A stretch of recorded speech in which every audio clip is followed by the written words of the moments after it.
In his previous life, Lengming harbored a secret infatuation for Wen Wan. He was merely a worthless, illegitimate child, while she was the resplendent and noble belle of the school. In the eyes of others, he was simply a sycophant lingering by her side. The object of his affection, however, held herself in high esteem, degrading him time and again, humiliating him, trampling upon his dignity, mocking his persistence, and shattering his hopes. She even callously fabricated evidence to falsely accuse him of murder for the sake of her white moonlight. Both had been reborn. Lengming, acutely aware of Wen Wan's malice, found that the depth of his former feelings had been entirely eroded, leading him to decisively cast her aside. Yet, the imperious young lady seized his hand, boldly declaring to all in the elite circle, "From this day forth, he is my boyfriend.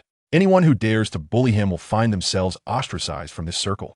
However, in the glaring spotlight, Lengming resolutely shook off Wen Wan's hand, softly uttering, "The lady's graciousness is better bestowed upon others. I no longer require it." Wen Wan's pupils constricted sharply. Subsequently, she commissioned the creation of an opulent cage crafted from gold and jewels, ruthlessly imprisoning him within. "You refuse to love me any longer, do you? Then I shall keep you locked away until you are willing to love me." Chapter 1. I am guilty. Please sentence me to death. The murder case involving Lengming, son of the real estate magnate, has stirred considerable uproar. As anticipated, the trial for this heinous murder case commenced at 10 a.m. today. It has been reported that the key evidence identifying Lengming as the murderer is the direct accusation from his fiancée, along with a video she provided. We are currently reporting live from the entrance of the Intermediate Court in Yang City. The Yang City Evening News, the Jurisprudence Daily, News Biweekly, and countless social media outlets, internet video influencers, ordinary citizens, and onlookers are all awaiting the commencement of this criminal case. The intense public interest in this case stems from the fact that the alleged murderer is Lengming, the youngest son of a real estate tycoon, and the one accusing him is none other than Wen Wan, the daughter of a local billionaire and his fiancée. The fiancée's noble act of denouncing her kin, coupled with the intrigue of familial rivalries, naturally drew significant attention. At 10 o'clock, the court officially convened. The judge's bench, the audience, and the prosecution were all in place, and the courtroom was filled with a throng of spectators. Only the defense seat remained vacant. Lengming, shackled hand and foot and clad in an orange prison uniform, was escorted by 3 guards to take his place among the accused. Lengming noticed a woman seated in the audience, dressed in black and wearing sunglasses. She remained breathtakingly beautiful, her long black hair cascading down, her crimson lips as alluring as flames, and a scarlet poppy adorning her waist. Cold and enchanting, exuding an aura of danger, she was high and mighty, ruthless and unyielding. She was the woman he had loved for 10 years. His fiancée. Furthermore, the one who had perjured herself and identified him as the murderer. The presiding judge stated, "The prosecution has outlined the cause of death of the victim. Defendant Lengming, as you have not appointed a defense attorney, do you wish to defend yourself?" All eyes turned toward Lengming. Wen Wan, seated in the audience with her arms crossed, gazed at him.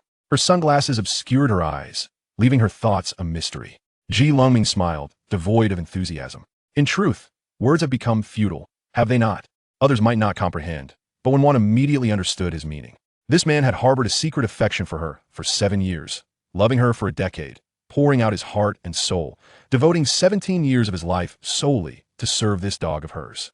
The presiding judge remarked, "You are entitled to defend yourself. If there are indeed any doubts, the prosecution will conduct further investigations." Lengming shook his head. "Then I shall declare that I did not commit murder. It was my half-brother Hong who did. The so-called evidence was fabricated by my fiancée, merely an attempt to frame me for my brother's crime. Do you believe this?" The courtroom erupted in chaos upon his declaration.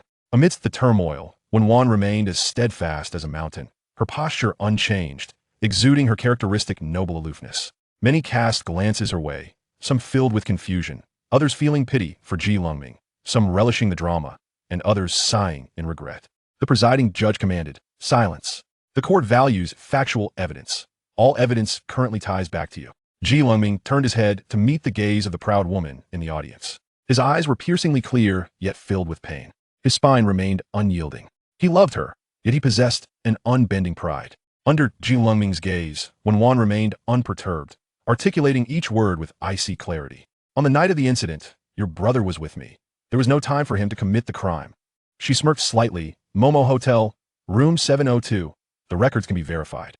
A simple statement reduced Lengming's eyes to crimson. He struggled to contain himself, biting his lip until it bled, amidst the sympathetic glances of the onlookers. The presiding judge inquired, "Defendant, do you know the deceased Wang Hao?" Ji Lengming replied, I do. The presiding judge continued, please explain your acquaintance with Wang Hao. Ji Lengming responded, that day, I was dining with my fiancée when Wang Hao, having consumed considerable alcohol, insulted her.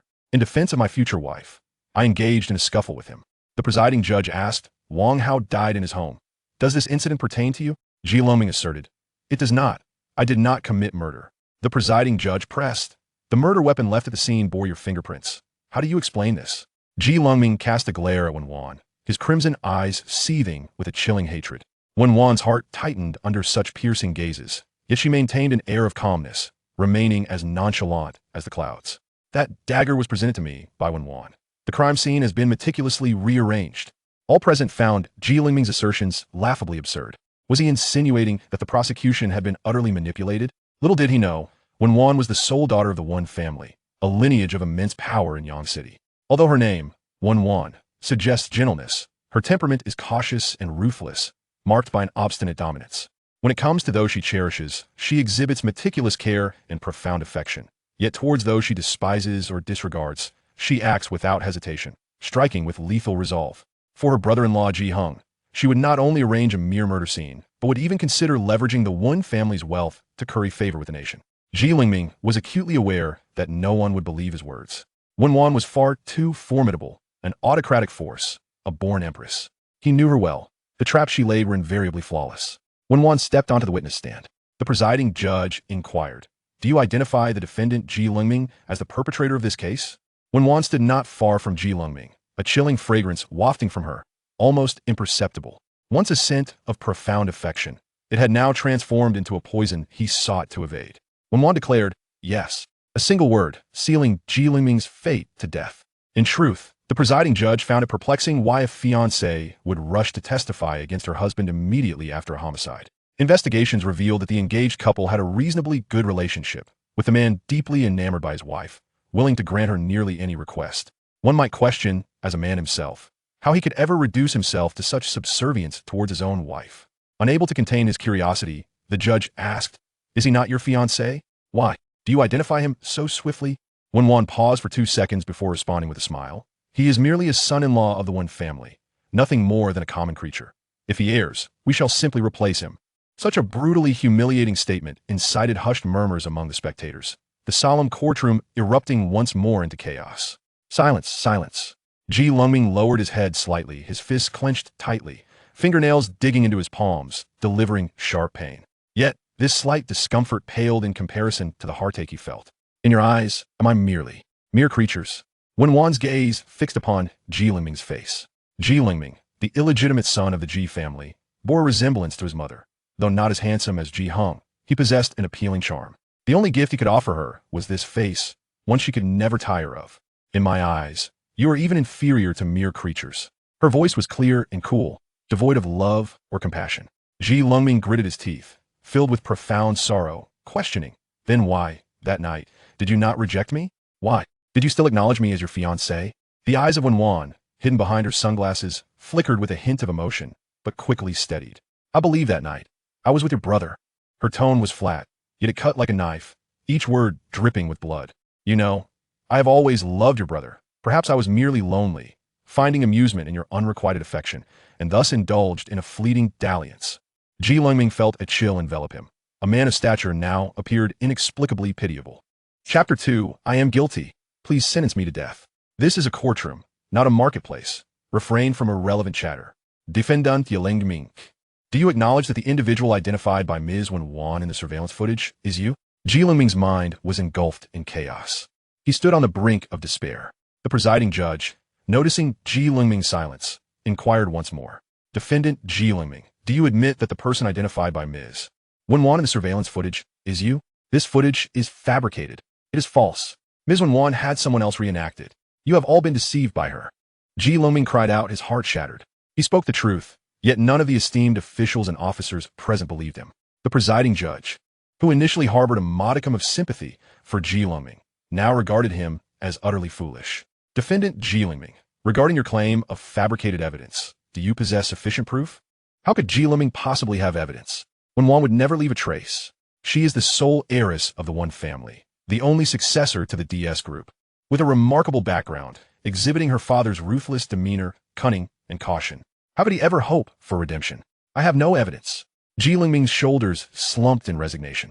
He thought, perhaps it would be better to let it go. This world truly holds no allure. The only one who loved him, his mother, had painstakingly returned him to the G family, only to pass away. In the G household, he was not a young master, merely a despised, illegitimate child. In his heart, there existed a radiant and untouchable lady. Yet, that lady treated him as a mere plaything, summoning him at her whim, regardless of all he had done for her. Her eyes sparkled only for others. The G family was affluent, yet he held no claim to inheritance. His nominal father supported him merely under societal pressure. No one cared for him, loved him, nor did he have friends or kin. His desires were modest: a small home, a stable job, perhaps a child, and a harmonious life. Yet, even these humble aspirations seemed impossibly distant. Lengming sat in the defendant's chair, overwhelmed by emotions of utter despair. He embraced himself tightly. In this world, no one would hold him again. He had to be his own solace.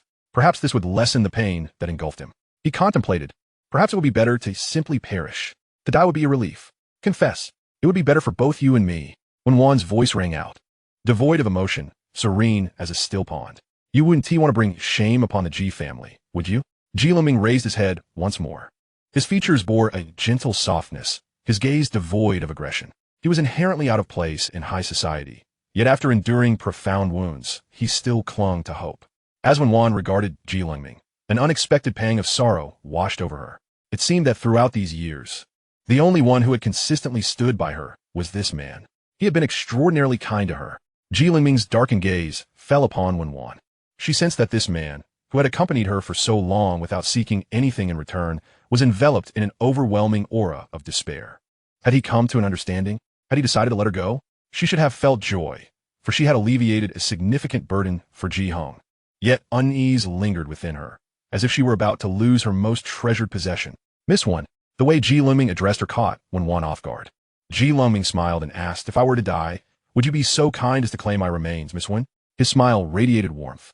It pierced Wen Wan's heart deeply. I shall donate all my organs, be cremated, and my ashes need not be kept. They may be scattered freely. Is that acceptable? Wen Wan remained silent. However, upon reflection, Lengming had no one else, besides her, willing to claim his remains. Forcing down her inner turmoil and anxiety, she stated, if you confess, I shall take care of your remains. Lengming's smile blossomed wider, reminiscent of their first encounter. By the moonlit lake, the illegitimate son, newly returned to the G family, had been struck by the matriarch and, feeling wronged, wept by the lakeside. She had tossed him an apple, urging him to cease his tears. The jade-faced youth had smiled brightly at her. That smile on that night rendered the entire cosmos dim. Thank you, Miss Wan. I confess. Presiding judge, defendant Lengming, do you confess to your actions without reservation? Lengming tilted his head back, as if gazing at the heavens. Yet, the enclosed hall bore no blue sky. I am guilty. Please sentence me to death. Defendant Lengming is convicted of intentional homicide. The facts are clear, and the evidence is ample. This court finds the defendant guilty. The verdict is as follows. Defendant Lengming is sentenced to death, to be executed immediately. News of Lengming's death sentence spread like wildfire. Countless individuals applauded in delight, while news reports deemed him a victim of his own making. The G family busied themselves with severing ties with Lengming. Ji Hong narrowly escaped disaster, promptly flying abroad to indulge in skiing and golfing in celebration. The Wen family announced the annulment of their engagement with Lengming, asserting it would not affect relations between the Wen and G families. From the moment of the death sentence to its execution, 7 days elapsed. During those 7 days, not a single soul came to bid him farewell. As for his fiancée, Wen Wan, Lengming had overheard the guards discussing her engagement to Ji Hong, rumored to be a wedding of the century. How tragic was Lengming? 17 years of youth squandered merely to exemplify another's unwavering love. On the eve of his execution, Lengming signed the agreement for voluntary organ donation. Perhaps out of pity, the guards brought him a new set of clothes and arranged for the chef to enhance his final meal. Lengming had never anticipated that the last warmth he would feel in this world would come from a stranger. The day of execution dawned bright and sunny. A splendid day indeed. Within the detention facility, one could even glimpse the lush camphor trees outside through the layers of bars. Lengming's execution method was lethal injection, comprising 3 injections. The first was an anesthetic. The coroner worked swiftly. Within 10 seconds, Lengming fell into a deep slumber. The second injection was pavulon, a muscle relaxant. The third was potassium chloride, administered via a remote injection pump. Perhaps in his dreams, he experienced something beautiful. A smile graced Lengming's lips as his heart ceased to beat. Time ebbed and flowed. The sun and moon danced. The flora and fauna flourished and withered. As if time itself rewound, Lengming awoke from his dream. He threw off the covers, hand pressed against his chest, still savoring the heart-stirring reverie. The courtroom scene lingered vividly in his mind, so real, so despairing. And where was he now? Upon observing the room before him, cluttered with mountains of books and test papers, Lengming felt a surge of warmth in his eyes. This was the basement where he had resided for over a decade. He was in the G family. He had been reborn. Before he could contemplate further, a knock sounded at the door. Lengming, Ji-hung and the others are playing on Shio Mountain. They forgot to bring the picnic supplies. Could you ride over and deliver the grill and charcoal to them? Upon hearing the sounds from outside the door, Lengming felt his blood run cold, only to be ignited by a fervent frenzy in the next moment. This woman, this voice, he would never forget. She was the tormentor of his existence for over a decade, his adoptive mother. Lengming trembled with excitement, his eyes gleaming with a fierce and sinister light. Very well, haven't they all called me worthless? Haven't they all believed they could trample and humiliate me? This time, I shall ensure that the G family knows no peace. Chapter 3. She was reborn. Before opening the door to the basement, Lengming's countenance was terrifyingly grim. However, once the door swung open, his expression swiftly transformed into one reminiscent of the past. Timid, smiling, sunny, and laced with a hint of servility. Chini crossed her arms and stood at the threshold, displeased as she regarded Lengming. Why did you take so long to open the door? Do you know how long I've been waiting for you? Lengming scoffed inwardly. Was it really that long? Perhaps a mere minute? I apologize, madam. I shall not let it happen again. The well-timed humility elicited no suspicion from Qin-he. Xiao-hung has gone to Qiushan for a picnic, but he forgot the grill and charcoal. You need to ride over and deliver it. Upon hearing Qin-he's instructions, Lengming was reminded of everything that transpired on this day in his previous life. He recalled that in his past, he had followed Qin-he's orders to deliver the grill to Ji-hung, only to return midway for his forgotten phone. It was during this return that he witnessed Qin-he bringing a young star back to the mansion. Later he learned that with Ji-dessen and Ji-hung absent, Qin-he could easily turn the grand estate into a venue for secretive rendezvous and illicit affairs. In his previous life, he had been too cowardly to reveal the secret he had kept. This time, very well. Lengming wore a warm and amiable smile. Yet there lingered a shyness in his demeanor. Despite possessing only ordinary features, an inexplicable brilliance shone in his eyes, captivating Qin-he's attention momentarily. I saw the weather forecast indicating rain today. Should I bring young Master Hung a coat? Qin-he cast a suspicious glance at Lengming, then sneered. No need to play the pity card. Have you decided to be accommodating instead? Truly, the offspring of a lowly birth. If you can ingratiate yourself well enough to please me, I might just consider allowing you to move out of the basement. Lengming maintained a smile. Then I thank you, madam. Qin-he was pleased with Lengming's perceptiveness and gestured for him to follow her. Come with me. I'll fetch Xiao-hung's outerwear for you to take along. They ascended to the third floor, where Ji-hung's bedroom was located. Qin-he and Ji-dessen's bedroom was on the second floor, where Lengming remained. He adjusted his phone to camera mode, and when the coast was clear, he swiftly placed it inside a flower pot in the hallway, angling the lens to face Qin-he's bedroom. What surprises might this device yield? After receiving the items from Qin-he, Lengming retrieved a somewhat worn bicycle from his basement dwelling. This bicycle was his own purchase. The Ji family owned private cars. Yet, Lengming had never been afforded such luxury. Unlike Ji-hung, who was a legitimate heir, Lengming was but a child born out of wedlock. The heir attended private school, enjoyed the privilege of a chauffeur, donned garments worth no less than 10,000, received an abundance of gifts during holidays, and basked in the company of countless friends, often whisked away for summer camps or vacations. In stark contrast, the illegitimate child attended public school, with a monthly allowance not exceeding 500, wore clothes that cost $10, washed and re-washed until tattered, and had no personal time, often working during breaks. In a bid to save time on his commutes to school, Lengming resorted to writing assignments, answering tests, and passing on answers, ultimately saving a little money to purchase a second-hand bicycle. Upon discovering Lengming had a means of transportation, Qin-he made no remarks, yet frequently tasked him with delivering items across the city, often running half the distance. For instance, at this moment, although the grill could have been sent via chauffeur, or Lengming could have taken a taxi, Qin-he insisted he ride dozens of miles. Upon exiting the Ji family mansion, Ji Lengming was no longer foolish enough to ride the bicycle as he had in his past. Instead, he hailed a taxi driver, paid him, and had him deliver the items to the resort at the foot of Qiushan, thus completing the task. As for himself, he ventured to an electronics market, procuring a batch of inexpensive electronic components and computer assembly parts. Fortune smiled upon him as he unearthed a high-performance set of components at a remarkably low price. Once assembled, the computer would rival those costing tens of thousands. Having graduated with a degree in electrical engineering, Ji Lengming was adept in programming, hardware, and software, effortlessly crafting electronic devices. Presently, he aimed to assemble a series of minuscule surveillance cameras. Afterward, he found a budget hotel where he devoted himself to soldering circuits and assembling computers. By around 6 o'clock, the gloomy sky began to release a drizzle. Within half an hour, the rain intensified, transforming into a torrential downpour.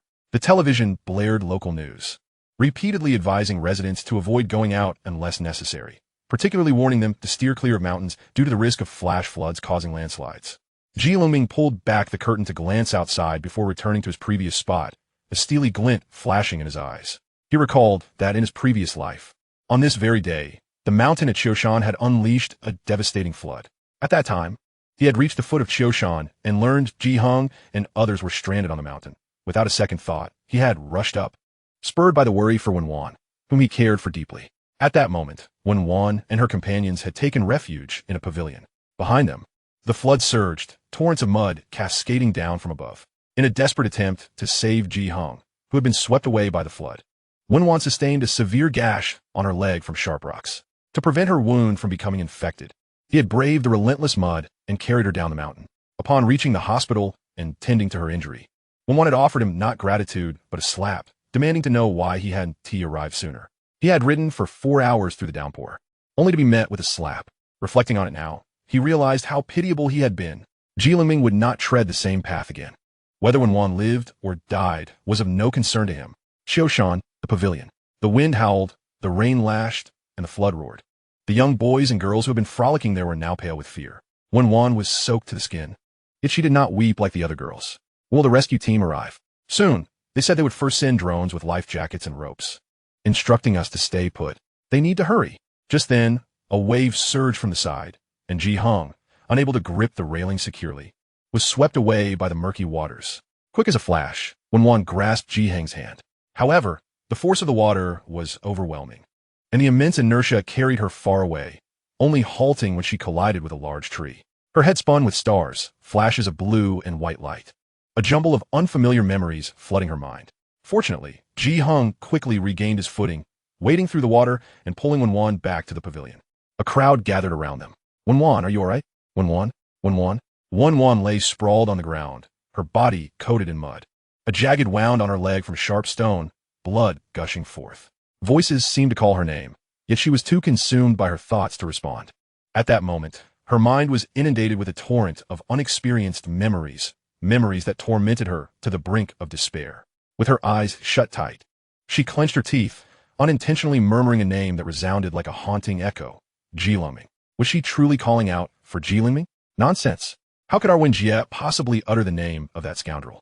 Indeed, it was true. Wen Jie despised that insufferable leech.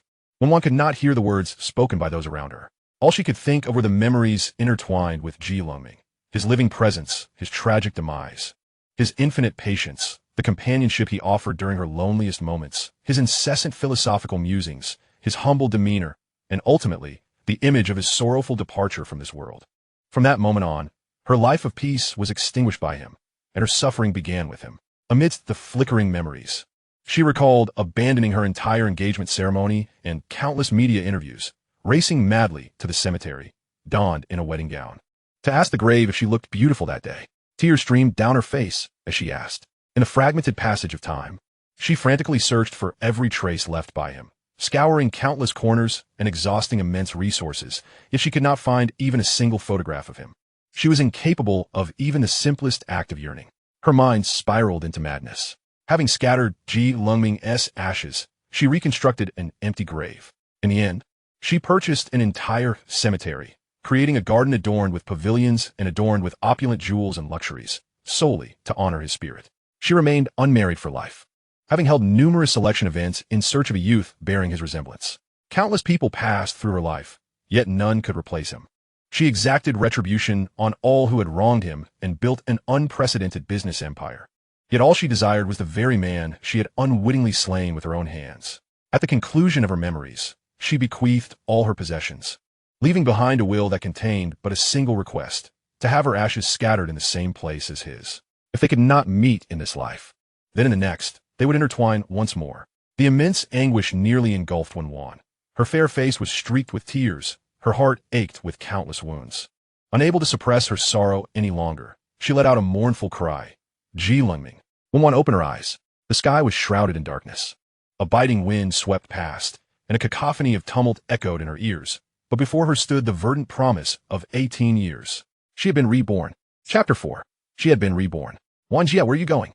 Do not stop me. I must ascend the mountain. Wen Wan rose to her feet, her piercing gaze sweeping across the crowd before her.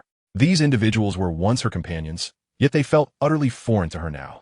The rescue team will arrive shortly. And besides, your leg is injured. Ji Hung blocked her path, anxiety etched on his face. Wen Wan, however, remained unmoved, regarding him with a cold and piercing glare. Everyone noticed that Wen Wan was different from her usual self, a tempest of rage emanating from her, an unarticulated sense of oppression that caused hearts to race with trepidation. Yet Wen Wan was calculating the time. According to her previous life's memories, Lengming would find her not long after her leg was injured, carrying her down the mountain and taking her to the hospital to have her wound stitched. This time around, she did not wish for him to endure the arduous journey once more. She intended to descend the mountain to meet him, to accompany him to the hospital, to praise his efforts, to embrace him, to kiss him, rather than slapping him like in her past life. Do not stop me. You cannot hold me back, Wen Wan declared, her long legs striding into the downpour, her figure soon vanishing from sight. By 10 o'clock at night, the cheap motel had seen a steady influx of guests, intermittent sounds of moans filling the air, yet they did not disturb Lengming. The computer was assembled, ready for programming. His pinhole camera was nearly complete. Once he returned to the G residence, he merely needed to find a moment to stealthily install it in their respective rooms. His thoughts were consumed with determining the appropriate time to return to the G residence. The torrential rain had ceased, and the rescue team near Chio Mountain should have mobilized. Ji Hung and the others must have been rescued by now. Yet, returning now would likely cast him as a target for Qin He's ire. However, if he did not return, his phone, hidden in a flower pot, risked being discovered by some inquisitive servant. At 11 o'clock, Lengming felt the time was right. He checked out of the motel and made his way back to the G residence. At the foot of Chio Mountain, Wen Wan was drenched in mud, her left calf marred by a gruesome gash that oozed blood intermittently. Her shoes had been lost, revealing her small feet, scarred and battered. Earlier, she had descended the mountain in search of Lengming, but despite traversing the terrain, she had yet to catch a glimpse of him. She was oblivious to the futility of her search, persistently asking if anyone had found him. Miss, we truly have not found the person you mentioned. Since the rain ceased, we have searched the main road several times, yet there is no sign of anyone. Moreover, the forestry staff has confirmed that no one has ventured up the mountain since the downpour began. Are you certain you are not mistaken? Wen Wan wished fervently that she had erred. Yet the events of her past life were vividly etched in her memory. Lengming, in his desperation to have her injury treated, had braved the risk of a landslide, determined to carry her down the mountain. Instead of expressing gratitude, she had struck him. Only later did she learn that Lengming had been compelled by Qin He to deliver a grill, having already endured a 4-hour journey. Despite his exhaustion, he had smiled at her while carrying her down, urging her not to worry. Such a noble man. How could she possibly forget? Suddenly, a spark of realization illuminated Wen Wan's mind. Yes, the grill. You must ask the resort manager if anyone delivered a grill. Wen Wan's words were disjointed, leaving her subordinates hesitant to inquire further. Soon, a response came. Someone did deliver a grill, along with a coat that seems to belong to young Master Hung. Wen Wan swallowed hard, her spirits lifting. And who was the person who delivered the grill? The resort staff reported. The individual who brought the grill was a middle-aged taxi driver, not a young lad of 18. Wen Wan was momentarily stunned. One of the bodyguards who had been trailing her could not contain his curiosity. Miss, who exactly are you searching for? Should we go directly to his home and inquire? Wen Wan's thoughts were in disarray. She pondered why reality diverged so significantly from her memories. Simultaneously, she felt an urgent need to visit the G residence. Qin He had consistently bullied Lengming. She had to go and support him. We are heading to the G residence. I want to arrive as swiftly as possible. But what about the search here? One bodyguard protested. Wen Wan hopped into the nearest vehicle, leaving behind 2 words, continue. The driver sped away, disregarding traffic laws. In less than half an hour, a sleek black Aston Martin screeched to a halt in front of the G family mansion. Without waiting for the servants to announce her arrival, Wen Wan boldly entered the G residence. She was covered in mud, one leg stained with blood. Her appearance was undeniably disheveled, yet no one dared to underestimate her. Upon entering the G family estate, the scene unfolding in the garden caused Wen Wan's heart to clench. 30 minutes earlier, Lengming had returned at the most opportune moment. The G residence was devoid of anyone except for the servants. He retrieved the phone hidden within the flower bed on the 2nd floor, returned the items he had on him to the basement, took a shower, changed his attire, and was just contemplating heading to the kitchen for a bite to eat when he arrived with Ji Hung. After being rescued by the emergency team, Ji Hung was taken to the hospital for a full examination, a fact that had been promptly communicated to Chin-hee. In a flurry, she rushed to the hospital, and upon hearing the doctor declare that her son was unharmed except for the shock, she finally breathed a sigh of relief. With a belly full of pent-up anger, the moment she laid eyes on Lengming, her fury found an outlet. Lengming was in the kitchen, preparing a bowl of noodles, the water already boiling and bubbling with steam. Chin-hee stormed into the kitchen, seized the pot of scalding water, and hurled it at Lengming. The boiling water splashed, searing him painfully, and his exposed arms instantly reddened and swelled. Ji Hung, witnessing the scene, could only try to console his mother. Mom, what are you doing? Be careful not to hurt yourself. If you want to hit him, just have a servant do it. Why do it yourself? Look, I'm fine. Chin-hee, seeing Lengming remain silent, felt her anger intensify. She lifted her foot and kicked at his shin with all her might. The joint, being a vulnerable spot, gave way under the pressure, and Lengming collapsed to one knee. You bastard. If my son had been harmed, I would have taken your life. Lengming was in so much pain he could scarcely breathe. The hot water coursing down his spine was like 1,000 knives stabbing him. He lowered his head, beads of cold sweat forming on his forehead, yet he did not utter a sound. He understood that the more he resisted, the harsher Chin-hee would torment him. The more he displayed emotion, the more fervent her desire to vent would become. Only by minimizing his presence could he protect himself. Gritting his teeth, Lengming calmly said, I apologize, madam. Young master, I was in the wrong. Ji Hung, accustomed to Lengming's subservient demeanor, said nothing, only wishing to pull his mother away from the scene. Mom, let's go. Don't linger here. You might catch his bad luck. Chin-hee considered this. You kneel outside. I want to allow you to rise until I say so. Even if your knees give out. Lengming furrowed his brow, his gaze as tranquil as a still pond. Understood, madam. With that, he stood and went to kneel in the garden. Meanwhile, Wen Wan, having rushed to the G residence, was met with a sight that shattered her heart. The person she had longed for all her life was now kneeling beside a marble-paved path, drenched and bearing large, blood-streaked blisters on his exposed skin, a clear indication of severe scalding. The living room was ablaze with light, filled with the joyous laughter of mother and son, accompanied by the clinking of glasses. At that moment, Wen Wan was consumed with unrestrained fury. Chapter 5. She was reborn. It's Miss Wan. The G family's butler chased after Wen Wan, struggling to keep up with her swift pace, unable to inform Chin-hee in time. Lengming heard the commotion at the main gate. He looked up to see, illuminated by the dim light, a girl who resembled an ethereal fairy. Her exquisite features, slender frame, and graceful movements exuded an air of authority. Even after living 2 lives, this encounter still stirred his heartstrings with her breathtaking beauty. Lengming hastily lowered his head. He closed his eyes and reopened them, his tumultuous feelings now settled. No matter how beautiful she was, it made no difference to him. He had become indifferent. The servants in the living room, hearing the commotion outside, rushed out to investigate. Upon seeing Wen Wan, they hurried to inform Chin-hee. Madam, it's Miss Wan. Miss Wan has arrived, presumably to see young Master Hung. Hearing this, Ji Hung set down his spoon, preparing to greet her. Mom, I think Wen Wan must have heard I was discharged from the hospital and came to check on me. Chin-hee was equally pleased. The Wan family was a noble clan in Yangcheng, with enterprises spanning the nation and extensive connections. Wen Wan, being the only daughter of the Wan family, was extraordinarily capable.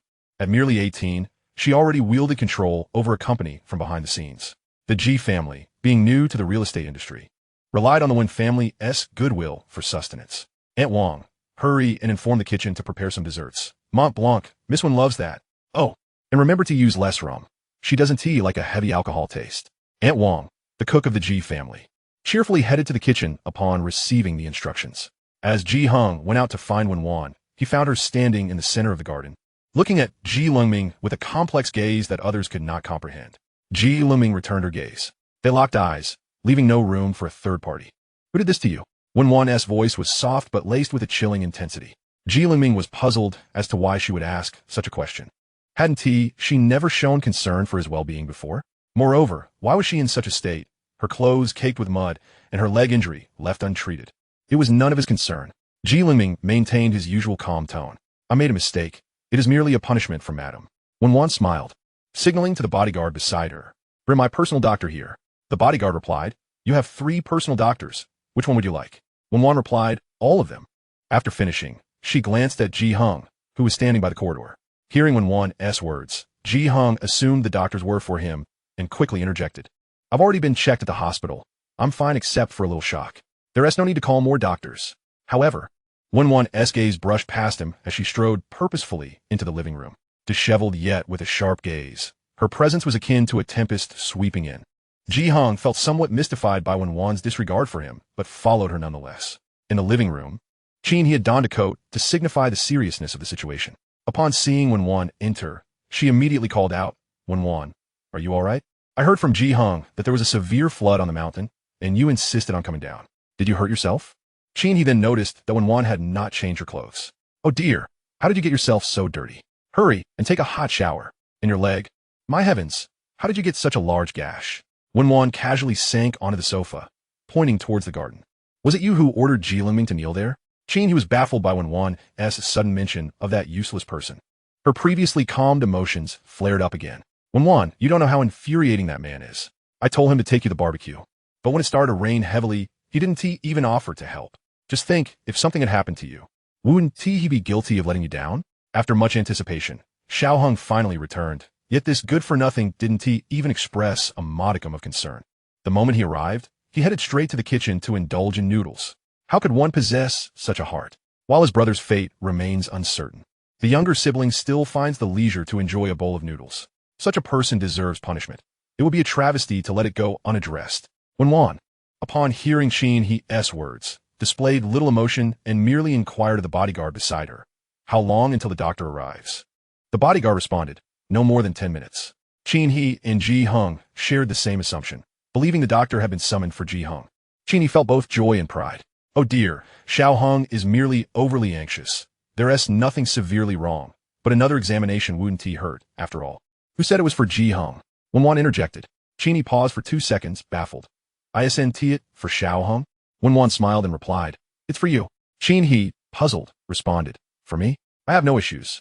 Wen Wan waved her hand to the bodyguard. Go fetch a bucket of hot water from the kitchen. He and Ji Hung were uncertain of Wen Wan's intentions. Yet an unsettling feeling brewed within them, as if something was about to transpire. He forced herself to suppress her ominous premonition, smiling broadly as she asked, Wen Wan, what is going on? Why are you bringing hot water? Ji Hung, seated beside Wen Wan, began discussing desserts. My mother heard you were coming and instructed the chef to prepare Mont Blanc for you. I recall you enjoyed it last time. She remembers. See how much she cares for you. Wen Wan beamed brightly, although her smile did not reach her eyes. Please thank Andy for me. I promise I will finish the Mont Blanc today. Before long, the bodyguard approached, carrying a metal bucket. Steam wafted from the freshly boiled water. Following behind him was the chef, holding a silver platter with a small piece of chestnut Mont Blanc, the faint scent of alcohol permeating the air. Wen Wan stood up and designated a spot in the living room. Andy, come here and stand right here. He bewildered asked, what is happening? What? Wen Wan, lacking patience, directly pulled he and forcibly positioned her in the circumscribed area. Auntie, stand still. I want to observe you closely. With that, she took the Mont Blanc and returned to the sofa. Even if he were oblivious, she sensed that something was amiss at that moment.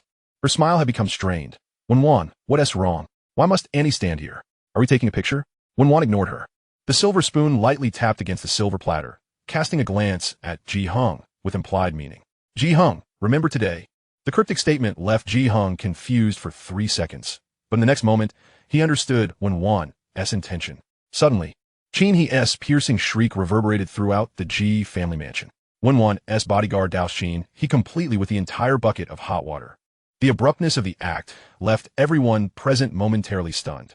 When they regained their senses, he was already writhing within the circle Wen Wan had marked, her visible skin, face, arms, and thighs burning red. Ji Hung, taken aback, stood up. Wen Wan, what do you mean by this? Wen Wan savored a spoonful of dessert, relishing the taste. Not far off, Qin, he was crying in agony, while Ji Hung's eyes burned with anger. Over 10 individuals from the Ji family, all terrified, watched the girl consuming her dessert, none daring to move.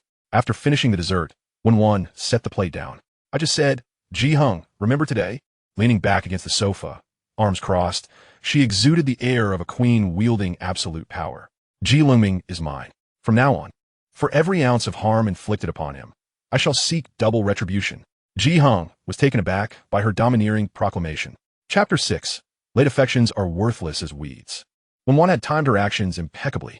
Just a moment ago, Qin, he was in dire straits amidst boiling water. In the next instant, Wen Wan's entire team of personal doctors arrived at the Ji residence.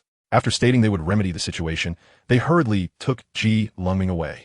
Upon hearing the anguished cries echoing from the Ji mansion's hall, Ji Lengming had yet to react when he was abruptly lifted by Wen Wan's bodyguard. What is the meaning of this? Wen Wan had already opened car door. The bodyguard, being considerate, maneuvered Ji Lengming into the vehicle while avoiding contact with his injuries. Wen Wan then entered swiftly.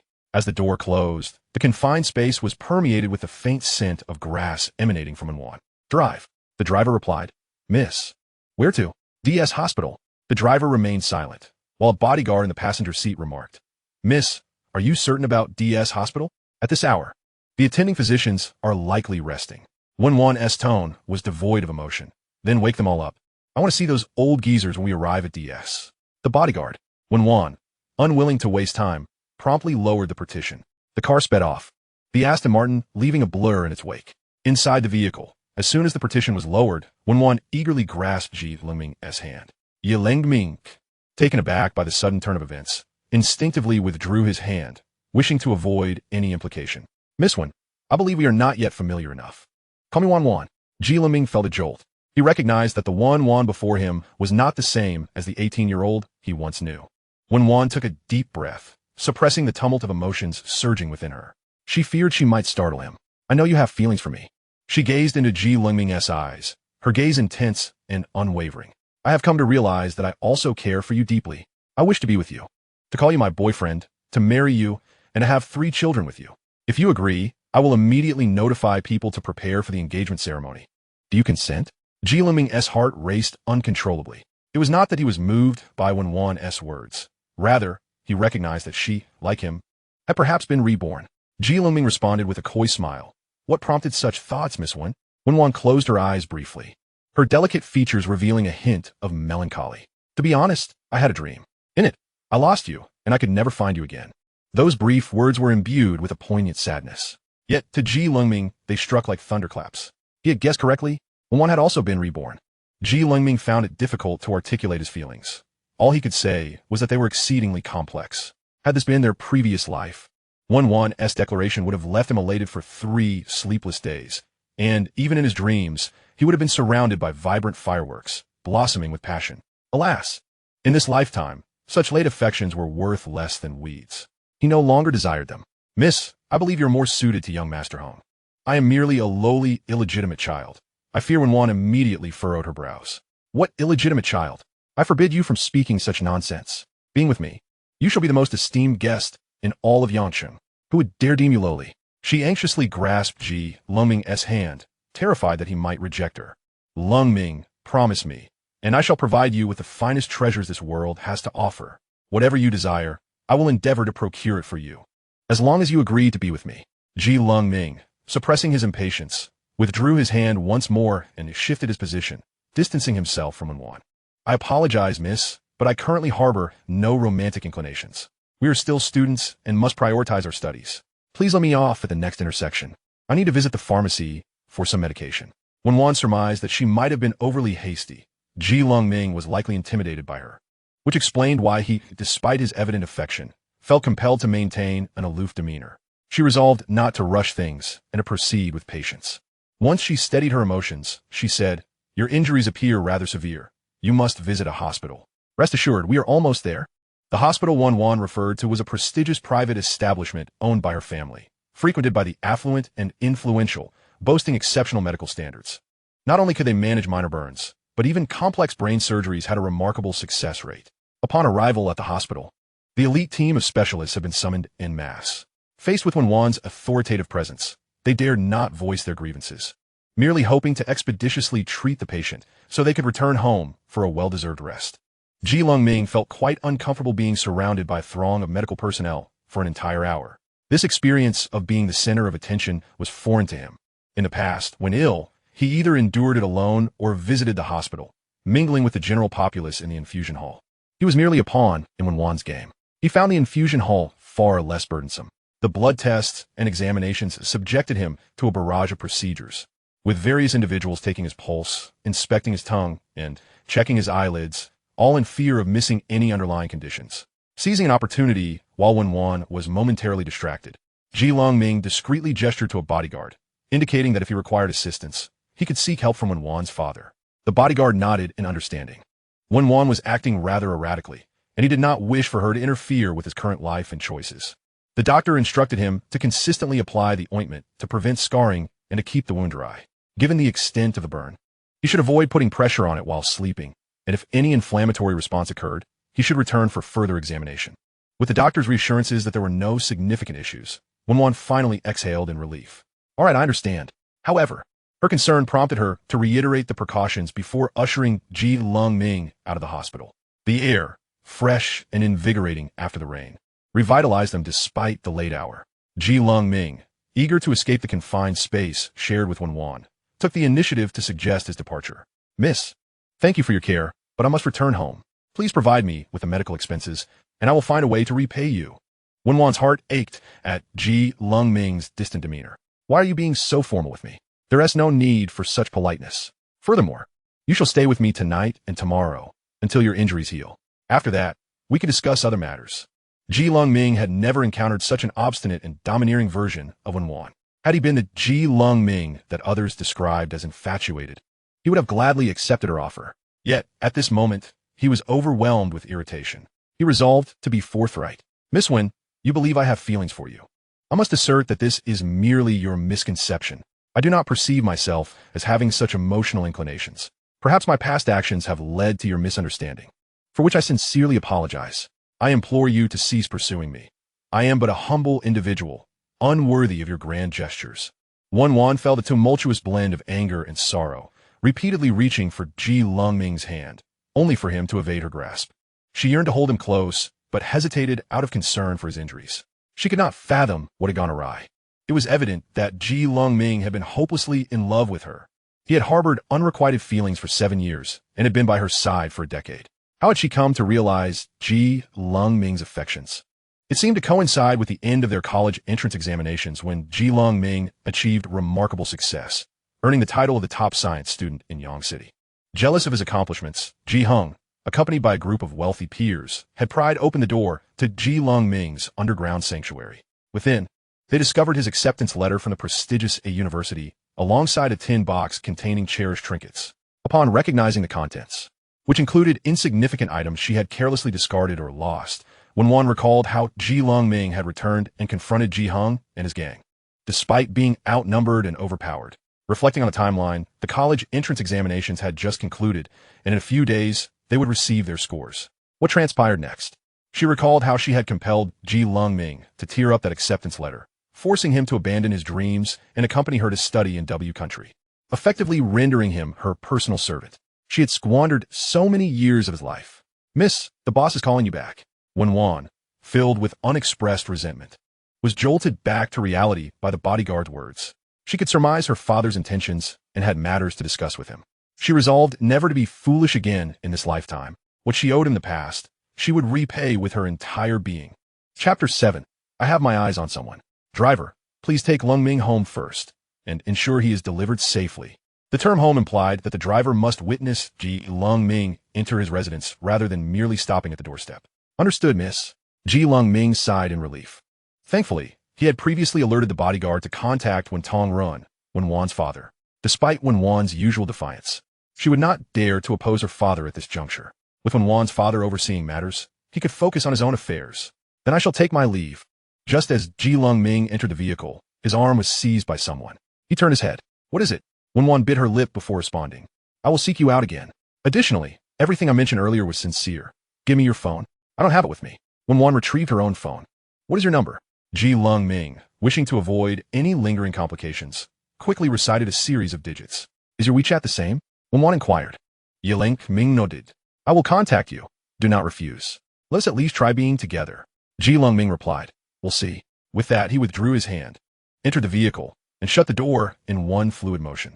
Upon returning to the G residence, Lengming was surprised to find the estate unusually quiet, with only the security guard on duty. After inquiring, he learned that he had suffered a scalding injury and had been taken to the hospital, leaving the household staff to attend to her, resulting in an empty mansion.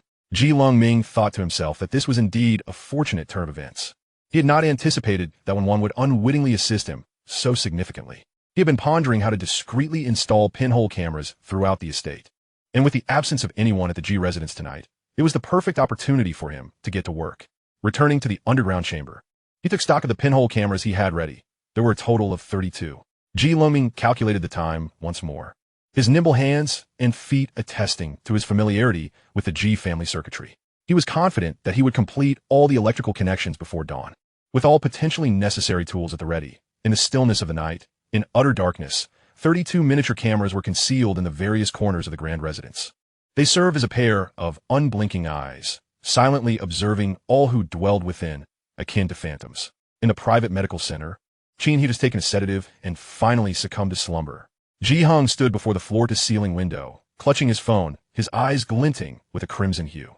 He could scarcely fathom that Wen Wan would act thus against his mother. Moreover, it was all for that illegitimate child of questionable standing. He could not possibly tolerate this indignity. Buzz. His phone vibrated. Ji Hung glanced at the screen. It was a call from Ji Dessen. Hello, Dad. Yes. I have already contacted the Wen family to see how Tongren intends to handle this. How is your mother? She just fell asleep. The doctor advised that she must be well cared for, and her immunity is weak, so there may be a risk of inflammation. Dessen replied. Take good care of your mother. Spare no expense. I will find time to come by. I understand. Xiao Henk, Dessen posed. I do not want this incident to affect our relationship with the Wen family. You understand what I mean, right?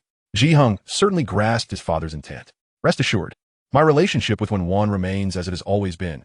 He feigned a casual smile. Besides, we are set to study abroad, and once mother recovers, I will start packing my bags.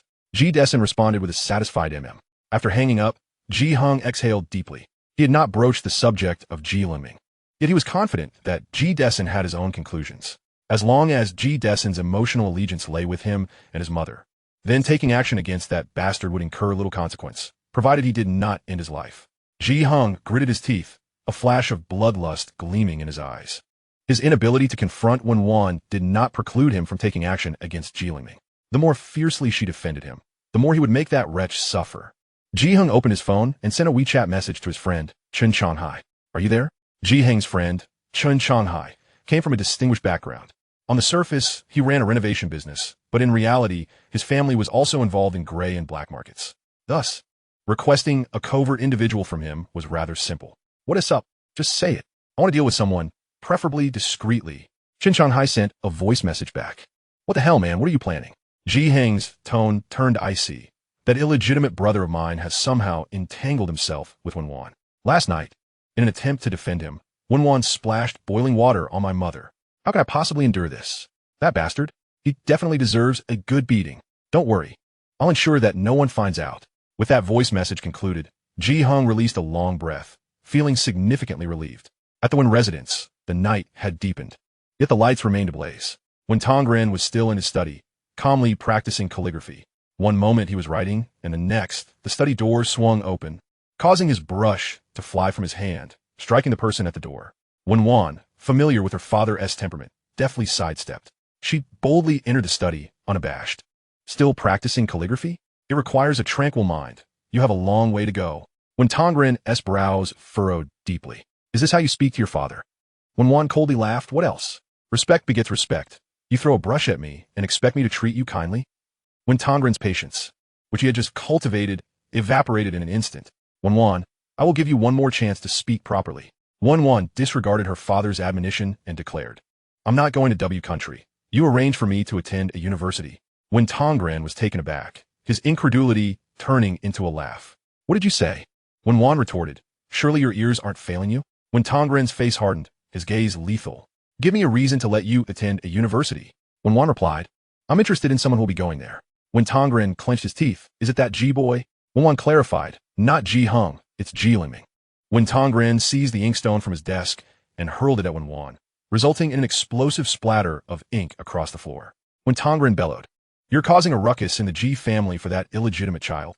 Wen Wan brushed off a few drops of ink from her clothes, glancing around. "I disagree. I will not consent to your union. If you dare to associate with him again, do not set foot in this household." Wen Wan winced at her father's thunderous voice. She nonchalantly dug at her ear and replied, "I didn't seek your permission. I merely came to notify you as a formality." When Tongren, taken aback, stared incredulously at his daughter.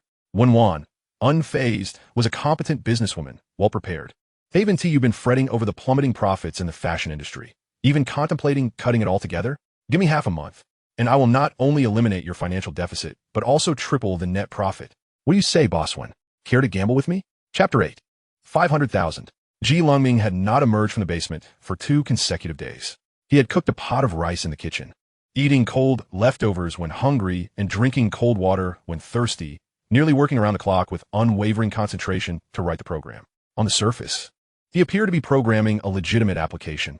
In reality, he was implanting a virus. Once the phone was activated, the virus program would automatically download, monitoring every action of a device in real time. In addition to crafting the virus, he also developed a virtual dialing software capable of simulating any number, allowing him to call or text the target phone number. He sent messages to Ji Hung, Qin He, and Ji Dessen. The message to Ji Hung mimicked content related to a class reunion. The text to Qin He was a push notification about new product shopping. The message to Ji Dessen was an invitation for a repeat service from Callgirl, based on his understanding of the three. Such content would undoubtedly prompt them to open and check. Sure enough, within an hour, Ji Hung, Qin He, and Ji Dessen's phones all fell under his surveillance. While perusing Ji Hung's chat records, Ji Lengming discovered that the young master had reached out to Chen Shanghai. Chen Shanghai held a notable position in Ji Lengming's mind. He operated a renovation business, but his family was deeply entangled in both legitimate and illicit enterprises. Particularly notable was a fierce enforcer he had later acquired, one who was unafraid of dirt or fatigue, lacking a sense of pain, and unwaveringly loyal to Chen Shanghai. When Chen Shanghai found himself in trouble, this enforcer willingly took the fall, serving time in his stead. Ji Lengming had inadvertently heard of this enforcer's exploits, which were said to stem from Chen Shanghai's assistance during his most desperate times, resulting in unwavering loyalty thereafter. As Ji Lengming reminisced about Chen Shanghai's deeds, Ji Hung's phone buzzed again. In the private hospital, He was applying ointment while Ji Hung sat on a nearby sofa, engrossed in his phone. After declining an invitation from an unknown classmate to a graduation reunion, he received a WeChat message from Chen Shanghai. Chen Shanghai, Henggu, I found the person for you. Just give the order, and we can make our move this week. Ji Hung, is he reliable? Chen Shanghai, absolutely reliable. I tell you, his family is in dire straits and desperately needs money. You give him cash, and he will serve you loyally, without being clingy. An excellent asset. Ji Hung, all right then. Let us do it tonight. I'll lure that bastard out, and we'll take action. Chen Shanghai, uk. Ji Lengming observed the chat dialogue projected on his computer screen, a cold smile creeping across his face. However, upon reading phrases like he's found the person and his family is in trouble, a sudden idea struck him. Perhaps this seemingly loyal and non-intrusive assassin would be the very one to take the fall for Chen Shanghai in the future. Ji Lengming's mind began to scheme.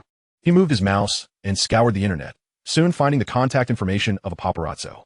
This particular paparazzo went by the handle Super Photographer on Weibo, specializing in exposing scandals within the entertainment industry. However, he refrained from direct releases, opting instead for a teaser approach. For instance, upon capturing a celebrity in a compromising situation, he would post a teaser on Weibo, using vague identifiers like W surname, single, once had a triple ex-boyfriend to hint at the celebrity's identity, followed by a brief mention of their misdeeds, and concluding with "See you Monday," provoking speculation among netizens. Once the subject of his post became aware that their negative news had been captured, they would naturally reach out to negotiate a price to silence the scandal. If the price was agreed upon, the teaser would be taken down. If not, the paparazzo would release it widely, boosting his follower count. Among all registered paparazzi on Weibo, Super Photographer was the boldest and most meticulous, which was precisely why Ji Lengming sought him out. Ji Lengming unearthed a video, a clandestine recording from 2 days prior, featuring Qin He and a rising star. He was fortunate. The interaction between Qin He and the star was filled with provocative moments that could undoubtedly set the internet ablaze. The video had undergone image processing, rendering it so clear that one could discern not only the faces and physiques of the two individuals, but even the moles on their skin. In other words, they couldn't deny their involvement.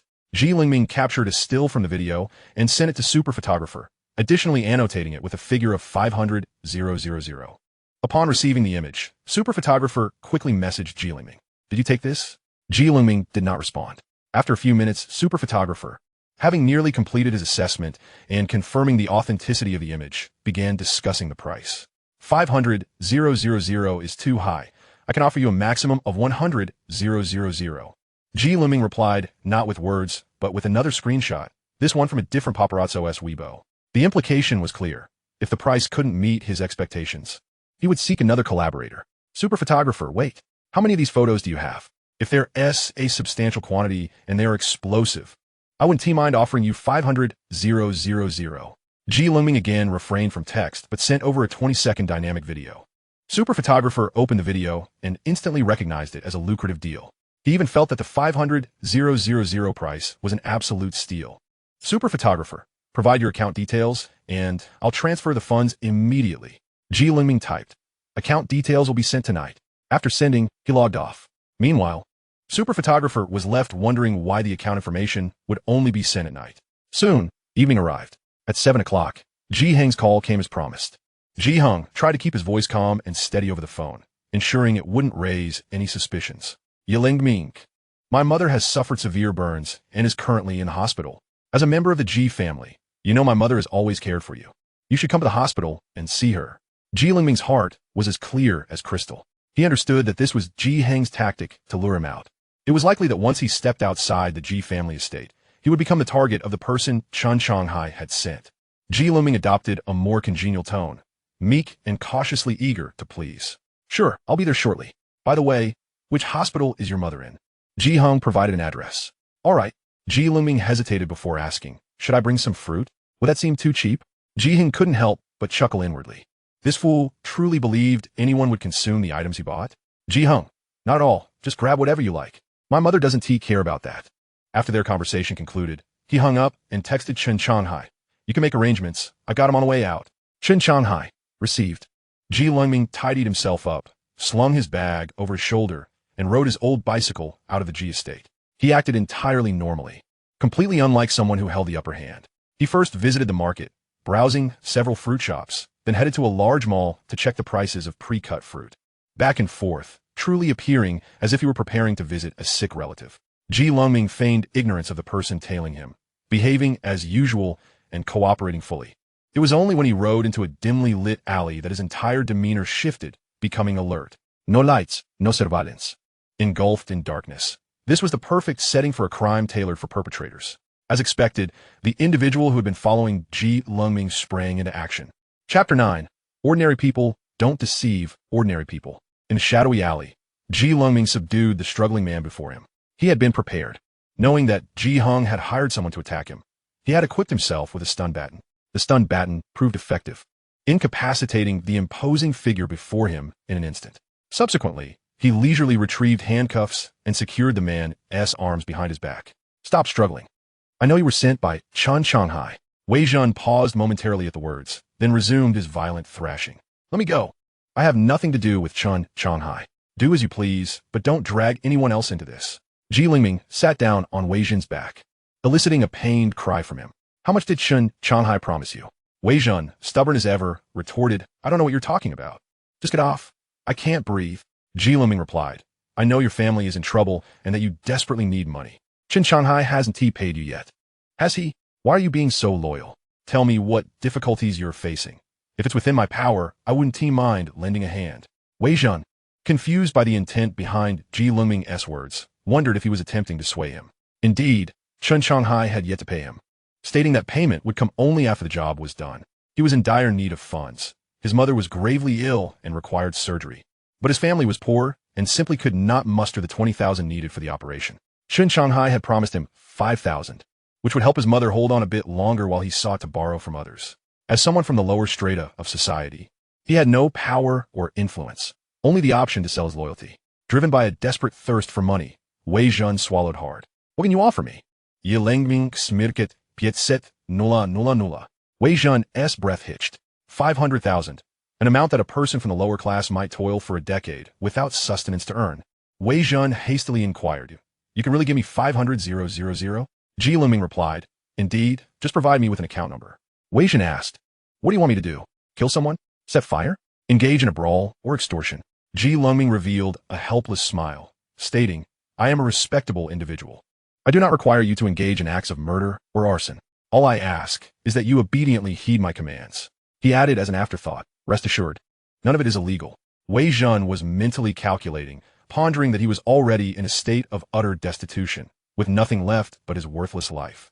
It seemed unnecessary for this person to deceive him with 500,000. Yet, such a fortuitous opportunity fell into his lap, making it hard for him to feel at ease. "You must first tell me what exactly you want me to do." Ji Lengming had meticulously planned everything. A glint of cold light flashed in his eyes. "I need a visible executor, and you're just the right fit." He briefly recounted his grievances with Chen Changhai and others, outlining his status as an illegitimate child while emphasizing his determination not to be subordinate to anyone. Finally, he asserted, "If you follow my instructions and assist me, forget about 500,000. You could earn 5 million or even 50 million. Wei Zhen succumbed completely, biting his teeth in resolve. Wealth often comes with peril. "Fine, I'll do it. If there truly is 500,000, I will be bound to you for life." Ji Lengming released Wei Zhen and requested his account number. "Please provide me with your account details."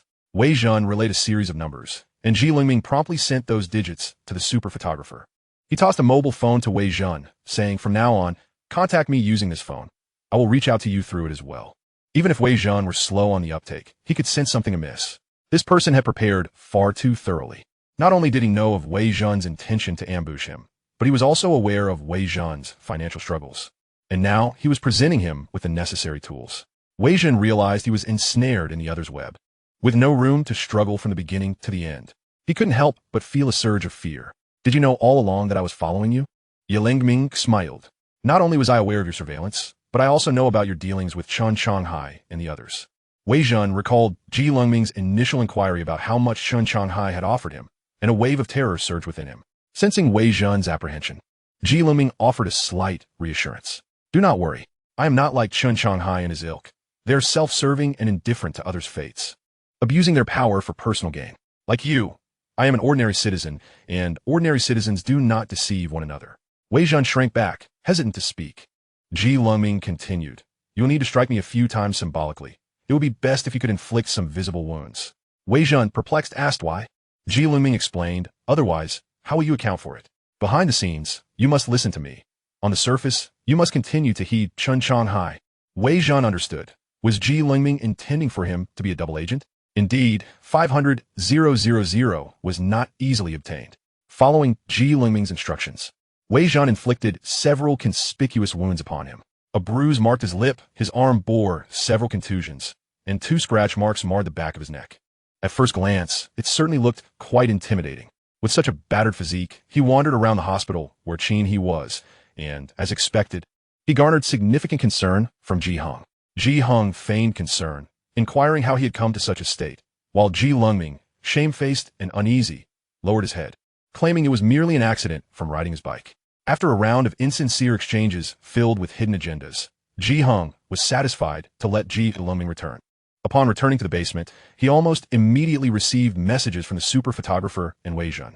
The super photographer wrote, "The 500,000 has been transferred," along with a screenshot of the transaction. Wei Zhen followed up, "Boss, I received the 500,000. Chen Changhai has also sent me 50,000. How should I handle it?" Ji Lengming replied, "Keep it. Tell him you'll be available for future work."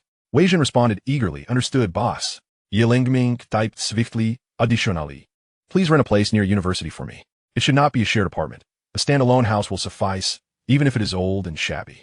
Also, find someone you trust to register an investment company. I will provide you with an investment plan. Remember, everything must remain confidential." Wei Zhen's body shuddered in compliance. "Ah, boss." Ji Lengming put away his phone and returned to his computer. The first piece on the chessboard had been set. The second piece was on its way. With a click of the mouse, the computer screen illuminated, revealing a chat history from Ji Dessen's phone. It was a conversation between Ji Dessen and the family's maid. "Do on you." Ji Dessen was notorious for his indulgences, particularly his penchant for women, especially those who were innocent yet alluring. in modern parlance. One might say he favored a pure and seductive aesthetic. In his previous life, he had been oblivious to the intricacies of the relationship between Ji Dessen and the maid. However, this time, upon viewing the chat logs, he discerned that their relationship was quite extraordinary. Upon reflection, the maid was indeed attractive, with a cherubic face, innocent eyes, and an impeccable figure. She fit Ji Dessen's preferences perfectly. The chat history scrolled on the screen. Ji Dessen, I will be home next Monday. Duan Yu, aren't you going to visit your wife in the hospital first? Ji Dessen, no, I want to see you first. Duan Yu sent a shy emoji. Ji Dessen, make sure to prepare the medicine. Duan Yu, all right. Ji Lengming was unclear about what this medicine referred to. He had two interpretations, the first being that it was for enhancing pleasure, and the second suggesting it was for contraception. If it were the latter, then the Ji family was about to witness a considerable spectacle. Ding! A new message arrived, from a number that was not entirely unfamiliar. Why haven't you accepted my friend request on WeChat until now? Ji Lengming's expression betrayed his exasperation. He tapped his fingers and deleted the message. Chapter these, all force fulkish. This familiar yet strange number belonged to Wen Wan, a name Ji Lengming had remembered for over a decade, impossible to forget even if he wished to. He scrolled through his phone and found numerous missed calls and texts from Wen Wan. Some inquired whether he had applied ointment for his burn. Others asked what he was doing. Some urged him to accept the WeChat friend request promptly, and others questioned why he had been ignoring her. In summary, she was both clingy and bothersome. Lengming chose to disregard Wen Wan. After 2 exhausting days without rest, he was fatigued, and the burn on his body had begun to fester. After applying the ointment, he turned off the lights and went to bed. Less than an hour later, a series of knocks echoed from outside the basement door. Filled with irritation from being abruptly awakened, Ji Lengming opened the door. The small wall lamp outside the basement illuminated, and upon opening the door, he was met with the exquisitely beautiful contours of Wen Wan's face. A thin sheen of sweat adorned her forehead, and weariness was evident in her brow, with dark circles under her eyes, suggesting she too had not rested well in some time. What are you doing here? Why haven't you replied to my texts and calls? They both nearly spoke in unison. Ji Lengming's expression suddenly turned frigid. Why should I respond? Wen Wan's face briefly showed signs of restraint. All right, it was my fault for asking poorly. She exhaled, lifting the items in her hands, forcing a smile. I bought this for you. There are quite a few things, and they are somewhat heavy, so let me at least set them down. Saying this, she attempted to enter Ji Lengming's room. Ji Lengming raised his hand to block her. Wen Wan looked at him in confusion. Ji Lengming stated, if you have something to say it here. Also, I have enough supplies. I currently lack nothing. Wen Wan, however, remained stubborn. If you don't need it, you could just throw it away. Ji Lengming responded swiftly. Then Miss Wen, I would appreciate it if you could dispose of it yourself. There's a trash bin in the Ji family courtyard. It is late, and I am weary. Forgive me for not keeping you company. With that, he attempted to shut the door. Wen Wan's arm reached out, wedging itself against the door, her fingers tightly gripping the frame, their tips turning pale from the pressure. Her expression was a mixture of desolation and urgency, but predominantly, it was one of unwillingness to yield. Must you insist on this? You clearly harbor feelings for me. Why pretend to be so aloof? Ji Lengming scoffed. Miss Wen, have you been lost in a dream, thinking that others should orbit around you? To be frank, any man would hardly regard someone who so readily presents themselves as you do. His words were cutting, and Wen Wan felt a flush of heat across her cheeks, as though she had been struck. In the past, she would have retaliated with a slap, yet the man before her was Ji Lengming, someone she could only encounter in memories after a lifetime of searching. She could not bring herself to do it. Wen Wan's demeanor was unusually submissive. She gazed at Ji Lengming with a stubborn intensity, her eyes glistening with unshed tears, luminous and innocent. I do not require your esteem. Accept the items and wear the clothes for me to see, and I shall take my leave. Ji Lengming shot her a cold look, and if I refuse, will the esteemed young lady annihilate me? Wen Wan shook her head, a wicked smile playing at her lips. I would not destroy you. I could not bear to.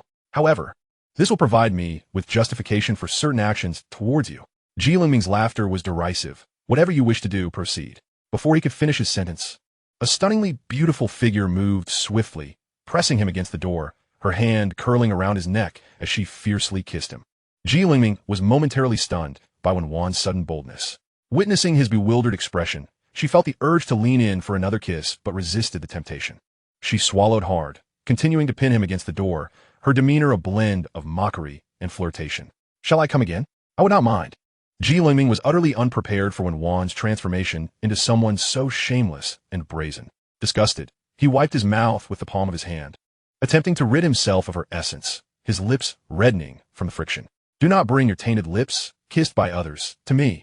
His gaze was rife with undisguised contempt. How revolting! Wen Wan was bewildered by his words. In this life and the previous, he had been the sole recipient of her affections.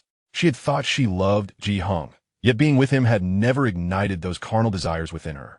Initially, she believed it was Ji Lengming's physique that captivated her, only later to realize it was the essence of the man himself. Thus, even in her quest for countless substitutes, she remained indifferent, devoid of longing. Ji Lengming's words ignited a fury within Wen Wan. You find me filthy? She leaned in fiercely, pressing her face close, and struck the door with a fist. Filth or not, you shall endure.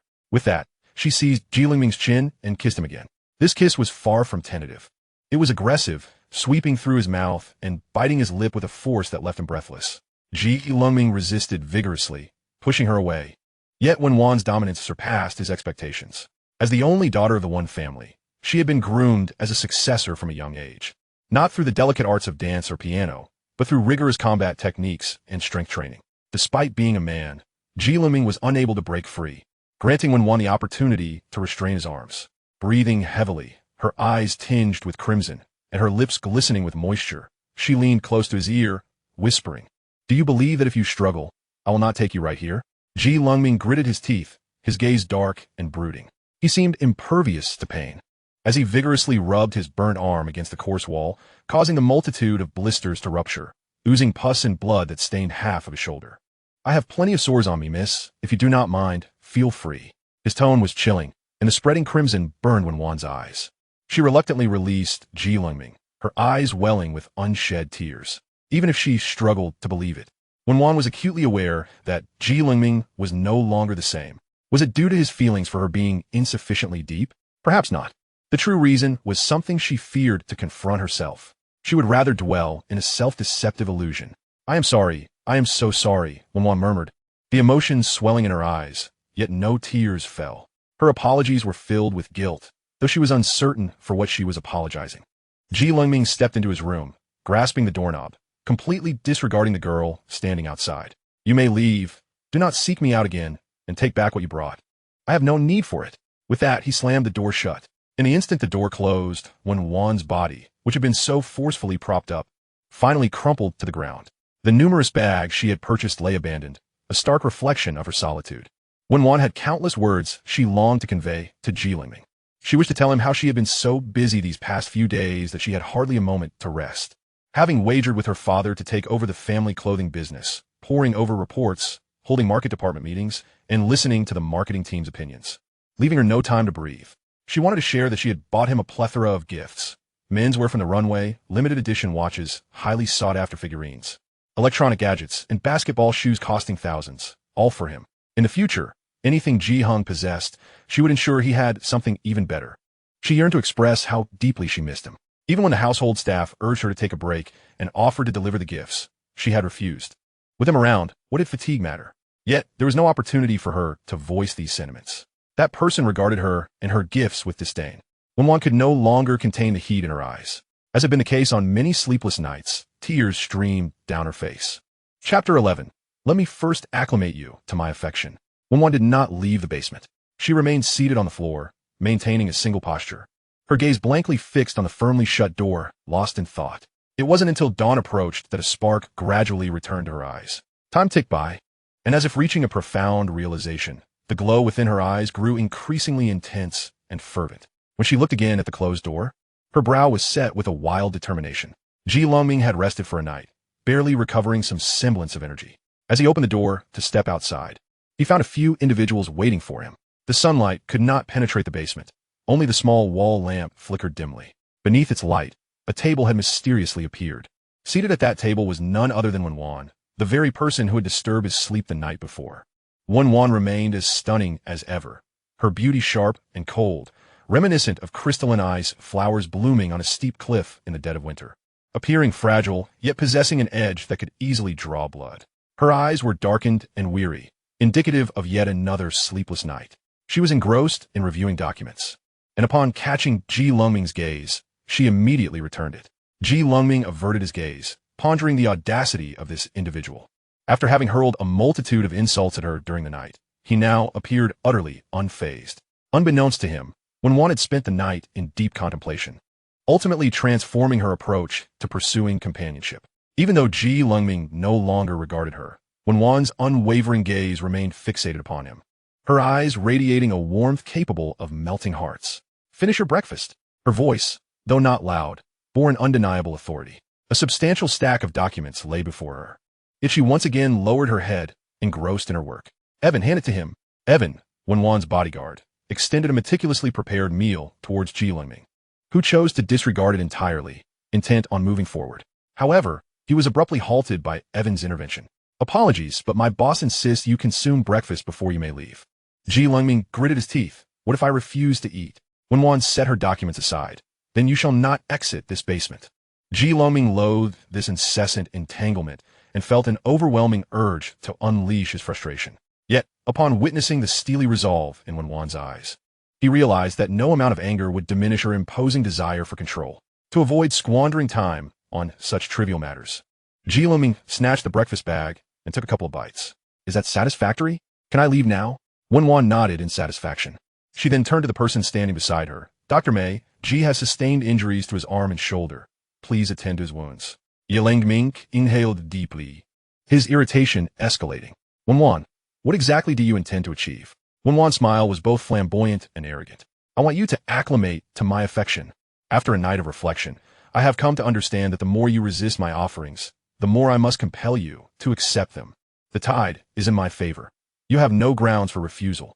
Lengming's fists clenched, his lips forming a thin line, veins throbbing at his temples. "You're insane." Wen Wan dismissed his vitriol with indifference. "Dr. May, I appreciate your assistance." Dr. May, trembling with trepidation, had been summoned early that morning and found himself waiting anxiously. Miss Wen had repeatedly emphasized the need to avoid disturbing the occupants of the room, requiring his full attention to prevent any unexpected appearances. He had even been unable to pass the time on his phone.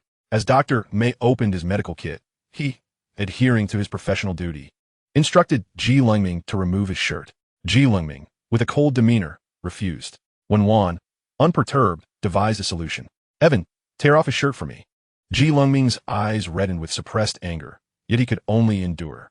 Clenching his jaw, he begrudgingly unbuttoned his shirt. His wardrobe was limited. Each piece lost was a financial setback, and he needed to conserve his resources. Complying, he allowed Dr. May to expertly bandage his wounds, the treatment swift and precise. Wen Wan, witnessing the process, tossed a large bag she had brought overnight at Lengming's feet. Inside are clothes. You may choose to wear them or have someone assist you. Having already learned from the experience of eating and being bandaged, Lengming quickly retrieved a shirt. The fabric felt luxurious against his skin, and with the warming weather, it offered a refreshing comfort. "Now that I am dressed, may I take my leave?" Wen Wan admired him, noting how the light blue complemented his features, exuding a youthful innocence that, combined with his gentle visage, made him appear almost ethereal. "Put on the watch," she instructed. Lengming rummaged through a box, unveiling a finely crafted, youthful mechanical watch. Having lived 2 lives, he was well-versed in luxury and could estimate its worth at no less than 6 figures.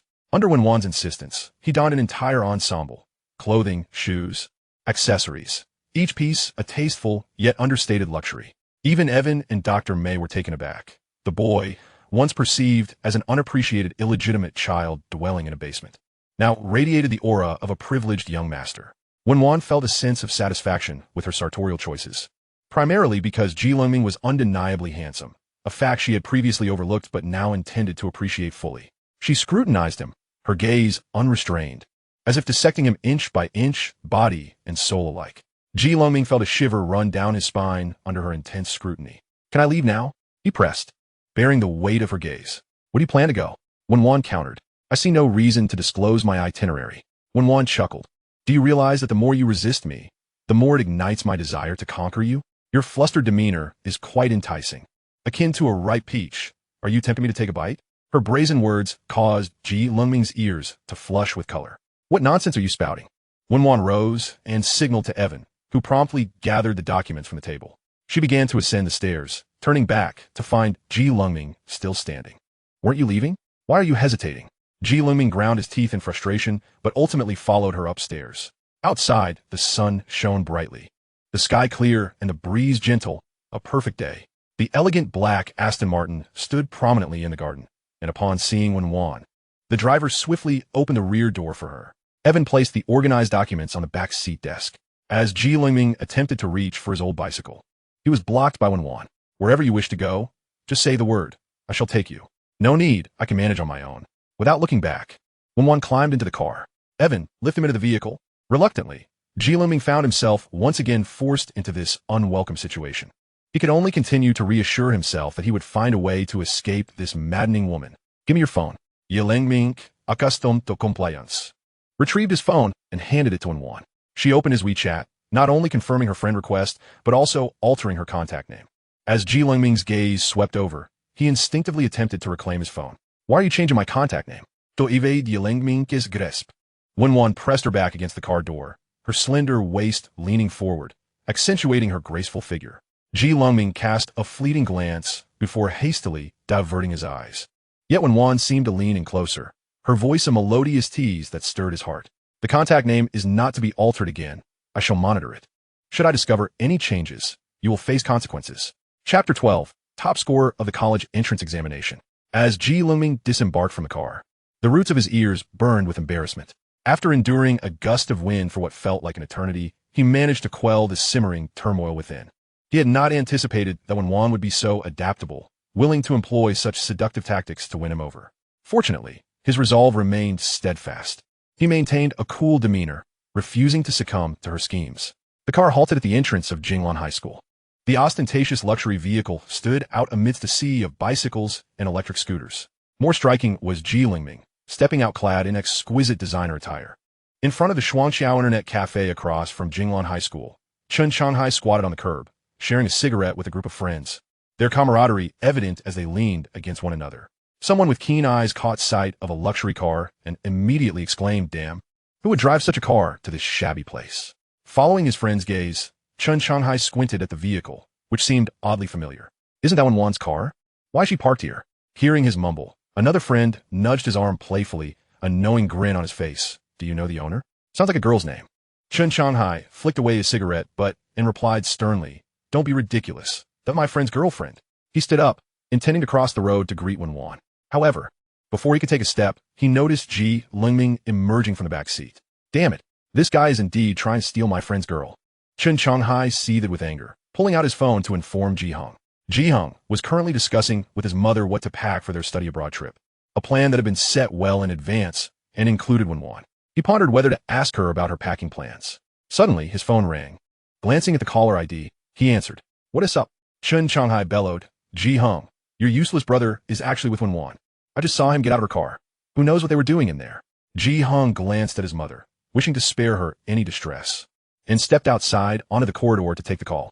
Be clear, Chen Shanghai embellished the story of Lengming's appearance, leaving Hung frowning. Are they at Jinglan High School? Yes, that rundown school. Chen Shanghai cursed, and suddenly, his eyes caught sight of a banner stretched across the school's outer wall. An expletive escaped his lips. Damn it. Hung, guess what I just saw? Hung's frown deepened. What did you see? Chen Shanghai responded, forget it. It's hard to explain over the phone. I'll send you a photo. He hastily hung up, took a close-up picture, and sent it without delay. Upon receiving the WeChat message from Chen Shanghai, Hung immediately opened it. The photo depicted a banner with bold black lettering proclaiming, "Congratulations to our student Lengming for winning the Science Top Scholar title in Yangqing's college entrance examination." Hung clenched his phone tightly, his jaw set, his expression ferociously grim. Jinglan High School was a notoriously subpar institution. Not only was the faculty inadequate, but the management was also exceedingly lax, resulting in a dreadful academic atmosphere. During a health check before the college entrance exams, numerous female students were found to be pregnant. Essentially, attending this school meant 3 years of wasted potential. How could such a dismal school, with an undergraduate acceptance rate of less than 5, possibly produce a top scholar?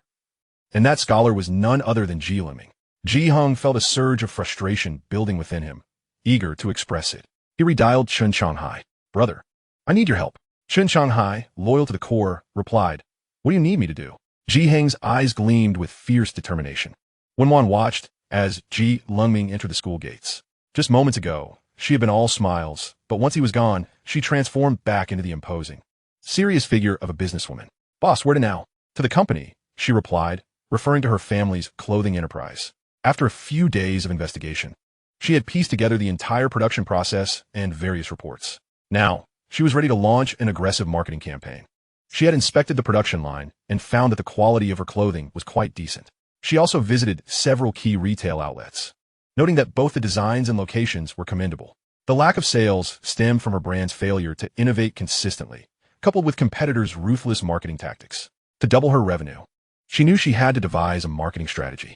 As the Aston Martin roared to life, it sped past the aging streets. For a fleeting moment, Wen Wan's gaze drifted over the vibrant scenery, lost in thought.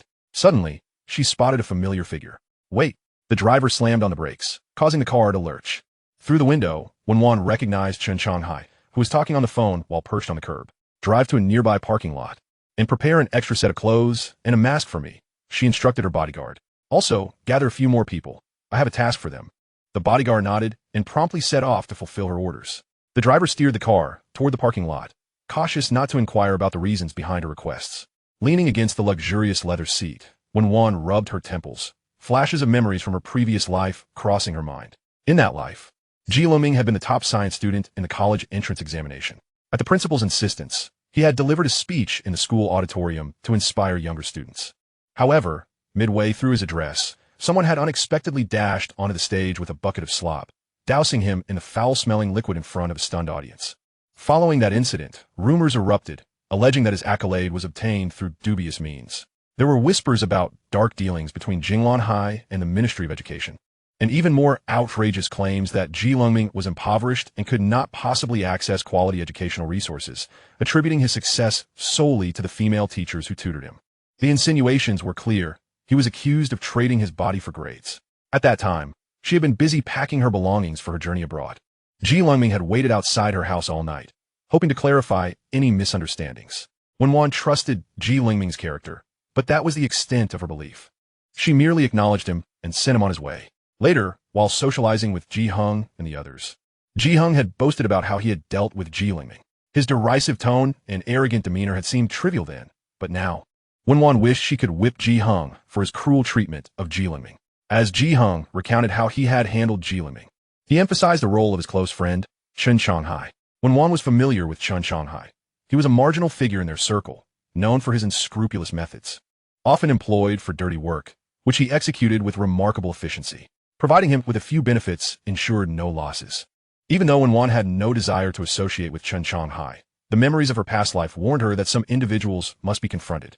She could hardly fathom what Lengming had been thinking that night he waited outside her garden, nor could she imagine the extent of his suffering. Just the thought made her heart ache unbearably. The car came to a halt. Wen Wan alighted, stepping out of the parking lot. Her eyes radiated a barely contained fury, a palpable sense of impending storm brewing around her. A tempest was on the horizon. Chapter 13, the first and second in the grade. The reason Lengming returned to Crystal Blue High School was twofold. Firstly, with the release of the college entrance examination results, the class he belonged to issued a notification for students to come to school to fill out their applications.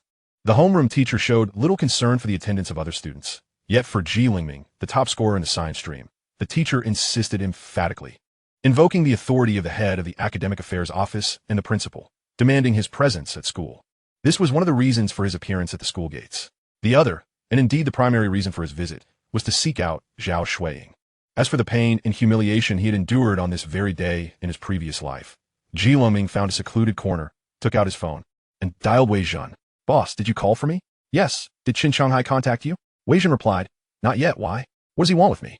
Lengming did not elaborate. If he reaches out to you, remember to record the conversation and inform me afterward. Goodbye. Wei Zhen did not ponder for long. Just as Lengming hung up, Chen Shanghai's call came through. Startled, he quickly answered, recalling Lengming's instructions, and pressed the record button. Boss Chen, what can I do for you? Chen Shanghai's tone was relatively amiable. You received the 50,000 yuan, right? How is your mother doing? Wei Zhen politely responded. Thanks to you, my mother's condition has stabilized. Thank you, Boss Chen, for rescuing us from our plight. Chen Shanghai chuckled. Are you still interested in making more money? Wei Zhen's heart skipped a beat. He began to grasp the purpose of Lengming's earlier call. Being a man of principle, Wei Zhen had resolved to follow Lengming's orders and remain utterly loyal. Of course I want to earn money. I dream about it. Wei Zhen feigned excitement. What opportunity do you have? Just say the word, and I will comply. Chen Shanghai was pleased with Wei Zhen's eagerness. Clearing his throat, he stated, This task differs from the last one. You won't need to physically confront anyone this time. All you have to do is bring a bucket of kitchen waste to the entrance of Crystal Blue High School. I'll be waiting for you there. Wei Zhen, showcasing his flair for theatrics, inquired, "What's the payment?" Chen Shanghai did not keep him in suspense, but also aimed to minimize expenses. So he explained the pricing structure. Since you won't be engaging in any physical altercations, the price will naturally be less than last time, right? But I assure you, once the task is completed, I will pay you 10,000 yuan. Do you accept? Wei Zhen, momentarily doubtful, asked.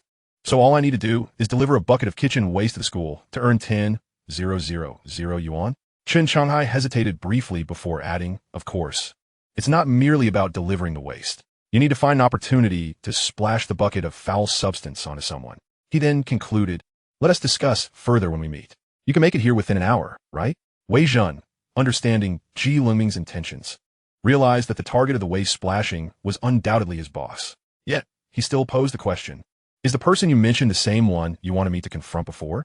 Chen Shanghai nodded affirmatively. Exactly, that's the one. You remember his appearance, right? Wei Zhen responded, I remember. Of course, I'll be there. After hanging up, Chen Shanghai sighed in relief. Now, he only needed to find someone to spread rumors. On the other end, Wei Zhen returned Lengming's call, exclaiming, Boss, you're incredible. Chen Shanghai indeed sent me a task, asking me to harm you. Lengming asked, did you accept it? Wei Zhen replied, of course. I watch plenty of spy movies. I have a strong sense of professionalism. Lengming smiled. This individual, who had been brought into his plan, was proving useful. Before Lengming could inquire further, Wei Zhen divulged Chen Shanghai's malicious scheme in a rush. Can you believe how devious this little thief is? Thankfully, boss, you foresaw this. Otherwise, you would have been in serious trouble. Lengming vividly recalled the misfortunes of his previous life. Not only had he faced public humiliation before the entire school, but he had also endured slander and ridicule. Someone had posted a video of him being splashed with kitchen waste online, and with the help of online trolls, he had become a pariah, universally reviled. He had been forced to hide in the dark confines of a basement, pretending to be oblivious to the cacophony of the outside world. Had it not been for Dessin's desire to acquire the land in the Western District and his efforts to suppress public sentiment to avoid any damage to his reputation, Lengming might have been driven to suicide. Lengming's mind was clear. This time, he would take control of the situation. It was time for Hong and his cohorts to experience the taste of being a pariah. Did you record the conversation? He asked. Wei Zhen replied, of course. Should I send it to you? Lengming instructed. Yes, send it over shortly. And remember to have your phone's camera ready when you arrive at the school gate. Keep it discreet to avoid detection. Wei Zhen was exhilarated. This was the life of an undercover operative, and it was thrilling. I will ensure the task is completed. After ending the call, the audio file was quickly sent. The file was not large, but the dialogue was coherent, serving as potent evidence against Chen Shanghai. Lengming tucked his phone away, a cold smile gracing his lips. In a classroom on the 5th floor, Class 3 of the senior year was sparsely populated.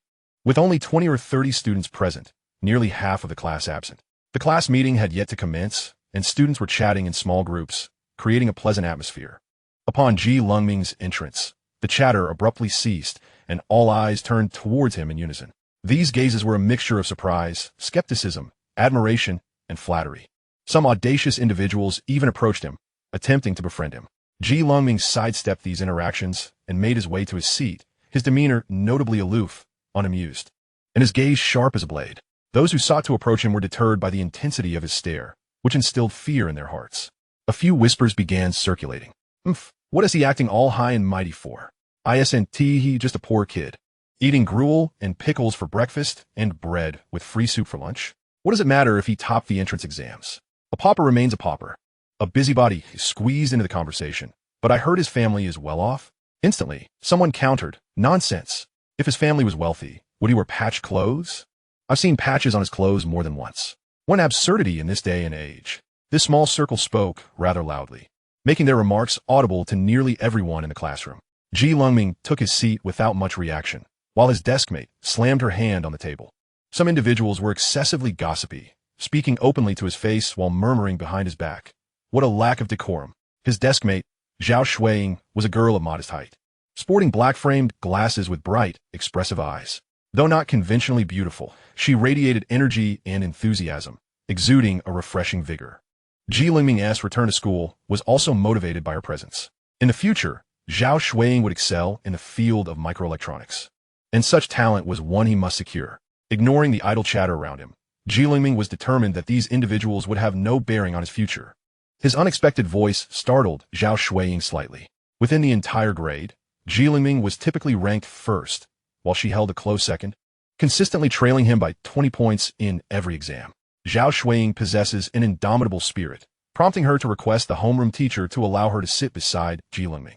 With the intention of engaging in academic discussions with him, she is taken aback to discover that this boy is as silent as a stone, uttering not a single word throughout the day.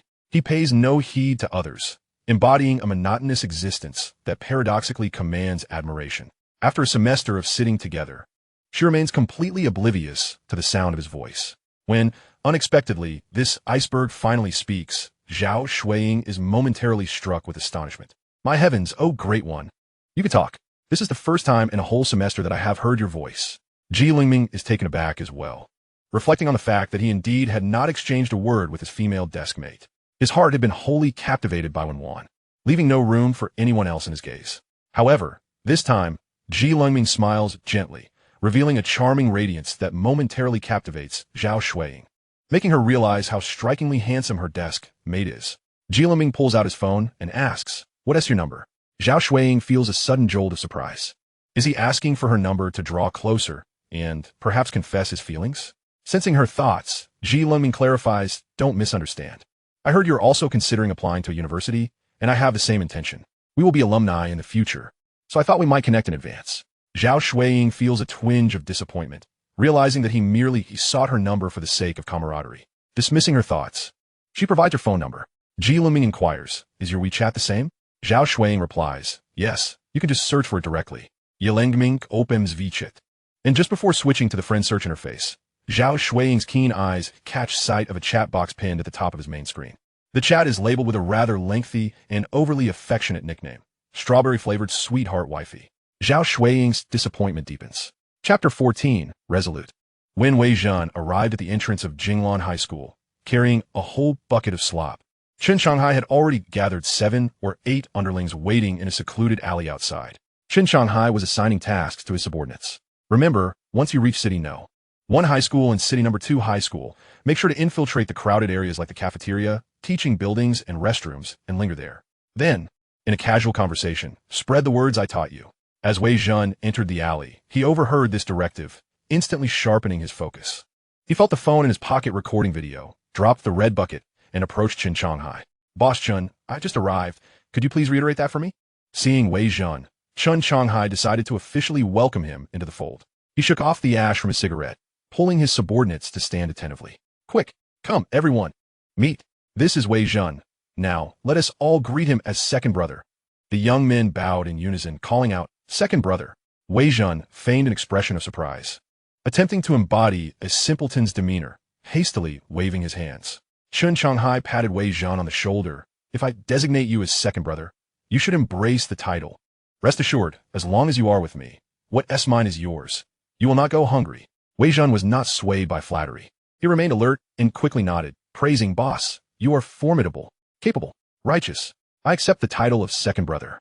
"Boss, may I call you big brother?" Chen Shanghai, being a man of common tastes, was delighted by the jest. He felt a sense of foresight in utilizing Wei Zhen as a pawn, recognizing him as perceptive, efficient, and loyal, with few demands, an easily manageable ally. He felt quite satisfied. Enough of the pleasantries. Chen Shanghai shifted to serious matters. "Wei Zhen, your timing is impeccable. If you have the time, remember to infiltrate the crowded areas at Jinglan High School as well. Spread the word about Lengming's exam malpractice. Additionally, mention the collusion and dealings between Jinglan High School and the Ministry of Education. The more exaggerated, the better, understand?" Wei Zhen nodded firmly. "Boss S orders. I will certainly comply." Though he spoke affirmatively, deep down he held immense admiration for Lengming. His boss Ji was incredibly astute. Every move Chen Shanghai made seemed to fall within Lengming's expectations. Such a visionary was fortunate to not be an enemy. Chen Shanghai's subordinates dispersed, each attending to their own tasks, unaware that, just as they commenced their operations, figures lurking in another dark alley were also on the move. Within less than 10 minutes, Chen Shanghai's freshly deployed men were captured en masse by trained bodyguards. In the dark alley, at least 2 burly men stood guard at the entrance. Inside, Wen Wan stood with 6 towering figures beside her, leaning against a wall in the old city, coldly observing the row of young men kneeling before her. Their hair dyed in bizarre styles. Despite her slender frame and striking beauty, she exuded an oppressive aura akin to that of a reaper.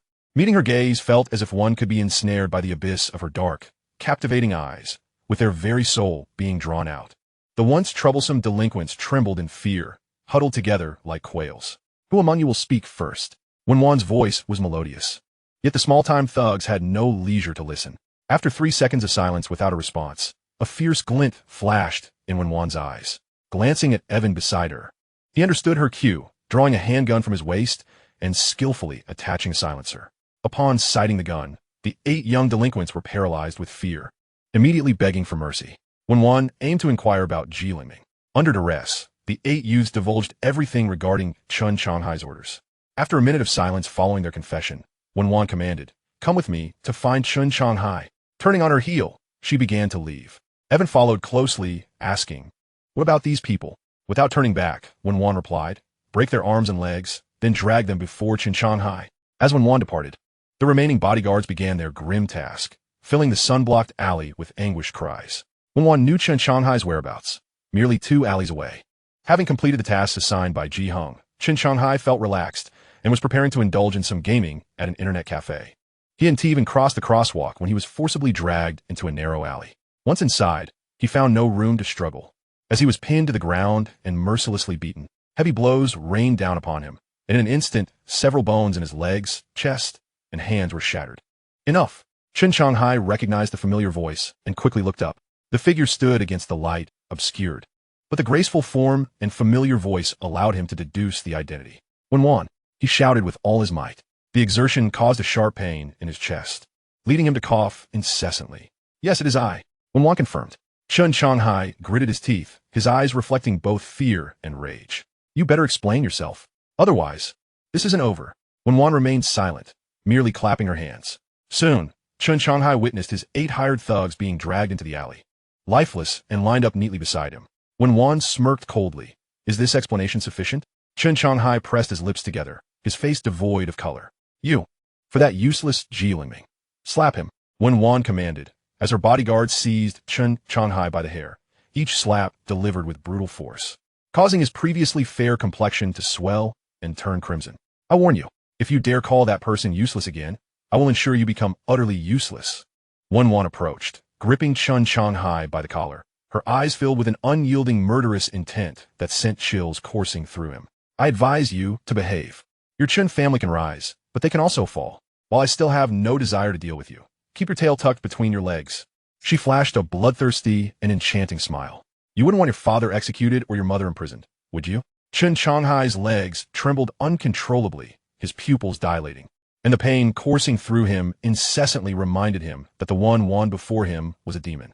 He was genuinely frightened by her.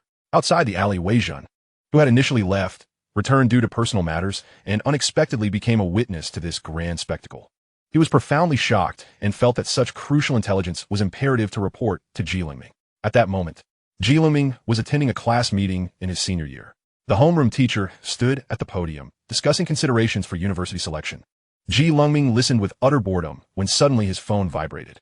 He opened the text message, and a lengthy message appeared. Lengming read the message 2 or 3 times, his frown deepening with each pass. The message was from Wei Jun, detailing Chun Changhai's predicament and describing the appearance of the group that had assaulted him. Particularly, Wei Jun devoted a plethora of words to depict Wen Wan, portraying her as a tyrannical queen, a female fiend, almost likening her to a creature that thirsted for blood and flesh. Given Lengming's understanding of Wen Wan, he was not particularly surprised. It would have been more astonishing if she had not displayed such a ruthless demeanor. Lengming remained calm, not the slightest bit flustered by Wen Wan's sudden interference. After a moment's contemplation, he sent Wei Jun instructions for the next course of action. Chapter 15, The Female Tyrant. Approach Wen Wan and strive to make her your secondary boss. The specific method was as follows. Based on his understanding of Wen Wan, Lengming tailored a strategy for Wei Jun, intending for Wen Wan to accept him and allowing him the possibility of becoming a close aide. Upon receiving the text, Wei Jun thought to himself, since aligning with the big boss, his life had become thrilling and exhilarating. This intricate game of espionage was indeed being orchestrated by the big boss with utmost clarity. Understanding Lengming's directives, Wei Jun steeled himself for action. He stealthily lingered at the alley entrance for a few seconds before seizing an opportune moment, rushing into the alley with a bucket of slop. Wei Zhan was swift and timed his appearance perfectly. The outermost bodyguard were focused on Wen Wan and Chen Shanghai when he suddenly intruded, catching them off guard. He lifted the bucket and, with a whoosh, doused the unsuspecting guards with a foul-smelling concoction. Evan, trained and positioned beside Wen Wan, quickly rallied the bodyguards to protect her. He then dashed forward, delivering a spinning kick that landed squarely on Wei Zhan. However, Wei Zhan was no mere street thug. Having learned a few moves in his youth and spent time in the military, his physical prowess and agility were commendable. He immediately used the red bucket to shield himself, pressed his back against the wall, and executed a roll, managing to slip into the bodyguard group. He refrained from attacking, instead taking advantage of their shock at the stench and food remnants on him to grab Chen Shanghai's leg, attempting to drag him to safety. Wen Wan would not allow anyone to snatch a prize. Seeing Wei Zhan gripping Chen Shanghai's ankle, she swiftly drew her sidearm from her waist and, with a swift motion, pulled the trigger. With a resounding bang, a bullet grazed Wei Zhan's arm, the heat of the projectile searing through his muscle, leaving a deep gash. Yet, Wei Zhan recalled Lengming's words. The more pain he endured, the more Wen Wan targeted him, and he could not relent or show weakness. Even with his arm pierced by the bullet, he refused to release Chen Shanghai's leg, resolutely dragging him out of the wolf's den. Indeed, upon witnessing this, a flicker of astonishment crossed Wen Wan's eyes. However, as this was her territory, and with numerous capable subordinates at her disposal, she was determined not to let Wei Zhan escape. Her security team was formidable, and with their overwhelming numbers, Wei Zhan's solitary bravery was soon overpowered, pinning him firmly to the ground. Yet, the first words that escaped Wei Zhan's lips were not a plea for release, but rather, "Let go of my boss." Chen Shanghai was profoundly moved by Wei Zhan's fervor. Never had anyone ignited such passion within him. He resolved that, henceforth, he would ensure that Wei Zhan received the best treatment and the highest status, second only to himself. Wen Wan's temperament was well understood by Lengming. The harder it was to conquer someone, the more disdainful they were towards her, the more intrigued she became. As a reborn individual, Wen Wan recognized that Chen Shanghai possessed a loyal and formidable general. Although she had never met Wei Zhan before today, upon seeing him, she instantly understood that this fierce-looking man was that very general. Wen Wan was not one for idle chatter. She cut straight to the point. "I want you to be my employee. State your demands." Wei Zhan was taken aback. Had he really so quickly struck a deal with the secondary boss? While he yearned to fulfill his task, he stubbornly retorted, "Do you think I covet your measly money? I, Wei Zhan, only recognize Boss Chen. You are nothing." Chen Shanghai was moved to tears. Wen Wan did not take offense. Instead, she delivered a harsh kick to Chen Shanghai, causing him to yelp in agony. Then, with disdain, she remarked, "Is this coward worth your loyalty?" Wei Zhan stood firm. "Just for Boss Chen's assistance in my mother's medical treatment, I could never betray him." Wen Wan signaled to Evan, "Find out which hospital his mother is in, bring her here, and send her to the DS Rehabilitation Center. All expenses will be covered by DS." Wei Zhan's pupils constricted, his heart shaken. Indeed, his big boss had anticipated everything, as long as it concerned his mother. Her medical expenses would incur no additional costs. Someone would reimburse them directly. Wen Wan smiled, striving to appear amiable. "Wei Zhan, is it? Let me introduce myself. I am Wen Wan, the future president of the DS Group. By following me, you will stand on the shoulders of giants, traversing heights unattainable by the average person in a lifetime." Wei Zhan remained silent, yet the tremor in his gaze revealed the turmoil within him. Wen Wan intensified her approach, transitioning from temptation to coercion. "If you refuse to comply, it's no matter. Your mother will suffer. I assure you, no hospital in Yangsheng will dare to admit your mother. You are not a devoted son, are you? Surely, you do not wish to prematurely arrange your mother's affairs after her passing." Utilizing Wei Zhan's mother as leverage against him has, indeed, proven effective. Although Wei Zhan initially resisted with a hint of defiance, he ultimately succumbed to reality and acquiesced to Wen Wan's condition of having her as his subordinate, while begrudgingly agreeing to Wen Wan's demands. Wei Zhan subtly cast his gaze towards Chen Shanghai, clearly conveying, "Boss Chen, I am being coerced. My true allegiance still lies with you." Chen Shanghai. "Wei Zhan, can you spare Boss Chen? I am willing to shoulder all the blame." Chen Shanghai, Wei Wan, however, had no intention of wasting much time on Chen Shanghai. Having issued her warning, she decided that as long as Chen Shanghai behaved himself henceforth, she would refrain from troubling him further. Wen Wan, record a video of them and send it to Jihong. With that, she strode out of the dark alley. Evan followed closely behind, and Wei Zhan was escorted out of the alley as well. leaving 3 bodyguards to clean up and film the video for Chen Shanghai and the others. Upon receiving the video sent by Wen Wan, Ji Heng's teeth nearly shattered with rage. In the footage, Chen Shanghai was beaten to a pulp, his subordinates suffering grievously with broken limbs. A group of them sprawled on the floor amidst food remnants, wailing in agony. This horrific scene deeply pierced Ji Heng's heart. His breath quickened, eyes reddening. He hastily dialed Wen Wan's number. Wen Wan was seated in the car, examining her new clothes, pondering whether this outfit would be eye-catching enough for Ji Lengming's graduation speech. She needed him to spot her at first glance from the podium. Noticing Ji Heng's call, she answered with mild annoyance. Wen Wan. Ji Heng's furious roar echoed in the car, audible to nearly everyone present. I believe our relationship has been amicable, yet you are exceedingly overstepping. Wen Wan maintained a calm tone. Did you receive the video? Just a little reminder, some matters you handle behind my back do not escape my notice. Ji Heng, what poison has that bastard filled your mind with? Wen Wan's voice turned icy. Who are you calling a bastard? Yi Zeng. Just because I struck your dog today does not imply that I would hesitate to strike its master. An impure mouth, I think, warrants the removal of that tongue. Ji Heng immediately grasped Wen Wan's implication. If he continued to speak disrespectfully, she would send someone to cut out his tongue. The Wen Wan he remembered may have been somewhat domineering, but she had never been so brutally merciless. This was the embodiment of a female tyrant. Ji Heng understood that this was not the moment to confront Wen Wan head-on and could only grit his teeth in patience. Wen Wan, let us meet and discuss this. Shall we? Upon reconsideration, Wen Wan realized this would be an excellent opportunity to introduce Ji Lengming to everyone. She could not be by Ji Lengming's side at all times, nor could she constantly guard against the treachery of scheming individuals. The best approach was to publicly declare that Ji Lengming was hers and that no one else should dare to encroach upon her territory. A show of power. In 5 days, I will host a party at my home. You are welcome to attend. Ji Heng felt a flicker of joy in her words. Since Wen Wan was willing to invite him, did that imply he still held some significance in her eyes? Excellent. I shall certainly be there. Meanwhile, Ji Lengming at Jingwan High School also received news from Wei Zhan. Everything is proceeding smoothly. As Ji Heng read those 4 words, an unusually gentle smile spread across his face. Though his expression beamed with joy, his eyes bore no trace of mirth. Since Wen Wan was determined to intrude into his affairs, he would graciously accept her presence. The game is most enjoyable when played slowly. Chapter 16, Viral Sensation. Following the usual protocol, the homeroom teacher, after guiding everyone in filling out their college entrance examination applications, approached Ji Lengming and took him to the Academic Affairs office. Inside, the head of Academic Affairs, grade director, homeroom teacher, and principal took turns persuading Ji Lengming, requesting that he deliver a graduation speech to the first and second year students that afternoon. Initially, Ji Lengming declined, but soon he received a tip-off from Wei Zhan. Boss, the second boss is coming to see your graduation speech. Suddenly, Ji Lengming realized he could not evade this obligation. It was not yet time for Wen Wan to discover that he, too, was a reborn individual. Perhaps she had her suspicions, but they had not yet reached the point of confrontation. He could not deviate too far from the path of the past. Originally intending to refuse the school's request, Ji Lengming reluctantly agreed to the invitation to speak. At 2 p.m., in the university auditorium, the hall, which could accommodate 500 people, was filled to capacity. As Ji Lengming stepped onto the podium, he immediately spotted Wen Wan seated in the audience, dressed in a black gown that reached her knees, adorned with pearls at the sleeves and neckline.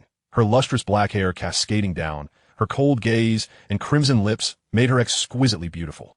Wen Wan exuded an aura of authority. Even her mere presence commanded attention, and no one dared overlook her, despite her occupying a seat typically reserved for school officials. Even more astonishing, Wen Wan had brought along a camera, complete with a professional operator.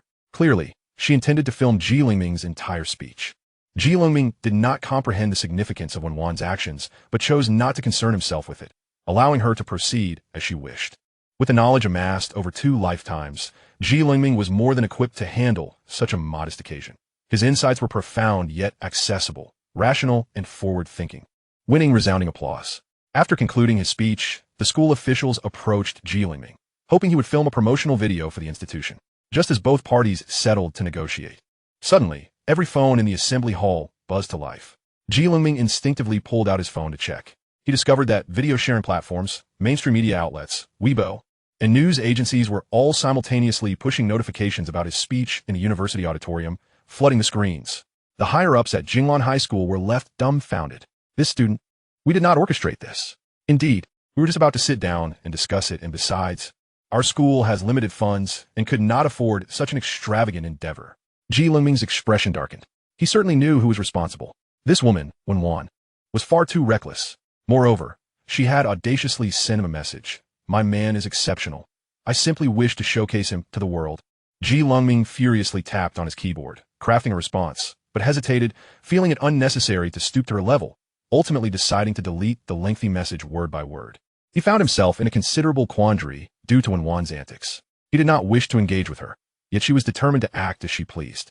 A continuous stream of screenshots flooded his phone. Some screenshots were accompanied by captions. For instance, there was one of him standing confidently at the podium, bathed in the afternoon sunlight. Even without editing, he looked no less impressive than a professionally retouched portrait. Wen Wan captioned it, "Handsome, isnt, mine, drolworthy." Another example was a multitude of netizen comments she sent his way. "Who is this boy? I need his contact information immediately." Wen Wan replied, "Dream on. P.S. mine, and I won't share." His ensemble radiated youthful charm, reminiscent of a young prince. Wen Wan countered, "What do you mean reminiscent? He is the prince. Can no one see he is decked out in designer brands? This outfit is worth at least 6 figures. Wen Wan retorted, "Who dares to call him poor? I shall smash their face." She sent all her combat achievements from the front lines to Ji Lengming, compelling him to acknowledge her. Ji Lengming bid farewell to the school leaders. With such overwhelming publicity surrounding Ji Lengming, it was only natural that Jingwan High School no longer needed to engage in any promotional activities. The marketing effect had already been achieved. Upon exiting the school gates, a striking Aston Martin awaited him. Ji Lengming approached and tapped on the window. The window did not open, but the door did, inviting him to enter the vehicle for a discussion. Considering his injuries, Wen Wan hesitated to exert her influence over him, and so he climbed into the car. As the door shut, sealing them within, the frigid air inside sent a shiver across his skin. Wen Wan did not check her phone, but instead perused a series of documents with remarkable speed, her eyes scanning the pages with effortless grace. They communicated without words, an unspoken understanding between them. As she reviewed the files, she spoke to Ji Lengming. "I told you, I had a dream where I lost you. In that dream, you achieved the top score in the science stream of the college entrance examination, but regrettably, you were maligned by malicious individuals, never tasting the honor of being the top scholar, and suffering greatly in the process." Lifting her gaze, her eyes sparkled with warmth and clarity. "This time, I shall restore the honor that rightfully belongs to you." Ji Lengming shook his head. "You need not go to such lengths. I do not owe you my gratitude." Wen Wan's lips curled into a slight smile. "I do not seek your gratitude. What I desire is for you to belong to me wholly, in body and spirit." Ji Lengming regarded her with unwavering eyes, unperturbed. "Unfortunately, I belong solely to myself," he replied, adding, "First, I thank Miss Wen for her good intentions. But I must caution you, excess is as detrimental as deficiency. Next time, I suggest you learn to respect others, such as asking me if I am willing to be in the limelight." Rendered speechless, Wen Wan grasped his arm as he turned to leave. "Very well. Let me inquire. Will you attend a party I am hosting in 5 days?" Ji Lengming flatly refused no. He attempted to extricate himself from her grip, yet she held on firmly, showing no intention of letting go. With a radiant smile, Wen Wan declared, "I have already asked you. 5 days from now, I shall send someone to fetch you." A surge of anger welled up within Ji Lengming. Was this her idea of consulting him? Did she consider him to be her property, devoid of any autonomy? Despite his fury, Ji Lengming maintained his composure. The more he entangled himself with this woman, the deeper he would sink in her logical traps. The best course of action was to ignore her. Whatever she did, he would disregard it. "We'll discuss it in 5 days, he stated, then crossed the zebra crossing to hail a taxi back to the G residence. He needed to pack his belongings and head to the newly rented old house near a university. Fortunately, he had arranged for Wei Zhan to secure the accommodation in advance, and his admission letter was addressed to that rental property. Upon returning to the G residence, the sun was setting. As Ji Lengming made his way to the basement, he nearly collided with a young maid, Duan Yu, who was about to exit. She appeared startled, but quickly composed herself upon recognizing him, then gracefully sidestepped him and left the premises. Seeing Duan Yu reminded Ji Lengming of her conversation with Ji Dessen. He hurried back to his room to check the surveillance footage. Indeed, following the footage, he clearly saw Duan Yu hiding a box of medication in her room. Chapter 17, Alternative Marketing. Qin He and the others remained at the private hospital, not having returned home. Ji Lengming seized the opportunity to stealthily enter Duan Yu's room, where he discovered a bottle of medication hidden beneath the bed. Levengestory. So it was a contraceptive pill. Realizing its purpose, Ji Lengming formulated a plan. He emptied the bottle of its contents and replaced them with similarly shaped and colored tablets of another variety, then returned to the basement to gather his belongings. Lengming's possessions were minimal: a few old garments, a well-used toothbrush and towel, and some electronic devices, altogether fitting into a single suitcase. The night deepened, and the stars filled the sky. Quietly, Lengming left the grand residence without a trace of longing. In the stillness of the night, the 12th floor of the Qingmu fashion office remained brightly lit. A stack of interview materials featuring handsome men and beautiful women cluttered Wen Wan's desk, while the responsible party fought off drowsiness to report to her. Miss Wen, the filming location is tentatively set at Zhongyue Plaza's large shopping mall. Does that sound acceptable? Wen Wan immediately declined. No. Zhongyue Plaza lacks the requisite prestige. It's crowded with ordinary people, making it easy for filming to be compromised, thereby diminishing the marketing impact. Opening her phone's map, she pointed to a specific location. I recall that Qingmu has a branch in SBK, correct? The responsible party's eyes widened in alarm. Miss Wen, SBK is a high-end luxury mall. If we shoot such a video there, we might inadvertently provoke significant disputes with SBK. Wen Wan remained unfazed. It's fine. If anything goes awry, I will take responsibility. With the boss's assurance, the responsible party had no choice but to comply. The responsible party continued with the next report. Regarding the selection of male and female actors, we have compiled 10 suitable profiles, all on your desk. When might you be able to make a decision? Wen Wan glanced at the stack of attractive candidates, her interest waning. She had little desire to sift through the poses of these men and women vying for the camera's attention. Instead, she summoned Wei Zhan. Wei Zhan's arm, previously pierced by a bullet, was now wrapped in white bandages, appearing somewhat bulky. He had been brought into the company by Wen Wan, but had not been assigned any tasks, so he had taken it upon himself to stand guard outside her office. Silent as a towering cedar, though he seemed a quiet presence, his keen ears absorbed every conversation within the office. Upon entering, Wen Wan thrust the 20 profiles into his arms. Help me choose. Wei Zhan feigned ignorance. Noting his bewilderment, Wen Wan took the rare opportunity to explain. Just pick a pair of men and women that you think are suitable. Wei Zhan muttered a vague acknowledgement. With the 20 profiles in hand, he settled in an adjacent staff office. Finding it empty, he took out his phone and recorded a video discussing the stack of files, then sent it to Lengming. Boss, here are the profiles of all the influencers who came for the audition. Lengming was on a train heading to a university. Wei Zhan provided an explanation. I've heard that the second boss intends to implement an alternative marketing strategy. The profits of Qingmu fashion have been steadily declining, reaching a point of continuous losses. The second boss aims to resurrect the clothing line through this unconventional approach. The so-called alternative marketing involves enlisting a pair of handsome young men and beautiful women to engage in indescribable acts within the fitting rooms of the Aoki apparel boutique, subsequently capturing the moment through faux selfies to disseminate the footage online. The second boss has already established connections with marketing accounts and has coordinated with major trending platforms. They are merely awaiting the video shoot. Lengming pondered for a few moments. In his previous life, Wen Wan's family's clothing business was ultimately dismantled by Wen Tongren. He was perplexed as to why Wen Wan would resurrect this venture. What was her intention? Revengestory. And he inadvertently clicked on a short video sent by Wei Zhan. Within the video were profiles of 20 individuals, all audacious and overt internet celebrities. As he was not well-versed in the influencer sphere, he did not devote much attention to the video. Suddenly, one profile caught his eye. Lengming hastily hit the pause button. This individual was the young star supported by Qin He. The video of Qin He and the young star was still stored on his computer, and he had even sold segments of their footage to paparazzi for a profit of 500,000. The memory was quite vivid. Thus, even though the young star's photograph had been digitally enhanced, he recognized him immediately. This star, known by the stage name Long Yi, was quite appealing, with an impressive physique, indeed possessing the capital to attract wealthy patrons. Lengming forwarded a screenshot of Long Yi to Wei Zhan. Choose him. You can select any female. Wei Zhan responded, understood. He then submitted the chosen profiles of handsome men and beautiful women to Wen Wan. Without lifting her head, Wen Wan replied, just give it to the person in charge. The person in charge accepted the information with a smile and confirmed the shooting schedule with Wen Wan before leaving the office, visibly relieved. After approving several documents, Wen Wan stretched languidly. Her body had been under immense strain for consecutive days. Despite her youth, she could hardly endure such exhaustion. She lay down on the sofa in her office, resting her head on a cushion, and promptly fell asleep. Wen Wan's marketing strategy proved exceedingly successful.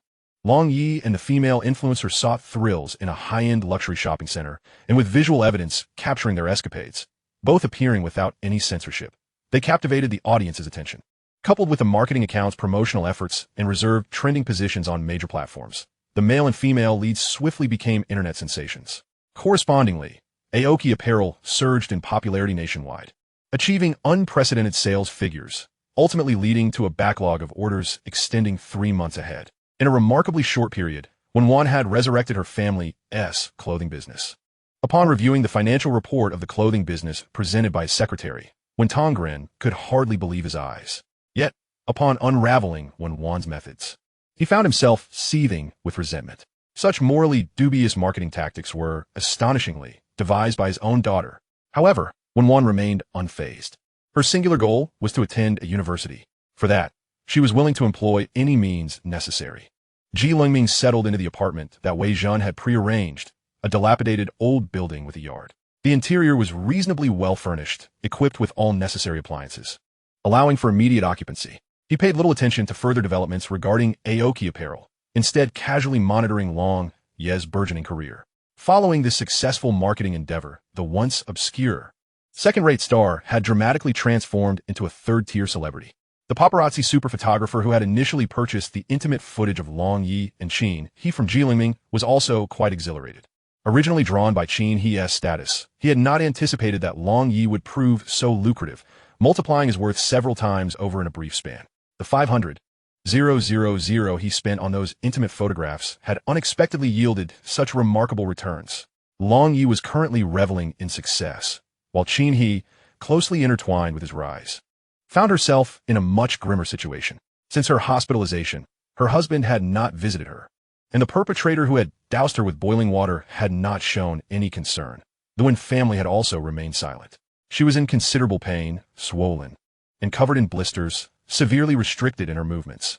A careless misstep could leave her with permanent scars. Now, seeing her once dependent little wolf dog achieve fame only deepened her jealousy, intensifying her animosity toward Lengming, the root of her woes. Yizeng, can you truly win over Wen Wan? Jihong was preparing his attire for the banquet that evening. Hearing his mother begin yet another tirade about his inferiority compared to Lengming only added to his frustration. Am I not trying my best? Qin He, wrapped in bandages, had withered under the torment, resembling a gaunt mummy. Effort alone is insufficient. You must make her wholeheartedly devoted to you. There are only a few strategies to pursue a woman. Why can Lengming master them while you cannot? Heng's expression hardened. If that's the case, why not let Lengming become your son? After shouting, Hong stormed out of the private hospital, intending to return home to cool off. At the residence, the garden gate stood open, yet the main door was shut. Hong retrieved his keys, ready to unlock it. Suddenly, he heard muffled, indescribable sounds emanating from within the house. Such tones were all too familiar to someone well acquainted with the world of indulgence. Simultaneously, another voice, one he recognized all too well, reached his ears. It was his father's voice. Hong felt a surge of rage. Chapter 18, Investment. Lengming was fully aware of the internal conflicts within the family, yet he chose to remain uninvolved. To him, both the and Wen families, as well as the upper-class society they represented, were merely tools for the initial accumulation of his primal capital.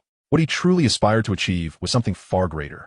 At 9 in the morning, Lengming stood before the door of the Electronic Information Activity Laboratory at a university. Gazing at the door he could easily push open, he felt a bittersweet pang in his heart, his emotions swirling in complexity. The disciplines of electronic information engineering and software engineering were among a university's prestigious fields. In his previous life, Lengming had only graduated from high school, a top science student in the college entrance examination, yet he had never attended any university. Such a revelation would surely invite ridicule. His acceptance letter had been torn to shreds at Wen Wan's insistence. She had taken him to country W, relegating him to the role of a servant catering to her whims, enduring humiliation and living devoid of dignity. At the time, he had been blinded by love, even believing that being possessed by her was a form of happiness. Reflecting now, he realized how naive and pitiable he had been. Lengming placed his hand on the doorknob, gently twisting it open. He swallowed hard, feeling a twinge of nervousness as he pushed the door open and entered the laboratory. However, the scene inside was not what he had anticipated. The room was well lit but sparsely populated, with only one individual slumped over a table in the corner, seemingly asleep. The laboratory was equipped with minimal apparatus. For oscilloscopes, a plastic box of semiconductor components, disorganized PCB circuit boards, and soldering iron scattered about. the air carrying a faint scent of rosin from the soldering wire. This rudimentary laboratory astonished Lengming. Upon hearing someone enter, the person sleeping immediately awoke. Squinting at the newcomer, he saw merely a young student and not a mentor, so he returned to his resting position. Lengming closed the door behind him and politely inquired, "Hello, I ask if this is the Electronic Information Laboratory?" The individual, now fully awake, acknowledged him with a grunt, then added, "There's no one you're looking for here. You might want to head to the robot laboratory at the end of the corridor. That's likely where the person you seek is." Robotics and artificial intelligence are currently popular fields of research, yet they do not entirely belong to the realm of microelectronics. Rather, they're intricately linked with mechanical engineering, communications engineering, and computer science. However, what Lengming seeks is pure microelectronics. To be more explicit, he is focused on the domain of integrated circuits. Is microelectronics research conducted here? The person, who had been dozing off, suddenly opened his eyes wide. He straightened his posture, and the previously drowsy expression on his face transformed into one of vibrant energy. "Youngster, are you a freshman?" Lengming replied, "I have yet to enroll." The other person appeared somewhat bewildered. "Not enrolled? Are you here for research?" He counted on his fingers, calculating that, based on the timeline, the admission notices had likely not yet been issued. Lengming affirmed, "Yes, but I'm certain I will be admitted to a university." The other person burst into hearty laughter. "You can't be telling me that your chosen major is electronic information engineering?" Lengming responded, "A university's electronics program is among the best in the nation. What is wrong with selecting this major?" The other person looked at Lengming as if he were a fool, shaking his head in disbelief. "You're finished. Your life is doomed. You'll squander 4 years in futility." He ruffled his unkempt hair, appearing even more disheveled. "It's not that I have a malicious heart, but the industry as a whole is lacking. Once you graduate, finding a job will be a challenge. Really, even if you are fortunate enough to become a high-end talent, there is hardly any market for such individuals in the country, given the absence of a high-end electronics industry. Most high-end electronics industries are foreign enterprises. If you lack overseas study experience, they want you. Thus, choosing this major is truly a waste of time." Lengming was well aware of this reality. He understood even more that in the future, nations wielding technology would impose sanctions on their domestic semiconductor sectors within the entire chip industry. What Lengming did not anticipate was that upon his rebirth, he would discover that the nation's most elite institution and its electronic laboratory had fallen into such disarray. Lengming steadied his emotions. "Thank you for the reminder, senior. My name is Lengming. Perhaps we will meet again in the future." The senior chuckled foolishly. "I am Songli. Next time we meet, I'll treat you to dinner." After exchanging a few pleasantries, Lengming departed from the laboratory. The journey back to his rented accommodation felt unusually burdensome. It was as if a great hole had been pierced through his chest, leaving him feeling cold and restless, with a chill wind swirling inside. The azure sky and white clouds indicated the height of summer, the sunlight radiant, yet he still felt no warmth. Lengming was not a pessimistic person, nor did he indulge in idleness. Upon returning to his rented room, he began contacting Wei Zhan. "Boss, you were looking for me?" Upon hearing Wei Zhan's deliberately lowered voice, Lengming realized he was likely busy, so he got straight to the point. "How is the matter of finding trustworthy individuals to establish the company coming along?" Wei Zhan replied, "Rest assured, boss, it has been taken care of. The individuals involved are absolutely trustworthy. Would you like me to provide you with my friend's contact number?" Lengming responded, "Yes, please." He then inquired, "Is there any news from Wen Wan?" Wei Zhan sounded particularly energized as he answered this question. "Boss, the second boss is hosting a party today and has invited quite a few people. Should I keep an eye out for any notable individuals?" Lengming recalled the last time Wen Wan mentioned the party and that she had said she would come to pick him up. Unfortunately, that trip of hers was destined to be in vain. Just keep a normal watch. If there are any special requirements, I will contact you again. After ending the call, Wei Zhan sent over his friend's number. Lengming dialed it promptly. The call connected quickly. Before he could speak, the other party said, "You must be boss. I am Sun Biao, a childhood friend of Junzi. He gave me your number, but I've been hesitant to call. Thank you for saving Junzi and his family. I'm immensely grateful." Following, this was a lengthy string of expressions of gratitude. Lengming had other matters to attend to, so he quickly interjected, "No need to thank me. It is Junzi himself who possesses charisma. I'm reaching out regarding investment matters. There are 2 things in total." Lengming recalled that the mobile gaming industry would soon produce a hit game featuring adorable animal avatars, a variety of obstacles, and a plethora of game props that would attract a substantial number of players. However, according to the timeline, this company was still revolving around web games and had yet to launch a mobile game app. Lengming specifically checked the company's website, where the words investment solicitation were highlighted prominently, indicating that the gaming company was indeed facing a funding shortage.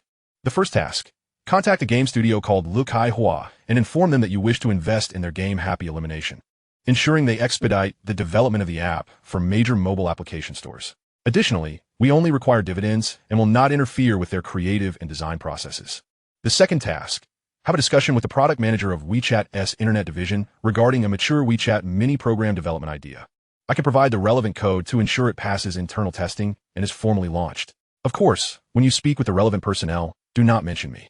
Everything should be represented by your company. If you accomplish these two tasks, your company will have no trouble ringing the bell on NASDAQ in the future. On the other end, Sun Biao exclaimed, Jinzi was right. This boss truly has the chops. Working with him, even a pig could soar to the heavens. Although Sun Biao could not write programs, had little understanding of economics, and had never studied classical texts, his business acumen was undeniably top-notch. To describe him with a trendy term from the future, he possessed what could be termed social prowess. Sun Biao confidently replied, Rest assured, boss.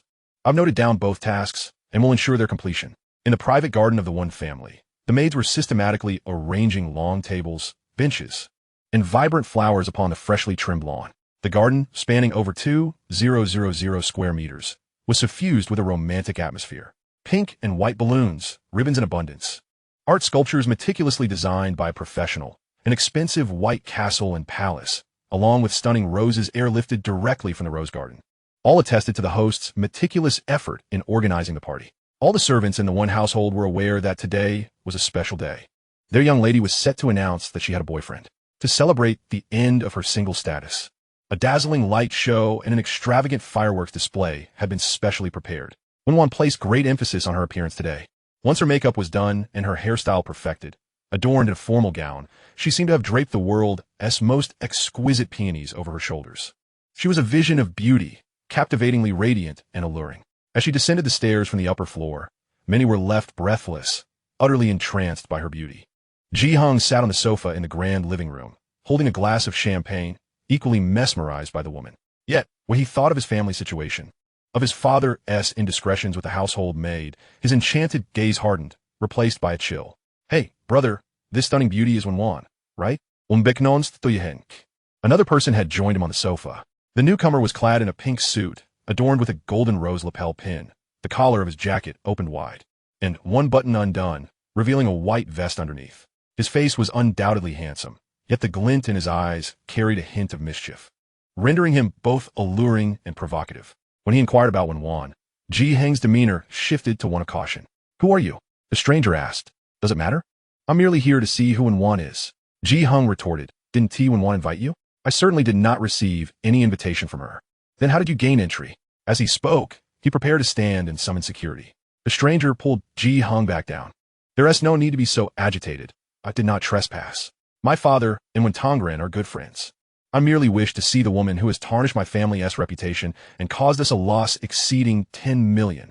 Yeheng froze, suddenly realizing who this young man might be. Chapter 19. Years of missed opportunities. Wen Wan descended from the upper floor, exchanging pleasantries with her entourage while inquiring about the status of her bodyguard, Lengming. Evan, feeling overwhelmed, reluctantly responded, My team is still searching for Air Gongzi, but we have yet to receive any updates. Wen Wan's expression darkened noticeably. What is going on? Why haven't you located him? Evan dared not meet her gaze. Lowering his head as he replied, there are signs that Air Gongzi's residence has been disturbed. Many personal belongings have been taken, suggesting he may have already left the Ji family. Wen Wan's face grew cold. The previously lively atmosphere in the hall gradually dwindled, hushed murmurs fading into silence as her mood cast a pall over the gathering. The crowd instinctively distanced themselves from her, sensing the palpable tension. Wen Wan, indifferent to their discomfort, cast a sharp gaze over the assembly. All of you present here have been invited by me, Wen Wan. However, I must attend to a pressing matter that may require some time.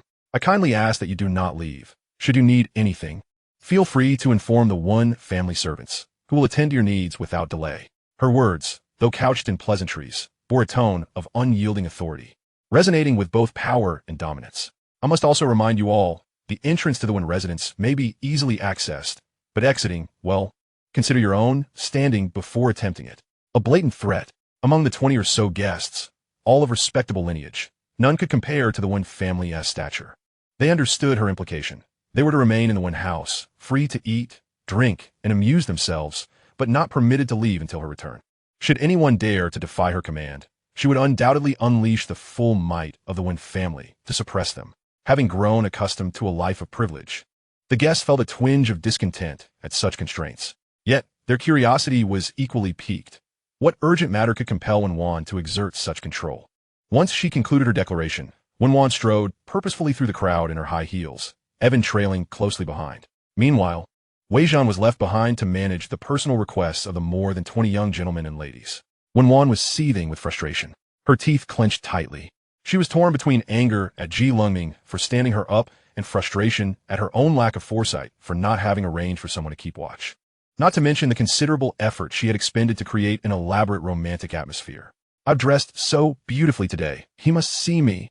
Her chilling proclamation echoed through the vast hall, and only after Wen Wan had completely departed did the guests dare to murmur among themselves, all speculating about the identity of the mysterious figure she had gone to meet, except for Ji Hung. His expression was grim, his grip on the wine glass tightening to the point of trembling. "Do you know where Wan has gone? It's that young master again." Upon hearing this, Ji Hung set down his glass, forcing a strained smile as he extended his hand. "Hello, Em. The stranger casually bumped his fist against Ji Heng's palm. "Em du King Lin. By the way, you must know who Wen Wan refers to when she mentions him, right?" Leaning back against the sofa with a roguish grin, Du Qinglin teased, "Don't brush me off with vague answers. Look around. Everyone is buzzing about his identity, while you, on the other hand, look as if you could drown in your own gloom. Come on, indulge my morbid curiosity." As Ji Hung regarded Du Qinglin, a wicked thought crossed his mind. Du Qingla, the eldest son of SBK. SBK, a high-end fashion enterprise that had forged supply agreements with numerous luxury brands worldwide, boasting annual sales exceeding 5 billion. This was merely a fraction of the Du family's vast empire. Previously, Wen Wan had leveraged SBK's fame to launch a marketing campaign for her own Qingnu apparel, inadvertently tarnishing SBK's reputation and incurring damages exceeding 10 million. Yi Heng mused. No wonder Du Qinglin had shown up uninvited. He had come to settle the score. Yet, it seemed settling scores was only part of his motivation. With Wen Wan's burgeoning fame, it was likely that this young master harbored a desire to behold her beauty for himself. If Du Qinglin were to discover that Wen Wan's heart belonged to Lengming, what might ensue? Ji Heng's mind began to concoct a scheme. With a furrowed brow, he remarked, "Who else could it be? Everyone who knows Wen Wan is aware that she has recently become infatuated with my younger brother." Du Qingla, unfamiliar with the Ji family, inquired, "Your younger brother?" Ji Hung grimaced, "My father's early romantic entanglements." Du Qinglin's eyes widened in understanding. "Oh, and then what?" Ji Hung continued, "Don't let his humble beginnings fool you. He is quite capable." A smile crept onto his lips, pride glimmering in his eyes. He was the science top scorer in this year's Yangqing College entrance examination. Du Qinglin's interest was evidently piqued. A top scorer? That is quite impressive. Yi Heng continued to extol Lengming's virtues. Impressive. He is not just capable. He is exceptionally talented. He not only excels academically, but also possesses a kind heart. I've heard he often helps female classmates and teachers, earning much gratitude in return. He is knowledgeable too, while most of us merely study abroad. His understanding extends far beyond the ordinary. For instance, he ensures our meals are nutritionally balanced, monitors indoor oxygen levels, mandates daily cleaning routines, and insists on rigorous checks for clothing materials. Anyone who fails to comply would be dismissed. He truly knows a great deal. Yi Heng chekel vrili. Though I may be nitpicking, he means well, and our home has indeed become notably cleaner. Du Qinglin's brow furrowed deeper with each passing word. Was it truly appropriate to describe such behavior as kind-hearted and knowledgeable? This was nothing more than a bureaucratic arrogance, taking advantage of others' reluctance to speak up. Deep down, Du Qinglin felt that Wen Wan was being deceived. His curiosity only intensified, even sparking a desire to meet this illegitimate son. The exchange between Ji Hung and Du Qinglin was overheard by Wei Zhan, who stood at a distance. Avoiding the crowd, he found a quiet spot to relay the information to Lengming. "Boss, there is someone named Ji Hung who is disparaging you to Du Qinglin. Furthermore, the second boss has become aware of your absence from Yang City. She is currently searching for you, so please exercise utmost caution." At that moment, Lengming was diligently typing away at his keyboard, crafting a program that would interface with WeChat's many programs. He had already prepared the relevant proposal, and as soon as Sun Biao liaised with the responsible party on that end, he would promptly send the proposal to Sun Biao. allowing him to negotiate with WeChat according to its contents. His concentration was unwavering, and wishing to remain undisturbed, he turned off his mobile phone, consequently missing Wei Zhen's messages. In pursuit of speed, Wen Wan hastily drove out the Pagani from the garage. This supercar, valued at over 200 million, seemed to her as manageable as a tractor, which pained Evan to witness. "How's the investigation progressing?" Evan asked, observing his boss's relentless acceleration, feeling compelled to respond without delay. "We have contacted all major airlines, and they are currently investigating. There are no leads at present. The railway sector has also dispatched personnel to pursue the matter and is verifying the situation. They will inform us immediately should any news arise. In terms of land transport, we have established communication with the Transportation Department and are reviewing surveillance footage from the past 5 days. Regarding maritime operations, personnel have been sent to major ports, and similarly, we will receive updates at the earliest opportunity." Wen Wan nodded, remaining silent. With her thorough investigation across land, sea, and air, she was determined that they would not overlook the elusive Lengming. The Pagani roared through the streets, its engine's growl resonating with the commanding presence of its driver, instilling fear in all who crossed its path. In a remarkably brief period, Wen Wan arrived at the Ji family's grand residence. Entering the basement, where Lengming had once lived, his bedroom remained untouched since his departure, stark and sparsely furnished, resembling a prison more than a home. The numerous items she had purchased for him lay neatly arranged on a wooden table, while his clothing, shoes, accessories, and hats were meticulously folded beside unopened packaging. Her gifts to him had not been taken away. As Wen Wan's fingers brushed against the garments he once wore, memories flooded back of the day he stood before the school auditorium delivering a public speech. Sunlight illuminated him, casting him in a radiant glow, strikingly handsome. Suddenly, a sharp pain pierced her heart, forcing her to crouch down and tightly shut her eyes. Concerned about her condition, Evan inquired, "Are you all right? Do you need me to call a private doctor?" Wen Wan waved him off, indicating that it was unnecessary. Driven by immense rationality, she stood once more, as if recalling something vital. Approaching Lengming's wooden bed, she commanded, "Lift this bed." Evan, unsure of her intentions but obedient nonetheless, complied. As the bed was raised, a wooden box was revealed beneath the slats. Inside the box lay a collection of dusty toys, children's cartoon books, a frame obscured by grime, and knitted scarves and sweaters, remnants of Lengming's childhood. After cleaning the frame, it unveiled a photograph of a mother and child. The boy, still young and wearing a tiger hat, was met with his mother's warm smile, her beauty radiating happiness in the image. It was a cherished photograph of Lengming with his deceased mother. Wen Wan set the photograph aside and picked up a tin box from within the chest. She recognized this tin box. It had once been opened by Ji Hung as an act of humiliation, leading to a confrontation between the timid Lengming and Ji Hung. The box contained trinkets used by Wen Wan, her accessories, stationery, handkerchiefs, practice calligraphy books, and even a smooth pebble she had once cherished but discarded. Each time someone beheld the contents of the box, they mocked Lengming, calling him a toad, a sycophant, and repulsive. At that time, Wen Wan had also found him somewhat presumptuous. Yet now, as she faced the tin box once more, pride and arrogance had vanished. Instead, she felt humility, chaos, loss, and terror. A wave of overwhelming regret crashed over her like a tidal wave. They truly had missed so many years together. Chapter 20. Wagering the fate of the one family. "We've made progress." Evan's voice remained steady, though a hint of relief was discernible. The second young master of the Ji family took a train to City C. However, we still need to investigate where he went after arriving there. Wen Wan was seated on the bed Lengming had once occupied, staring blankly at the tin box. Upon hearing this, her previously dull eyes ignited with a tempestuous fury. "City C? He certainly knows how to run," she said through gritted teeth. "Notify the executives in City C to utilize all their connections and thoroughly search the city for him." Evan felt as though he had become the most promising bodyguard in history. While other bodyguards merely ensured their client's safety, he also had a double as a secretary and assistant. "Understood. I will take care of it immediately." Evan turned to leave, but just as he stepped away, Wen Wan called him back. "Wait." Evan turned back to face her. At that moment, her expression was not quite right. It bore a mix of confusion and entangled panic. "Why do you think he would go to City C?" Evan shook his head, indicating he did not know. Wen Wan had not expected anyone to provide an answer. A fleeting thought had crossed her mind, but it filled her with unease. "Is a university located in City C?" Evan recalled and nodded. Wen Wan's fingers curled tightly around the tin box.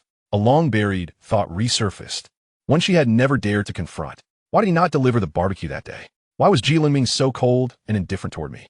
Why did he go to City C? Is it possible that in his previous life, he was accepted into a university but never attended? So, in this life, he seeks to rectify that regret? Does he, like me, carry memories of his past life? Wen Wan dared not pursue that line of thought any further. The truth was a mystery she had no desire to uncover. She preferred to live in self-deception. Yet, reality was compelling her to confront it. An unprecedented terror gripped Wen Wan. Her once radiant lips lost all color, her nails digging deep in her palms as a metaphorical sock painfully gnawed at her chest.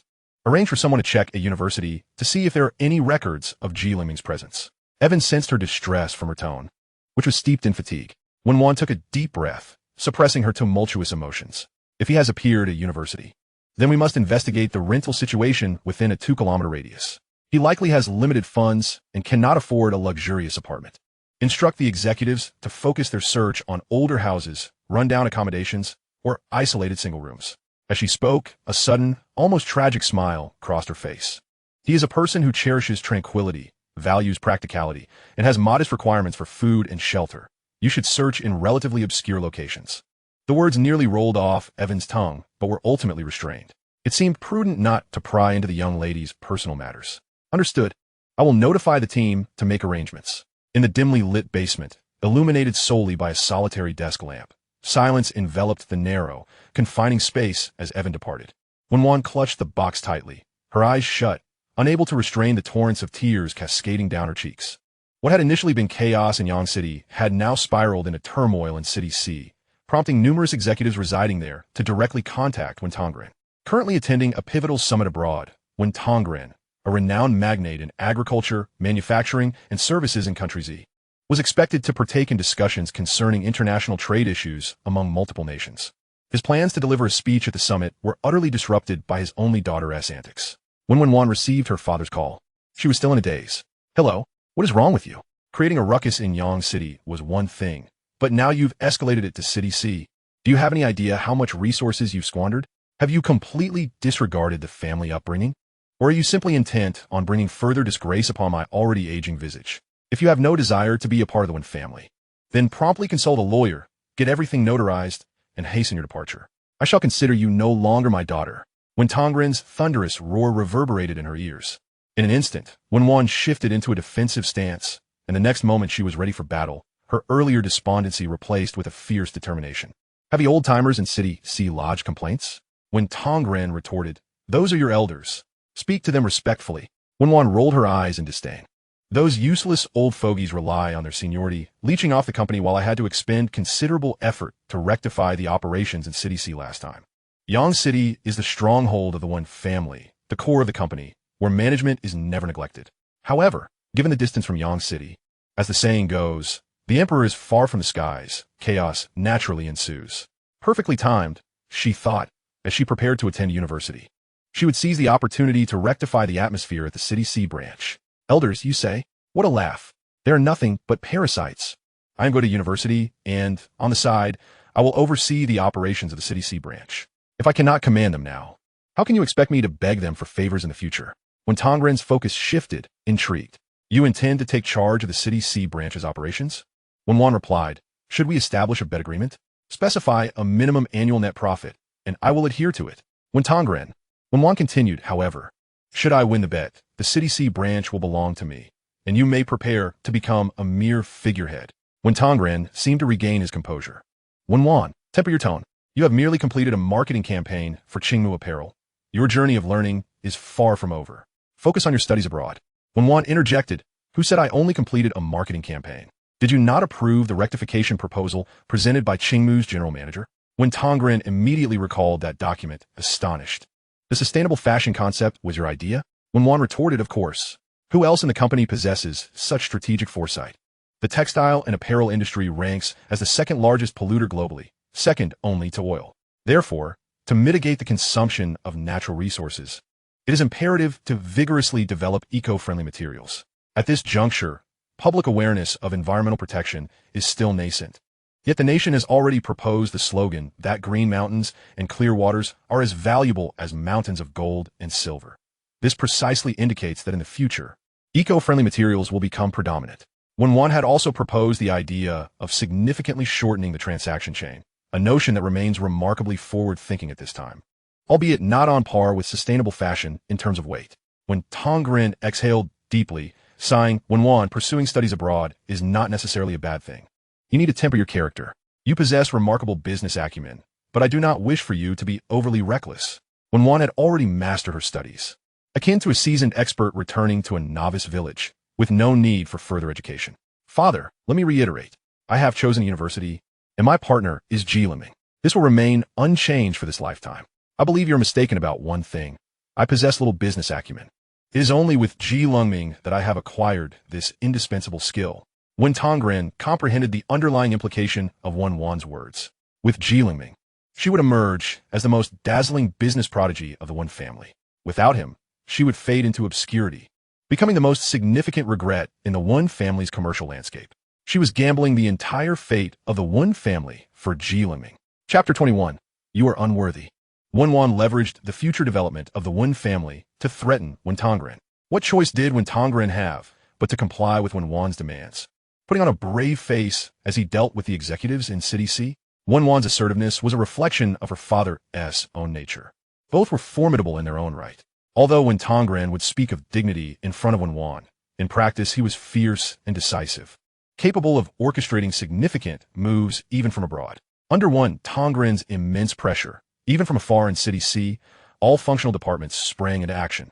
On one hand, they coordinated with local police to retrieve surveillance footage and track individuals, while on the other, they mobilized teams to canvass door-to-door. Such a grand mobilization to locate a single person proved to be remarkably effective.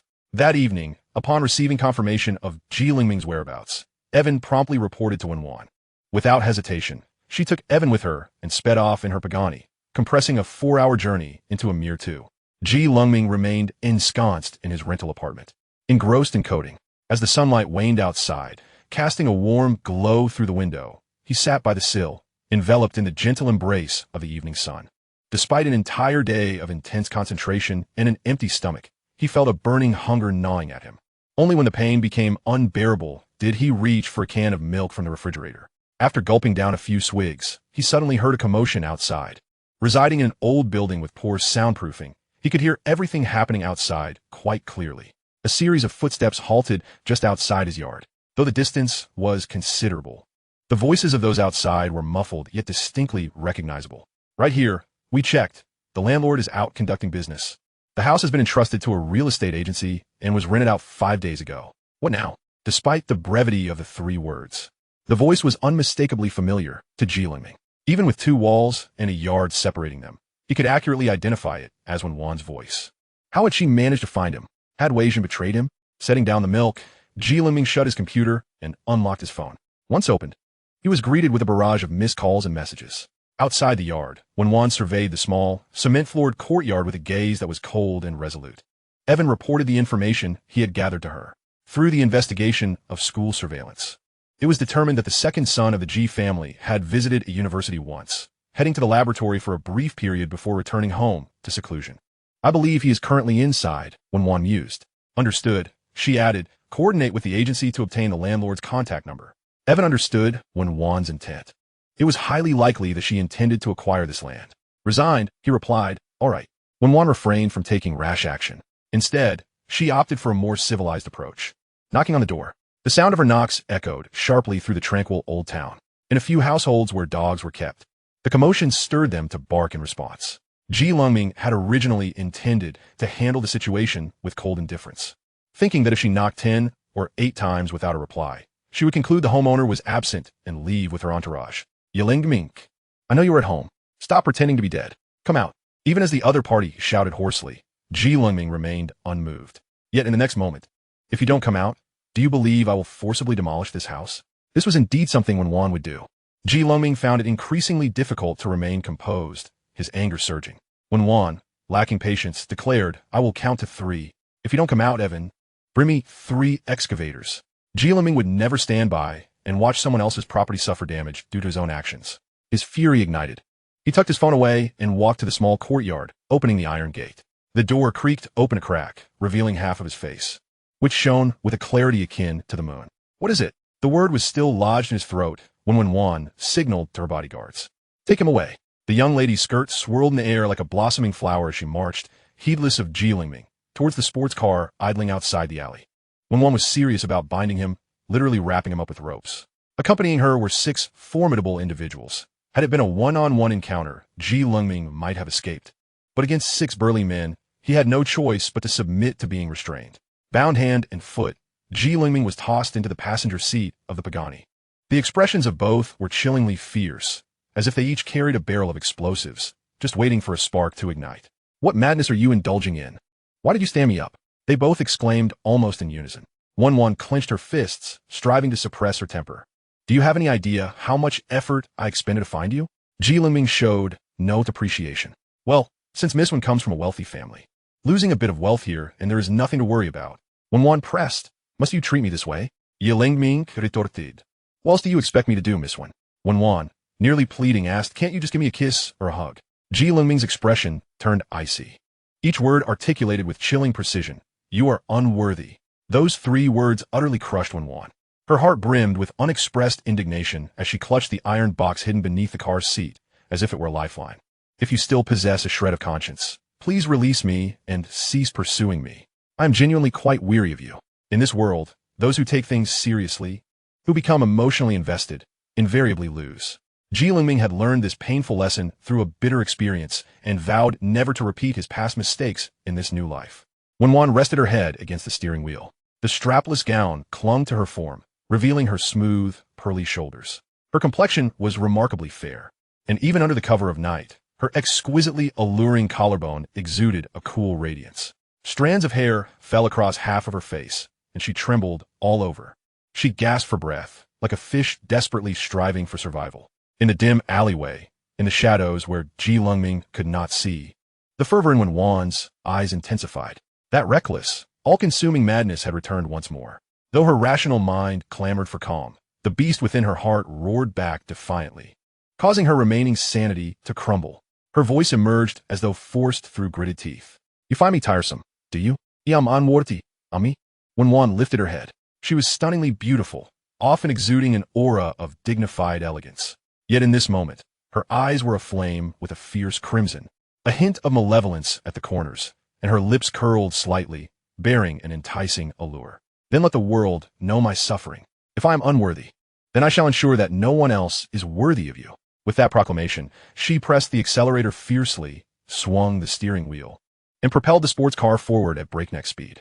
The roar of the engine reverberated through the streets, transforming all the scenery into mere blurs. Wen Wan harbored but a singular thought: to bring Lengming back to the party she organized, to publicly affirm his identity.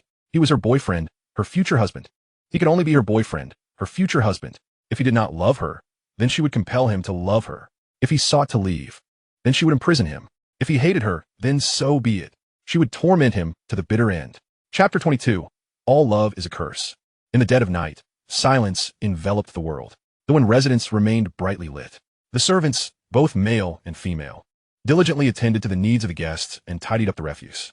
Wealthy young heirs, invited to the gathering, gathered in small clusters, some barbecuing, others playing games, or splashing about at the poolside, creating a lively atmosphere. The Pagani roared down Lakeside Avenue, its engine's growl resonating through the air, causing all activities to come to an abrupt halt. Is Wen Wan back? She must be. Finally back. It feels like being in prison here. Yizink, lounging on a wrought-tan chair, opened his eyes to glance toward the garden entrance. Beside him, Du Qinglin idly fiddled with his phone, a grape dangling from his mouth, appearing rather indifferent. At this moment, the busiest individual was likely the butler of the Wen family. From this point onward, the walkie-talkie in his hand would not have a moment of respite. "The young lady has returned. All units, pay attention. Roll call, respond collectively. Fireworks team, present. Garden A team, present. Garden B team, present. Lighting team, present." After completing the roll call, the butler began issuing various directives. These were all instructions given by Wen Wan prior to her departure, and all staff were required to adhere strictly to her orders. She had a singular goal: to leave Lengming with an indelible memory that he could never forget tonight. 2 beams of headlights pierced through the darkness like blades, slicing through the night. Everyone braced themselves. The Pagani came to a halt at the entrance of the Wen family's private garden, spanning 2,000 square meters. The car door swung open, revealing long, fair legs stepping out, followed by a beauty that rendered the flowers in the garden pale in comparison. She moved around to the passenger side, her lily-white hand pulling open the door, and she yanked someone out. Dozens of eyes fixated on the garden entrance, specifically on the individual emerging from the passenger seat. The lights illuminated the Wen residence as brightly as day. The first sight that greeted everyone was a pair of worn-out sneakers, followed by a pair of casual pants, and then a rope. Huh? A rope? Everyone was stunned. Am I seeing things? That person seems to be bound. You aren't imagining things. I see them tied up too. Did Wen Wan do this? What does she intend to accomplish? Who is that person? Did they offend Wen Wan? Whispers filled the air, a continuous murmur.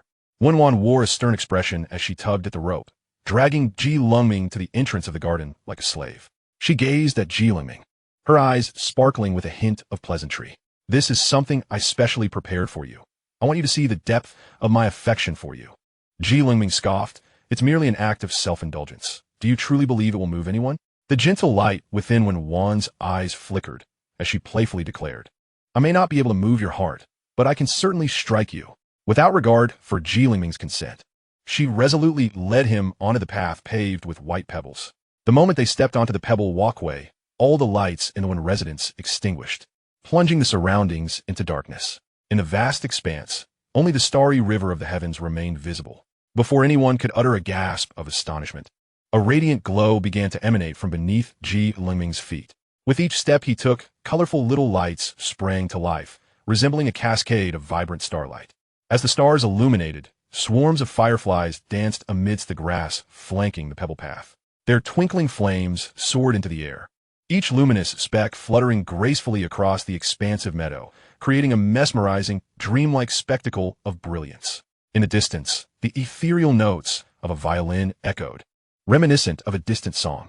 Exquisite artworks, meticulously crafted by masters, burst forth with a gentle white glow, depicting graceful deer, delicate white rabbits, majestic peacocks, and agile bobcats, all poised with elegance and anticipation.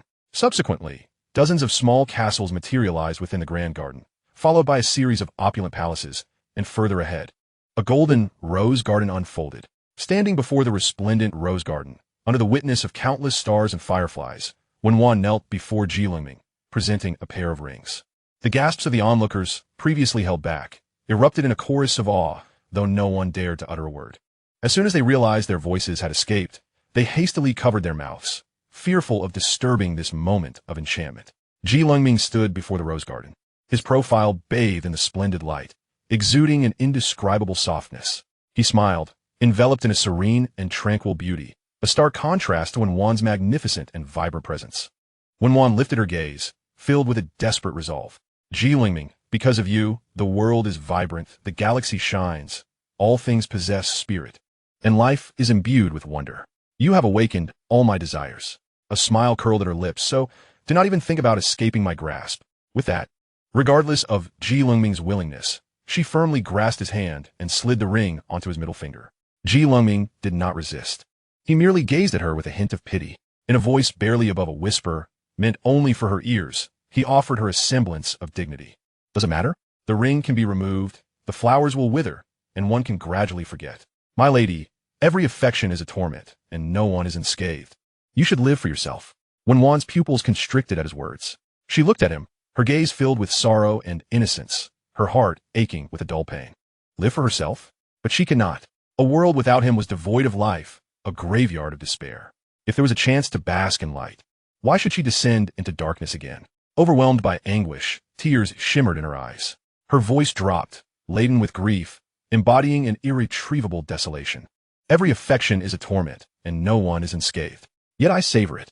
I can only savor it. With that, her expression shifted back to her earlier defiance. Her brows set in fierce determination. Wen Wan rose, taking Lengming's hand, and turned to the gathered crowd. Those who met her gaze felt a chill run down their spines. From this moment forth, Lengming is my boyfriend. Anyone who dares to bully him will find it impossible to navigate this circle. Many shrank back, aware that the young lady of the Wen family, who had knelt to propose, was not someone to be trifled with. If given the chance, they would have revered him. All the while, Hung, a silent observer, tightly clenched his pockets, for within lay a ring of his own. However, the events of the evening signified that he had lost all opportunity. It was evident to anyone with eyes that Wen Wan's love and yearning for Lengming were profound and unmistakable. It was not Ji's illegitimate son pursuing Wen Wan, but rather Wen Wan pleading for that so-called waste. Du Qinglin, having been incited by Hung, began to entertain other thoughts, particularly after witnessing Ji Lengming's indifferent demeanor, further solidifying his belief that Ji Lengming was engaging in a game of feigned disinterest. Meanwhile, Ji Lengming released Wen Wan's hand, once again rejecting her in front of all. He had already granted her one concession. This time, he would not concern himself with her dignity. The affection of a young lady is better bestowed upon another. I have no need for it. His voice was not loud, but it resonated throughout the gathering. The fireworks team froze in place. The dance troupe halted their preparations. And even the butler, clutching his walkie-talkie, was at a loss for what to do. What was meant to be an evening of joyful revelry turned into a moment of stunned silence. No one had anticipated that someone would dare to refuse the eldest daughter of the Wen family. The previously light-hearted atmosphere shifted dramatically. Guests began to murmur amongst themselves, discussing the failed proposal, the young lady having knelt in humility, yet being rejected, their whispers striking Wen Wan like sharp slaps across her face. Yet, she remained unmoved, standing resolutely beneath the starlight, her brows knitted, her voice rising to a commanding pitch. She declared to all present, "Tell him that my ardor, as Wen Wan, is not to be desired by anyone but him." Under the weight of her resolve, the crowd fell silent. Wen Wan stubbornly grasped Ji Lengming's hand, refusing to let go, while placing a small iron box into his palm. "You have harbored a secret affection for me for 7 years. All the evidence lies within this box. Dare you open it?" Upon seeing the box, Ji Lengming's brows furrowed. This madwoman had unearthed that box. Why would I not dare to open it? Is it because you think I have feelings for you, and I am too ashamed to admit it? He chuckled coldly. "Allow me to inform you, my lady, that this box has lost its significance to me. It is nothing more than a blemish, a stain destined for the trash." Wen Wan gazed at Ji Lengming in disbelief, momentarily unable to process that he would utter such words. "You intend to discard the box as garbage?" Ji Lengming replied. "Is it not garbage?" Wen Wan fought to suppress the piercing pain in her heart. Memories surged forth like an unstoppable tide. The first meeting by the moonlight lake, when she gifted him an apple, and he smiled brightly at her. During her visits to the Ji residence, having lost a pencil or eraser, she later discovered that a boy hiding in the corner had been secretly watching her and collecting her belongings. Ji Hung, tearing his textbooks, and her, unable to bear it, would sometimes chide him not to go too far, earning her his grateful gaze. As they grew older, her visits to the Ji residence became infrequent. Yet, at the entrance of her private high school, she would occasionally catch a glimpse of him cycling past. Their schools were far apart, and it was impossible for their paths to cross. He must have come specifically to see her. When she vacationed with the Ji family, he accompanied them too. She had once adored a particular stone, but later discarded it into the lake. Yet, that stone appeared in his hands. The depths of the lake were unfathomable, and she could not imagine how he retrieved it, but she knew that this person truly loved her more than life itself. Yet now, the very same individual proclaims to her that all past events are mere blemishes upon his life, nothing but refuse. He has utterly retracted the emotions he once bestowed upon her, categorically denying their existence. Tears brimmed in Wen Wan's eyes, yet she hesitated to let them cascade down her cheeks. Her voice was rife with supplication, imbued with an unprecedented humility. "It is not refuse. It is the testament of your love for me." Ji Lengming's smile was cruelly sardonic, radiating an aura of hostility that was starkly incongruous with his usual demeanor. His arms were bound, limiting his movements, yet he still managed to seize the box within his constrained reach, striding toward the nearby trash bin to cast it down with force. "Wen Wan, I no longer love you. Please relinquish your hopes." The declaration rang out, deafening and resonant. Wen Wan bent down, her hands covering her face, weeping uncontrollably. Chapter 23. Imprisoning You. What once was a joyous and harmonious scene of romantic pursuit had, in the blink of an eye, transformed into a funeral shrouded in white, a tableau of living anguish.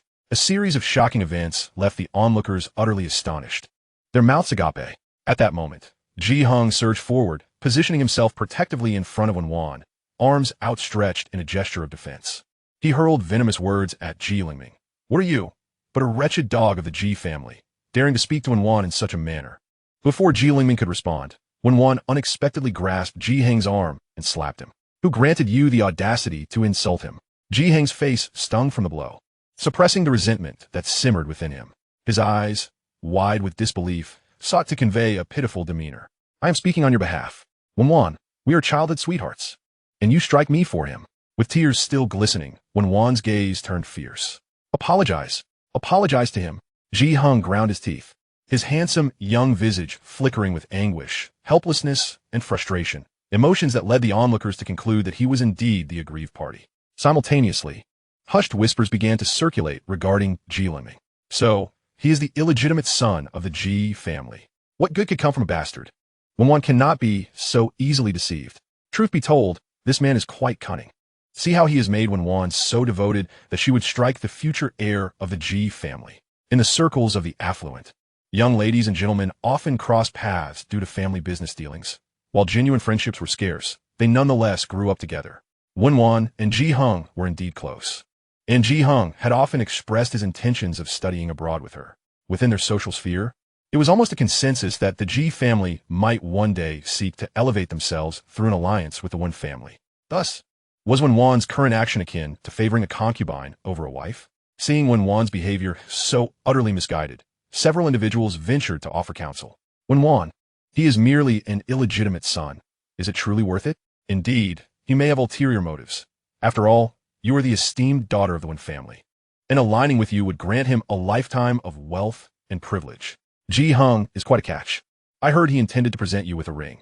He scoured numerous auctions to find a fine red diamond. In an instant, public opinion began to shift towards Ji Hung, and as reason returned, it became evident that Wen Wan's pursuit resembled nothing more than a farce. At that moment, Ji Hung retrieved the ring he had meticulously prepared, presenting it with an air of pride. Behold, this is the ring I chose for you. You once expressed a preference for red diamonds, as they are splendid enough to match your grace. I traversed countless auctions to secure this exquisite stone. Do you not see my earnest sentiments? Wen Wan, in her obstinacy, disregarded the entreaties of those around her, raising her hand to send the box containing the red diamond flying. Ji Hung, cease your feigned sincerity. Whether now or in the future, you will never be worthy of me, Wen Wan. Upon hearing this, Ji Hung turned his face towards the shadows. His expression momentarily twisted in fury. Yet, in an instant, he reverted to a visage filled with love and sorrow, unable to elicit a smile from the beauty he cherished. I have shown you my devotion. Everyone has witnessed it.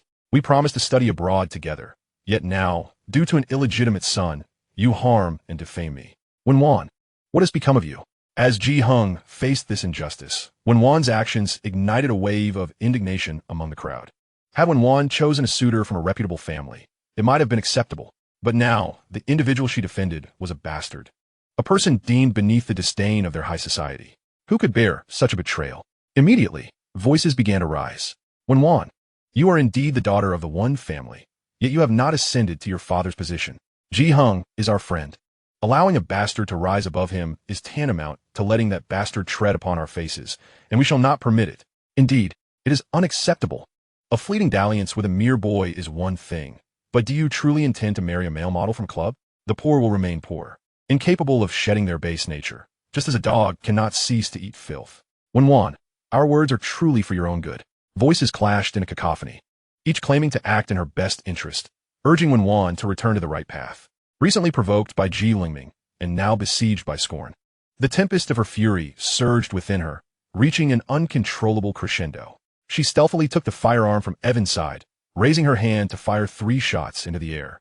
The resounding gunfire sent the pampered young lords and ladies into a state of shock. Anyone who dares utter another word, I will ensure they leave this place on a stretcher. In that moment, Wen Wan resembled a ruthless brigand, exuding an aura of menace that sent shivers down spines. My affairs are not for you to critique. What I, Wen Wan, declare you shall heed.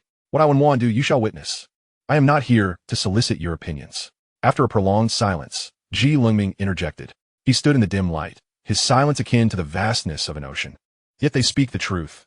I am an illegitimate son, a person of the lower strata, someone whom all may trample beneath their feet. You, born into wealth and privilege, are the elite by birthright. I'm indeed out of place here in your world, Wen Wan. Wen Wan hastily countered, but with my presence. Who would dare to call your status lowly? A soft, fragmented lefter escaped the Lengming lips. Their values were diametrically opposed. Yet, through the lens of love, he had softened that disparity. The crux of their discord was never about his sacrifices or her gains, but rather, he never viewed his status as a source of shame. Conversely, Wen Wan, exalted and revered, could never fathom the vast chasm of class differences. Thus, she repeatedly asserted, who dares to claim your status is lowly, attempting to bridge an insurmountable divide with her overwhelming power. In a past life, He had repeatedly told her that they were equals. Alas, he spent a lifetime failing to correct her distorted perceptions. Their fates were irrevocably intertwined. Wen Wan, let me go. An illegitimate son has no place amidst the exquisite gardens, but belongs in the dark, damp basements hidden from the light of day. Wen Wan was deeply provoked by these words, her heart swelling with both pain and anger. She felt a tight, not a frustration within her. Despite her insistence that she would not allow anyone to mention his humble background, she had gone to such lengths for him. Why, oh why, was he still so indifferent? Do you truly wish to leave? Lengming's voice was gentle. Standing before a crowd that humiliates me brings me no joy. Wen Wan eagerly declared, I can punish them on your behalf. Lengming's warm smile deepened, but Wen Wan, you are no different from those who insult me. You are equally repugnant to me. As his words fell, a collective gasp echoed among the crowd. Wen Wan bit her lip hard, her face drained of color. After all I have done for you, you dare say I am repulsive. Lengming, with an innocent demeanor, uttered the most cutting words. Indeed, you are not only repulsive but also hypocritical and selfish. Like a beautifully wrapped piece of ham that is already rotten and infested with maggots, believing that a price tag of hundreds makes it anything but refuse. In truth, you are even worse than they are. Wen Wan trembled with indignation. Those who had previously stood against Lengming began to withdraw. To be insulted with such uncouth language was utterly intolerable. Who do you think you are? Just a bastard, nothing but filth. The poor are the scum of society. What right do you have to speak to us? My one pair of shoes is worth your entire decade's worth of living expenses. Is this not a hatred of the rich? Seeing that you cannot gain any benefit from Sister Wan, you are starting to panic. Sources droned Lengming. What began as an unconventional courtship had morphed into a funeral, and now it had devolved into a public trial. Hung was quite pleased with the situation, quietly retreating to diminish his presence. He was eager to see how Wen Wan would navigate this predicament with Lengming. Meanwhile, Lengming regarded Wen Wan with cold indifference, ignoring the multitude of harsh insults hurled at him. Wen Wan found herself ensnared in a web of internal and external turmoil, the conflicting emotions and pain threatening to tear her apart. She had never before faced such humiliation. Her pride and dignity would not allow such provocation from anyone, least of all from Lengming. Wen Wan felt as though she were engulfed in flames, only to be doused by torrential rain and then battered by snow and wind. The remnants of her reason crumbled once more. A fierce madness colored her features. Fresh blood oozed from her bitten lip, the crimson hue rendering her already enchanting visage akin to a demon. If I am to rot, then you shall rot with me. You believe you deserve to remain in the basement? My family lacks for no basement. She approached Lengming, seizing his arm with all her strength, dragging him toward the basement of the grand residence. Her excitement grew with each word, her eyes glinting with a bloodthirsty fervor. I will confine you, dare to escape, and I shall break your legs, shatter your arms. You will eat and bathe at my behest, and apart from me, you shall see no one else, only me. You are mine, wholly and utterly mine, consumed by thoughts of no one but me.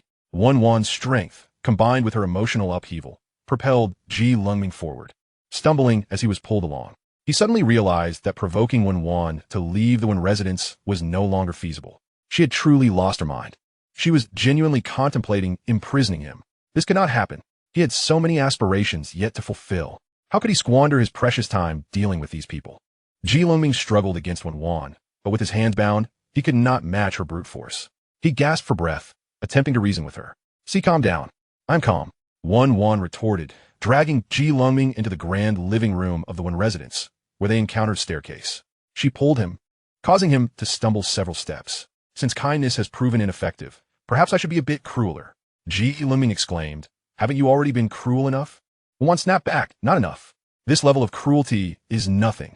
I want to carve my name into your flesh, to mix my blood with the food I give you. Even in death, we shall share the same bed and grave.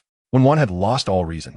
Her singular focus was to confine Lengming in the basement, to possess him entirely. Should he resist, she would suppress him violently until he no longer dared to oppose her. Chapter 24. The Confrontation. Wen Wan, Lengming shouted. Facing the door she was about to step through. Are you certain you wish to treat me this way? Wen Wan tightened her grip on his hand, a sudden pang of panic coursing through her at the utterance of such a simple phrase. She forced herself to suppress that flicker of unease, gazing at him with smoldering intensity. If I descend into hell, you must follow. If I ascend to heaven, you must go there too. You are an ungrateful wolf, dismissing my kindness and relentlessly trampling on it. Do not expect me to show you any more kindness. I will torment you in the same manner you have tormented me, making you understand what pain is, what suffering is, what it means to wish for death. Lengming was stirred by her words. Memories he had suppressed flooding back like a torrent. Wen Wan, the suffering you have endured is nothing compared to the torment you have inflicted upon me. What you have experienced pales in comparison. Wen Wan, who had been pulling Lengming forward, halted abruptly, her heart constricting and then racing violently. When did I? Lengming interrupted her. The humiliating, undignified memories, more wretched than that of a stray dog, surged forth, contrasting sharply with his usual composed exterior. I died at your hands, Wen Wan. Each word was deliberate, sharp as an arrow, the roughness of his voice resonating painfully in Wen Wan's ears.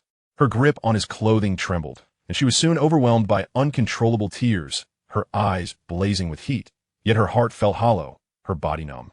Every breath akin to inhaling shards of glass. Lengming showed no mercy, continuing to pronounce her guilt.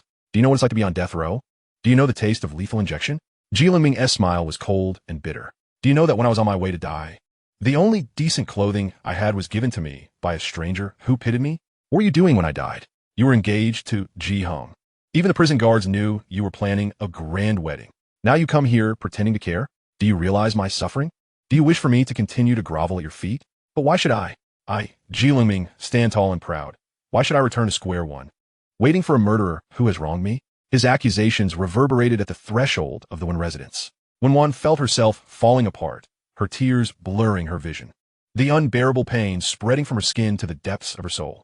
It was as if her entire being was being crushed and then reassembled, repeatedly torn apart and reformed. The assumptions she had once feared to confront now manifested in the most humiliating, bloody, and unbearable manner, becoming a stark reality. Lengming, like her, had been reborn. Sorry. The sound of apologies was as fragmented as a dream, a blend of desperation, indignity, and humility. It was the futile struggle, the relentless shivering, and the desolation deep within her heart, barren and lifeless. She could scarcely hold onto Lengming's collar. Yet she stubbornly yearned to grasp something. In Wen Wan's mind, a haunting scene unfolded, where she envisioned retrieving Lengming's lifeless body. She watched as the frail figure was lifted into the incinerator, enveloped by flames, ultimately reduced to a mere handful of ash. This memory, initially elusive, gradually festered, as if it had been poisoned and bewitched. Each night, in the stillness, it would creep into her chest, sinking its teeth into her heart with a ferocity that left her bleeding. Her heart was already riddled with wounds, and he alone was the remedy she desperately needed. Alas, he no longer loved her, not even willing to offer a scrap of compassion. Wen Wan, if you truly feel remorse for me, then please let me go. That is the utmost dignity I can afford you. Wen Wan shook her head vigorously, eyes closed, disregarding everything as she forcibly pressed herself into Lengming's embrace, her hands clinging to him tightly, as if this was the only way to alleviate her pain. I don't want you to leave. I want you to love me, just as you did before, to continue loving me. I beg you, I plead with you. Lengming scoffed coldly. Do you think that is possible? Spilled water cannot be gathered again, and a broken mirror cannot be remade. Do you remember how many times you have hurt me? Wen Wan, you know just how malicious you can be. Wen Wan had long lost her rationality, leaving only instinct to cling on. I don't care. She pressed herself closer, tightening her embrace around Lengming, even rising on her tiptoes, brushing her tear-streaked face against him, kissing and biting him in her madness and stubbornness. But the more she kissed him, the more her tears flowed, the sharper the pain that tore at her heart, opening her wounds wider.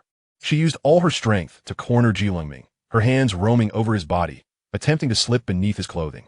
Bound by ropes, Lengming could no longer endure the revulsion. With a forceful push, he shoved Wen Wan away. Dazed, she was completely unguarded. Her footing faltered, lacking support, and she stumbled back 2 steps, one foot slipping off the step, in front of the grand entrance of the Wan family, amidst the gaze of the invited crowd. She tumbled down the staircase in a most embarrassing manner. Lengming shed his restraints, akin to a ferocious beast breaking free. He cast a cold glance at the woman sprawled on the marble floor and surveyed the gathering crowd, who were rushing over in alarm, eager to assess Wen Wan's condition. His chilling gaze sent shivers down their spines. Lengming, what have you done to the young lady of the Wen family? He descended the steps with measured strides. Though he appeared lean, each step echoed ominously. Ignoring the butler's inquiry, he approached Wen Wan, adopting a condescending posture, and spoke to her in a voice that was both gentle and frigid. Miss, the dignity I lost in your presence, I shall reclaim it slowly. You may continue to enjoy your wealth and prosperity for eternity." With that, he showed no inclination to linger, not even sparing a glance at the fallen figure. And he strode through the bustling crowd, departing. Wen Wan looked up, her vision blurred. The figure of that man faded into a haunting silhouette, vanishing beneath the starry sky. The garden was ablaze with splendor, filled with esteemed guests, a scene of utmost luxury and joy. Yet, no one adorned me with a crown. No one sang songs of celebration for me. No one urged me to smile. Wen Wan closed her eyes. She had lost him. She had truly lost him. Chapter 25, Cloud Computing. In the quiet of the night, the evening breeze chased away the heat of the day, bringing comfort and coolness. The streetlights along Lakeside Avenue illuminated Lengming's solitary figure, casting an elongated shadow as he walked. With his head bowed, he sifted through the barrage of irrelevant messages on his phone, until he stumbled upon a text from Wei Zhen. Du Kanglan? Lengming instinctively disregarded Ji Hung, but held a considerable impression of Du Qinglin. Though they had never directly interacted, he had always been attentive to the internet sector.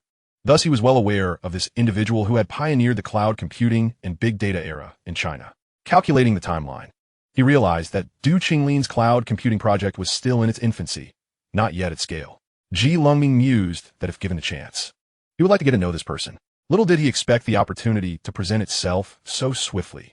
The sound of a speeding car approached from behind, accompanied by a gust of wind, before it abruptly halted beside him.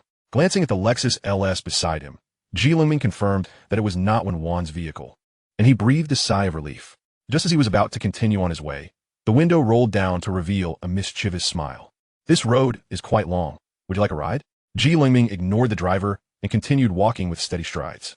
The car matched his pace, maintaining a slow speed. "Are you Lengming?" Without regard for whether Lengming wished to engage, Du Qinglin chattered on. "You must be quite impressive in the Wen family, even pushing away the affections of a young lady. By the way, how did you manage to make Wen Wan so devoted to you? Share a couple of tricks with your brother." Lengming had little desire to indulge in such trivialities with a stranger. He turned his head, indifferent, and replied, "If you've come to exact revenge for Wen Wan, please do so swiftly. I'm standing right here for you to humiliate. Once you're done, kindly leave and stop your incessant prattle." Du Qinglin burst in a hearty laughter, his mirth ringing out. "Ha ha, you're quite amusing." Once he calmed down, he blinked and said, "Let me share a secret with you. I have little connection with Wen Wan, but this woman has caused significant losses to my family's business. Strictly speaking, I am her creditor." Lengming was exasperated, wishing to hear no more of Wen Wan's name. "That's your business. It has nothing to do with me." Du Qinglin shook his head vigorously. "No, it does concern you. I need her to repay her debts, but considering her temperament, I doubt I'll recover any money. And you, well, you're all alone, without power or influence, yet deeply favored by Wen Wan. Perhaps prying open a door with you will be simpler." Lengming remained silent. Du Qinglin continued his incessant chatter, seemingly endless in his reflections. "At first, I genuinely thought you were just a gold digger. You have a brother, right? Yink. That guy's not a good one." He then recounted his encounters with Ji Hung, sharing their conversations and his endless musings, dragging the conversation on indefinitely. Lengming had no interest in listening, but felt compelled to endure the banter as the car sped alongside him. When Du Qinglin began discussing his dealings with Ji Hung, Lengming perked up, realizing that what this man spoke echoed the reports he had received from Wei Zhen. With a cautious glimmer in his eyes, he probed, "Who are you? You seem quite knowledgeable about us." "Du Kanglan es my broadend. My surnom is Du Kanglan." "You must have heard of the Du family, right? Not inferior to the Wen family. Our old Du family certainly is." Following this, an extensive introduction ensued regarding the Du family, with relatives paraded like a never-ending string of gossip, tedious and lengthy like a grandmother's binding cloth. Lengming, typically reticent and a proponent of pragmatism, found himself intolerant of such superfluous discourse. In a bid to conserve time, he bypassed the niceties and inquired directly, "I hear you're involved in cloud computing?" The flow of Du Qinglin's familial exposition came to an abrupt halt. He cast a sidelong glance at Lengming, who, despite appearing to be merely an 18-year-old youth, exuded an aura of maturity that seemed incongruous with his age. "You're quite impressive to know about cloud computing," Lengming stated forthrightly. "I can assist you in establishing it. I'll not only help you build the data center, but also oversee software delivery, be it public or private cloud." Du Qinglin was genuinely taken aback. One must understand that while the concept of cloud computing flourished abroad, few in the domestic internet economy, which was still in its infancy, held a favorable view of investing in it. Moreover, among the multitude of domestic entrepreneurs, he was the only one targeting the cloud computing market. In his mind, the cloud computing industry was merely an embryonic concept, far from becoming a tangible product. Yet here was this young man claiming he could fully realize the cloud computing industry. It was akin to developing electric vehicles when bicycles had yet to become commonplace. Are you jesting? I am quite serious and rather naive. You must not deceive me. Lengming maintained a stoic expression, yet his soft features evoked a sense of endearment even in silence. You may doubt me or observe further. I will be attending a university, and you're welcome to seek me out. To be frank, Du Qinglin harbored skepticism. On one hand, Lengming was simply too young. On the other, the demeanor of Ji Hung suggested that Lengming's life in the Ji family was far from easy, struggling for survival, leaving little room for mastering advanced technical skills. Yet Du Qinglin felt a compelling urge to believe in him. He reasoned that if Lengming could triumph in the Gaokao under such a harsh environment, perhaps acquiring a minor skill in computing was not beyond reason. Du Qinglin resolved to observe further. All right then, share your contact information with me. I will reach out once you commence your studies. Lengming readily provided his number, and they exchanged WeChat accounts. As he tucked his phone away, Du Qinglin suddenly felt a twinge of embarrassment. Initially, he had approached Lengming with less than pure intentions, seeking amusement. However, now that this individual seemed to possess genuine technical talent, he no longer dared to treat him as a source of entertainment. Du Qinglin shed his earlier levity and sincerely invited Lengming to join him in the car. Where are you headed? Allow me to give you a ride. I have nothing but time. Lengming wished to return to his rented room promptly. He needed to complete his WeChat mini-program and subsequently prepare to write the cloud computing stack program. Overall, he was quite busy. Very well then. Please take me to City C. Originally intending only to drop Lengming off at the bus station, Du Qinglin complied. Chapter 26, Land Auction. As dawn broke, Lengming arrived in City C. After bidding farewell to Du Qinglin, he returned to his quiet little abode. After a quick meal and a glass of water, he plunged into a frenzy of coding. Time flowed like a rushing river, busy yet fulfilling. 10 days slipped by in an instant. During this period, Wei Zhan relayed numerous updates regarding the Wen family. For instance, Wen Wan had recently become quite disturbed, locking herself in the basement, refusing to turn on the lights, not venturing out, and abstaining from food and drink until when Tongren returned and had to forcibly extract her from the basement by cutting through the iron door. However, after her emergence, Wen Wan seemed dazed and unresponsive, ignoring anyone who spoke to her, often with tears streaming down her face, her eyes nearly blinded by sorrow. The Wen family summoned a succession of psychologists, yet Wen Wan remained uncommunicative and extremely withdrawn.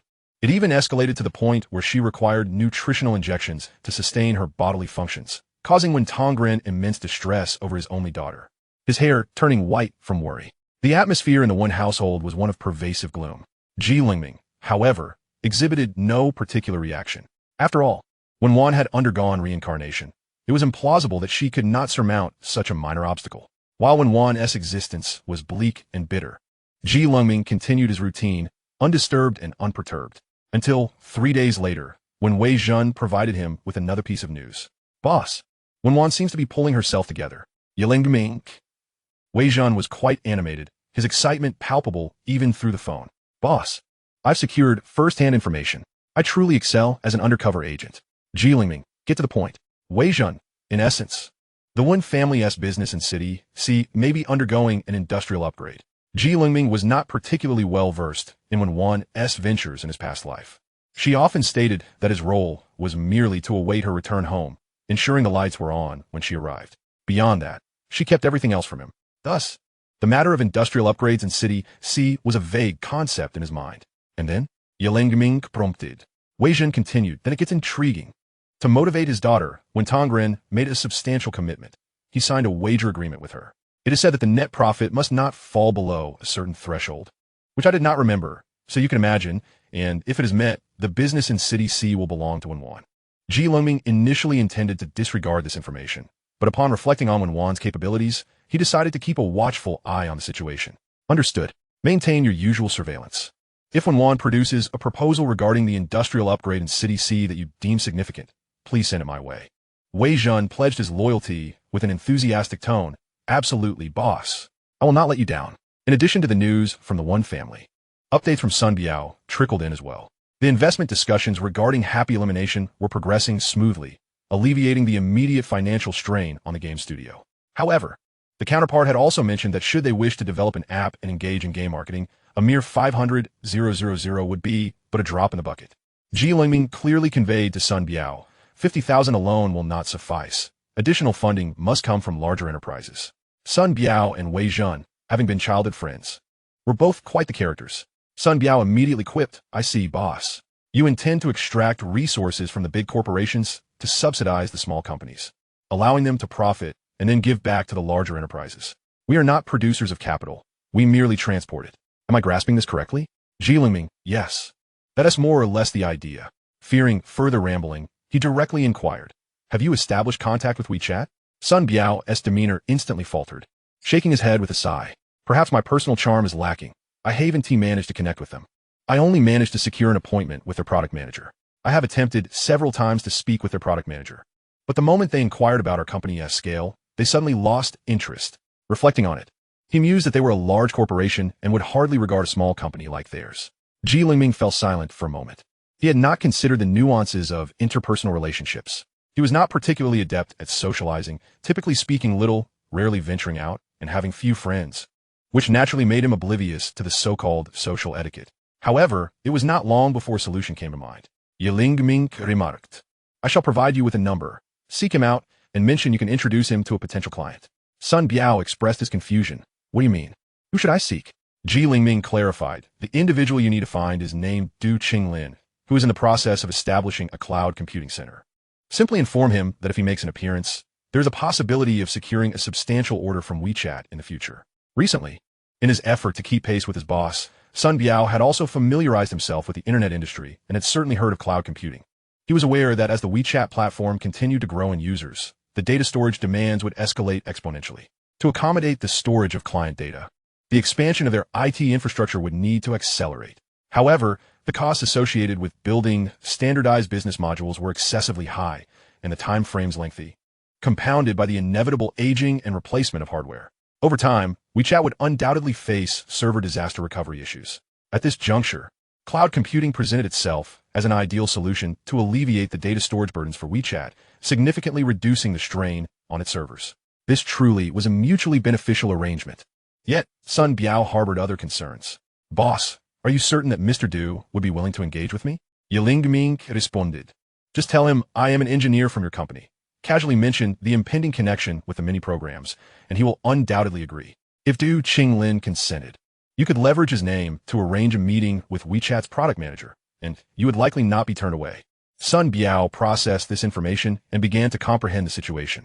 His boss was orchestrating a clever scheme, using WeChat's name to deceive Du Qinglin, and then employing Du Qinglin's name to mislead WeChat.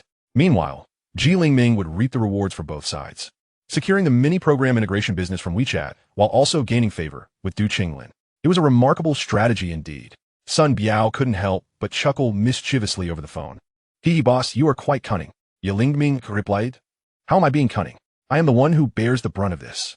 After bidding farewell to the two exuberant individuals, Lengming shook his head with a wry smile, though it appeared to be a grimace.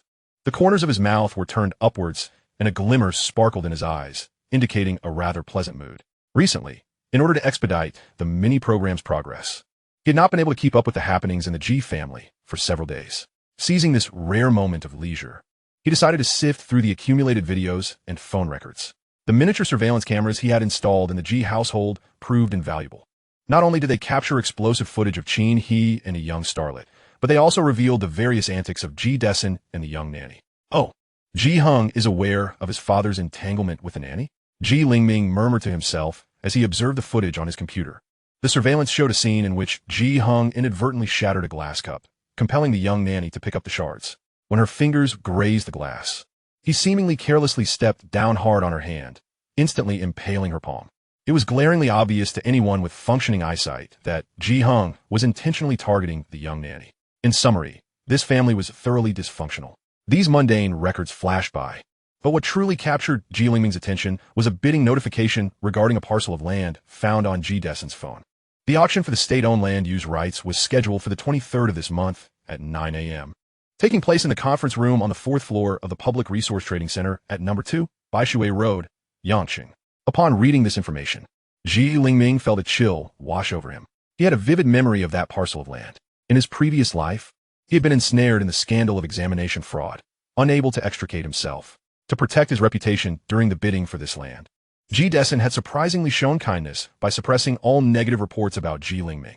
The land that Ji Dessen had painstakingly acquired indeed lived up to expectations, eventually transforming into the city's CBD. In the future, as the real estate market plummeted, Ji Dessen's real estate company would inevitably face challenges. It was this very parcel of land that provided Ji Dessen with a much-needed lifeline, offering subsequent financial support that enabled him to successfully transition from a real estate developer to a leading entrepreneur in the nation. As Ji Lengming contemplated the land bidding notification, he felt compelled to take action. Chapter 27, Dining Engagement. Ji Lengming investigated which companies had submitted deposits for the listed land at the real estate trading center. The submission of a deposit indicated eligibility to participate in the land auction. To his surprise, only 2 companies had made a deposit to engage in the bidding. One was Ji Dessen's Forced Real Estate, while the other was a company named Wanda. Upon seeing the name of this company, Ji Lengming fell into deep thought. If he was not mistaken, this Wanda was likely the same company that later proposed the concept of one store nurturing 3 generations, creating Wanda plazas and vigorously developing commercial complexes. At this moment, Wanda had yet to evolve into the future Wanda Group. Ji Lengming felt a surge of excitement. He contacted Sun Biao. "Boss, do you have any instructions?" Ji Lengming replied, "In addition to communicating with Du Qinglin and negotiating with WeChat, I need you to assist me with one more task." Sun Biao responded eagerly, "Boss, just say the word, and I shall comply." Ji Lengming continued, "Keep an eye on a company named Wanda. They are about to compete with Forced Real Estate for a piece of land. My assessment is that Forced Real Estate will exert all efforts to suppress Wanda for this land." Upon hearing this, Sun Biao became animated, interrupting Ji Lengming, "Boss, your business scope is quite extensive. One moment you're investing in gaming, the next you're delving into IT, and now you're reaching into the real estate sector. I believe we should not overextend ourselves, lest we find ourselves in a predicament." Ji Lengming assured him, "You need not worry. I will bear the risks." Sun Biao then queried, "But isn't Forced Real Estate your father's company?" Suddenly, realization dawned on Sun Biao. "Oh, I understand. You want me to monitor Wanda to take advantage of them when they are down to eliminate the competition. Am I right?" Ji Lengming was not fond of conversing with individuals who were so capricious. Their thoughts were too whimsical and communication lacked efficiency. "Of course not. Why would I want to eliminate Wanda?" Sun Biao attempted to explain. "It's obviously to vie for the family fortune, boss." Ji Lengming interrupted him. "I have no interest in inheriting the Ji family fortune." To prevent Sun Biao from speaking any further, Ji Lengming spoke rapidly. "I need you to closely observe Wanda. Once you discern they're nearing their breaking point, bordering on collapse, reach out to their leader and inform them that you possess a method to assist them in dealing with Ji Dessen, allowing them to successfully secure the land they are bidding for. Do you understand this matter?" Sun Biao was quite astute. After a moment's contemplation, he grasped the situation. Most likely, his boss wielded some authority and did not wish for his father to successfully bid for the land. Thus, he intended to disrupt the process, inciting a fierce competition between Ji Dessen and his adversaries. As for why he would reach out only when Wanda was being suppressed and left with no options, the old adage rings true. Everyone can add flowers to the brocade, but it is rare to provide timely assistance in the snow. His boss likely wanted others to owe him a favor. Sun Biao chuckled, "Boss, you are quite unprincipled, actually turning your elbow outward. Forced Real Estate is, after all, your family's company." Ji Lengming listened halfway through the call and determined it was of no significant importance, promptly hanging up. He was exceedingly busy, and the demands on his time were only increasing. Developing a mini program that integrates with WeChat necessitated proficiency in JS/CSS HTML languages. Engaging in cloud computing required mastery of Python and Java, constructing a Hadoop framework, and programming OpenStack to establish a cloud management platform. Each task was monumental in scope. In addition, he was tasked with drafting a subsequent profit-sharing agreement with the Lu Kaihua Game Studio, preparing contract for future collaboration with Wanda, and compiling a section of the project proposal for the WeChat marketing department. He felt an overwhelming desire to split himself into 10 pieces or wish the day could extend beyond the conventional 24 hours to a staggering 100 hours. 3 days passed, and Du Qinglin called Ji Lengming. A man named Sun Biao claimed that Ji was an engineer at their company. Was this true? Ji placed his phone between his ear and shoulder, his hands a flurry of movement as he typed furiously, transforming the vigor of his work into an army of code. "Yes, I am," he replied. "I heard you are also preparing to collaborate with WeChat. Indeed, is there an issue?" Du Qinglin hesitated for a moment. "How do you know so much?" If I recall correctly, you're only 18, right? Ji continued typing without missing a beat. Do you believe I can handle cloud computing? Du Qinglin responded. One must test the waters. Do you have time this Saturday?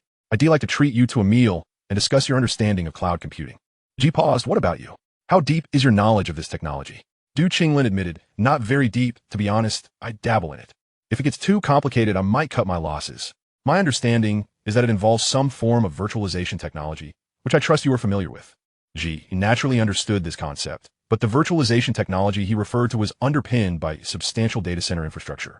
He chose not to elaborate further. All right, just let me know the address later. Ideally, it should be in City C to save me the commute. Du Kanglan Shukud, don't worry. It's not far from where you live. Then, he changed the subject. By the way, I've invited someone else. I hope you don't mind. A sense of foreboding washed over Ji. Who did you invite? Du Qinglin sighed. Who else could it be but Wen Wan? He continued, in truth, our families don't interact much, and I'm several years older than her. If it weren't for that time, she cost me millions with my SBK. I probably wouldn't even know her. Ji was disinterested in this conversation and bluntly stated, you two can enjoy your date without me. Find another time when I'm free to discuss virtualization technology in detail. Du Qinglin was insistent. That won't do. I become tongue-tied around girls, painfully shy. Having someone else there will help me relax a bit. It's settled then. If you dare refuse, I want to go to WeChat with Sun Biao. Ji thought to himself. Du Qinglin's last statement had indeed struck a nerve. He pressed, are you sure it's just a meal? Du Qinglin affirmed, yes, just a meal. Ji reluctantly conceded, fine, just send me the time and place. Du Qinglin beamed, revealing a set of bright, even teeth. That is more like it.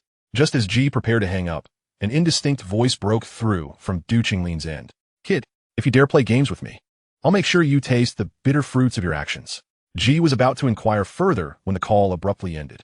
Did Du Qinglin discover that he was playing both sides? A sense of unease crept in as he pondered if this would lead to retribution. Within 3 seconds, Du Qinglin sent the dining location, confirming it was indeed in City C. Time passed quietly, and before long, it was Saturday. Chapter 28, Pre-Dinner Performances. The dining venue Du Qinglin had chosen was a high-end Chinese restaurant near a scenic area. At 10 o'clock in the morning, Lengming, with his laptop slung over his shoulder, entered the restaurant and was escorted to a private room by a waiter. As he waited for Du Qinglin and Wen Wan to arrive, Ji took out his laptop and continued developing a course on Linux fundamentals and KVM. He had come to realize that to construct a comprehensive and robust cloud computing project, he could not rely solely on his individual efforts. He needed a dedicated team. With his current capabilities, he could not build such a team alone and would require the substantial backing of Du Qinglin's financial resources. Du Qinglin would handle the recruitment of computer talents, while Ji would oversee their training and placement. With a solid theoretical foundation coupled with practical models, he believed the engineers he trained would quickly become proficient. Immersed in his coding, Ji was unaware when the door to the private room opened. A uniformed waitress entered, carrying a tray adorned with blue and white porcelain tableware. Upon spotting Ji, she exclaimed with delight, Lengming, what are you doing here? He paused his work and looked up to see a charming face framed by black-rimmed glasses and a pointed chin.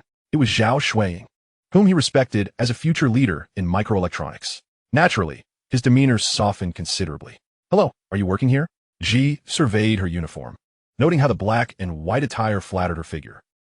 It's not exactly a job. My relatives run this place, and I'm just here to help since I had some free time. Zhao Shuiying set down the tray, skillfully arranging the tableware while chatting with Ji.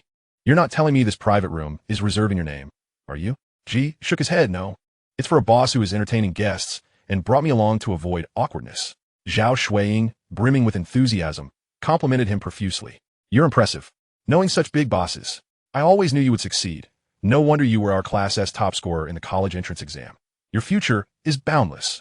You smiled modestly, choosing to remain silent. Zhao Shuiying was quite talkative, like a cheerful bird chirping away. So, you received your acceptance letter, right? I got mine a week ago. I chose microelectronics because I heard the electronics industry is good for employment. I don't seek great wealth, just a stable job in the future would be wonderful. Ji maintained his usual humble smile. Yes, your dreams will come true. As they exchanged pleasantries and laughter, neither noticed someone standing just outside the door of the private room. The door remained ajar, allowing a clear view into the room, but due to the angle, it was difficult for those inside to see outside. Thus, neither Ji nor Zhao Shuiying noticed a figure in a red dress standing at the entrance, her complexion slightly pale, with an air of someone recently recovering from illness. Leaning against the doorframe with an aura of chilling beauty, she wore a cold smile. Du Qinglin parked his car and, noticing Wen Wan lingering at the entrance, felt curious. Wen Wan, why aren't you going in? His voice effectively halted Ji and Zhao Shuiying's conversation. Both turned to look toward the entrance of the private room. With a gentle flick of her long hair, Wen Wan nonchalantly remarked, "I'll watch a show from outside." Her gaze towards Du Qinglin was icy. "You've put in some effort, even preparing a pre-meal performance for me." Du Qinglin, perplexed, responded, "When did I?" Wen Wan stepped into the room, the corners of her mouth curving slightly as her eyes swept from Zhao Shuiying's face to her waist, ultimately landing on Ji Lengming, scrutinizing him from head to toe. Her demeanor assertive. "I had no idea the second young master of the Ji family could change his expression so swiftly." Lengming is humiliated, effortlessly transitioning from warmth to indifference, a transformation that was merely a breath away, thanks to Wen Wan.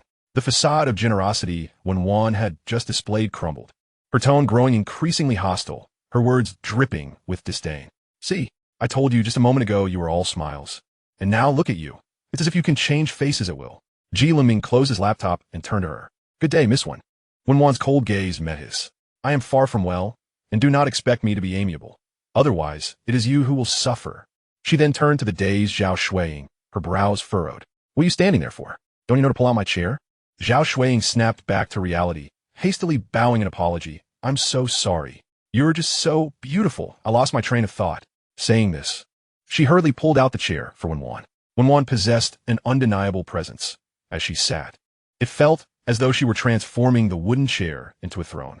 With a gesture as graceful as white jade, she commanded, "Bring me the menu." Zhao Shuiying cautiously inquired, "Excuse me, the dishes in this private room have already been ordered. Would you like to add anything?" Before Wen Wan could respond, Du Qinglin interjected as he took a seat. "I ordered the food. Feel free to take a look. If there's anything you fancy, just order it without hesitation." Zhao Shuiying hurriedly handed the menu to Wen Wan. She accepted it, flipping through a couple of pages before decisively stating, "Cancel all the previous dishes and serve me these instead." Her finger pointed at the item she desired. "Du canglaf honed. Why would you cancel my orders? Just order what you wish to eat." Wen Wan returned the menu to Zhao Shuiying, her pride evident as she retorted, "Why should I accommodate you?" Du Qinglin suddenly realized that perhaps bringing Wen Wan along was not the best idea.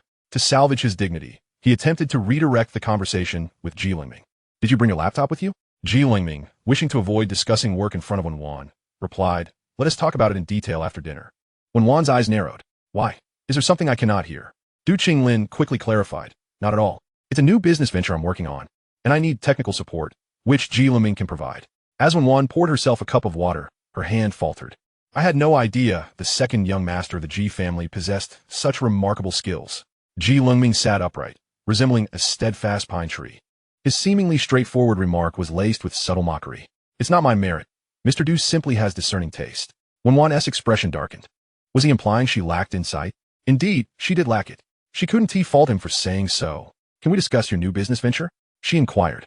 Ji Lengming responded bluntly, "No, you wouldn't understand." Wen Wan's grip on her cup tightened, the veins on her hand becoming prominent. "How would you know if you don't tell me?" Ji Lengming was straightforward. "Miss Wen should understand my implications. The project details are confidential and cannot be shared." "I apologize." Du Qinglin observed the verbal sparring between the two, akin to a duel with blades, and inexplicably wished for a private room where he could dine alone.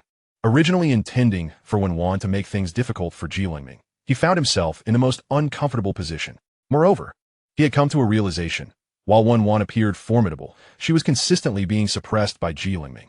Dinner was a tense affair. Notably, the dishes Wen Wan chose were rather bland, primarily soups and light fare, leaving Du Qinglin feeling unsatisfied. Ji Lengming found them acceptable. He preferred lighter flavors and had been eating irregularly due to his busy schedule, unable to tolerate heavy oils and salts. He surmised that Wen Wan's choice was likely due to her recent illness and resultant weakness, and he inadvertently benefited from it. After finishing their meal and wiping their mouths, Du Qinglin, eager to leave, began his summary. "We've eaten and drunk enough. Wen Wan, your outing for work is complete. You should return now and perhaps put in a good word for me with your father. I have other matters to attend to, so I want to be accompanying you back." With that, he stood up and pulled Ji Lengming toward the exit. "Stop. Du canglin est despised." However, Ji Lengming understood that the command was directed at him from Wen Wan. Perhaps Wen Wan had never truly understood him, yet he comprehended her all too well. A mutual understanding ingrained in their very beings. Feigning ignorance, Ji Lengming battait du canglin est schuldé. "You have a word with Miss Wen. I'll wait outside." As he moved forward, Wen Wan swiftly followed, grasping his wrist. Chapter 29. Delving into the bamboo grove. Her gaze burned with intensity. I wish to talk to you. Lengming's eyes fell on the wrist she held. Conversations should have a certain decorum, he remarked, attempting to free himself from her grip. Wen Wan understood his implication but did not let go. Instead, she tightened her hold. If you wish to waste time here, I have no objections. Lengming struggled to endure Wen Wan's relentless persistence, yet he was reluctant to squander precious time. Release me first, and also, I only wish to hear substantial dialogue. The implication was clear. If she intended to deliver impractical declarations as before, he preferred silence. Wen Wan scoffed, rest assured, it's a serious matter. Not daring to press Lengming too hard, she reluctantly loosened her grip. Let us go to the bamboo grove. It's less crowded there. With that, she led the way. Lengming thought, in broad daylight, being a man, he had no reason to shy away from the bamboo grove. If he declined, it would only suggest his fear. The two proceeded one after the other. As they passed through the restaurant's main hall, Wen Wan spotted Zhao Shuiying, who was attending to customers. Upon seeing Lengming, Zhao Shuiying beamed at him with a broad smile. Out of courtesy, Lengming nodded in acknowledgement. Witnessing this, Wen Wan felt an inexplicable surge of emotion, deliberately slowing her pace to sidle up next to Lengming. With a casual yet intentional gesture, she wrapped her arm around his narrow waist and flashed a provocative smile at Zhao Shuiying. Her smile radiated a possessive arrogance, tinged with a hint of wickedness that left Zhao Shuiying momentarily speechless. Lengming remained oblivious, only sensing Wen Wan's sudden proximity. Fortunately, she was astute enough to maintain appropriate distance after a brief moment. The bamboo grove was serene, with a gentle breeze rustling through the trees. In the grove, a round table with wicker chairs awaited them as they sat facing each other.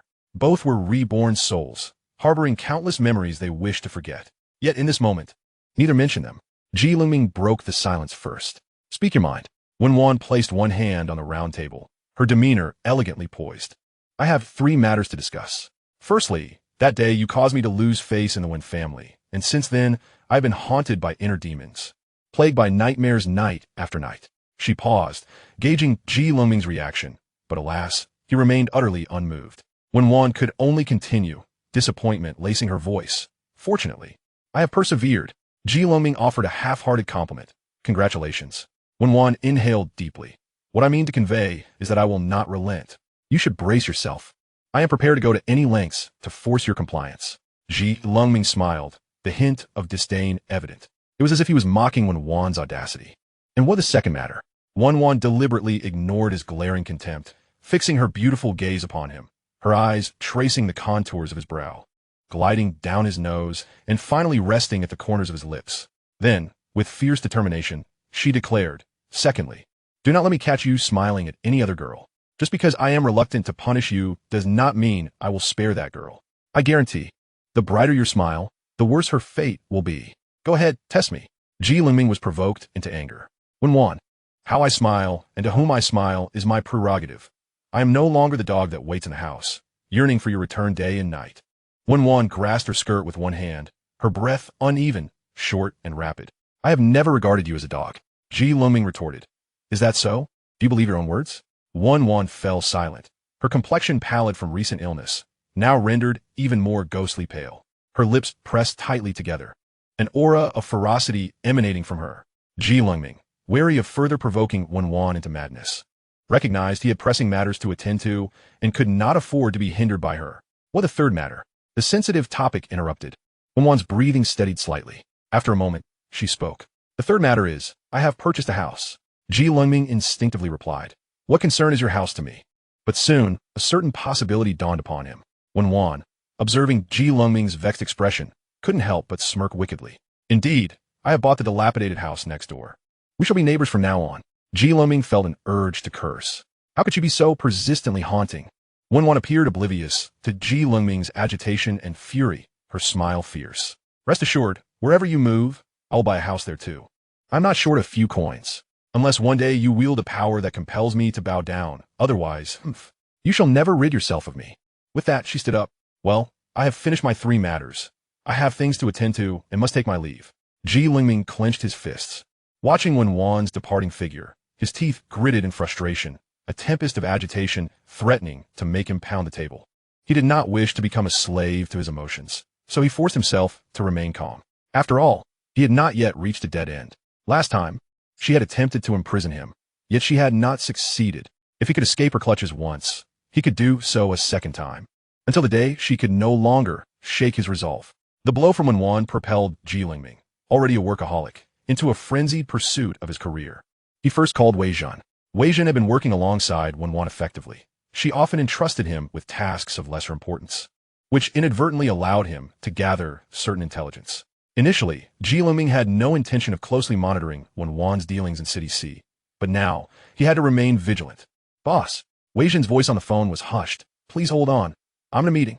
Then came the sound of footsteps. After about a minute, Wei Zhan's voice boomed again, laden with complaints. "I'm utterly exhausted, running around at the behest of Miss Wen, traipsing to the most remote corners where not even a stray dog can be found." Lengming asked, "What does she need you to do in those desolate areas?" Wei Zhan glanced around furtively, ensuring no one was watching, before whispering his inquiry. "Boss, do you know what the Wen family's business is in City C?" Lengming was not very clear on this matter.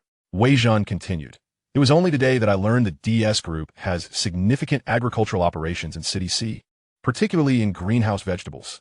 However, from the information I have, when vegetables only sell moderately in the wholesale market, they are profitable, but not to the extent one might imagine." Lengming began to grasp the situation. Wen Wan had come to City C to take over her family's vegetable base?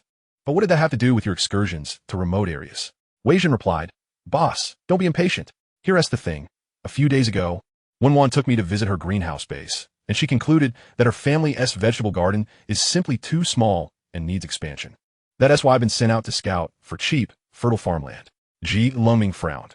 "Wasn't it said the vegetable sales were mediocre? Why then expand? If the vegetables produced can't be sold, isn't that just a loss?" Wei Zhan shook his head. "I'm not sure about that. I was in a meeting discussing this very topic. Who knows what Miss Wen is thinking? Perhaps she is just throwing money around." Lengming sensed something amiss. Knowing Wen Wan's character, she would never engage in such a losing venture. But the situation remained unclear. He could only instruct Wei Zhan to keep a close watch. After concluding his conversation with Wei Zhan, Lengming suppressed his swirling thoughts and, with his computer bag slung over his shoulder, sought out Du Qinglin. Chapter 30. Why would a computer expert like me cling to a wealthy woman? Lengming searched the entrance of the Chinese restaurant, the parking lot, and even the small garden at the back, but saw no sign of Du Qinglin. He later learned that the man had booked a private room in the restaurant and was waiting for the chef to serve his meal.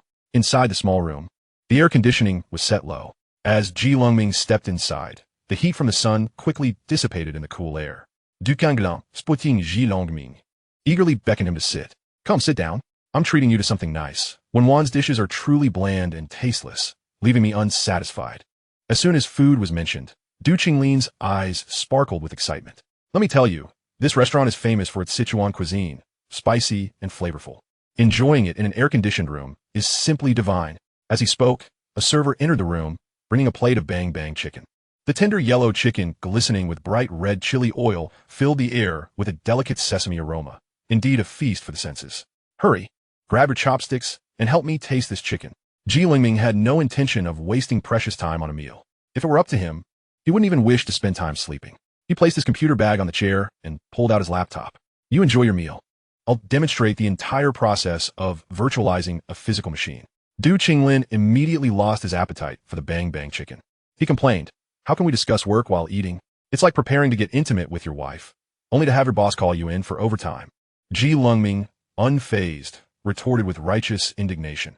"How can a matter as significant as cloud computing be compared to working for capitalists? Cloud computing is crucial for computational power, and you surely understand how vital computational power is.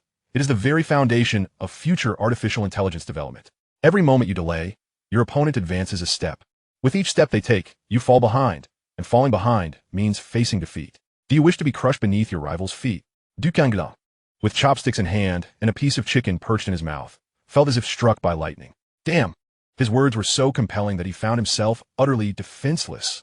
In stark contrast to Lengming's attitude, his own aspirations to delve into cloud computing seemed utterly frivolous. Is it possible for an 18-year-old to possess such far-reaching vision? Du Qinglin hastily chewed and swallowed the chicken, wiping his mouth as he adopted a resolute demeanor befitting a businessman. "Come on, please commence your presentation." Without a moment's hesitation, Lengming turned his computer screen towards Du Qinglin and began showcasing a concise animated virtual process he had prepared. To realize virtualization technology, one must have the simultaneous support of processors, chips, BIOS, and VMM software. To facilitate your understanding, let me first outline the three foundational technologies upon which cloud computing relies. The first is the operating system that manages computing resources.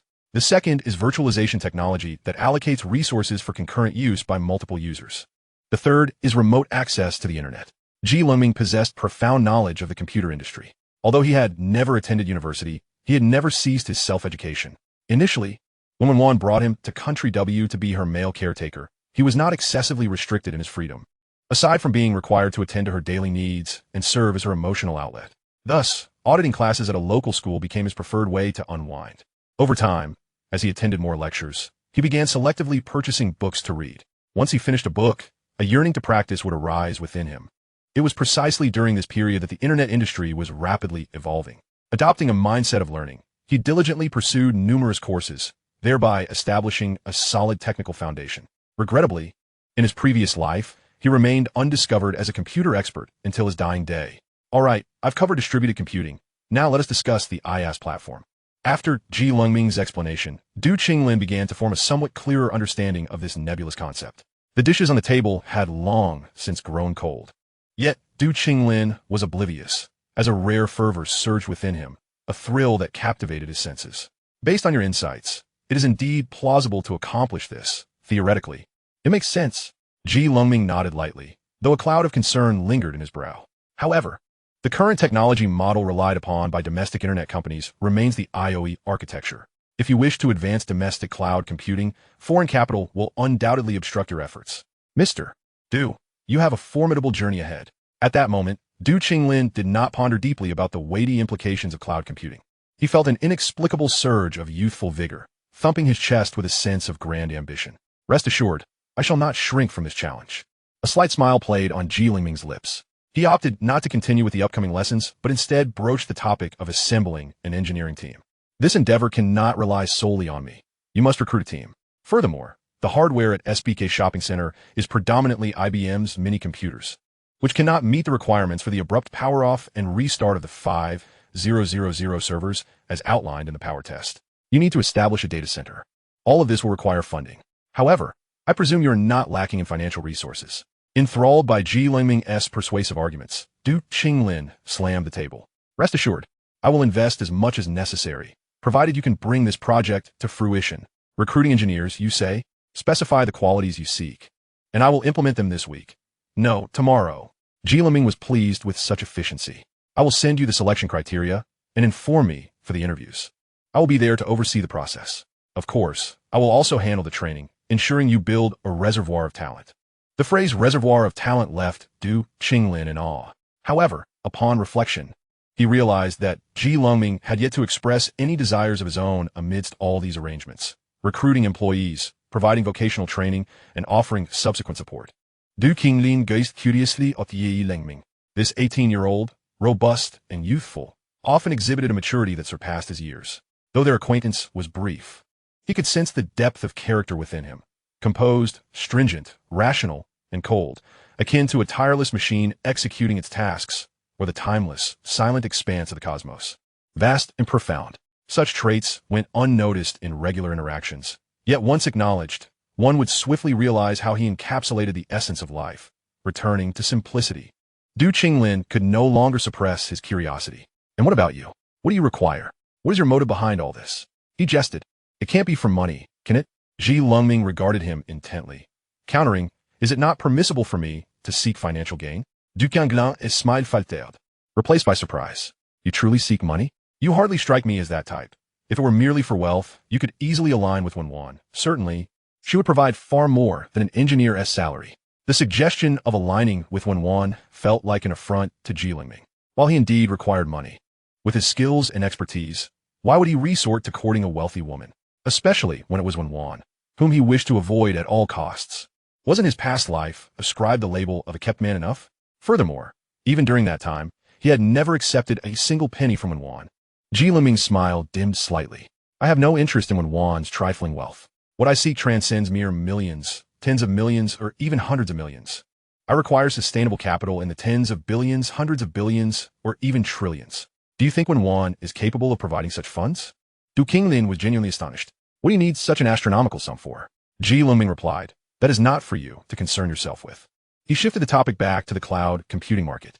Cloud computing encompasses a vast market, serving as the foundation for the future development of artificial intelligence. With such a colossal opportunity, I cannot help but feel envious. Therefore, I will construct the cloud platform for you, establish a talent reservoir, and ensure its stable operation until it becomes profitable. What I require in return is an annual dividend of no less than 20 after profitability. For every day the cloud computing venture generates revenue, you shall transfer an equivalent sum to me. That is all. Chapter 31. The Tumor. Lengming did not expect Du Qinglin to acquiesce to his demands immediately. A 20 dividend was no small sum, and unless unforeseen circumstances arose, they would likely face several rounds of negotiations. Negotiations were not Lengming's concern. Each had their specialization, and he would leave that aspect to Sun Biao and Du Qinglin to hash out, while Lengming elucidated the principles of virtualization. Du Qinglin also mentioned matters regarding Sun Biao. Lengming, your approach is rather underhanded. You intend to leverage my name to negotiate with WeChat's business. Yet have you considered my perspective? Lengming dismissed the concern. But you stand to benefit as well, do you not? I have established a bridge between you and WeChat. Why do you not express gratitude, but instead cast blame upon me? Du Qinglin found himself ensnared by Lengming's reasoning. It indeed appeared to be the case. By assisting Lengming, he could acquire his internet technology and secure future cloud service orders from WeChat. He truly had nothing to lose, since he faced no losses. Perhaps he should simply let it go. Observing Du Qinglin reveling in his own satisfaction, akin to a foolish son of a wealthy family, Lengming couldn't help but chuckle inwardly. Little did he know that even without his intervention, the future of cloud computing would inevitably capture WeChat's market demand. The collaboration with Feng Zhuang would eventually progress, largely independent of his relationship with Lengming. His assertions merely reflected a fallacy, appropriating credit for himself to ensure Du Qinglin willingly supported Sun Biao, thus facilitating a smoother path for his mini program sales. The two engaged in jovial conversation late into the night within the restaurant's private room. After all pertinent matters were discussed, Lengming prepared to take his leave. Du Qinglin made no effort to detain him, and they parted ways amicably. On the way back, Lengming received a report from Sun Biao regarding the competitive landscape between Forest Real Estate and Wanda Company concerning land acquisition. Boss, I've received a reliable tip. Sun Biao exclaimed. Is it about Forest Real Estate? Lengming inquired. Indeed. You instructed me to keep an eye on Forest Real Estate and Wanda, and I've been diligently monitoring the situation. Just now, a friend informed me that someone is planning to target Wanda's project leader. I thought, this is significant and aligns perfectly with your foresight, so I rushed to report it. Lengming pondered for a moment before asking, is the source of this information credible? Absolutely reliable. Boss, you know, neither Wei Zhen nor I are intellectuals or high-ranking elites. We are merely ordinary people striving from the grassroots. Ordinary folks have their own circles. For instance, I once worked as an underling collecting protection fees. Though I've turned over a new leaf under your guidance, my old connections remain intact. We value loyalty above all else. If I ask them to pay attention, they will not deceive me. With Sun Biao's assurance, Lengming felt at ease. What exactly are they planning against Wanda? Sun Biao scoffed dismissively. Oh, the usual tactics, intimidation. If that fails, they block their vehicles, fabricate an accident. And if that doesn't work, incite a mob to assault them. Big companies, especially in the land business, are all corrupt. Who among them doesn't have some underworld connections? Forest Real Estate has employed such tactics before, and despite some resistance, it always ends up unresolved. Lengming contemplated for a moment and asked, what position does your friend hold within this criminal organization? Sun Biao shook his head in frustration. As an underling, what position could he possibly have? It appears glamorous, but it's a perilous existence. I've told him countless times that nightlife is not worth it. He should join me in running a legitimate business. But that fool insists that staying with his boss is the path to success. It infuriates me. In expressing his disdain for his brother-in-arms, Sun Biao felt helpless, unable to do anything but place his hopes on Lengming, wishing for a solution from this esteemed figure. Lengming was indeed contemplating strategies, but he needed to clarify certain details. Who is your friend currently working for? Sun Biao's anger was palpable, even through the phone. Who else could it be? Isn't the local tyrant in Yangsheng now just the Chen family? That wretched Chen, who outwardly engages in the building materials business, is actually involved in brothels, gambling, and lending. It's all underhanded dealings. Hearing the name Chun, Lengming surmised the identity of the malevolent force collaborating with Despised in the sprawling Yangcheng. Many depend on the Ji family for survival, but only one Chun family is so closely aligned with Despised. The younger son, Chun Changhai, is a lackey of Ji Hong. Initially, Ji Hong instructed Chun Changhai to deal with him, leading to Wei Zhen's introduction. Subsequently, Chun Changhai attempted to frame him for academic fraud, but was soundly dealt with by the enraged Wen Wan. Now it seems Chun Changhai has settled down, while his father has grown increasingly impatient. Entities like the Chun family are undoubtedly a cancer within the city. Until this tumor is excised, future troubles are inevitable. Lengming had initially intended to observe the conflict, waiting for Wanda to be weakened by forced real estate before intervening. However, he reconsidered. This was a rare opportunity, a prime moment to eradicate the Chun family's malignancy and sever Despised's left and right arms. Understand. I will devise a plan and contact you with results. Sun Biao, feeling anxious, hastily emphasized, "Boss, that's my brother. You must think of a way. If you rescue him from his plight, I guarantee he will be even more loyal and devoted to you than I." Lengming bristled at the notion of devotion. Unable to restrain himself, he corrected Sun Biao's misguided perspective. "What era are we in? Speaking of devotion as if I were a bureaucrat? We are equals, not just in legal terms, but in dignity as well. You respect me, and I shall respect you. Do not harbor thoughts of inferiority."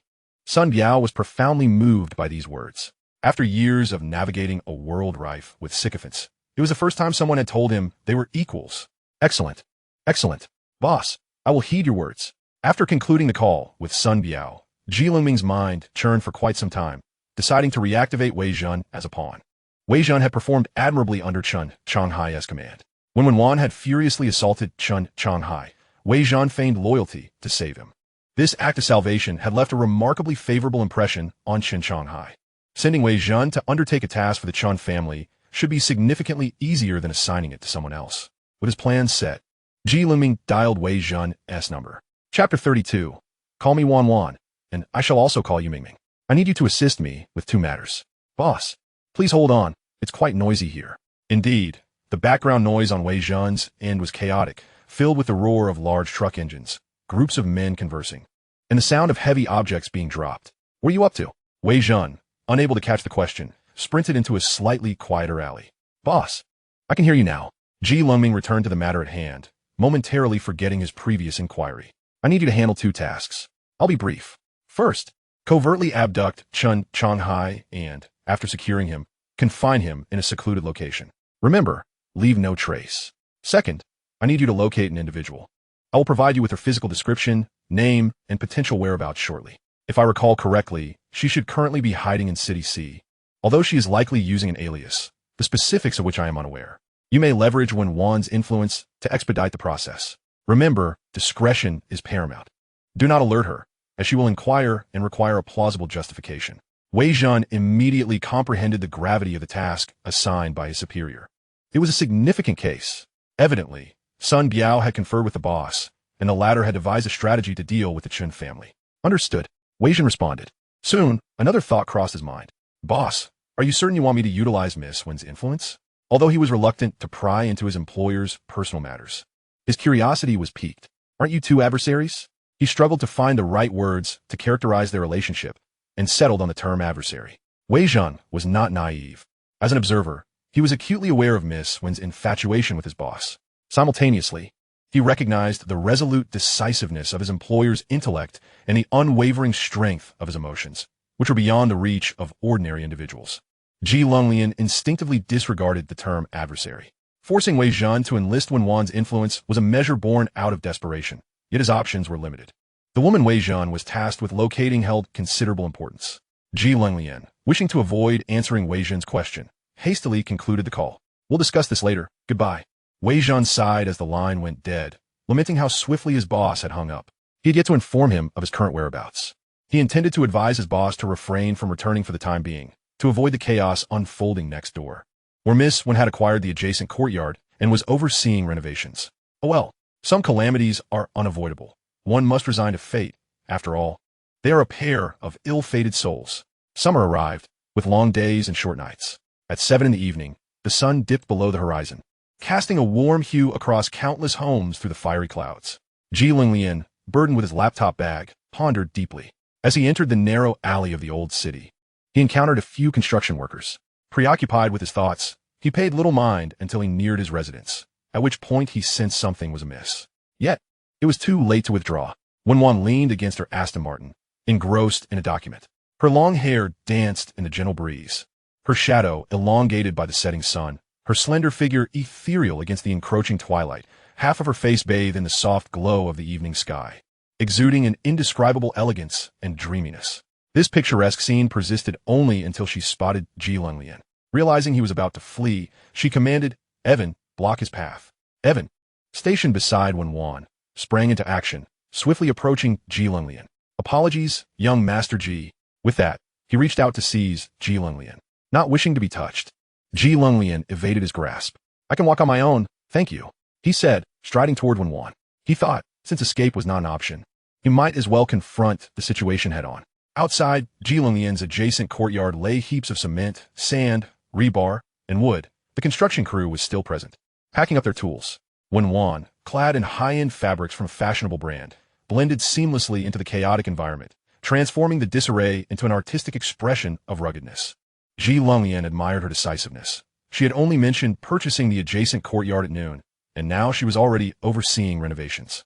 "Hello, miss," Lengming greeted, but Wen Wan dismissed the formal address. "Call me Wen Wan," Ji Lengming replied with a frosty demeanor.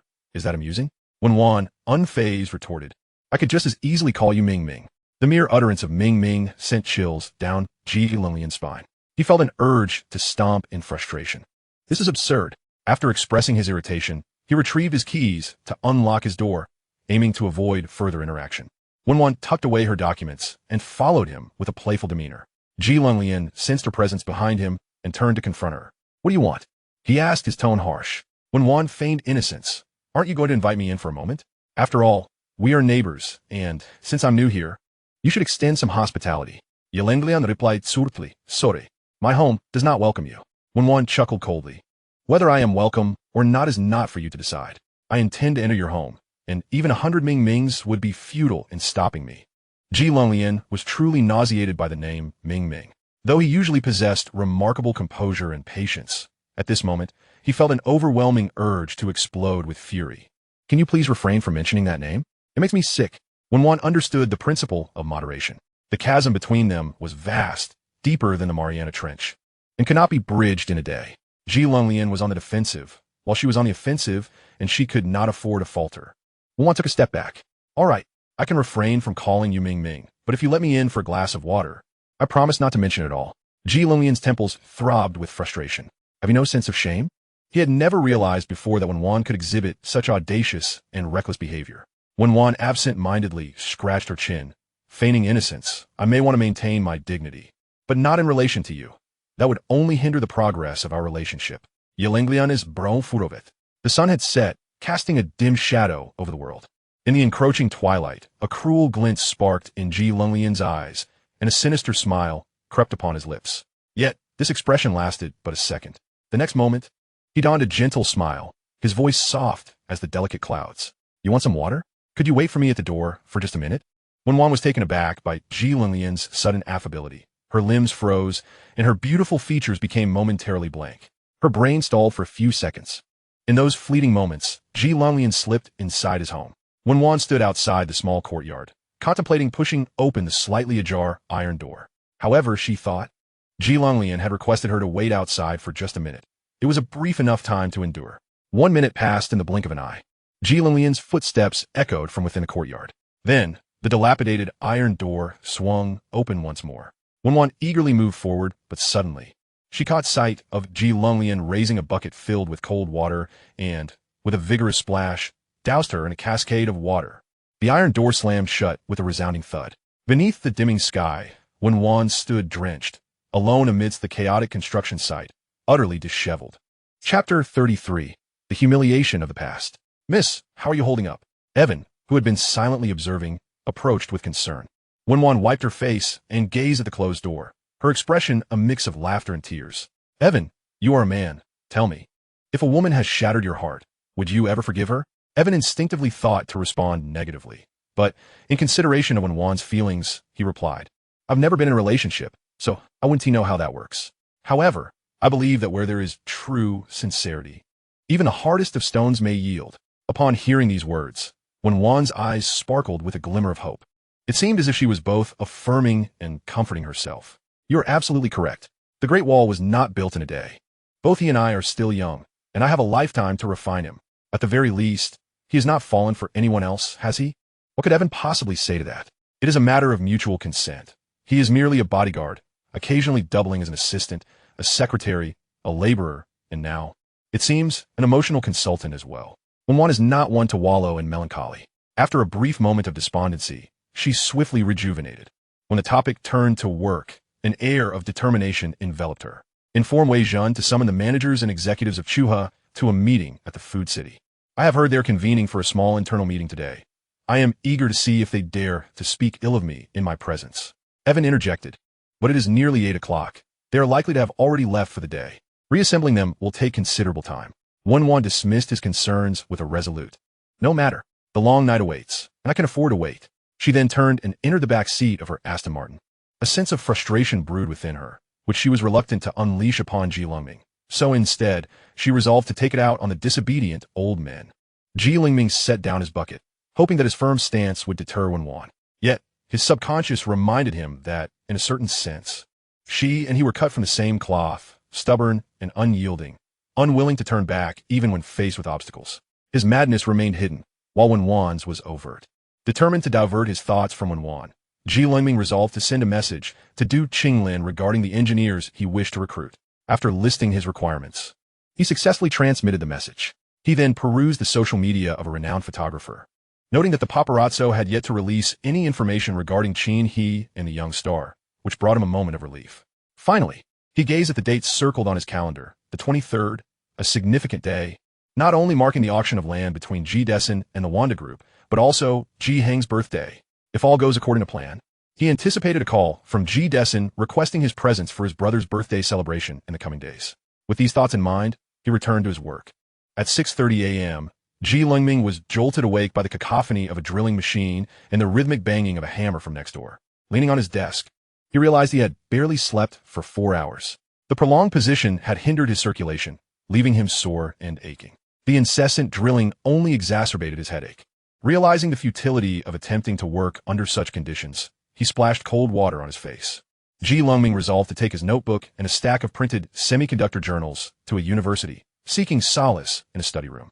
As he passed through the snack street outside university, he casually purchased a crepe, finishing it just as he arrived at the study room's entrance. It was already July. The university was on summer break, and the campus was eerily quiet. With the morning still young, the students who remained on campus had yet to awaken, making it unlikely that the study room would be occupied. However, as Lengming stepped inside, he was surprised to find a disheveled student feverishly scribbling calculations on the blackboard with chalk. A glance at the equations revealed they were solving the Schrödinger wave equation. Intrigued, Lengming observed for a moment as the student, after a series of complex calculations, produced a band structure diagram. Why does it differ from the one in the book? He wondered. The student, engrossed in his work, remained oblivious to Lengming's presence, biting the chalk in frustration as he compared the blackboard-esque calculations to the textbook. Your calculations do not account for electron spin, which is a crucial aspect, Lengming remarked, picking up a piece of chalk himself. He quickly sketched a nearly identical semiconductor band structure diagram on the blackboard. Setting down the chalk, he turned to the student with a faint smile. Hello, Songli. Songli scrutinized Lengming for a moment before recognition dawned. Oh, you're that freshman, right? What was your name again? Something quirky? His expression twisted in confusion, resembling a wrinkled Shar-Pei. My name is Lengming. All right, I was just about to recall it. My memory is quite sharp. Lengming offered a non-committal hum in response. Songli felt a twinge of awkwardness for a brief moment. He then pointed at the blackboard with an expression of astonishment.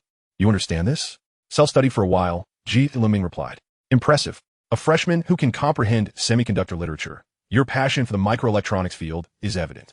But I must warn you, this industry lacks prospects. He proceeded to reiterate his previous remarks made in the lab. Hearing the same words for the second time, Lengming retorted, Is that all? You claim to have a good memory? Why, if this field has no future, would you still come in early during the summer to validate band structures? With his head bowed, Songli began to tug at his hair in frustration, falling back into a state of inner turmoil. What other reason could there be? It's because I'm frustrated. Do you know that the microelectronics discipline is still a secondary field? The state does not prioritize it, and the school hardly allocates funding. I'm a graduate student, and what am I learning from my advisor? Knowledge that has been obsolete for 2 or 3 decades in Western countries. Knowledge from a country I can't even pinpoint on the map. I am utterly disillusioned with this industry. As he spoke, Songli shook his head and sighed deeply, conveying a palpable sense of sorrow. And what of Lengming's own pessimism? In his previous life, a powerful nation had instigated a trade war, imposing sanctions on the semiconductor industry. How many enterprises had found themselves ensnared by that small chip?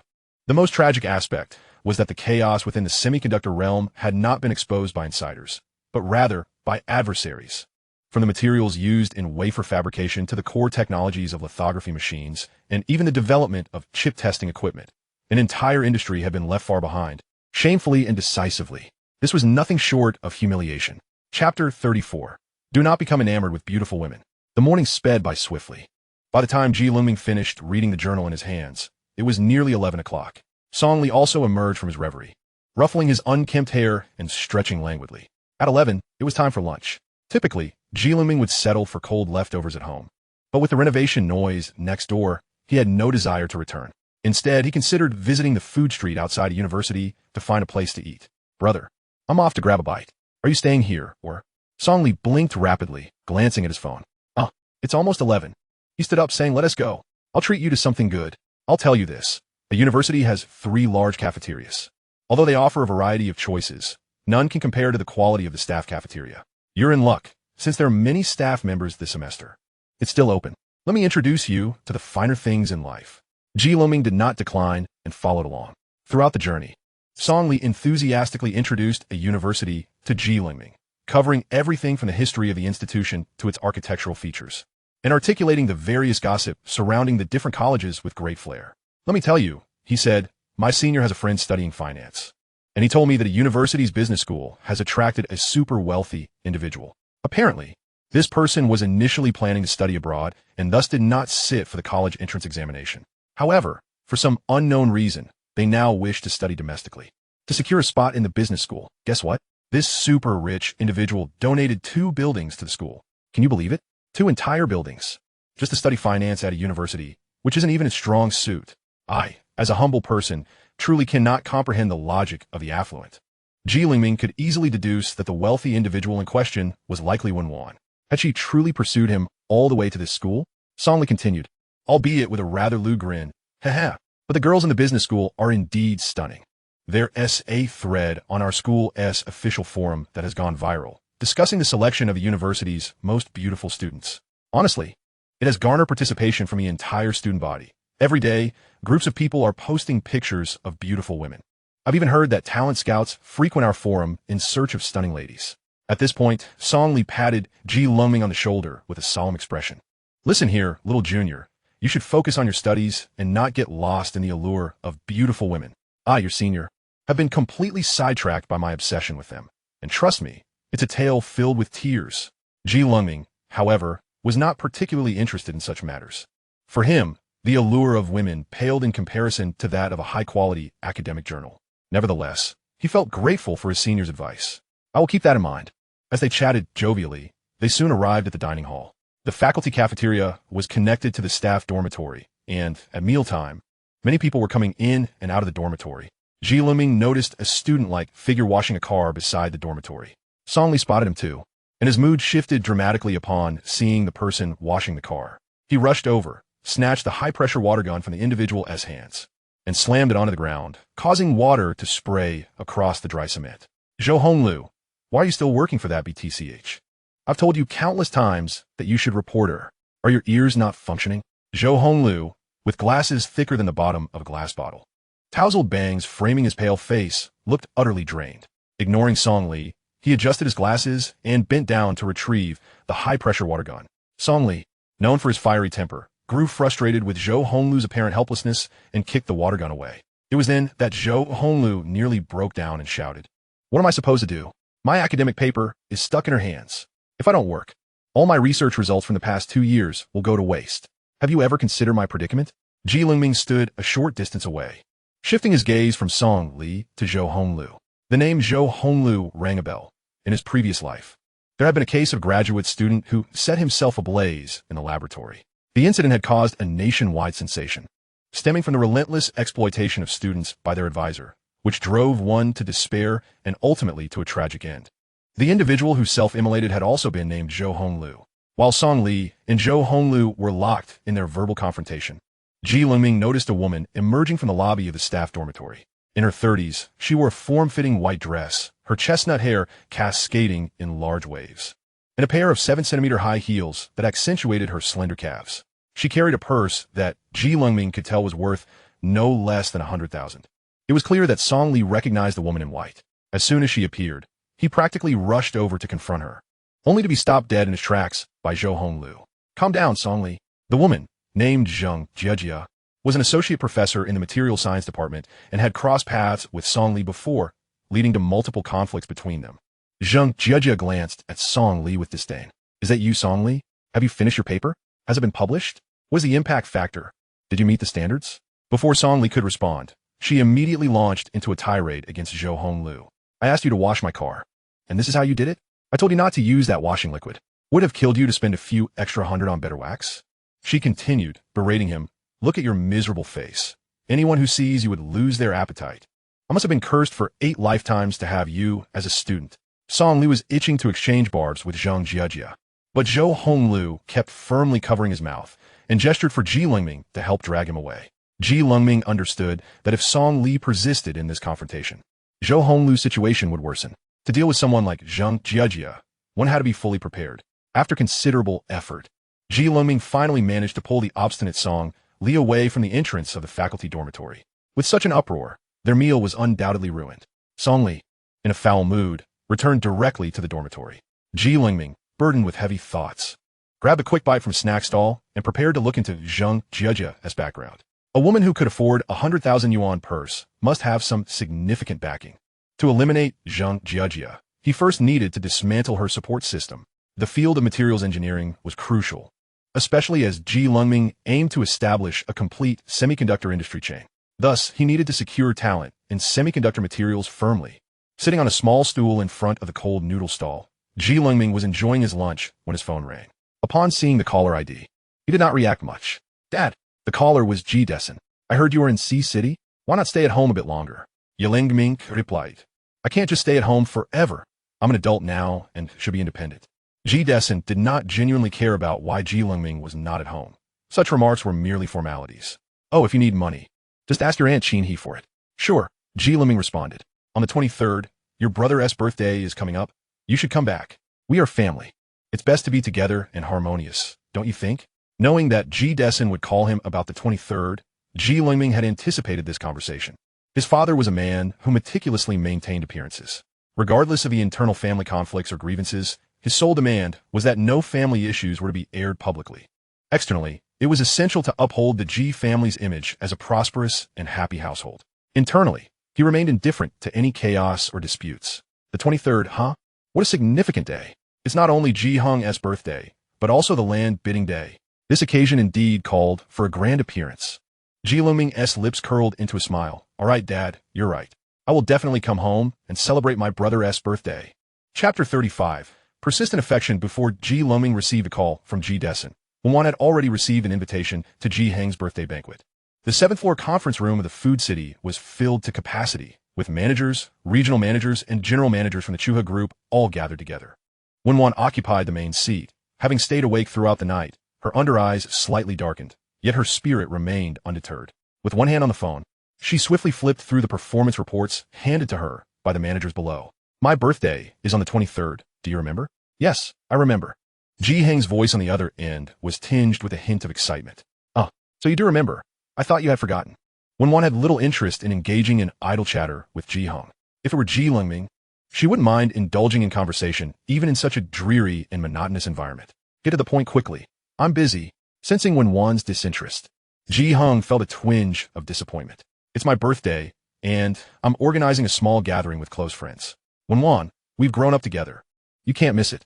Wen Wan did not immediately respond, but instead pondered for a moment.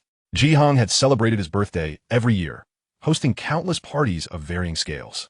They always followed the same routine, which had grown tiresome. Yet, Ji Lengming would always attend Ji Heng's birthday celebrations. In the Ji family, Ji Lengming was treated as an accessory, Inviting him to Ji Heng's birthday was not about allowing him, as a younger brother, to genuinely celebrate his elder brother's birthday, but rather to turn him into a source of amusement for others, adding a touch of humor to Ji Heng's parties. The thought of such past occurrences soured Wen Wan's mood even further. She slammed her pen onto the table, startling those seated around the long table. What about Ji Lengming? Did you invite him? Hearing that name from Wen Wan's lips, Ji Heng felt a flicker of displeasure, yet he replied, I didn't mention it. But my father will reach out to him. You know how my dad is. He is a good-natured person who always hopes for us brothers to get along.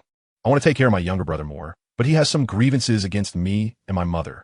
When my mother was hospitalized with a burn, it took a lot of urging for him to visit her even once. Sigh, Lengming is uncooperative, and I can't find the opportunity to mend our brotherly relationship.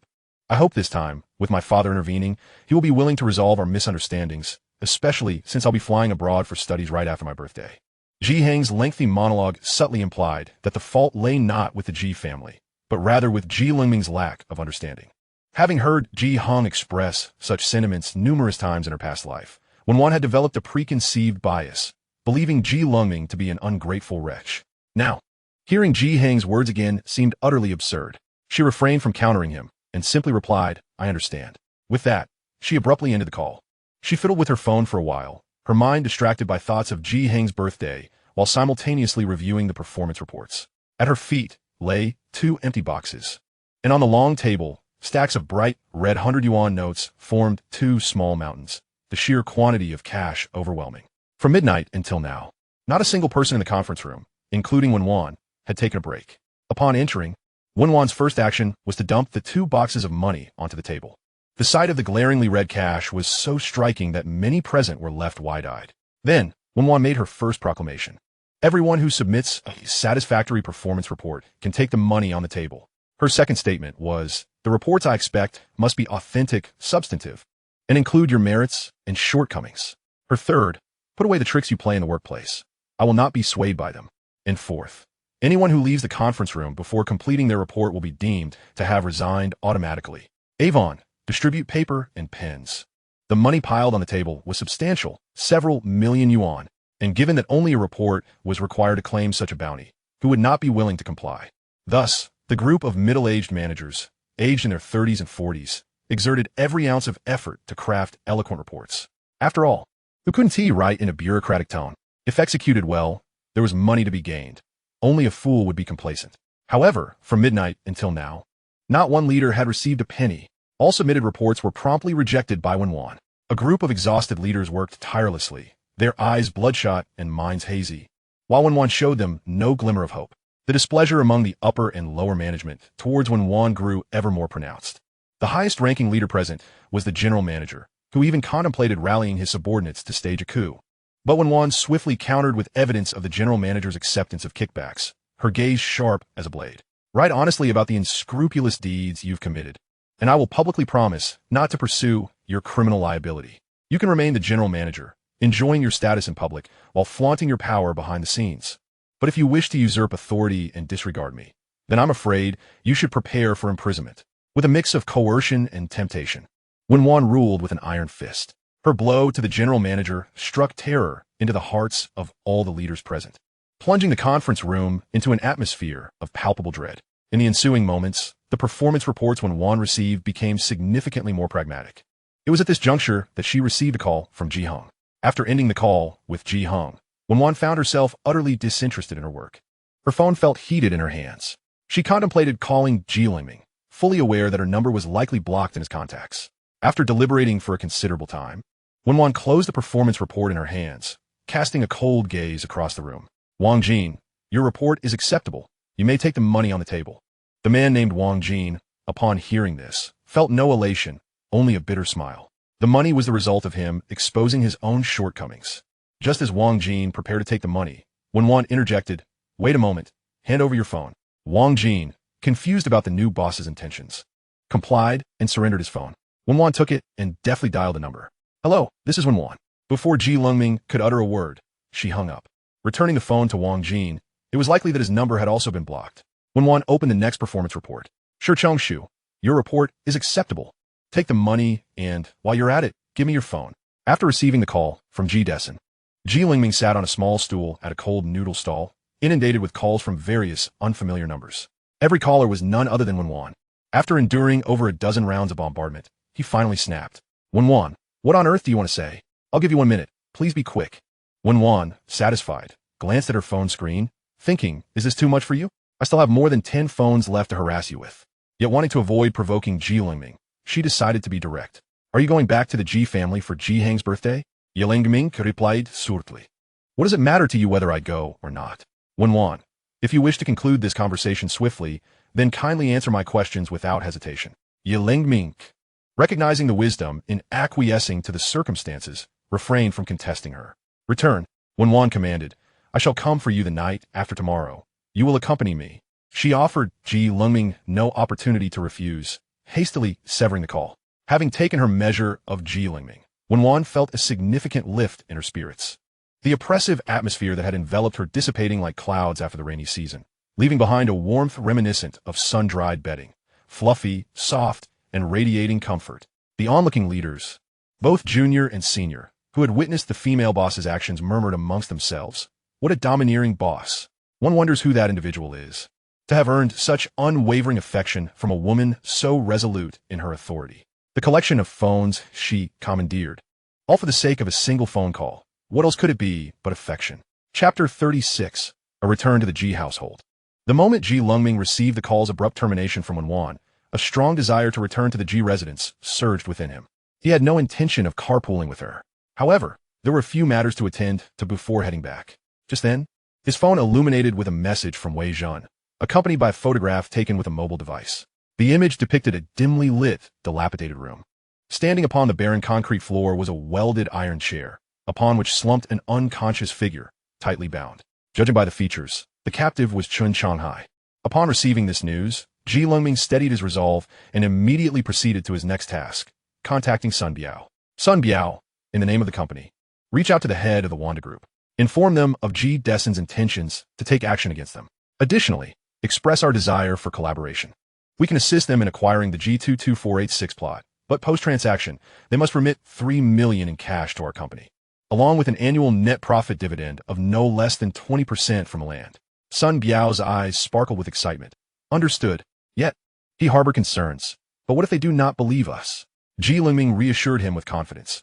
Rest assured, they will believe. Furthermore, I will send you a compressed file containing videos. Once Wanda's representatives agree to meet you, ensure you bring these videos along as leverage for our partnership. Sun Biao nodded vigorously. Absolutely. With the second task complete, Ji Lengming pressed Wei Zhen to expedite the search for the woman in hiding, reiterating her significance. Chen Guangxiang was Ji Destin's right-hand man, known for his ruthless nature and his capacity for violence. This woman possessed critical evidence regarding her husband's murder.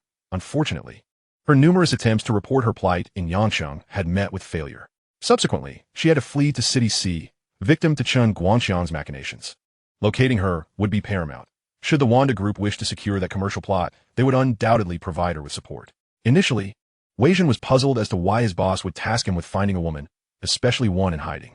However, after Ji Lengming's explanation, the understanding dawned upon him. His boss was positioning Wanda Group as a tool to confront the forced real estate company head-on. A brilliant strategy of using another's weapon against them. Boss, I will make every effort, Wei Zhen vowed. With 3 significant matters arranged, Ji Lengming purchased a train ticket and embarked on his journey back to Yangsheng. This time, upon his return, he intended to turn the Ji household upside down, creating turmoil and disarray. At 8 in the evening, the taxi carrying Ji Lengming came to a halt outside the Ji residence. This grand estate, sprawling over 2,000 square meters, with 4 stories and nestled against verdant hills and crystalline waters, gleamed resplendently under the cloak of night. Ji Lengming traversed the garden courtyard and entered the grand living room. Along his path, he encountered the butler and housemaids, all of whom greeted him with courteous nods. Yet, as he moved further away, the servants gathered to whisper amongst themselves. Why has he returned? I thought he would never come back. He must be back for money. Living alone and without family must be quite inconvenient. I heard he caught the eye of the young lady from the Wen family. Surely he can't be lacking funds? But wait, didn't I hear that the young lady has grown tired of him and cast him aside? Honestly, with that appearance, he pales in comparison to the eldest son, and his demeanor is so timid. How could he have attracted the Wen lady's attention? Indeed, your point is well made. The clamor behind him faded into the background as he ascended the uneven path leading to the living room. Qin He, Ji Hung, and Ji Dessen were all absent, leaving only a few kitchen staff engaged in hushed discussions. The madam has become increasingly difficult to please. One moment she craves sweets, and the next she smashes the bowl, resorting to pulling people's ears and scratching their faces. Look at that girl, Duan Yu. She was a beauty, but now she bears so many scars. Keep your voice down. If the madam hears, she might unleash her whip upon you. Isn't it because she was disfigured herself that she resents those who are beautiful? Sure, that is not a topic for us to discuss. Everyone in the Ji household knows it was the young lady from the Wen family who caused the madam's disfigurement. I hear the madam despises her deeply, but she has to endure due to the Wen family's power. Just then, a chef emerged from the kitchen. The coffee-flavored steamed egg the madam requested is ready. Hurry and take it to her. The kitchen staff exchanged glances, none eager to step forward. With Qin He in such a volatile state, bringing her dessert would only exacerbate the situation. The chef, wishing to avoid a confrontation with Qin He, thrust the dessert plate into the nearest maid's hands. Hurry, take it. The taste will diminish if it sits too long. The reluctant maid displayed a pained expression until she caught sight of Ji Lengming standing in the living room, her eyes lighting up with recognition. Ji Lengming held little status in the Ji household. His timid nature made him an easy target for bullying by anyone. Coupled with Qin He's indulgent attitude, many servants would intentionally embarrass him to curry favor with the matriarch.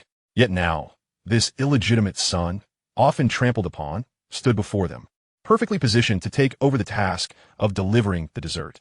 This would not only spare them from direct contact with Qin He, but also provide an opportunity for the madam to vent her frustrations, saving the servants from her ire.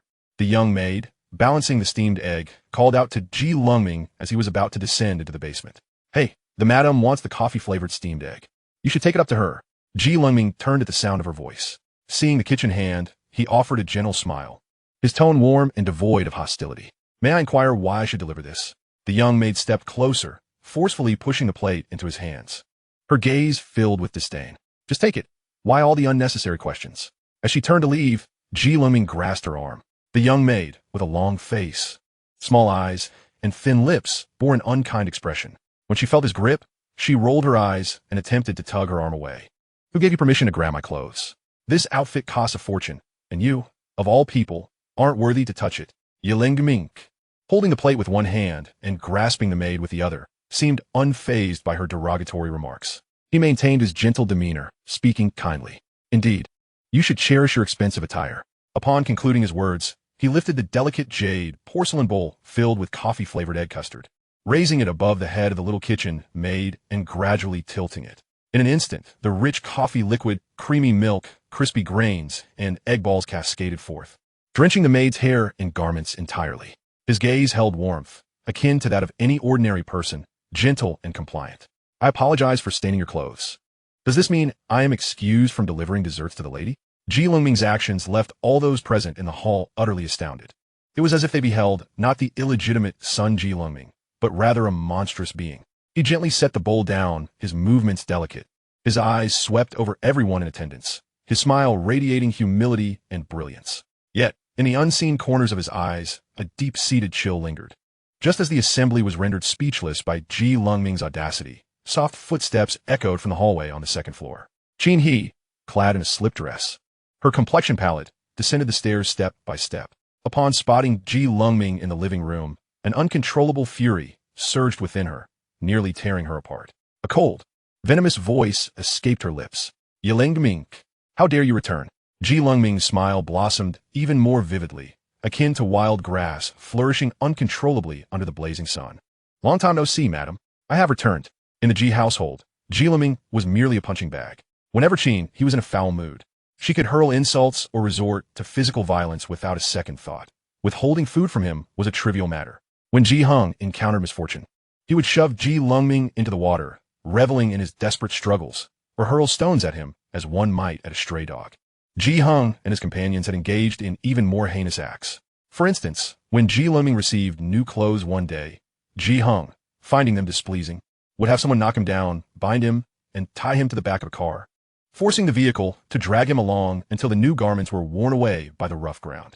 Or, on frigid winter days when snow fell, Ji Hung would toss every piece of clothing Ji Lengming could wear into the lake, laughing uproariously at the sight of him turning purple from the cold while trying to retrieve them.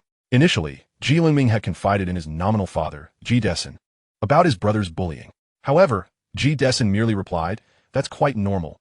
What brother doesn't bully his younger sibling?" Ji Lengming would remove his outer garments, revealing numerous bruises and bloody wounds on his arms, abdomen, back, and legs, gazing at his father with hopeful eyes. Yet, his father affectionately embraced the aloof Ji Hong, giving him a light pat on the backside and admonishing him with a tone of indulgence. "Be more careful next time. He has injuries that could easily be noticed, and if anyone sees them, where would I hide my old face?" Following Ji Dessen's counsel, indeed, the bruises and scars on him diminished. However, the blankets he covered himself with remained damp, the books he read were splattered with ink, and his meals were often mixed with sand. Even a simple act of caring for a kitten would result in Ji Hong and his friends laughingly trampling it to death. A profound sense of helplessness enveloped Ji Lengming. He must wear a radiant smile, devoid of any bitterness. He must please everyone, harboring no grievances. He was the most wretched servant of the Ji family, not the second young master. He was utterly disconnected from the opulent world of wealth and prestige, and he was irreconcilably at odds with the Ji family. Ji Lengming locked eyes with Qin, he standing on the staircase. Indeed, Qin had been disfigured by Wen Wan. Her arms, neckline, and profile bore numerous patches that starkly contrasted with her skin tone, which even the thickest of powders could not conceal. "It's good that you have returned." Qin he glared at Ji Lengming with venomous resentment. Every time she thought of that illegitimate spawn's face, she recalled that night when Wen Wan had humiliated her. Having heard that he had severed ties with Wen Wan and caused a commotion at the Wen residence, she thought that now she need not hold back any longer. Qin he instructed a servant on the first floor, "Go, close the door for me, and bring me my whip." A flurry of activity ensued as a group hastily complied. Upon hearing Qin he mentioned the whip, Ji Lengming expressed little reaction. "Madam, are you planning to strike me?" As Qin he descended the staircase, graceful and intellectual. Her eyes gleamed with malice and excitement. "Of course. How many times have I told you? To be struck by me is a privilege. You haven't forgotten, have you?" Ji Lengming shook his head. "I have not forgotten." With that, he took the initiative to approach Qin he. Seeing him draw near, her expression shifted. "Stop right there. Who permitted you to come closer to me?" Ji Lengming paid her no heed, his smile devilish, his white teeth gleaming menacingly. The closer he drew, the more Qin he felt an oppressive force emanating from him. Panic set in. "You, get away from me. Where are the servants in this house? Hurry and drag him away." Ji Lengming was a man, seemingly slender, yet far stronger than a delicate woman like Qin he. He arrived before her, his movements swift as lightning, and without warning, he seized her by the throat. Qin he, well preserved despite being in her 40s, still possessed soft, smooth skin. The sight of her slender neck, now gripped by Ji Lengming, forcing her to tilt her head back, against the backdrop of the dark red staircase and the wine-hued drapes, exuded a sense of forbidden sin. Ji Lengming's fingertips applied pressure gradually. He could feel her fragile neck contorting ever so slightly. He sensed Qin he's struggles. Grasping her hair, he compelled her to tilt her head even higher. Ji Lengming's smile was exceedingly gentle. "Unfortunately, madam, I shall no longer allow you to strike me." Qin he struggled to breathe, her gaze towards Ji Lengming filled with fury and a desire for destruction. With a broken voice, she enunciated each word slowly and clearly. "Illegitimate spawn. If you have the guts, strangle me to death. As long as I don't die, I will make you, this illegitimate spawn, wish you were dead." Ji Lengming's smile deepened, his tone becoming more refined and gentle, yet his grip tightened. He resembled a masked reveler dancing joyfully in an opulent ballroom, surrounded by corpses, while jazz music played in the background. "My dear madam, that day shall never come. So please believe me, the Ji family is on the brink of collapse." Qin he glared fiercely at Ji Lengming, her bulging eyes bloodshot from the strain. Her throat made raspy sounds, and her hands betrayed her helplessness. Ji Lengming regarded her with a fleeting look of pity before releasing her and stepping back slowly. Qin he, suddenly freed from his grip, began to cough violently, collapsing onto the staircase, one hand clutching her throat as she coughed intensely, while the other cast a sharp, accusatory glare at Ji Lengming's retreating figure. The whip had arrived, but none dared to hand it to Qin he. Wherever Ji Lengming went, the servants scurried to avoid him. He exuded a peculiar, volatile aura that was hard to ignore. His smile was resplendent, his demeanor gracious, yet a palpable sense of murderous intent lingered. At 2 a.m, Ji Dessen entered the Ji residence accompanied by his trusted aide, Chen Guangxiang. Chen Guangxiang, with his triangular eyes and a nose marred by rosacea, bore a sinister visage, accentuated by a scar slicing from the corner of his mouth to his ear. Upon entering, he hurriedly exclaimed, Elder brother, my son has truly gone missing. We've turned the house upside down, yet found nothing. Elder brother, you must help me. Gideon was a man fond of superficial gestures. Whenever someone made a request, he would undoubtedly acquiesce. Rest assured, your son is my nephew. I could never neglect him. After uttering this, he swiftly transitioned to matters of personal interest. Are the ambushers prepared to confront Wanda? I have gathered intelligence indicating that they will arrive in Yang City tomorrow, likely taking National Highway 32, where a secluded stretch of road presents an opportunity for you to strike. Chun Guangxiang felt a twinge of disappointment. He yearned to extract more information from Gideon regarding his son's mysterious disappearance. However, with Gideon initiating the inquiry, he felt compelled to follow suit. Don't worry. I handle affairs with efficiency and discretion. Even if that group investigates, they won't suspect you.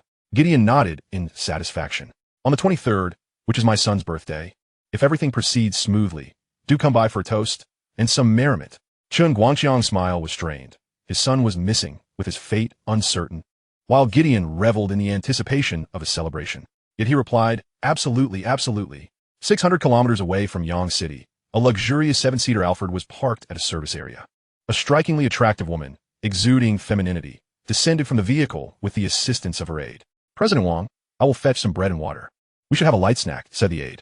The woman addressed as President Wang was Wang Cece, the daughter of the CEO of Wanda Group and the chief overseer of the G22486 land project. Very well, go ahead, she replied, her demeanor marked by decisiveness. Turning to another assistant, she inquired, what do you think about the credibility of the warning we received this afternoon regarding an ambush on the road? The second assistant replied, it's better to believe it exists than to dismiss it. I have researched our primary competitor for this land, Force Real Estate, led by Gideon. His reputation is that of a philanthropist, generous with donations, and he enjoys a favorable standing in the industry. However, there are whispers suggesting he has connections with Guangxiang Building Materials. The owner, Chun Guangxiang, is known to run a gambling establishment where many have faced losses. If Forest Real Estate is indeed entangled with Guangxiang Building Materials, our journey to Yang City could prove perilous. Wang Cece fell silent upon hearing this. Chapter 38, Underlings Versus. Suit-clad thugs, at 8 o'clock in the morning, the Ji family commenced preparations for the grand celebration of Ji Heng's birthday on the 23rd. Ji Lengming departed the basement at 5:30 a.m., jogging a few laps in the forest park. Upon returning, he noticed a commotion in the small grove behind the residence. Following the sounds, he discovered a young woman in her early 20s leaning against a tree, engaged in a heated discussion with a youth sporting tousled blonde hair. From the side, the girl had an oval face, a curvaceous figure, and an oddly familiar silhouette. Ji Lengming recognized her as Duan Yu, the family's maid. In the sweltering summer heat, most people don short sleeves or some protective clothing, yet Duan Yu was unusually bundled up, wearing long sleeves and a jacket zipped all the way to the top. Their argument was loud enough that even from a distance, Ji Lengming could discern their words. I told you it's impossible. I went to the hospital yesterday, and I'm pregnant with Gideon's child. Do you think I would terminate the heir of the Ji family for you, a pauper? Do you have any idea how valuable this child is? But yeah, my feelings for you are genuine. The Ji family is a prestigious lineage. You can't grasp this opportunity. Don't concern yourself with my ability to seize it. I know that once this child is born, I can claim millions. Furthermore, my child may inherit the Ji family's legacy. Your so-called sincerity means nothing. Duan Yu had been experiencing morning sickness, initially attributing it to a stomach ailment, only to discover she was indeed pregnant. She had only been intimate with Gideon, who had consistently forced her to take contraceptives, leading her to lose hope of bearing his child. Yet, unexpectedly, fortune smiled upon her. The contraceptive pills she consumed contained fakes, resulting in her genuine pregnancy with Ji family blood. At that moment, Duan Yu was overwhelmed with joy. In truth, rather than thanking fate, she ought to express her gratitude to Ji Lengming. After uncovering the messages revealing Gideon's affair with Duan Yu, he had stealthily infiltrated her room and swapped her contraceptives, thus granting her this unexpected boon. Of course, Ji Lengming had no intention of revealing his involvement.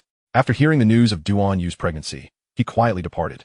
The child she carried still held value, and Ji Lengming doubted Duan Yu's capability to protect it on her own. Ensuring the child's safe delivery would require further planning. At 8:30 a.m., the Ji family was fervently arranging the birthday celebration for their eldest son, Ji Hong.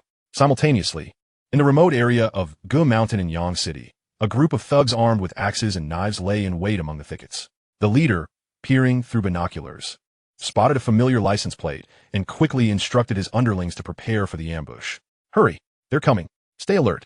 Among the gang were Wei Zhen and his brother Sun Biao, along with Zhao Lehu. Zhao Lehu, reckless and eager for money, sprang into action at the leader's command, brandishing a knife, ready for confrontation. The target vehicle approached rapidly. It was a 7-seater Alfred, Wang Cici's transport. The dark gray vehicle gracefully navigated the mountain road. But for some unknown reason, it slowed down as it entered the secluded stretch. Seizing the opportunity, the gang leader shouted, "Go. Let us make this happen. A successful heist means plenty of cash for all of us. Quickly, let us take them down." Zhao Lehu, invigorated, charged forward. A dozen young thugs, wielding machetes and axes, emerged from the underbrush, their faces fierce as they shouted, epitomizing the very essence of highway banditry. Just then, the business vehicle came to a halt, and the doors swung open. 10 imposing figures clad in suits, wielding steel pipes, truncheons, and cleavers, leapt out. They were bodyguards with martial arts backgrounds, united in their uniforms and synchronized in their movements, exuding an intimidating presence that sent waves of testosterone through the wilderness. The gang of young thugs, oblivious to their own insignificance, recoiled in fear at the sight of the suited enforcers, retreating a few steps. The suit-clad thugs would not let them escape easily, within moments. They apprehended the group with ease, binding their arms behind their backs and forcing them to crouch by the roadside. The head of the bodyguards activated his phone. "President Wang, the danger has been neutralized. You may proceed." Shortly thereafter, a vehicle carrying Wang Cici, her aides, lawyer, and secretary approached slowly. Upon exiting the car, Wang Cici cast a glance at the thugs crouching on the ground, curling her lip in disdain. "Have they been interrogated?" The bodyguard replied, "Yes. They are indeed affiliated with Chun Guangxiang." Wang Cici responded, "Very well, break their limbs and leave them at the hospital entrance." Subsequently, her assistant remarked, "Dial the number from yesterday that tipped us off. I wish to speak with them personally." Following her instructions, the assistant dialed Sun Biao's number. Sun Biao had been awaiting news from Wanda's side. Upon seeing the incoming call, he felt a wave of calm wash over him. This was going to be a smooth operation. "Hello, this is the Red Lantern Service Company. How may I assist you?" The company, registered under the name Red Lantern by Sun Biao, was chosen with the belief that would bring good fortune. Wang Cici answered the phone. "Hello, I am Wang Cici. Could we arrange a time and place to meet?" Sun Biao chuckled. President Wang. Greetings. I trust my little suggestion from yesterday was of assistance to you. I hope your journey was smooth." Wang Cici responded amicably. "Yes, everything has been resolved.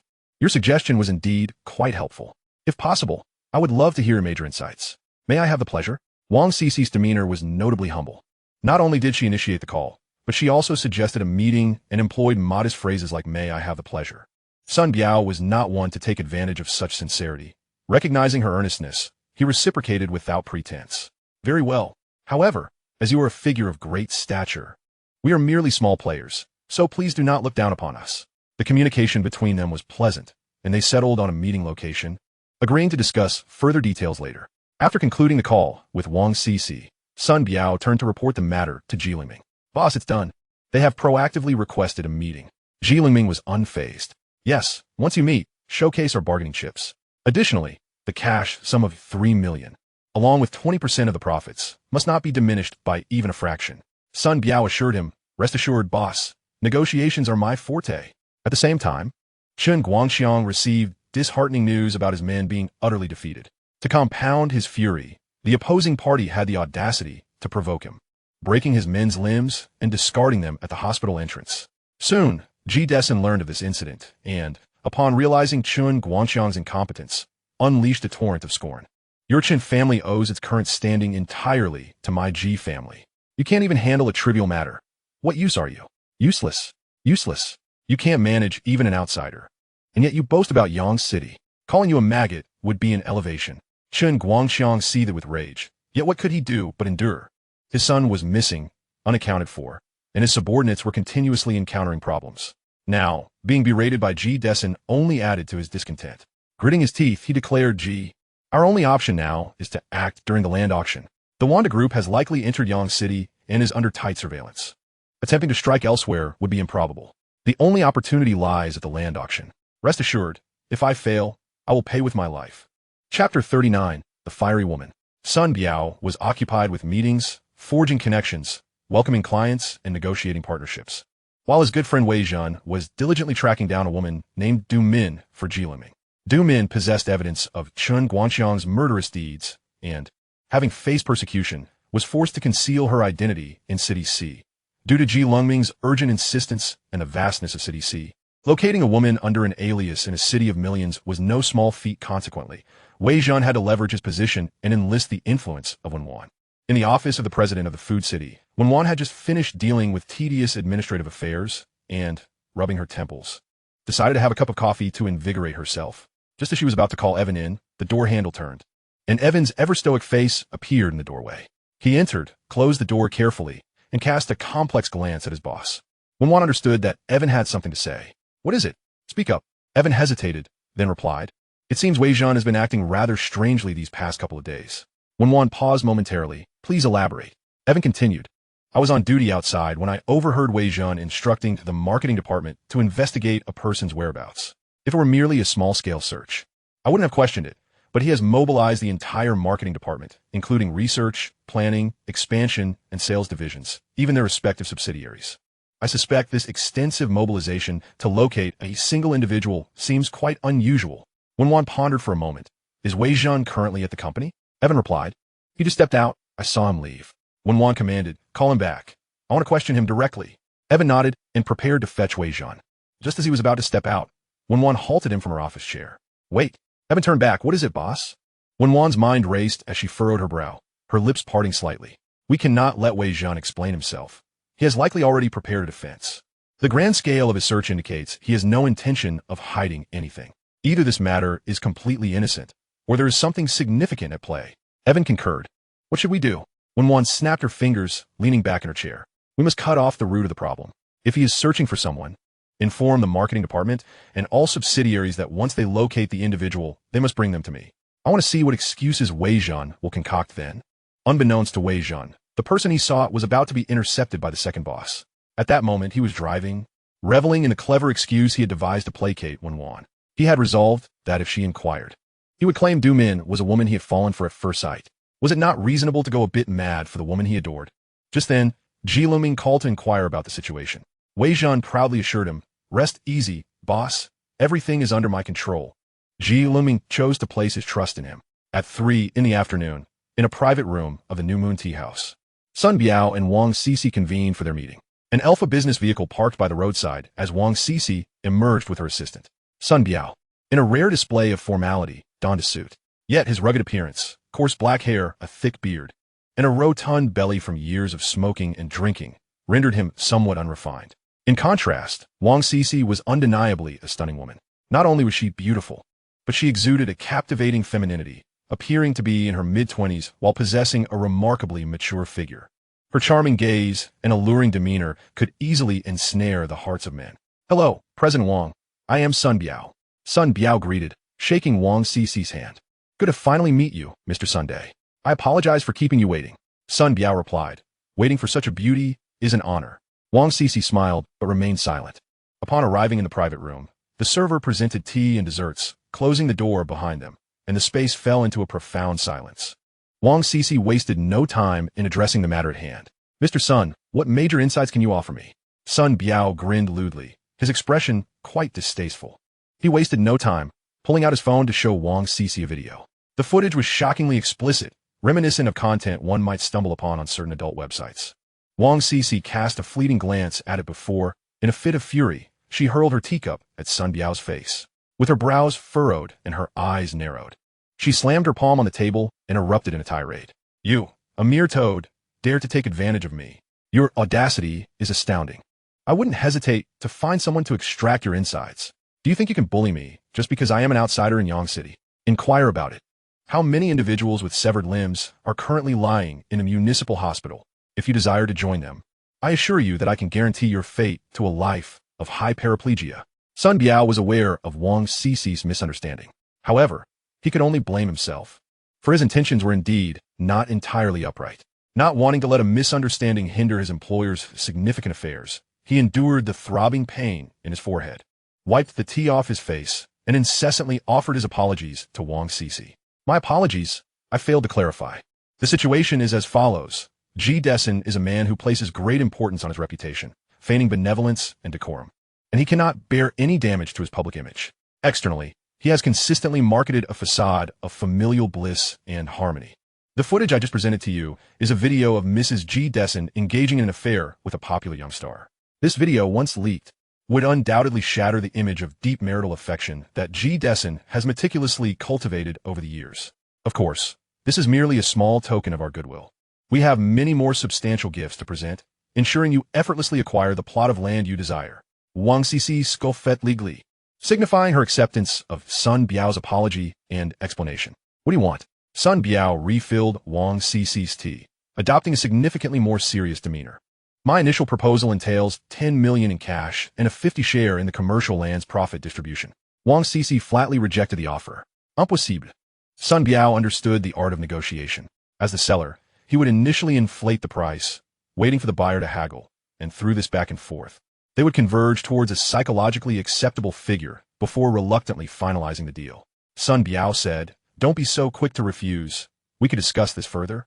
As we are quite sincere, Wang Cici, though youthful in appearance, had weathered her share of storms. She could see through Sun Biao's machinations at a glance. In this context, she decisively exposed his tricks. The tactic of inflating prices only to negotiate down would not work on her. If you can speak plainly regarding your terms, I might regard you with more respect. But if you wish to play games, then this collaboration is not worth pursuing. Initially, Sun Biao found her attractive, but now he regarded her with disdain. She was not adhering to the usual playbook, disrupting market norms. How could he possibly retain a favorable impression of her? Sun Biao's countenance turned icy as he stood up abruptly. Very well. If we shall not discuss it, I shall see whether it is we who seek General Wang, or if General Wang seeks us. Observing Sun Biao's feigned departure, Wang Cici felt her time was being squandered. Sun Biao was shrewd, mercenary, and purpose-driven, valuing camaraderie and the culture of banquets. He might be useful for ordinary business dealings, yet he would always remain out of his depth in more refined circles. In essence, he could only navigate the lower to mid-tier negotiation markets. Should it come to international trade collaborations, he would only hinder the team. Wang Cici had come to understand this. Most likely, Sun Biao was merely a spokesperson. Undoubtedly, there was a master behind him. Given Sun Biao's intellect, he could not conceive of a plan to discreetly inform her, aiding her in securing the usage rights for the G22486 commercial land. Wang Cici resolved to act. Seizing the moment while Sun Biao was sluggishly moving toward the exit of the private room, she coldly remarked, "Have your boss speak with me." She placed her phone firmly on the table. "Call your boss now." Sun Biao's heart sank. Chapter 40, Prophecy. Under duress, Sun Biao contacted Ji Lengming. Ji Lengming was standing in a secluded corner of the Ji family garden, engrossed in a book. Not far away, the servants were bustling about in a flurry of activity. The garden was adorned with numerous colorful lights, balloons inscribed with "Happy Birthday" tied to branches, wilted flowers replaced with top-tier varieties, and newly acquired charming tables and chairs arranged throughout the garden, creating a fresh and delightful atmosphere. His phone vibrated. It was an unfamiliar number. Upon seeing the strange number, Lengming hesitated. The last time Wen Wan had called him from a dozen different numbers left a deep impression, causing him to instinctively consider hanging up and blocking it now. Yet he feared it might be someone else. After a lengthy internal debate, he finally pressed the answer button. "Hello, may I ask who this is?" Sun Biao's despondent voice came through. "Boss, I am truly sorry. I have messed things up."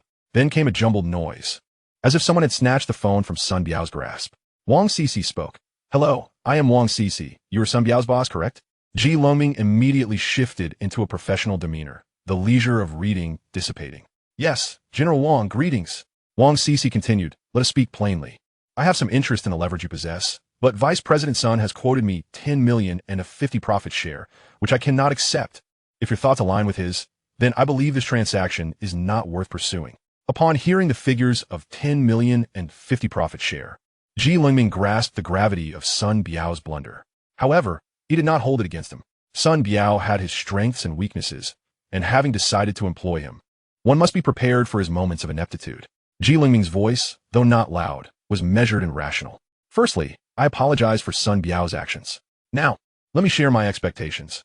I require a reward of 3 million in cash and a 20 profit share. The payment can be made upon your acquisition of the land, to be formalized in a contract." Wang Cici, sitting cross-legged on a cushion, rolled her eyes repeatedly. "What audacity! You think you can extract that much profit from me just for providing a video of G. Desson's family in a compromising situation? Do you consider me a fool? Or are you the one being foolish?" Ji Lengming offered a serious analysis. "General Wang, It is not merely a compromising video. The leverage I possess far exceeds your expectations. It is likely that G. Dessen and his lackeys will target you. You are in the light, while the enemy lurks in the shadows, making you vulnerable. Even if you are fortunate enough to secure that plot of land, can you withstand G. Dessen's fierce retaliation? Yang City is G. Dessen's territory. While he cannot touch you back in your hometown, as long as you set foot in Yang City, I can assure you that even if you acquire that land, you will ultimately have to surrender it to him. This statement struck a chord with Wang Cece. Her anxieties were precisely as Ji Lengming had articulated. Securing the land was not the issue. The challenge lay in how to protect it. Merely relying on the trivial video that Sun Biao had shown her would not yield a significant impact. Wang Cece tentatively inquired, "Do you have a way to help me retain that land?" Ji Lengming smiled silently, his delicate features glistening like a translucent ice flower in the sunlight, ready to dissolve into mist. "General Wang, the Ji family will fracture, and Chen Guangxiang will perish. This is the prophecy I have cast upon them. Please stay tuned." Wang Cece was taken aback, genuinely astonished. In her numerous interactions with various figures, both minor and significant, this was the first time she encountered someone like Ji Lengming, gentle and rational, yet inherently possessing an alluring arrogance. Suddenly, she felt an urge to meet this person. Regaining her composure, Wang Cece asserted, "Your words are unsubstantiated. Why should I trust you?" Ji Lengming replied, "Well, that you may discuss with Sun Biao. Though others may be rough around the edges and lacking in profound education, their sincerity is commendable. Please extend your forgiveness for their previous impetuosity. Engaging in a calm conversation with him may reveal the charming aspects of his character." A flutter of emotion brushed against Wang Cece's heart. Despite its inopportune nature, she could not help but blurt out, "What is your name?" "Yi Lengming replied Yi Lengming. I look forward to collaborating with you, Ms. Wang." Substantial progress had been made in the collaboration with Wang Cece.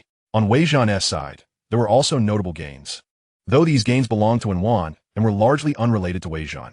At 10 o'clock in the evening, Evan shared some favorable news with Wen Wan. "Miss, the woman named Du Min has been located." Wen Wan, still working late at the office, lifted her head from the mountain of documents only after signing the last paper. "When can she arrive here?" Evan replied, "She has already been brought over. She is waiting outside the office." Wen Wan nodded, "Then let her in." Du Min was of modest height, quite slender, with a pale complexion that suggested she was nearing 50, her hair having turned quite gray. She still wore unremoved protective sleeves on her arms and an apron, indicating that she had been engaged in work prior to being brought here. Noticing Du Min's awkward stance, Wen Wan instructed Evan to fetch a chair for her and to bring her some food. Once the door closed, only the two women remained inside the room. "You are Du Min?" Wen Wan inquired. Du Min's first words betrayed her identity. "You are not associated with Chen Guangxiang, are you?" Wen Wan suppressed her suspicion, revealing her disdain. "Such a wretched individual as Chen Guangxiang cannot be compared to me. Speak, what is your connection with him?" Du Min, puzzled, asked, "Are you not aware of my case with Chen Guangxiang?" Wen Wan's eyes narrowed dangerously. "Wei Zhan sought you out because of Chen Guangxiang?" In all honesty, she had little interest in the affairs of commoners. As long as someone like Chen Guangxiang did not provoke her, she would not concern herself with his fate. Consequently, she was unaware that Chen Guangxiang had been arrested and executed for murder during the state's vigorous crackdown on organized crime. A knock echoed from outside the office. Wei Zhan's muffled voice called out, "Boss, may I come in?" Wen Wan scoffed internally, thinking he arrived rather promptly. As soon as he learned I had someone here, he rushed right over. I am eager to hear his explanation.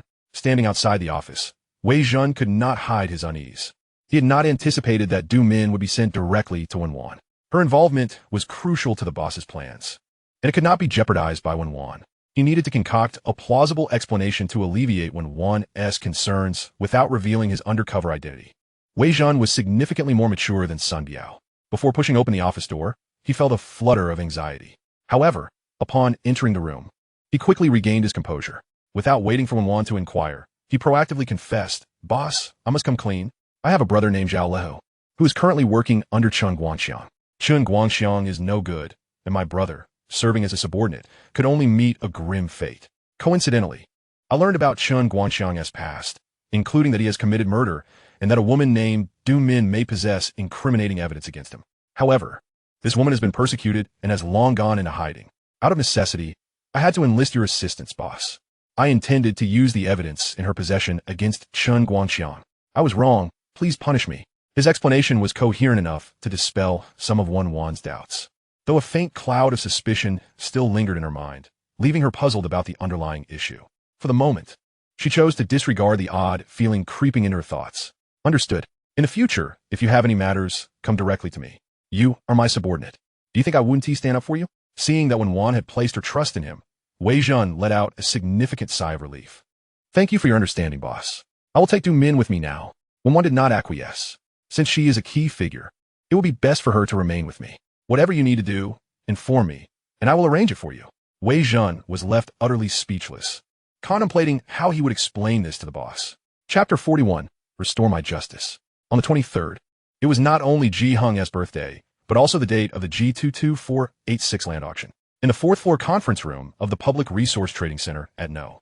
2, Baishu Road, Yang City, Wang Cece arrived with her assistant, secretary, and legal team, a formidable entourage of over 10 people, who took their seats under the guidance of the on-site staff. Just as they settled in, Ji Dessen, Chen Guangxiang, and their legal team also entered after confirming their identities.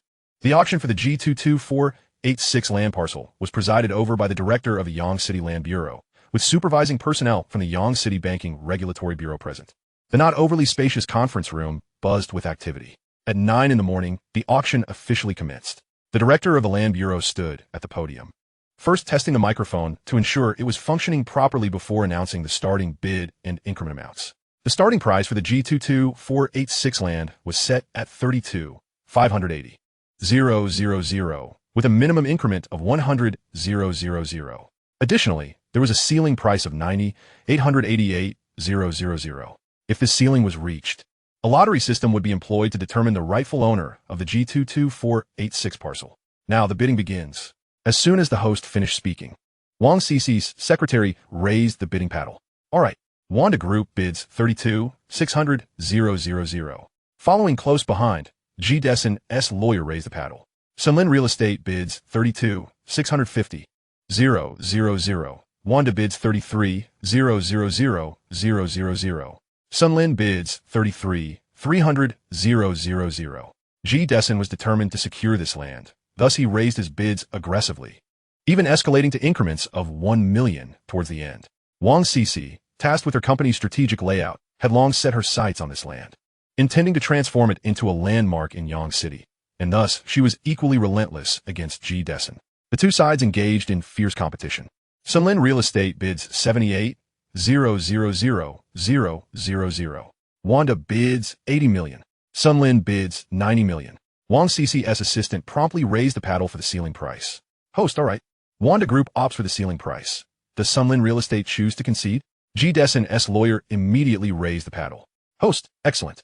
Sunlin Real Estate also chooses to conclude at the ceiling price. Since both parties were willing to conclude at the ceiling price, the process now moved into the offline lottery phase. Now, representatives from Sunlin Real Estate and Wanda Group may take a break. In 1 hour, we will conduct a verification of company documents and draw lots. Once the verification phase concludes, we will proceed with the live lottery. The atmosphere at the land auction was intensely competitive. Simultaneously, at 9 o'clock in the morning, an event that would stir the hearts of the citizens of Yang City unfolded in the city center. The central area, known for its vibrancy, serves as the face of the city. Countless shops and businesses thrive here, attracting numerous customers and visitors. The roads are busy, with a continuous flow of vehicles and bustling crowds, a daily norm. Beyond its bustling vibrancy, the most talked-about feature of the city is the colossal LED outdoor display. Measuring 32 meters in length and 18 meters in width, prominently situated in the heart of the metropolis. This screen has long been a canvas for extravagant advertisements, showcasing high-priced skincare products, thousands of dollars worth of beverages, luxurious watches costing tens of thousands, automobiles worth hundreds of thousands, and real estate priced in the millions. Thus, when Du Min's face, etched with wrinkles, appeared on this massive screen, all passers-by were momentarily taken aback. Du Min's voice resonated through the speakers flanking the LED display, echoing across the various corners of the city center. Greetings, I am Du Min, a resident of number 18, Jier Village, Yangcheng. This is my identification. She raised her ID high for all to see. I stand here, before all the citizens of Yangcheng, to publicly accuse Chen Guangxiang, the owner of Guangxiang Building Materials, of brutally murdering my husband, causing my child's death by throwing him, dismembering them, and encasing their remains in cement. Furthermore, he has allowed his subordinates to repeatedly defile me. I have suffered injuries time and again, with no avenue for complaint, bearing the weight of injustice and heartache, and I implore the authorities to restore my dignity. clad in coarse, simple garments. Du Min's figure loomed large against the towering electronic display. Her voice trembled with emotion as tears streamed down her face, her half-white hair reflecting the countless hardships she has endured. What could be more compelling than a battered and desolate woman delivering a heartfelt denunciation of a nefarious tyrant? Even if Wen Wan had not orchestrated an extensive media coverage in Yangcheng, local newspapers, provincial and city radio stations, and online platforms sprang into action. The citizens congregated in the city center, instinctively raising their phones to capture the moment, sharing it across social media, and engaging in fervent discussions. In no time, Du Min's harrowing tale spread like wildfire, igniting a nationwide uproar. It not only soared to the top of mainstream media trending lists, but also caught the attention of national news outlets. By noon, various media outlets reported, "People's Daily. This nation is one where the people hold sovereignty. The protection of the corrupt is even more unforgivable than the villainy itself." Xinhua News. The populace is the foundation of the state. Causing distress to the people equates to self-sabotage. Fatherland Daily. The law must not yield to lawlessness.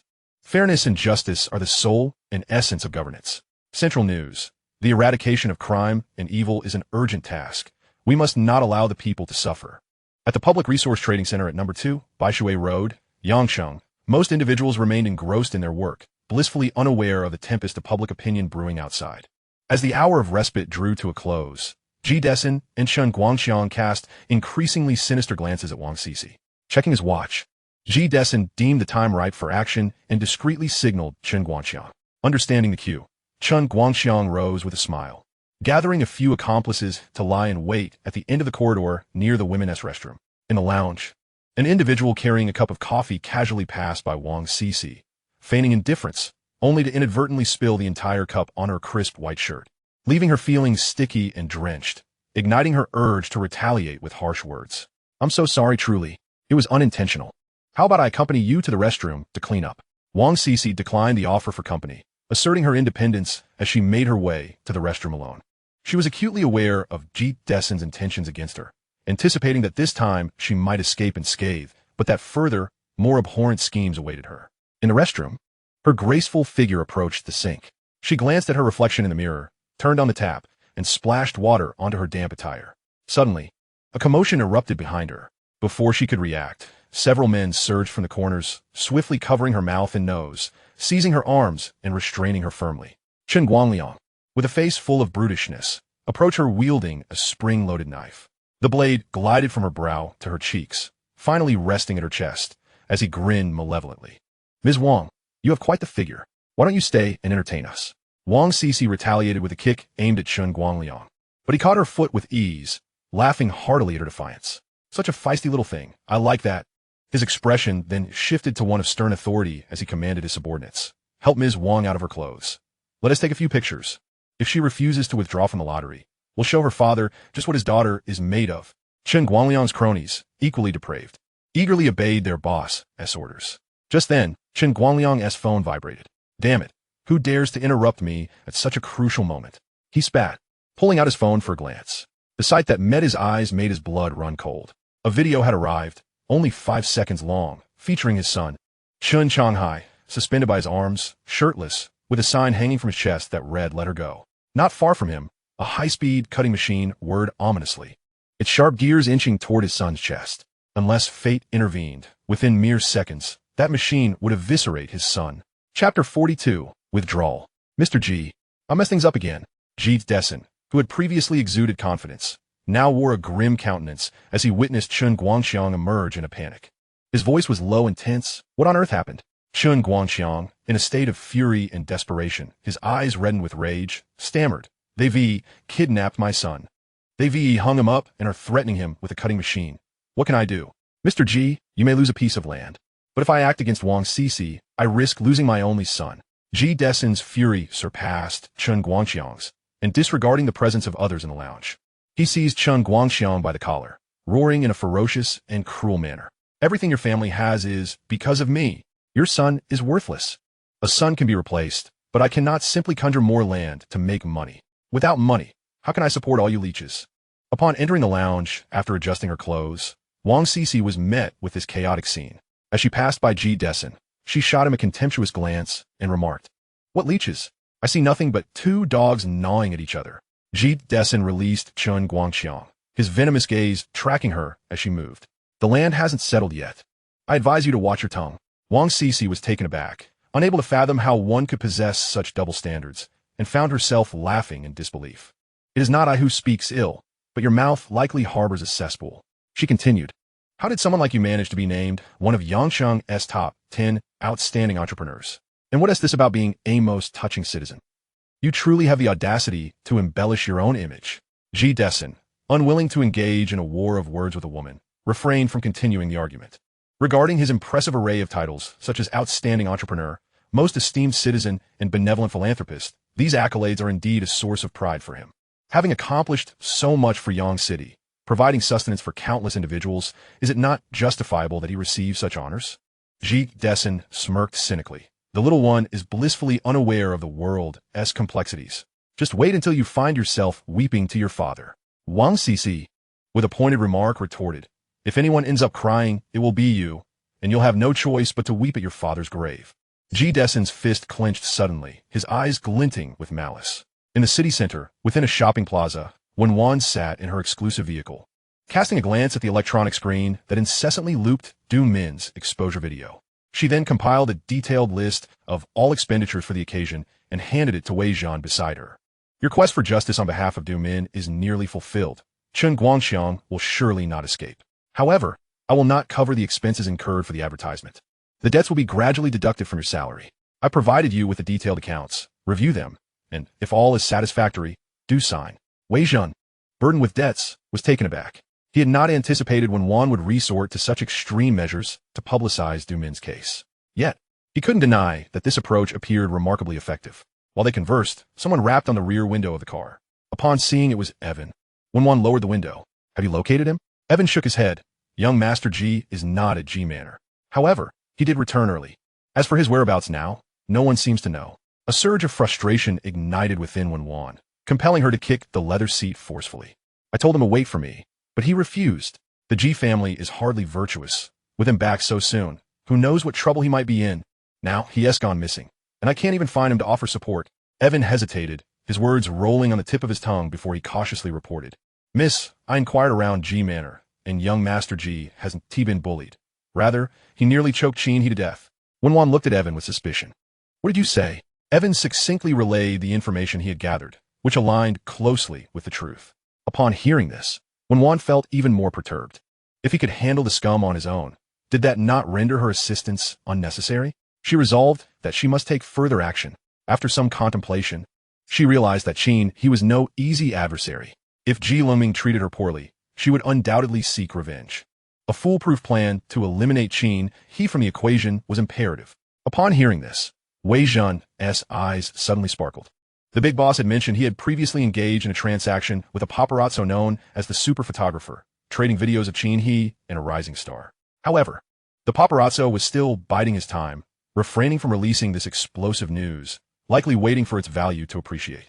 If he informed Wen Wan about the paparazzo possessing compromising photos of He, would she not be inclined to escalate the situation? The more Wei Zhan pondered, the more exhilarated he became, though he maintained a facade of calm. Miss, I possess a piece of information. Would you care to hear it?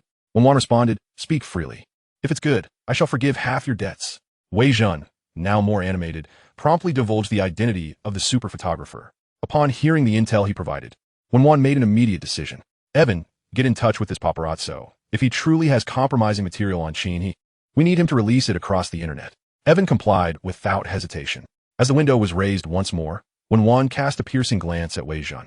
Wei Zhan, you seem to be quite knowledgeable. Not only are you aware of Du Min's case, but you also possess insights into the paparazzo's dirt. Your connections are rather extensive. Wei Zhan, maintaining his composure despite an internal sense of panic, replied, Boss, before I joined you, I had my share of struggles and experiences. To be candid, I once worked as a paparazzo myself and made a couple of acquaintances, which is how I've been able to assist you. Wen Wan neither affirmed nor denied his claims, simply retracting her piercing gaze and acknowledging his words with a nod.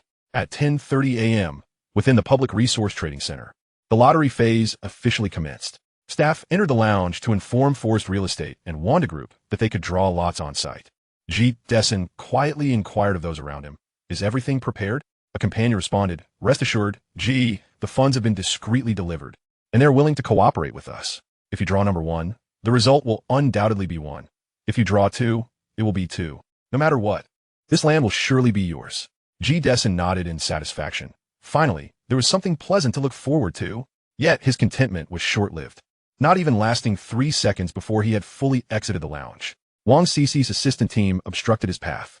G. Dessen regarded them with disdain, lifting his nostrils. Why didn't you voice your concerns in the lounge? Planning to do so now? A representative from Wang Cici's team spoke up. Our general manager wishes to present you with a photograph. Furthermore, she has instructed that if you find it to your liking, we can provide more images for your entertainment. G. Dessen had no intention of indulging in such trivial matters. He scowled, intending to have the assistants removed. However, Wang Cici's assistant acted swiftly, thrusting the photograph from her phone before him. Just as G. Dessen's bodyguards prepared to intervene, glancing dismissively at the image, G. Dessen's expression darkened, his brows furrowing, and his hardened hand seized the assistant's wrist. His gaze fixated on the phone screen.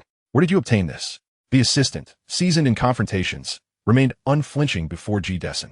Mr. G., our general manager never engages in unprepared battles. Did you think you were the only one with connections? G. Dessen clenched, his breath quickening as his eyes blazed with fury. The assistant smirked, lowering her voice so only G. Dessen could hear.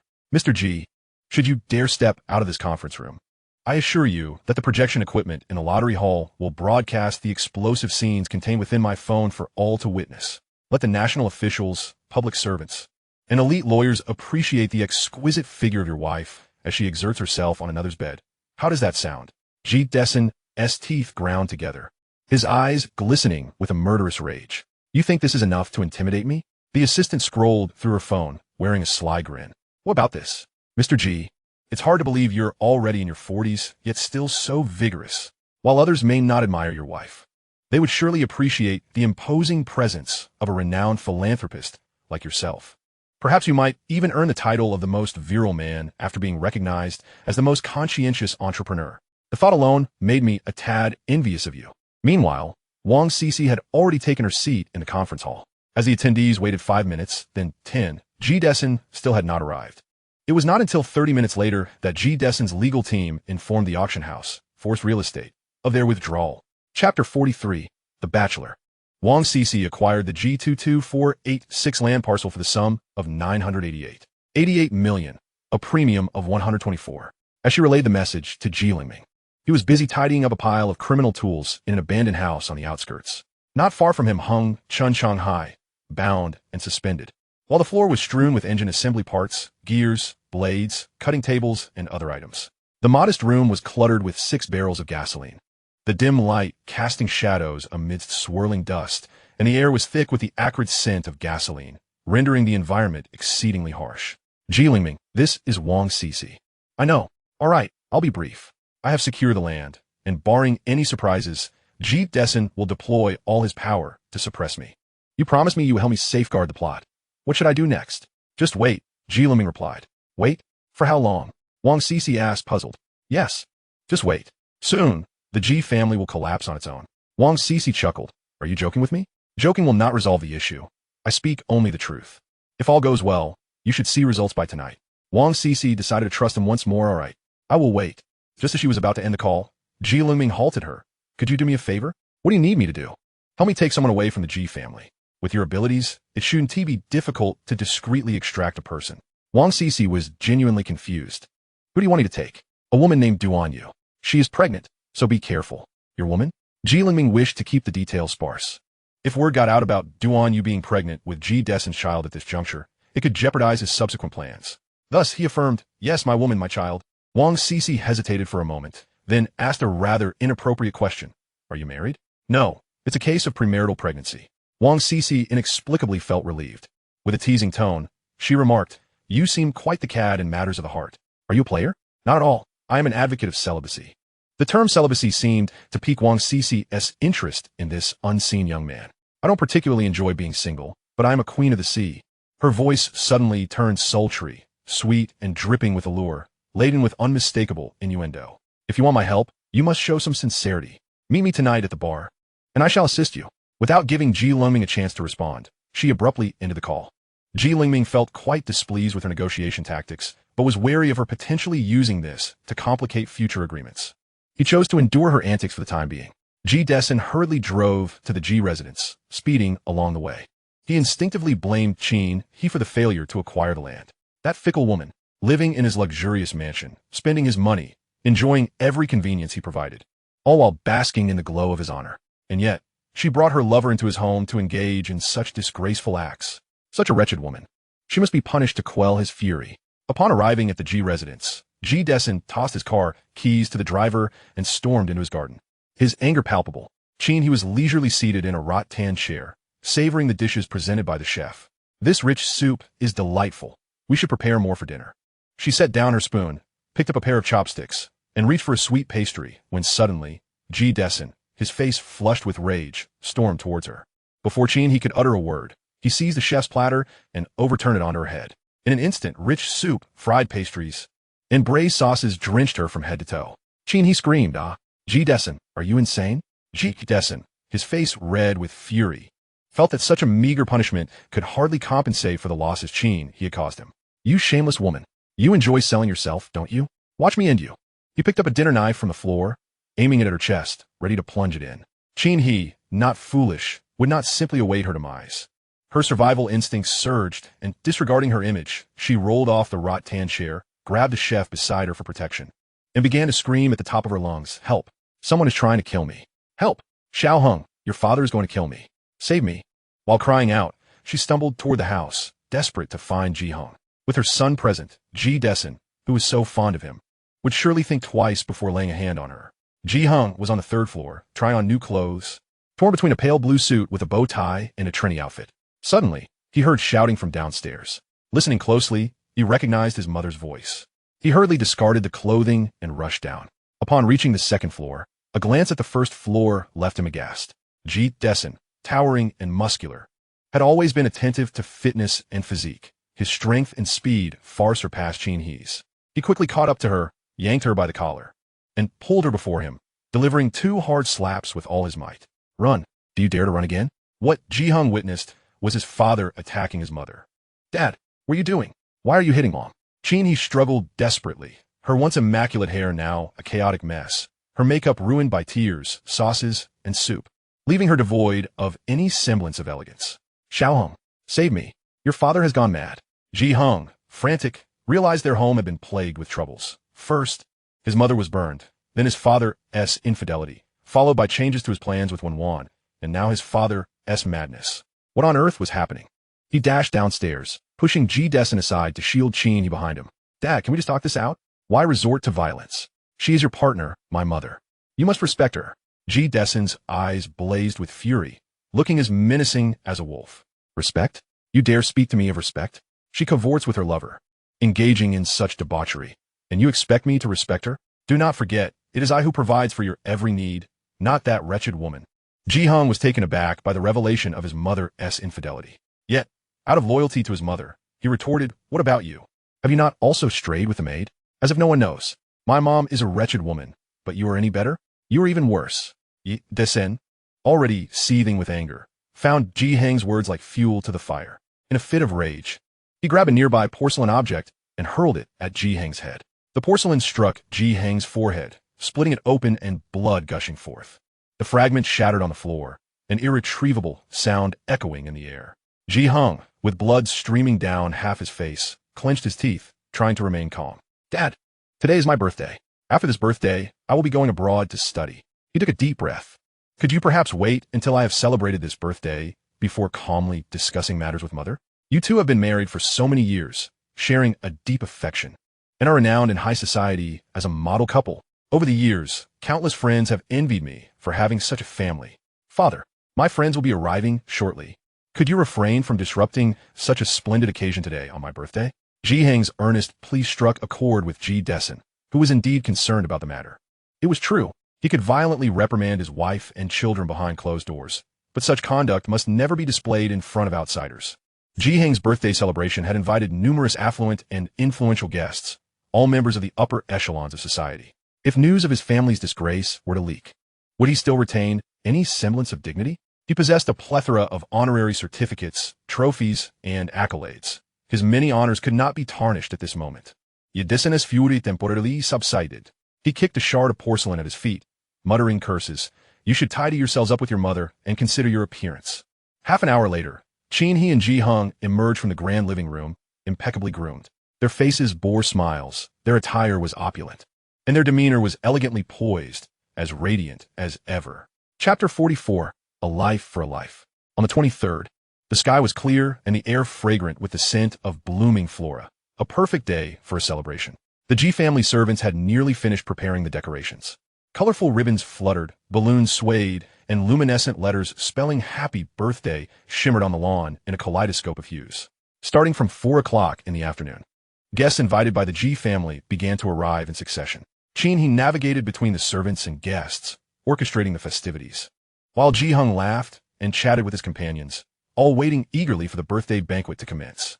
In the sweltering summer, at 4:30 in the afternoon, as the sun began its descent, Lengming, hidden within an abandoned residence, glanced at the time and listened to the cicadas chirping outside, sensing that the moment had arrived. He opened his laptop and activated a virtual dialing software, preparing to contact Chen Guangxiang. He believed that amidst the overwhelming manhunt, Chen Guangxiang would only be able to struggle for a short while. However, he must not be captured. What purpose would there be in his arrest and subsequent execution? At that moment, Chen Guangxiang was hiding within the sewers, truly resembling a rat in a gutter. He inhaled the foul air, his shins submerged in the murky wastewater. Exhaustion etched across his face. Yet, he remained resolute, glancing at his phone frequently, hoping for a call from an unfamiliar number. Earlier that morning, that very number had delivered the news of his son's kidnapping and issued threats. Regrettably, no matter how many times he attempted to call back, the number was deemed non-existent. Chen Guangxiang understood that to discover his son's whereabouts, he could only passively await further communication. Thus, even as he faced relentless pursuit and found himself cornered, he kept his phone on, filled with desperate hope and an overwhelming longing for that special number to contact him once more. His wish was granted. Buzz. His phone vibrated. Chen Guangxiang, ever perceptive, answered almost instantly. With urgency and ferocity, he inquired, "Is my son in your possession? How is he? Have you harmed him?" Lengming's voice was clear and melodious, akin to a breeze caressing wind chimes. Chen Shanghai is still alive, but whether he will remain so depends on your actions. Chen Guangxiang's fists clenched tightly. What do you mean?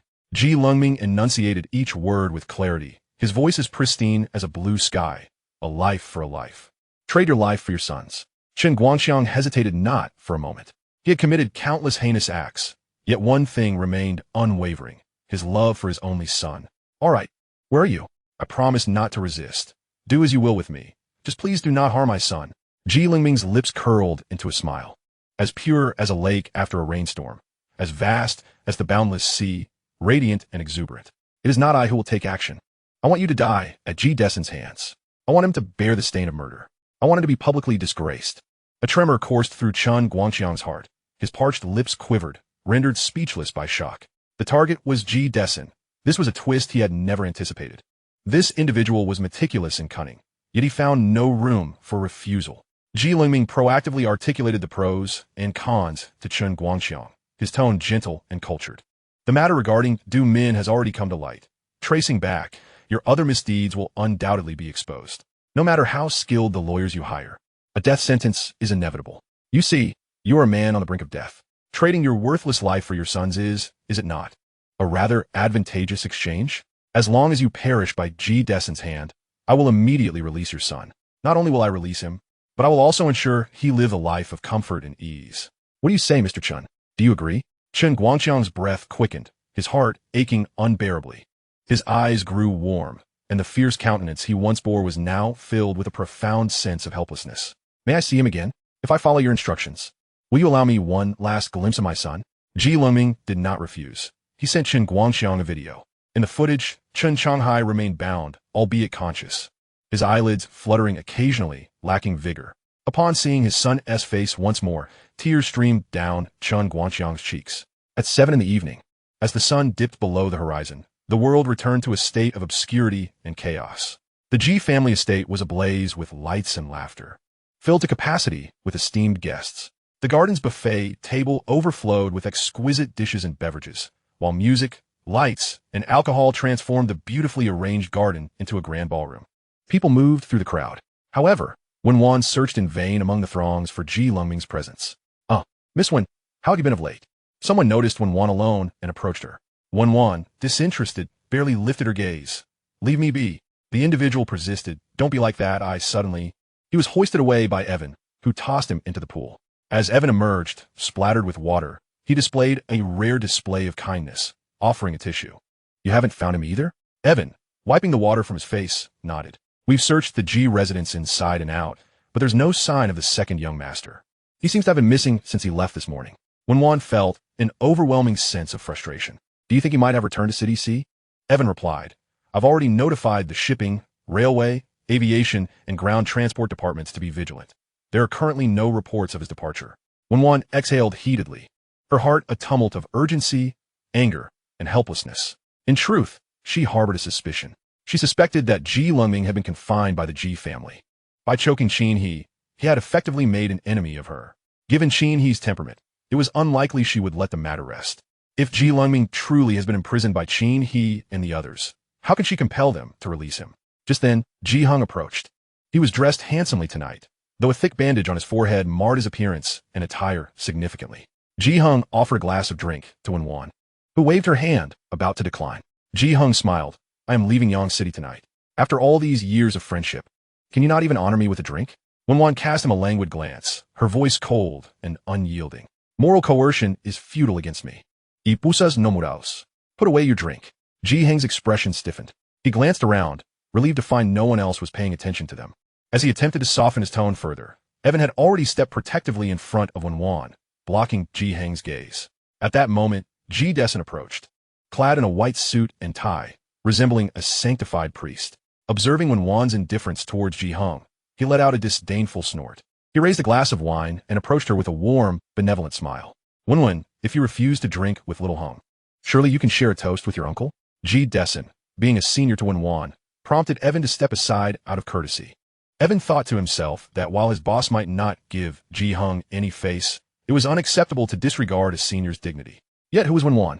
How could she ever demean herself for someone she held in such disregard? Refusing a drink meant just that. Even if the king himself appeared, it would make no difference. Sitting in her soft chair, though her gaze was upward, her demeanor radiated the authority of a monarch. Uncle Ji still has the leisure to drink. I wonder if this drink is one of remorse for losing territory or a celebratory toast for your capable subordinates' impending imprisonment. Huh, can you still stomach this wine? Ji Dessen was struck at his vulnerable point, nearly losing his composure as a gentleman. Immediately after, Wen Wan uttered another remark that shattered Ji Dessen's restraint. I heard that Ji Lengming has confronted Aunt Qin. Is it true that you have imprisoned him in retaliation? Yedisinus nick flushed crimson. Utter nonsense. Wen Wan's penetrating gaze bore down on him, laden with pressure. I care not whether it is nonsense. If you have indeed hidden him, I advise you to release him promptly. I shall wait until 10 o'clock. If I do not see Ji Lengming by then, watch how I disrupt your banquet. Chapter 45, The Retaliation. A mere yellow-haired girl dares to speak so brazenly in the Ji family. Ji Dessen was infuriated. The day had not gone well. First, he lost ground in business. Then Qin Guangxiang was wanted throughout the city, and now Emir Jr. dared to challenge him. The Ji family had not yet fallen. Wen Wan rose from her chair, her striking demeanor akin to a collapsing snow mountain. She disregarded Ji Dessen, turning instead towards the sound system bar situated in the garden center. The DJ was currently controlling the setup, with soft music and hazy lighting creating a relaxed atmosphere among small clusters of conversing individuals. Thus, Wen Wan's commanding presence drew the attention of many. Evan dutifully stepped aside as Wen Wan approached the DJ. She took over the main stage, switched off the soft music, connected the microphone, and cranked the speakers to their maximum volume. With a firm slap on the microphone casing, she awaited the echo before addressing the crowd. Ladies and gentlemen, I am Wen Wan. I stand here to declare to the Ji family that if Ji Lengming is not released by 10 o'clock, I shall personally present a grand gift. It is currently 7 o'clock. If I do not see him by 8, I shall commence my first act of retaliation. By 9, if he remains unseen, I shall initiate my second act. I, Wen Wan, a scion of a noble family, challenge you to battle if you dare. With her declaration complete, Wen Wan tossed the microphone aside and gracefully descended from the bar.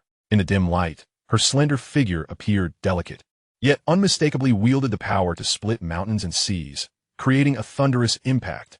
Ji Dessen, standing beside Ji Hung, was consumed by rage, the frustration boiling from head to toe, nearly causing him to lose his balance. Rebellious, unrefined wretch. If we cannot educate her, We shall summon her father to teach her. Ji Dessen hastily dialed a number for Wen Tongren. At this hour, Wen Tongren was still in a meeting, and his phone lay with his secretary. The secretary glanced at the incoming call and whispered to Wen Tongren, "Sir, it's a call from Ji Dessen. Shall I take it?" Wen Tongren waved his hand dismissively, signaling clearly that he would not answer. He had his own calculations. With Chun Guangxiang in trouble, and since Chun Guangxiang was Ji Dessen's man, it was prudent to avoid any entanglement that might implicate the Ji family. At this juncture, it was best to refrain from contact, as Wen Tongren's call went unanswered. Ji Dessen was seething with rage. Truly, the arrogant Wen family. I shall see how they kneel before me in the future. Ji Heng's expression was equally grim. Now, Wen Wan had become utterly unhinged. He could not fathom what Ji Lengming had done to her to incite such a drastic change in character. And what of Ji Lengming? Should he be found? Logically, as an elder brother, he should have taken the initiative to bless his brother on his birthday. Why were they all busy searching for him instead? Ji Dessen concurred with Ji Heng's sentiments. A brother who goes missing on his elder brother's birthday. Such a disrespectful son is better off discarded. Let that unfilial child fend for himself. I wish to see how Wen Wan retaliates against the Ji family. Simultaneously, Ji Lengming had reached an agreement with Chun Guangxiang. He released Chun Shanghai and assured him of a stable future. In exchange, Chun Guangxiang devised a scheme that would lead Ji Dessen to personally eliminate him. Just as the connection with Chun Guangxiang was severed, Ji Lengming closed his laptop and began assembling a timed explosive device. There were 6 barrels of gasoline, and he needed to construct 6 timed detonators. As for Chun Shanghai, who was bound here, Ji Lengming had never considered sparing his life. Chun Guangxiang was ruthless, and his son Chun Shanghai would undoubtedly be equally formidable. In the future, Chun Shanghai would surpass his father, becoming even more ruthless. At present, Ji Lengming stood opposed to him, with all his actions witnessed by Chun Shanghai, leaving no possibility for them to become allies. Ji Lengming would not grant this potential enemy the chance to thrive. Bound and helpless, Chun Shanghai saw through Ji Lengming's intentions. He laughed nonchalantly, seemingly indifferent to his own mortality. "You never intended to let me go, did you? All those words were merely a ruse to deceive my father, weren't they?" Ji Lengming raised his head slightly. "You were smarter than your father." Chun Shanghai burst into laughter, but as he laughed, he began to curse, hurling profanities from Ji Lengming's ancestors to his descendants, with every sentence laced with expletives. Ji Lengming remained unfazed, continuing to methodically assemble the devices in his hands. As the clock approached 8 o'clock, the 6 crude, timed detonators were completed. Ji Lengming surveyed the abandoned mansion with a calm demeanor, meticulously clearing away any extraneous traces from the scene. After thoroughly confirming that no evidence was left behind, he affixed the detonator to a barrel of oil. Subsequently, he began to pour a blackish-purple crystalline compound onto the ground. This was potassium permanganate, a potent oxidizer.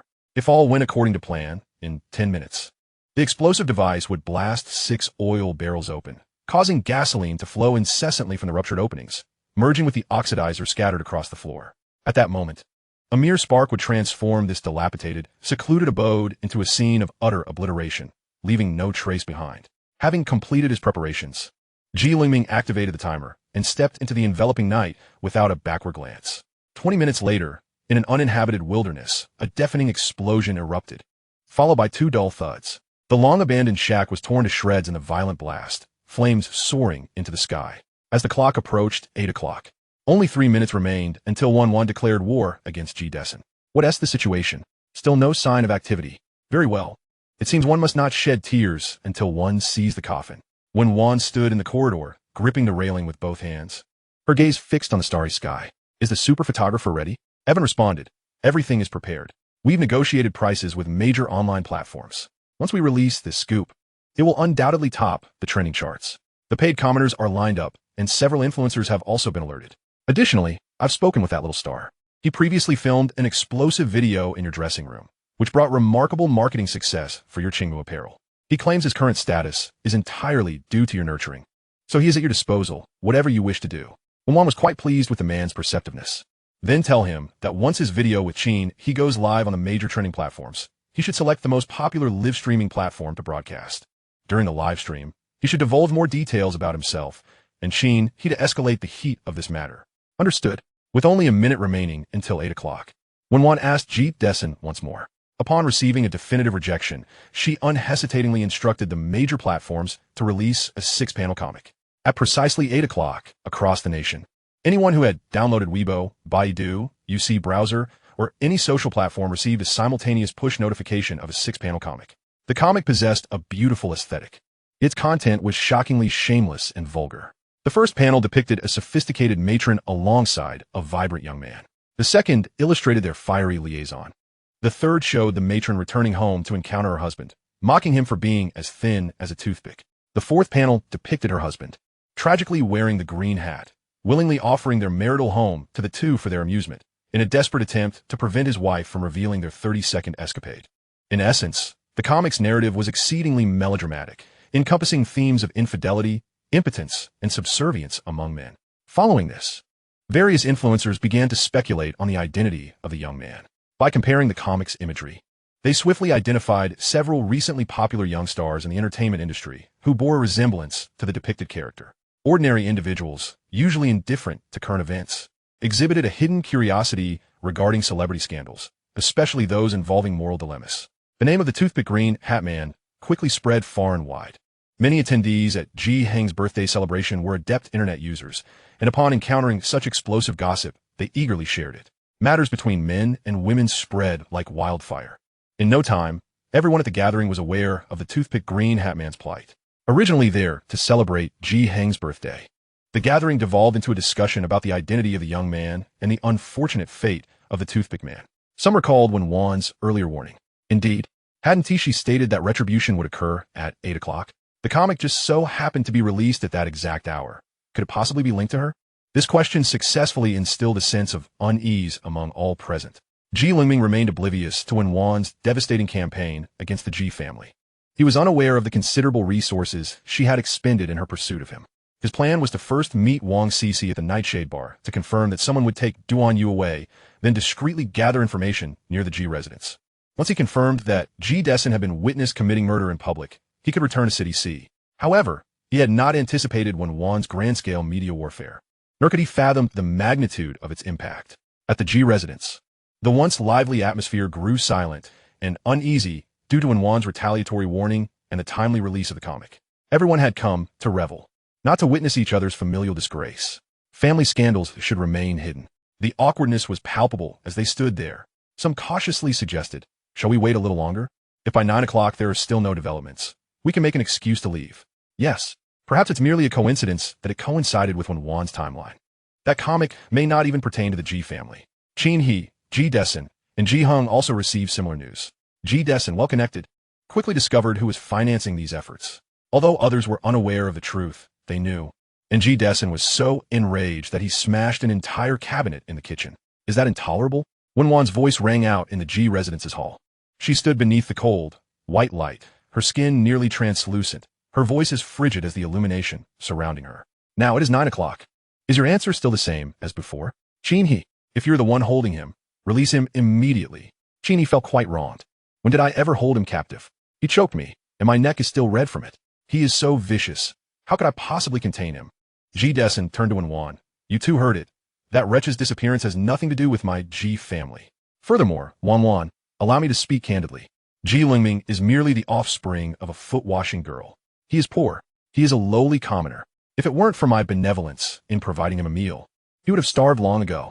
I have been more than generous to him as a son. And you, the Wen family, are a prestigious lineage, a noble household. Now, you forsake someone of Ji Heng's excellent bloodline to pursue a lowly individual. It is indeed a disgrace to your esteemed family name." Wen Wan had little knowledge of Ji Lengming's background. He seldom spoke of his past experiences, particularly regarding his mother. She had only seen a photograph of her in a metal box and had never heard Ji Lengming narrate stories about her. So, his mother was a foot-washing girl? Wen Wan chuckled coldly. "I address you as Uncle Ji, and you truly consider yourself significant. Remember this. No matter how much I tarnish the Wan family's reputation, they are still an entity beyond your reach. 9 o'clock. If I cannot see Ji Lengming, then your family should brace itself for disgrace." Upon Wen Wan's departure, Ji Dessen, seething with rage, shattered an entire cabinet of porcelain bowls. Yet, feeling insufficiently relieved, he proceeded to smash plates, soup bowls, and spoons, leaving the opulent kitchen in utter disarray. A chaotic mess of debris. The household staff, terrified, dared not approach, instead choosing to hide in their respective quarters, unwilling to invite misfortune upon themselves. An hour slipped by in an instant. What was initially a jubilant birthday celebration had morphed into an increasingly peculiar atmosphere. The garden, adorned with festive decorations, lacked any semblance of joy, replaced instead by a palpable tension that spread like wildfire. Even the chef's effort to warm the ambience by presenting a meticulously prepared 9-tier birthday cake failed to quell the restless fidgeting of the guests. As the hour hand inched closer to 9, the attendees began to surreptitiously check their phones. When the clock struck 2100, a sensational entertainment news alert confirmed that the popular celebrity had indeed been entangled with a wealthy heiress, and her husband was not only aware but fully supportive of the affair. The temperature in the Ji family garden plummeted to a frigid low. Ji Hung sat beside the towering cake, his austere visage cast upward towards the brooding sky. This evening was meant to be illuminated by a constellation of stars. Ji Hung, I have a family matter to attend to, so I shall take my leave. Happy birthday. Ji Hung turned his pained gaze. At least have a bite of cake before you go. No, I'm on a diet. With the departure of the first guest, a wave of others followed suit, unable to contain their urge to leave. Many not even bothering to bid farewell, as if the Ji family had been struck by a plague that they must avoid at all costs. In the blink of an eye, the once vibrant hall was now desolate and silent. The elaborate preparations for the birthday celebration now appeared starkly lonely. Ji Hung himself retrieved a silver platter, scooped a spoonful of cake, and took a small bite, the sweet cream melting on his tongue. Today was his birthday, yet no one was there to savor his cake. After relishing the first taste, Ji Hung chuckled softly. In a fit of frustration, he hurled the silver platter to the ground, then, with all his might, toppled the 9-tier cake, its creamy white frosting splattering wildly, the soft, baked layers collapsing into a chaotic heap, the structure of the cake scattering in disarray. Happy birthday to hell. Ji Hung found himself alone in the garden, ushering out guests. Meanwhile, his parents were embroiled in a furious quarrel, exchanging blows within the confines of the house. Everything that could be destroyed was in ruins, both of them bloodied, their faces reflecting a savage rage and fervent combativeness. They hurled accusations and insults, viewing each other as adversaries. This mansion, vast and empty, could not find peace until the arrival of one individual who momentarily eased the internal strife of the Ji family. Chun Guangxiang, disheveled and ragged, exuded a nauseating stench with every step he took. Ji Hung had no choice but to intercept him from a distance. Uncle Chang, please stand there and don't move. Are you here to see my father? Chun Guangxiang blinked his dull eyes, finally realizing he had arrived at the Ji residence. He licked his cracked lips. Where's your father? Yizhenk, aware that Chun Guangxiang was now a wanted man, wished to avoid entangling himself in matters concerning the elders. Wait here. I'll go fetch him. Chun Guangxiang refused. No need. I'll go find him directly. He's at home, isn't he? Ji Hung thought that perhaps Chun Guangxiang's presence would interrupt the incessant bickering of his parents. He consented. Then follow me. Chun Guangxiang trailed behind Ji Hung as they advanced. He glanced around in confusion and asked, Isn't today your birthday? Where's everyone? The inquiry darkened Ji Hung's expression instantly. They've all left. Chun Guangxiang was agitated. They've all left? Why? Why would they leave when there's food and drink? Ji Hung was taken aback, wondering why Chun Guangxiang seemed even more concerned about the departing guest than he was. How could Chun Guangxiang not care? His son's life was in the hands of others. They demanded he force Ji Dessen to kill him before everyone. Now that the guests had vanished, how could he fulfill his task? Chun Guangxiang halted in his tracks. Ji Hung, however, paid him no mind, continuing onward, passing through the doorway and into the living room. He shouted upstairs, Dad, Mom, Uncle Chang is here. You better figure out what to do. As soon as his words fell, the two upstairs ceased their conflict. Clearly, Chun Guangxiang's arrival posed a complication far more daunting than their familial discord or concerns about future reputational damage. Ji Dessen donned a coat, preparing to venture out. Suddenly, his gaze fell upon a sharp fruit knife on the floor, a malevolent glint crossing his brow. He picked up the knife, concealed it, and descended the stairs. At a glance, he spotted Chun Guangxiang standing on the outdoor steps. He hurriedly approached. How dare you come here? I don't want to be implicated because of you. While no one is around, you should leave quickly. For the sake of our past friendship, I'll pretend I didn't TC you. Chun Guangxiang swallowed hard, a wave of bitter irony washing over him. What did he mean by pretending not to see him? Hadn't he laid bare his soul for Ji Dessen over the years? Hadn't he handled many of his dirty dealings? Now, Ji Dessen sought to sever ties and distance himself. Ji Dessen's displeasure was palpable. Your affairs have nothing to do with me. Don't think you can drag me down with you. Get out of here, or I'll call the police.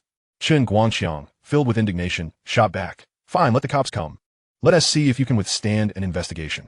Don't forget, I laundered money for you at the casino. 70% of that went into your pocket. And that debt still lingers at the casino. Moreover, if I hadn't made those women homeless, could you have entertained those guests with them? You're clean? You're honorable? Without me, you're nothing. G. Destin's face twisted into a grotesque mask of rage. In the next moment, he masked his boiling fury, forcibly suppressing his murderous intent. G. Destin stepped forward, patting his old friend's shoulder. Oh, I was just joking. Don't take it to heart. Why don't you stay with me for a while? Clean yourself up, have a hot shower, eat something, and later I'll see if I can help you out. He insisted on dragging Chun Guangxiang into the G residence. Regardless of how filthy he was, based on his understanding of G. Destin, Chun Guangxiang sensed that something was amiss. However, his attempts to retreat were no match for G. Destin's speed. Suddenly, a sharp pain pierced his side, followed by a rush of crimson blood seeping through his clothing. Instinctively, Chun Guangxiang reached to cover the wound, but G. Destin, harboring a deadly intent, mercilessly stabbed him over a dozen times, blood dripping from his clothes. The stench of blood mingling with the foul odor, nauseating to the core. Chun Guangxiang's arm grew weak, his legs buckled, and his vision blurred as he collapsed into a pool of blood, gradually ceasing to breathe. Not far away, Ji Hung stood frozen in shock, witnessing his father commit murder, while G. Destin remained unfazed. He even ordered Ji Hung to help him dispose of the body. Today is your birthday, and I have nothing to offer you. So let me instruct you on how to dispose of a corpse instead. Remember, individuals of such ilk deserve their fate. Their existence is merely to accentuate the brilliance of our kind. As a scion of high society, you should not sully your hands with such matters. In the future, ensure you hire someone to handle these tasks for you. Should they prove disobedient, eliminate them and recruit another. After all, the impoverished are plentiful, many willing to toil for you. Ji Hang's heart raced uncontrollably. His complexion turned pale, and his lips trembled.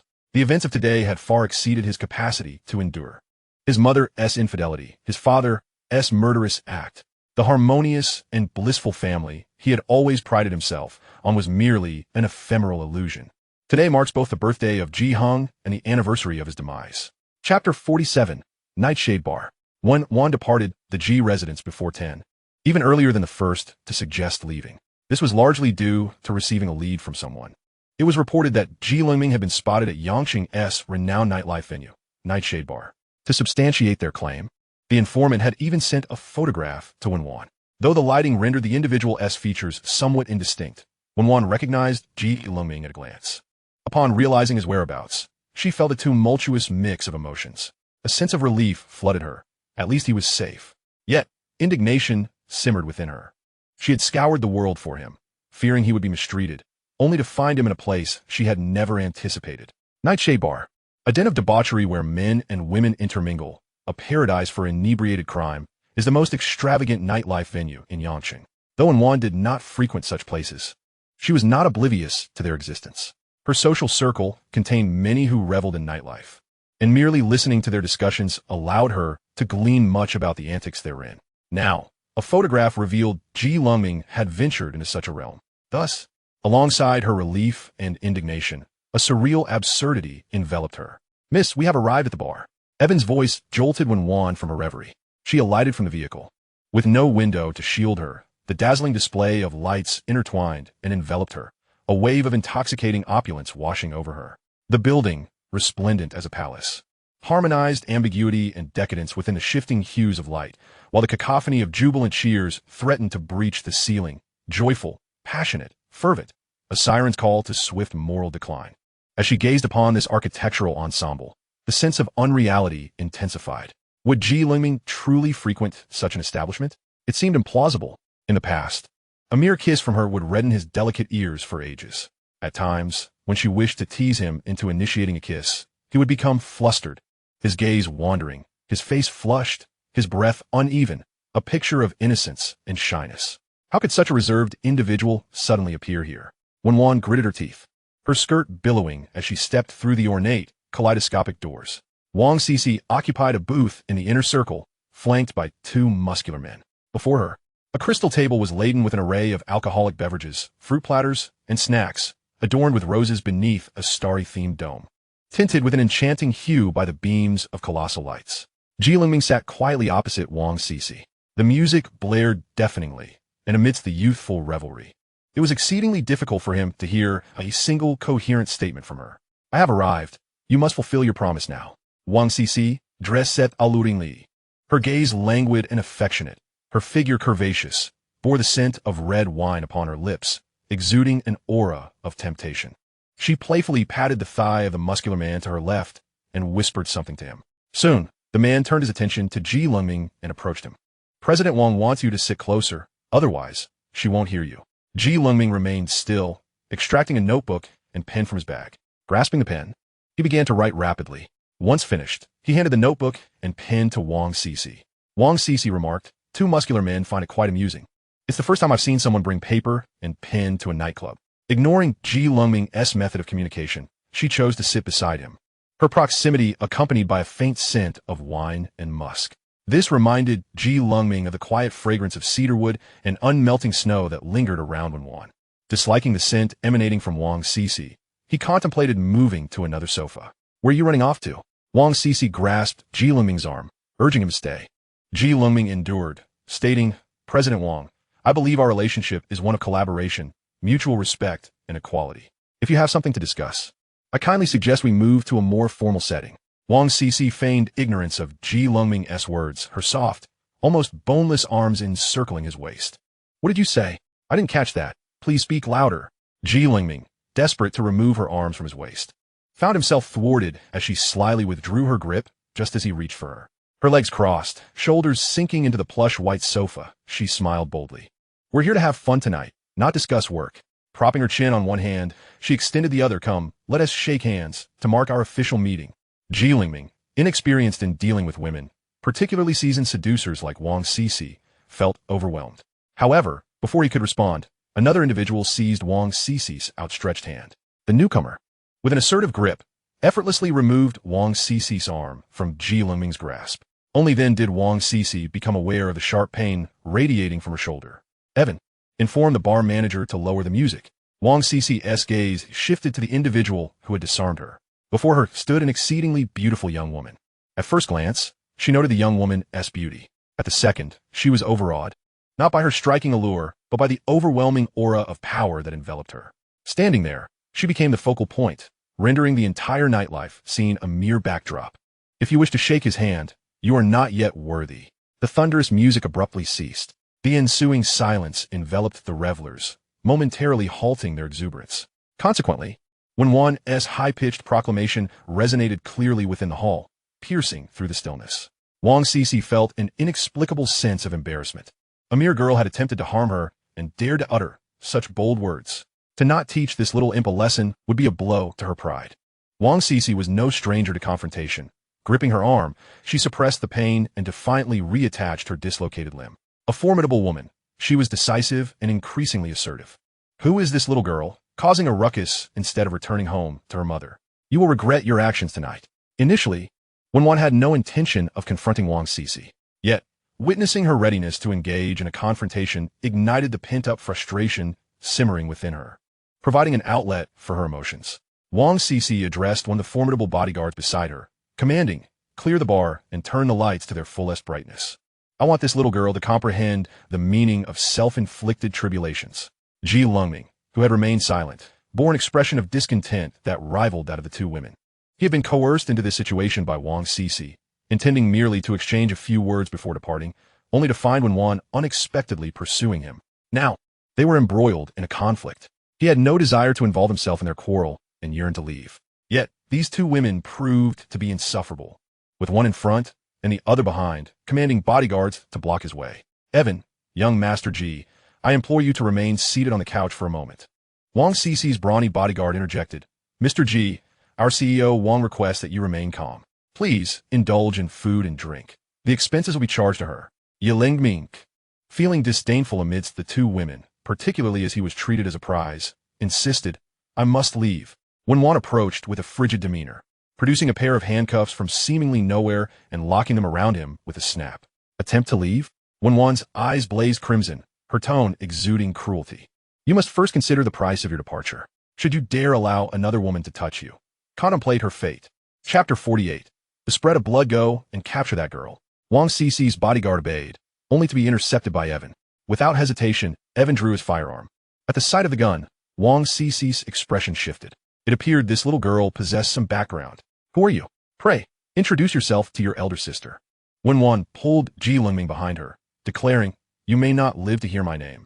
She commanded Evan, "First, break her hand." This was the first time Wang Cici encountered someone so audacious, speaking of violence as if it were as trivial as purchasing cabbage. Evan, loyal to Wen Wan, drew his gun, affixed the silencer, and aimed for Wang Cici's arm. As a resident of the port city, Wang Cici had grown up witnessing such scenes, her father being a formidable figure straddling both the lawful and the unlawful. Without hesitation, she overturned a table, the sturdy crystal surface serving as a shield against a bullet. Rolling away, she sprang to a distance of 10 feet, seizing a fruit knife from a neighboring table and hurling it toward Wen Wan. Wen Wan's reflexes were equally swift. She pressed Lengming down onto the sofa, then executed a spinning kick that sent the fruit knife flying. At this moment, the dance hall had been cleared of patrons under the manager's orders. Fortunately, the bar's overhead lights had yet to illuminate the scene, and the irate guests, preoccupied with their own grievances, were oblivious to the chaos of gunfire and violence in their vicinity. Otherwise, they would surely have been terrified. Unable to exit in an orderly fashion, Wang Cici's 2 bodyguards returned to her side, while Evan shielded Wen Wan, positioning her beside the sofa to obscure Wang Cici's view of Lengming. The 2 parties faced off, the air thick with tension, akin to sparks ready to ignite a renewed conflict. Wen Wan, though dazed, remained remarkably rational. The confusion stemmed from Lengming's clandestine rendezvous with a seductive woman. Her clarity, however, was directed toward the meticulous planning required to eliminate Wang Cici. She retrieved her phone and began summoning reinforcements. "Bring everyone nearby." "Yes." "Nightshade bar. Once the patrons have vacated, encircle this area." Wang Cici was taken aback. The actions of her opponent were not mere bluster intended to intimidate. She was genuinely mobilizing assistance. Appearing no older than 18, Wen Wan seemed like a typical young girl engrossed in shopping, celebrity worship, and leisure, making it hard to fathom that she could orchestrate such a gathering. The ability to command forces implied significant power. Even with a prominent family background, her parents would not likely relinquish authority to an adolescent. Wang Cici became serious. "Girl, I believe we need to reintroduce ourselves. I am Wang Cici, hailing from the port city, here in Yangcheng to acquire land for a plaza development." Wen Wan interrupted, "I care not who you are. If you dare to harm those you shouldn't, you must be prepared to face the consequences." Wang Cici recalled Wen Wan's earlier action of cuffing Lengming and, with a sudden epiphany, realized who the person you shouldn't touch referred to. "Are you referring to Lengming?" Wang Cici hastily distanced herself from him, insisting, "We have nothing to do with each other. He merely saw my assistance. Do not misunderstand." Her words, rather than alleviating tension, prompted a furious shift in Wen Wan's demeanor. "He actually asked you for help." Wen Wan turned, gripping Lengming's arm, her gaze fierce. "You seek assistance from this old and unattractive woman, yet refuse to come to me. Do you even have a heart?" Wang Cici might concede in other matters, but she would never accept being labeled as old or ugly. "Young lady, that is quite enough. There should be limits to taking advantage of others. I can resolve our conflict, but that does not mean I fear you. Should you continue to defame me, I swear, I will flay you alive." Despite her words, Wang Cici discreetly signaled Lengming to take action, desperately wishing to escape this predicament. "Preserve the Green Mountains, and there will be no fear of firewood. A strong dragon cannot suppress a local snake. This time, I concede. After all, there will be future opportunities for revenge." Lengming, having remained silent throughout, finally discerned Wang Cici's intentions. She was leveraging the situation to threaten him. Yet, he remained unmoved, returning her gaze with an icy stare. To Wen Wan, the exchange of glances between them was tantamount to a clandestine communication right under her nose. How could she endure this? Seizing the weapon from Evan, she aimed a shot at Wang Cici. Having survived gunfire before, Wang Cici adeptly rolled away to evade the attack. With feline agility, she closed the distance to Wen Wan, preparing for close combat. After all, what good was a gun when it came to hand-to-hand fighting? Both Wen Wan and Wang Cici had been trained in martial arts since childhood, and their brawls were anything but superficial.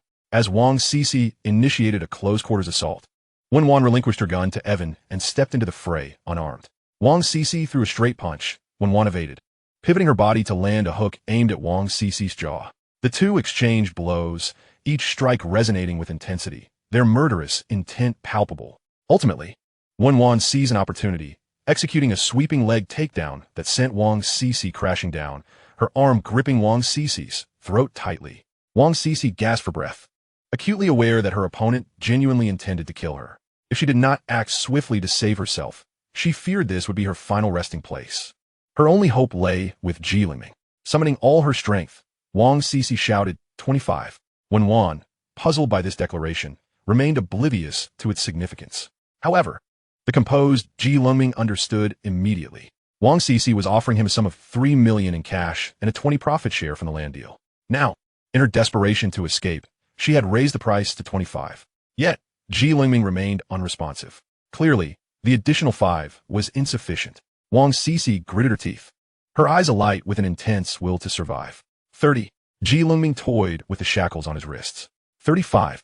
Lengming deemed this price reasonable and finally spoke. He had remained silent, fully aware that Wen Wan could become utterly unreasonable when she was in a domineering mood. The best course of action was to ignore her and maintain his silence. As long as Wen Wan did not push him too far, he would not easily lose his temper. Lengming shook his wrist, the metallic clinking of the cuffs echoing softly. Upon hearing the sound, Wen Wan immediately lifted her gaze to him. Lengming returned her stare, leaning against the sofa cushion, his features exquisitely defined. A gentle smile gracing his lips that exuded the languid essence of spring. Upon witnessing this long-absent smile, Wen Wan's heart raced uncontrollably, her eyes sparkling with excitement. Unable to contain herself any longer, she abandoned the subdued Wang Cece and hurriedly approached Lengming, grasping his hands tightly. What is wrong? I am hungry. A wave of immense joy surged through Wen Wan, her heart swelling with a bittersweet ache, every strand of her hair yearning to sing freely. All right, what would you like to eat? I'll have someone prepare it immediately. Lengming did not respond directly, but instead shook the shackles on his wrist. Can they be removed? Wen Wan's expression faltered, her mind warring with conflicting emotions that momentarily made her forget about Wang Cece. Seizing the opportunity during this peculiar interlude, Wang Cece suddenly sprang up, darting several steps away before vanishing through the bar's exit in the blink of an eye. Once Wang Cece was gone, Lengming swiftly reverted to his cold demeanor. Even the dullest of minds could discern the shift, especially Wen Wan's. The immense joy she had felt moments ago morphed into overwhelming disappointment, shattering the fragile strands of reason into mere fragments. You plotted against me for her. Her voice was laced with shards of glass. The once warm gaze turned icy with a hint of cruelty. If you're going to act, then act until the end. With a desperate cry, Wen Wan could no longer contain herself. She tore open Lengming's shirt, leaned in, and as tears streamed down her face, her fierce teeth sank into his shoulder. Blood seeped forth. Chapter 49. He repaid her great favor. In the face of Wen Wan's fury, Lengming remained eerily calm. Despite his shoulder bleeding profusely from her bite and her desire to tear a piece of flesh from him, he bore it all with stoicism.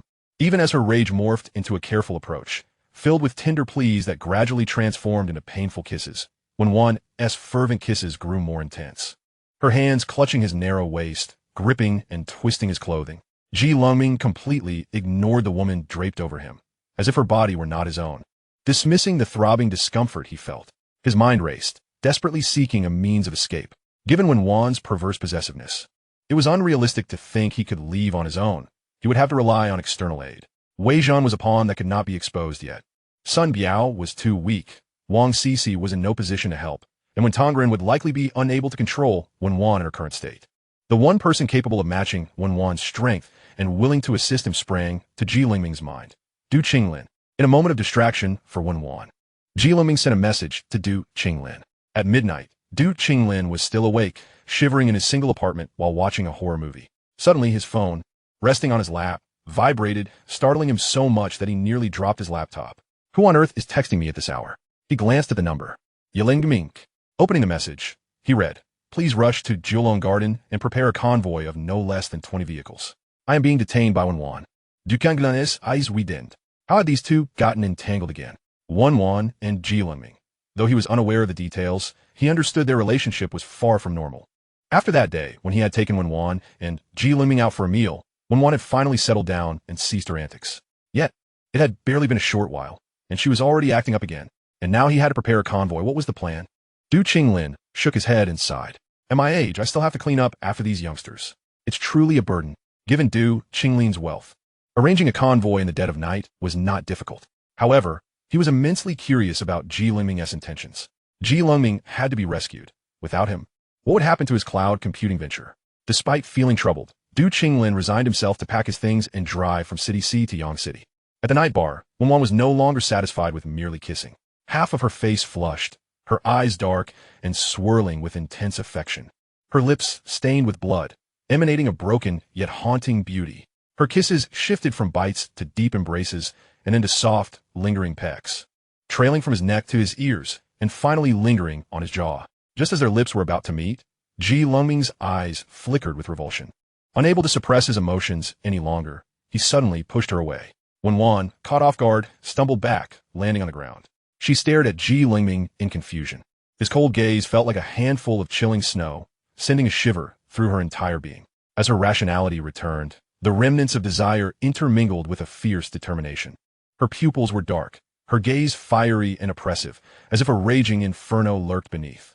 "You're unwilling?" Lengming recalled the location he had reported to Du Qinglin. "I don't want to be in a place like this."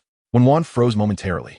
She had anticipated various reactions from Lengming: resistance, insults, indifference, or even explosive rage, but she had not expected him to utter such a statement. Lengming curled his lips in a faint smile, his eyes still icy, his jade-like figure radiating a chilling aura. "What? Am I only worthy of doing this in such a dreadful place with you?" Wen Wan blinked in surprise, instinctively asking, her voice devoid of its usual sharpness and decisiveness. "Where do you want to go?" Jiulong Garden. Wen Wan frowned. Jiulong Garden was a property under her name, but it was quite a distance from where they were, located in a bustling area with too many red lights. Driving there would likely take until the early hours of the morning. After Wang's CC's incident, Wen Wan had become wary. She feared this was yet another ploy by Lengming to toy with her. "Why Jiulong Garden?" Lengming lowered his gaze, mixing his twisted pain with the shadows of forgotten corners, a torrent of unbearable memories swirling in his mind. He lifted his eyes once more, filled with disdain and loathing. "Because that place is one of the few where you treated me like a person. Miss Wen, would you like me to remind you? How you once made me kneel at Ji Heng's feet, biting open his shoelaces just to make him happy. I prepared dinner for you, and when you were in a foul mood, you poured all the food I had painstakingly made over my body, commanding me to continue cooking, only to then dump it on my head, saying that trash food only deserved to be with trash. I have been to so many places with you. How many times have you abandoned me just to win a bet with others? When you saw me return, you would smugly tell your friends, 'Look, no matter how far a dog wanders, it can always find its way home.'" Hearing Lengming's anguished accusations, the once blurred memories began to crystallize with alarming clarity. Her heart felt as if it had been ruthlessly carved out, followed by a relentless barrage of sharp, piercing blows, each one more excruciating than the last, igniting a poisonous resentment that consumed her with an unbearable intensity, leaving her in agony.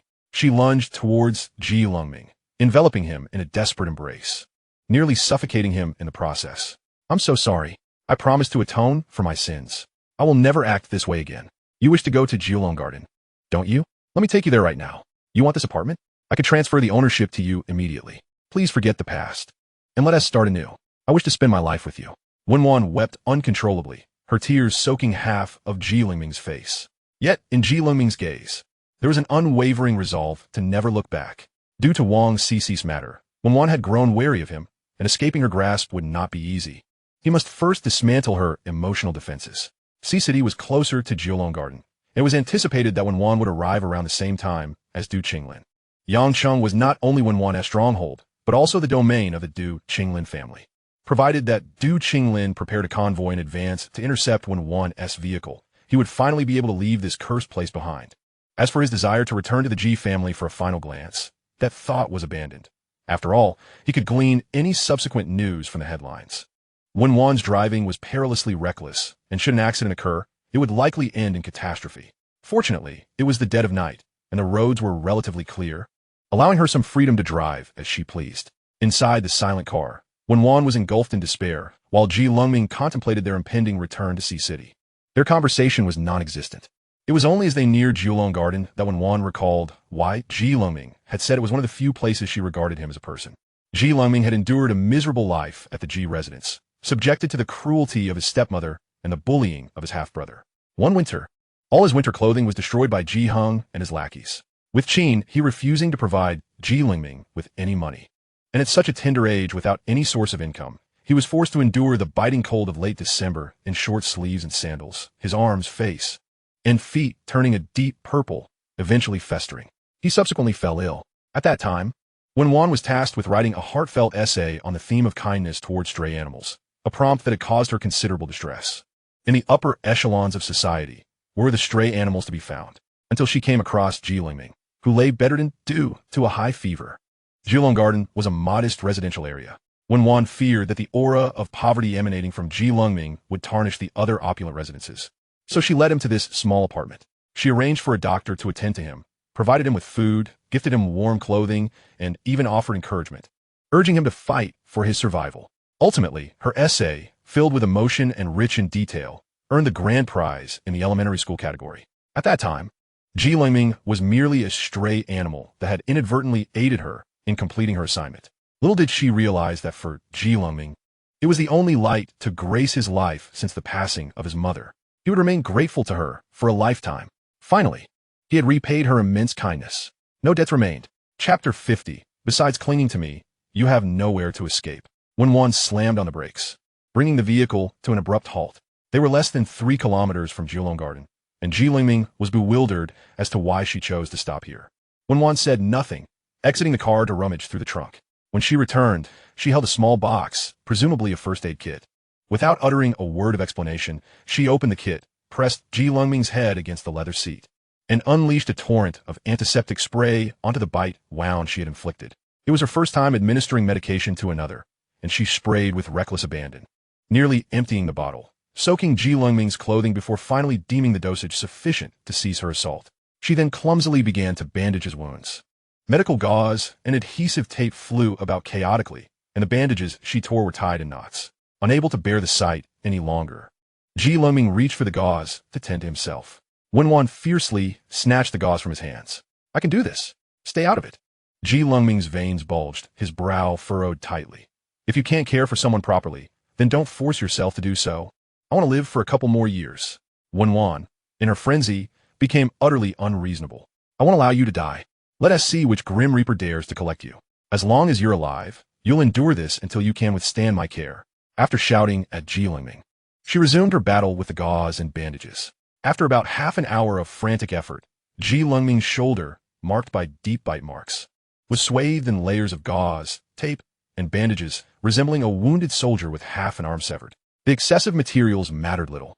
The crucial issue was how unsightly her handiwork was. At first glance, Lengming's arm appeared like a long, white furred worm. Yet Wen Wan gazed upon her creation with great satisfaction. She resumed driving. The evening breeze wafted through the car window, bringing a refreshing scent. Silence lingered for barely 5 seconds.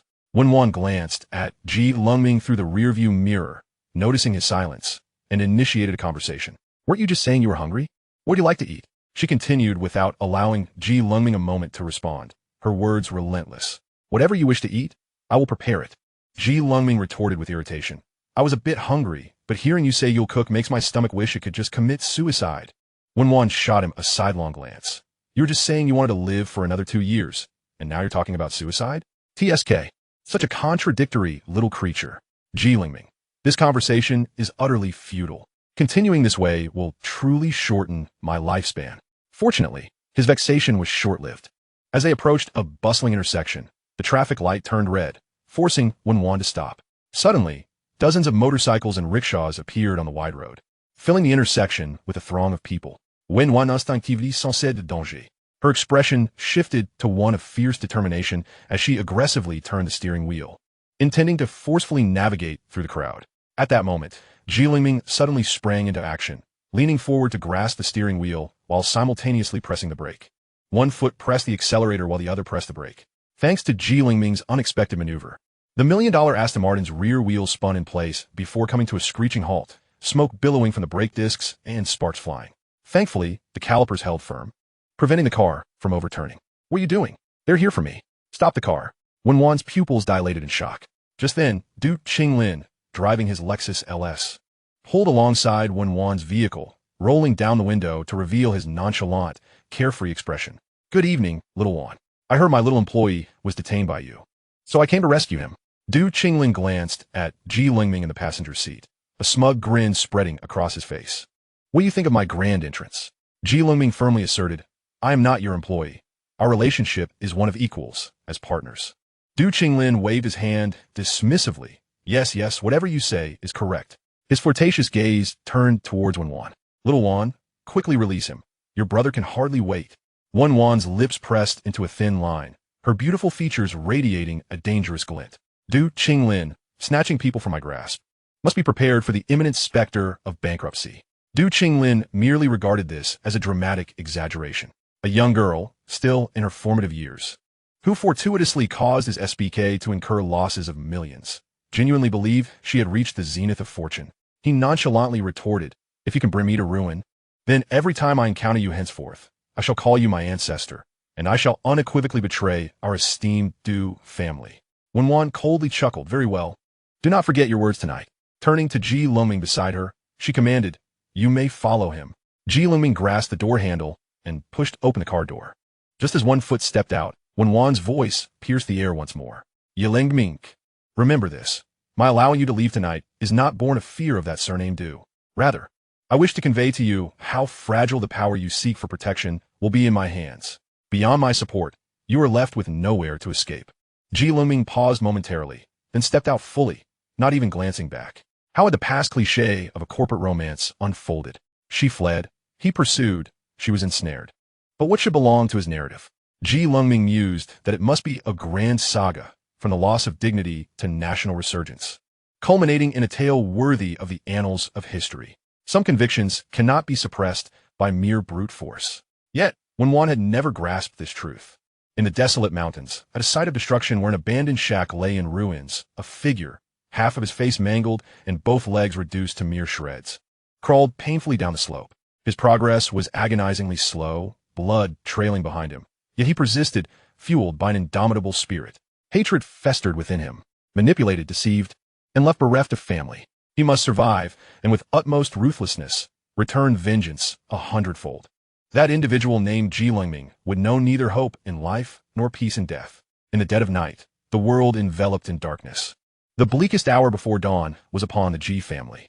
Ji Dessen, accompanied by Ji Hung, had disposed of Chen Guangqiang's body. They then took showers and changed clothes, after which Ji Hung was summoned into the study for a private discussion. At this moment, Ji Dessen presented himself as the epitome of a benevolent father. His eyes crinkling with mirth, lips curving into a slight smile as he gazed at his son, the glimmer in his eyes reflecting a blend of helplessness and affection. It was as if all that had transpired was but a fleeting dream. Ji Dessen prepared a cup of hot tea, settled into his office chair, and with a gentle laugh said to Ji Hung, "I've given it some thought. You need not pursue studies abroad any longer. Remain in the country instead. That girl from the Wen family has enrolled in university, a prestigious institution. Attending there would not be disgraceful. Besides, you can always pursue postgraduate studies abroad later. There's no rush." With Ji Dessen's decision made, Ji Hung knew dissent was futile and nodded obediently. "Understood, father." Ji Dessen felt satisfied with his son's compliance. However, the smile faded from his eyes, the room's stark white light casting a somber shadow over his aged visage. Blowing gently over the steam rising from his tea, he spoke in a light but chilling manner. "Barring unforeseen circumstances, I shall be divorcing your mother. You have witnessed the profound harm she has inflicted upon me. Reconciliation is impossible. You are my son, and you must safeguard the legacy I have painstakingly built. In the past, your closeness with Wen Wan allowed us to count on the Wen family's assistance during our troubles. However, that is no longer an option. Thus, I must teach you how to seize power and establish influence." Ji Dessen's gaze sharpened, his smile vanishing, replaced by a chilling intensity that sent shivers down the spine. "You must eliminate your mother and your uncle. Without a ruthless heart, you cannot stand firm. Our circle is as merciless as the lower echelons of society. If you wish to inherit the Ji family's fortune and continue enjoying boundless wealth, you must first make a sacrifice of your mother." Chapter 51, Battling the Titans. Du Qinglin brought Ji Lengming back to City C. Since Du Qinglin's single apartment was quite a distance from Ji Lengming's dilapidated residence, he took him directly to his home.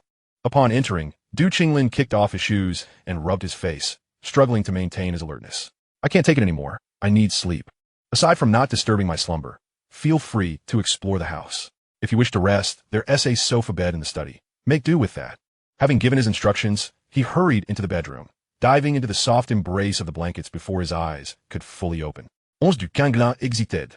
Silence enveloped the space. His abode was quite disheveled, with a plethora of pastel-colored clothing strewn about, pink, baby blue, lavender, causing Ji Lengming's eyes to ache. Having gone a day and night without food, hunger gnawed at him, prompting him to open the fridge in search of sustenance. Thankfully, the food inside appeared normal. After consuming a sandwich, he began scrolling through his phone, perusing the latest news. According to his initial expectations, G. Dessen had committed murder in front of everyone at the banquet.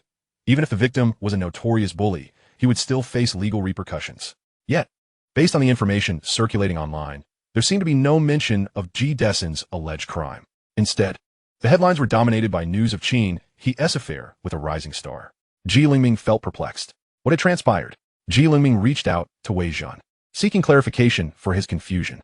Here's the situation. Wei Zhan promptly explained how Du Min had been intercepted by Wen Wan, how Du Min had appeared on the advertisement screens, and how Wen Wan suspected that her boss was being detained by Qin He.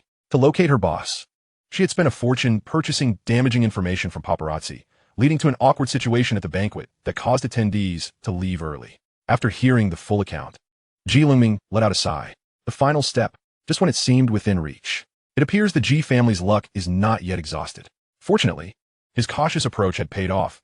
During his stay at the Ji residence, he had already removed the hidden cameras concealed throughout the premises. G. Dessen, being astute, would soon notice discrepancies in the recording angles, leading him to suspect foul play.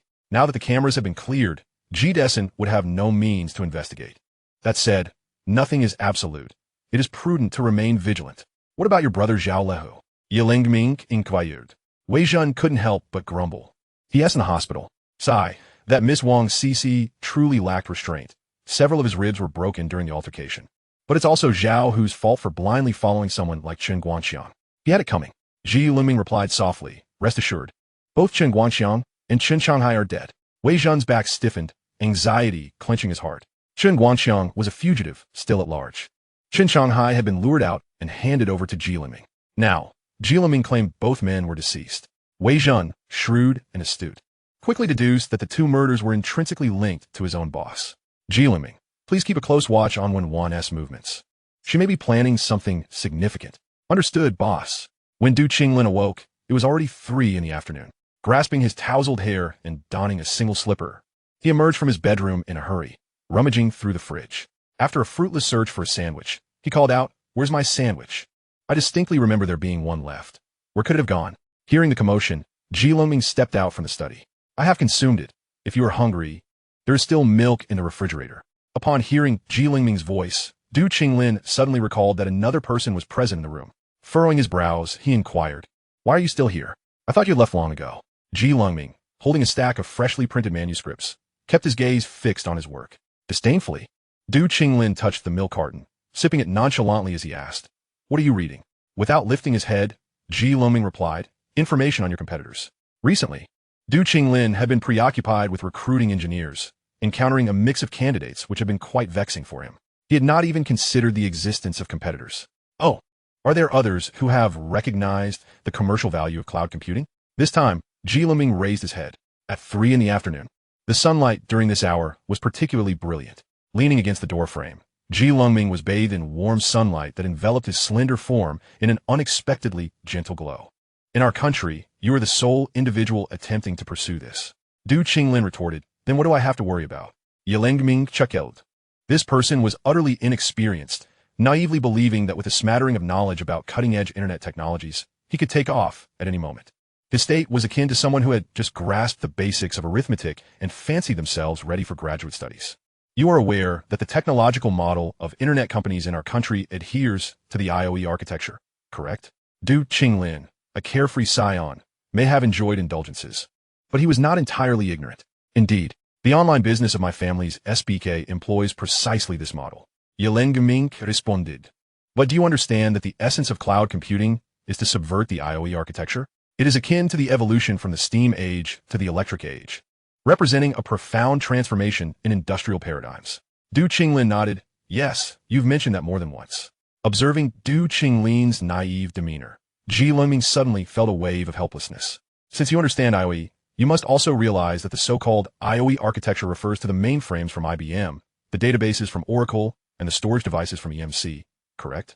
You see, you intend to use cloud computing to disrupt their products. Do you truly believe that IBM, Oracle, and EMC will remain passive? This statement sparked a realization in Du Qinglin. Initially, he had merely found cloud computing intriguing during his early encounters abroad and believed it held commercial promise, thus considering it a playful venture. After all, An untouched domain signified vast, untapped resources, and he did not wish to miss out on such a delectable opportunity. However, Lengming's subtle prodding revealed that the matter was far from simple. For instance, Oracle, known in the domestic market as Jiagu One, was a behemoth in software applications. It originated by aiding the United States with intelligence operations and possesses world-leading database technology. Subsequently, it was introduced into various sectors such as telecommunications, finance, aviation, postal services, insurance, and transportation, quickly establishing a monopoly. In a bid to dismantle this monopoly, a cohort of database vendors emerged, often linked to prestigious academic institutions. Regrettably, despite the relentless efforts of many, none have been able to challenge Oracle's dominance. Now, this privileged young man, with only a rudimentary understanding of the internet realm, was contemplating a showdown with 3 international IT giants. Chapter 52. The reality cannot be ignored. Lengming's tireless dedication to his studies stemmed purely from a desire to prepare for the impending tactics of Wen Wan. Like him, she was also a reincarnate. If she were not, following the historical trajectory, the future would see IOE flourish. Due to the evolution of cloud computing, IBM's mainframes, Oracle's databases, and EMC's storage devices would ultimately be rendered obsolete. Furthermore, it was conceivable that Oracle would withdraw from the domestic market, IBM would face successive defeats, and EMC would be acquired by Dell. Once untouchable giants would inevitably crumble in this market landscape. Yet now, a new variable had emerged. Lengming could never forget the words Wen Wan uttered when she dismissed him. She claimed she would bring Du Qinglin to ruin, and she truly could obliterate his vast wealth. Despite the Du family's ownership of luxury shopping malls, the service industry is inherently replaceable. With whom do Chanel, Gucci, and LV not collaborate? Where do they not sell their products?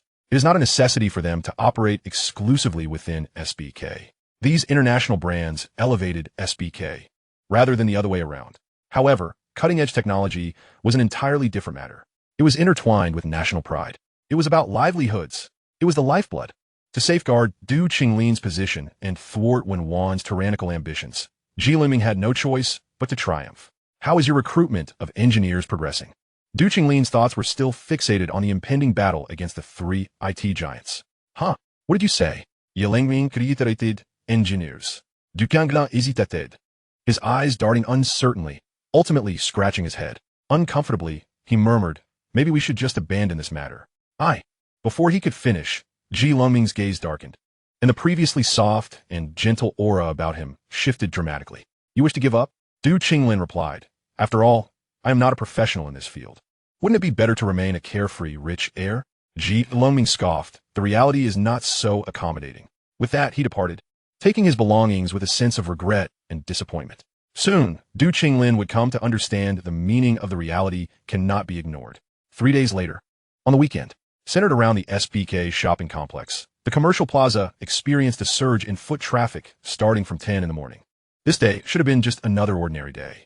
However, beneath the SBK building, a striking formation of a dozen consumers caught the eye. They held a large banner, measuring 3 meters in length and width, emblazoned with bold black letters on a red silk background, proclaiming SBK sells counterfeit goods, coinciding with the peak flow of visitors.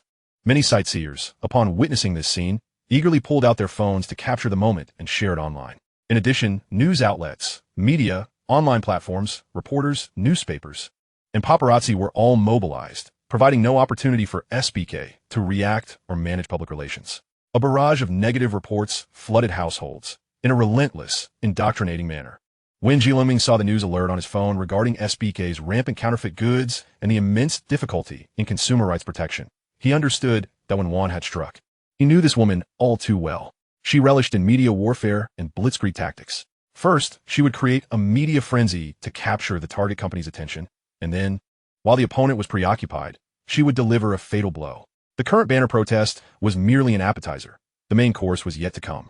Lengming had no intention of extending a helping hand to Du Qinglin. Until Du Qinglin was pushed to the brink, he would not seek an alternative path. What is happening? Du Qinglin, typically disinterested in managing the company, found himself compelled to confront the situation and stormed into the conference room, filled with frustration. The general manager was drenched in cold sweat, yet felt utterly powerless. If the public relations crisis continued, the SBK brand image would suffer a significant blow. A few days prior, our mall had collaborated with Pudong Bank to host an event. Only those with savings exceeding 18 88 million at Pudong Bank were eligible to participate.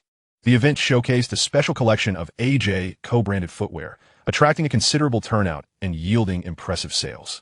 However, just half an hour ago, a deluge of defamatory accusations surfaced, claiming we were peddling counterfeit goods and leaving us with no means to defend ourselves. Attempts to contact major newspapers and media outlets yielded no respite, as they asserted that these negative reports could not be suppressed. I sensed a deliberate scheme aimed at targeting us. Do, as the head of the SBK division, please offer your insight. After listening to the entire situation, Du Qinglin maintained a stoic expression. Have quality inspections been conducted? The general manager replied, yes, indeed. The items in their possession are counterfeit, but our inventory consists of authentic products. That is why I assert we have been set up. Du Qinglin nodded. First, report to the police and post the receipt online. Then, issue a statement emphasizing that our stock is entirely genuine and that we reserve the right to pursue legal action against those defaming us.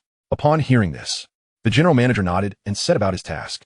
Before exiting the conference room, he inquired, what about public relations? If we allow those people to spread lies, we might as well close our doors to business. Du Qinglin replied, do not fret. I will make a call and inquire. Du Qinglin's connections differed from those of the general manager. His circle comprised the offspring of influential families, many of whom had parents owning media companies, making it easy to obtain information. After making a series of calls, he finally reached a conclusion. Du Qinglin, filled with indignation, contacted Wen Wan. Are you messing with me? Wen Wan, with no intention of concealing her motives, admitted unabashedly, yes. Did you think my words that night were mere whispers in the wind? Du Qinglin was taken aback, then recalled her provocative comments from that evening when he had picked up Lengming. Wen Wan continued, you can choose to concede.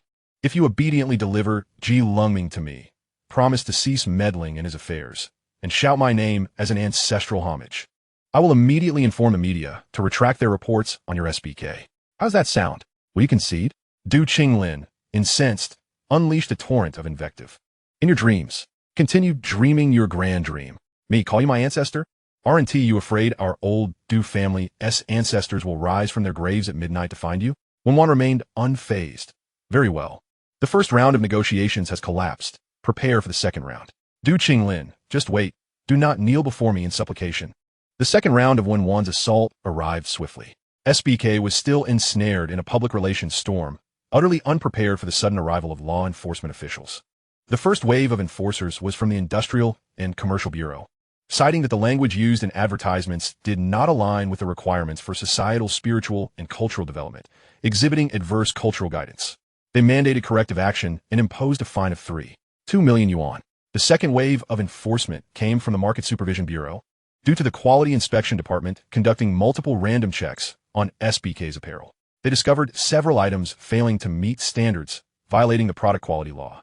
All clothing was ordered to be removed from the shelves, and illegal gains amounting to 235, 123 yuan were confiscated, alongside an 800,000 yuan fine. SBK had positioned itself as a global high-end boutique fashion department store, with over 80 of its offerings being internationally renowned brands. It occupied approximately 350,000 square meters of premium office space, situated in a city's core business district, serving as a private haven for the affluent. Yet at this moment, what had always been smooth sailing faced an unprecedented trust crisis. Chapter 53, a high-stakes gamble. The turmoil surrounding SBK escalated significantly, ultimately drawing the attention of Du Qinglin's father, Du Yun. Du Yun was the president of Runxing Group, which owned Runxing Supermarket, the largest chain hypermarket in the nation, dominating the retail sector with revenues of 46 billion yuan. To him, SBK was merely a toy for his child, a tool for honing his son's skills. Upon learning that Du Qinglin was unable to rectify the situation and had chosen to let things deteriorate, Du Yun's anger nearly reached a boiling point. Can't you show some promise? If you can't even handle a minor public relations issue, what use are you? Faced with his father's reprimand, Du Qinglin was at a loss for words. I urged you to spend more time with the daughter of the Wen family. Did you do that? You're not young anymore. It's time to consider lifelong commitments. Yet, what do I find? Every day, you're caught up in one scheme after another. Previously, you mentioned cloud computing. Did you follow through? Du Qinglin felt utterly humiliated, but was compelled to seek his father's assistance. Will you help me out of this predicament? Du Yun replied, I've heard the details. If you had secured the Wen girl early on, we wouldn't be facing this mess today. Du Qinglin retorted. That girl expects me to call her my ancestor. Once I do, your reputation will be tarnished as well. Du Yun question. Why would she employ such underhanded tactics against you? Du Qinglin exclaimed, because she is a lunatic. If she cannot have the man she desires, she seeks to ruin me. Marrying such a person would ensure you never enjoy your twilight years. Upon hearing the mention of an untimely demise, Du Yun hesitated. Indeed, you should maintain some distance from this girl. He reassured his son. Rest assured, I have lived long enough to possess a face that still holds some value. I have many friends in the media industry who might lend a hand. Nevertheless, Qinglin, I can assist you once, twice, thrice. Eventually, there will come a time when I can no longer help you.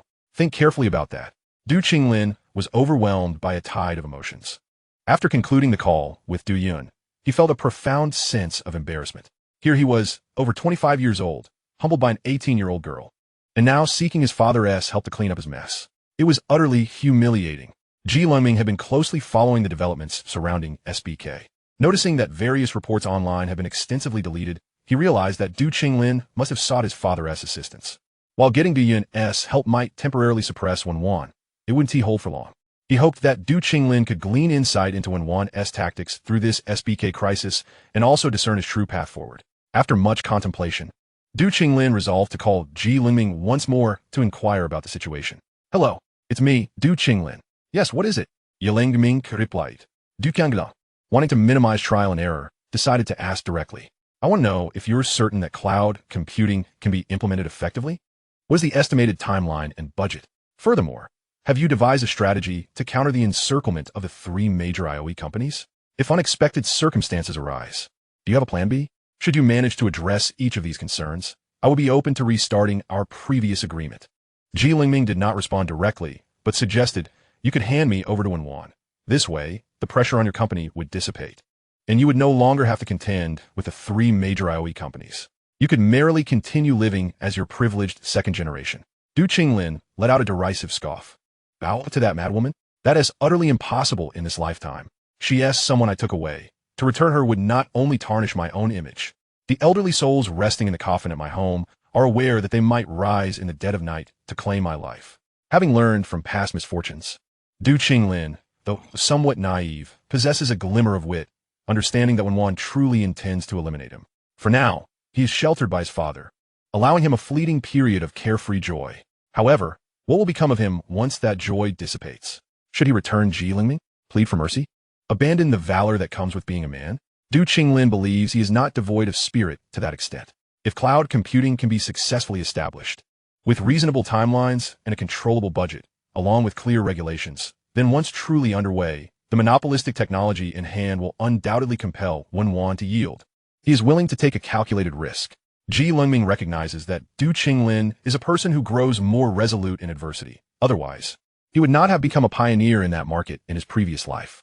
As long as one does not retreat, utter despairing words, or fear their adversary, I can assure you that the project will be completed without fail, the time frame will not be overly long, and the budget will remain well within your means.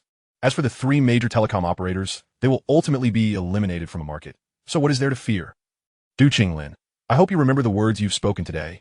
In early September, as summer's heat still clings stubbornly, the past month has been unbearably scorching. Punctuated only by 2 brief rain showers due to a typhoon, yet the oppressive heat remains unabated. Numerous events transpired during this time. Dessin and Qin he announced their divorce. The scandal of Qin he's infidelity with a young celebrity becoming common knowledge, rendering their marital dissolution unsurprising within their social circle. Notably, Qin he left empty-handed, failing to claim a single cent from Dessin. Moreover, Dessin, citing Qin he is the party at fault for the marriage's collapse, accused her of unwarranted emotional abuse and violence, demanding compensation for psychological damages.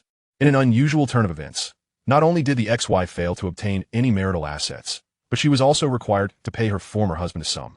Additionally, the extensive manhunt for Chen Guangxiang, spearheaded by Yang Cheng, has been temporarily halted, while smaller-scale anti-crime operations continue to placate public sentiment. Seizing the opportunity presented by Dessin's hesitance, Wang Cixi hastened the development of her own Wanda Plaza. Within less than a month, the conceptual design, construction plans, market research, and leasing policies were all implemented with unprecedented efficiency. The 35 profit-sharing agreement was signed by Sun Biao, with $3 million in cash directly deposited into Sun Biao's Red Lantern Company. Subsequently, at Lengming's insistence, these funds were redirected to the Happy Elimination game, facilitating its prompt launch on the app platform. As for Wen Wan, Since Du Qinglin's father took over SBK, the brand's high-end retail reputation has been secured. Opting to withdraw from the spotlight, she refrains from engaging in a power struggle with Du Yun. Her intentions are clear. Her focus remains solely on Du Qinglin. Thus, while she diligently plans the market strategy for the C-City Chuha Group, she simultaneously keeps a watchful eye on Du Qinglin's recent activities. Currently, Du Qinglin is busy recruiting engineers with peculiar hiring criteria. No educational background required, no work experience necessary. But candidates must possess experience with 3 or more open-source deep learning software programs. One might argue that his demands are not excessively high, yet presently, few individuals can claim to have thoroughly examined even a single open-source software from start to finish. Seated in the Food City office, Wen Wan listened to her subordinate's investigative report on Du Qinglin, speaking deliberately. The individual who set forth the hiring criteria appears to be pragmatic, eschewing superficiality. As the saying goes, true expertise often resides among the common folk. How many of these individuals boast high academic credentials? Lowering her gaze, she paged through the documents in hand. The files comprised initial drafts for the construction of new greenhouse facilities. The core business of Chuha Group encompasses agriculture, including greenhouse vegetables, livestock farming, and dairy operations. Yet, aside from the dairy sector, which is profitable, the remaining ventures are mired in losses, necessitating substantial reforms. An employee inquired, "Shall we continue monitoring?" Wen Wan replied, "Yes, maintain vigilance, and additionally, provide me with a list of candidates Du Qinglin ultimately selects." The employee acknowledged, understood. Just before departing, another employee curiously asked, "President Wen, I heard you are still a student at a university. Aren't you considering preparing for the upcoming school term? It would be beneficial to acclimate to the campus environment before classes commence." Wen Wan looked up from her stack of documents, surprised. "I, a distinguished CEO, am you suggesting I concern myself with school?" The employee pressed. "So you have no intention of attending classes?" Wen Wan's expression turned peculiar. The sense of temporal dislocation and a shift in her identity left her feeling somewhat disoriented. Almost instinctively, she recalled something else. "Inquire about the progress of my apartment's renovations in the old city." Upon making the call, minutes later, the employee reported, "President Wen, your apartment has been fully renovated and is ready for occupancy at any time." Wen Wan had scarcely allowed the other party to finish speaking before she rose to her feet, placing the documents she held upon the desk. She commanded, "Please ensure that the files on my desk are delivered to the old city. Furthermore, unless there is an urgent matter, I shall not be coming here. Any reports you have should be conveyed directly to the old city." With that, she grasped her car keys and exited the office, leaving a certain employee behind. Lengming had been particularly occupied of late, to the point where he wished to forego meals and sleep. He was engaged in constructing the framework for a cloud system, a cloud engine, a distributed file system, and task scheduling, each a significant undertaking. Additionally, he needed to compile training materials and allocate time to draft a report on the construction of the IDC project. What is IDC, you may ask? It refers to a data center housing physical servers. Without a substantial number of servers, cloud computing would be an impossibility. Thus, the establishment of an IDC project is of paramount importance. Beyond this, Lengming also needed to carve out a sliver of time to investigate Zhang Jiejia. Zhang Jiejia, an associate professor at the School of Materials, was known for her arrogance and rudeness, bullying those beneath her. She had a graduate student named Zhou Honglu, whom she subjected to relentless humiliation and exploitation. In the future, Zhou Honglu, a talented student, would succumb to the pressures imposed by his supervisor, leading him to set fire to the laboratory, destroying both his research and himself, perhaps out of shared sense of sympathy, or perhaps unable to bear witness to such a tragic fate for a gifted individual. Lengming resolved to lend assistance to this graduate student. Just as he was beginning to dig into Zhang Jiejie's background, his phone rang. It was Du Qinglin's number. "The recruitment of engineers is nearly complete. When you plan to come over for their training?" Lengming glanced at the time. It was already too late for today. He could only arrange it for tomorrow. "Let us schedule it for 9 in the morning. You choose a location, and I will make my way there." Du Qinglin expressed his dissatisfaction immediately. "My dear little brother, tomorrow is the weekend. Are you really going to make them work on the weekend? That seems rather inappropriate, doesn't it?" Lengming reflected on this. It was indeed inappropriate. Du Qinglin continued, "I'm right, aren't I?" Lengming replied, "Considering it is the weekend, it will certainly be counted as overtime." "How does 5 times the overtime pay sound?" Du Qinglin was incensed. It could clearly wait until Monday. "Why must you commandeer the weekend?" Lengming maintained a serious demeanor. "Due to time constraints and the heavy workload, there is no opportunity for rest. If you wish to relax, perhaps you could escort me to Wen Wan instead, where there would be ample time to unwind." Du Qinglin retorted, keep this up, and I may very well package you up and deliver you to Wen Wan's bed. Ji Lingming quipped, then your elderly relatives might find their coffins a tad too cramped. Du Qinglin, fuming, hung up the phone. The interruption from Du Qinglin alleviated some of Ji Lingming's mental fatigue. As he prepared to pour himself a drink, he suddenly heard commotion from the adjacent courtyard. The courtyard next door had been purchased by Wen Wan. Initially, upon returning to City C, Ji Lingming had worried that Wen Wan would come over to continue pestering him. However, upon noticing that the neighboring courtyard was still under construction, he felt reassured enough to stay. He had been so engrossed in his busy days that he had completely forgotten that the neighboring courtyard had been completed. During his moment of distraction, he heard Wen Wan's distinct, crisp voice from next door. Lengming, do not behave like that. Nori nating indiscriminately. Ji Lingming was taken aback. Chapter 55. Living next door Wen Wan owned a cat, aptly named Ji Lingming. Given the proximity of their two old courtyards, the lack of soundproofing became a significant nuisance for Ji Lingming. Although Wen Wan seemed to remain quiet next door, she was, in fact, incessantly tormenting his ears and nerves. While both lived in old houses, Ji Lingming's abode was drearily furnished and antiquated.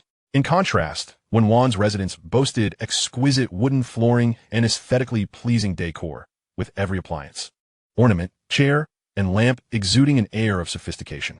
To describe it, Wen Wan's house resembled a tractor crafted entirely from gold, engine included. At that moment, Wen Wan was inside, petting her cat. With each stroke, she would inquire, Ji Lingming, how does this pressure feel? Is this spot comfortable for you? If you wish me to continue, you must obediently ask. And then meow. Wen Wan exclaimed, ah, such a good boy. Here, a reward for you. In Wen Wan's eyes, Ji Lingming had been thoroughly petted from head to toe, and he found himself pleading for her to continue. Ji Lingming had initially believed he could remain unaffected, but Wen Wan seemed to possess an uncanny ability to tread upon his vulnerabilities.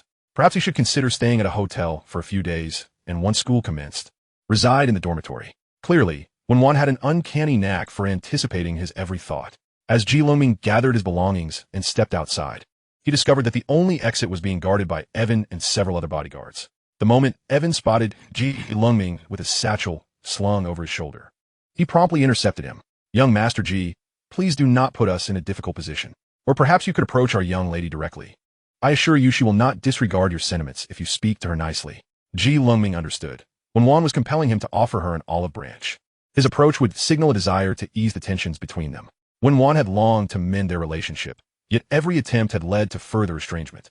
She was eager to demonstrate to Du Qinglin that she was the strongest and most dependable.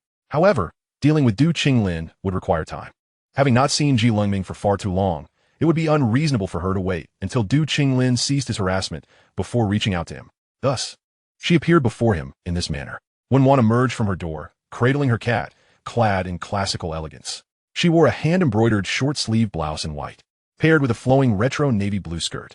Her long, dark hair was secured with a hair tie, and her height and proportions conveyed the grace of a refined lady. Upon seeing Ji Lingming, her gaze flickered momentarily before she passed by him without acknowledging his presence, as if he were invisible. Wen Wan turned to Evan, attempting to strike up a conversation. Have the items from the hoeing team been delivered yet? Evan thought to himself. Your employees would naturally deliver the items directly into your hands as the boss. How could they possibly give them to me? I'm merely a bodyguard, part-time secretary, and emotional consultant. Must I take on the role of a courier as well? What he thought was one thing. What he said was another. With a stern expression, Evan replied, not yet. Would you like to wait here for a moment, boss? Wen Wan lowered her head, appearing deep in thought, her fingers gently combing through the soft fur of her ragdoll cat. Ji Lingming, tell me, should I wait here, or would it be better to return home? The ragdoll cat meowed softly. Ji Lingming, wishing to avoid Wen Wan, began to turn back. Behind him, Wen Wan chimed in, you think returning home is better? Very well. Who am I to thwart your wishes? Ji Lingming quickened his pace, fearing that Wen Wan would attempt to cause mischief behind him. However, what one fears often comes to pass. Just as Ji Lingming opened the gate to his courtyard, the cat in Wen Wan's arms leaped away and darted straight into Ji Lingming's yard. Ji Lingming stood at the entrance of the courtyard, his fists clenched and then relaxed, only to clench again.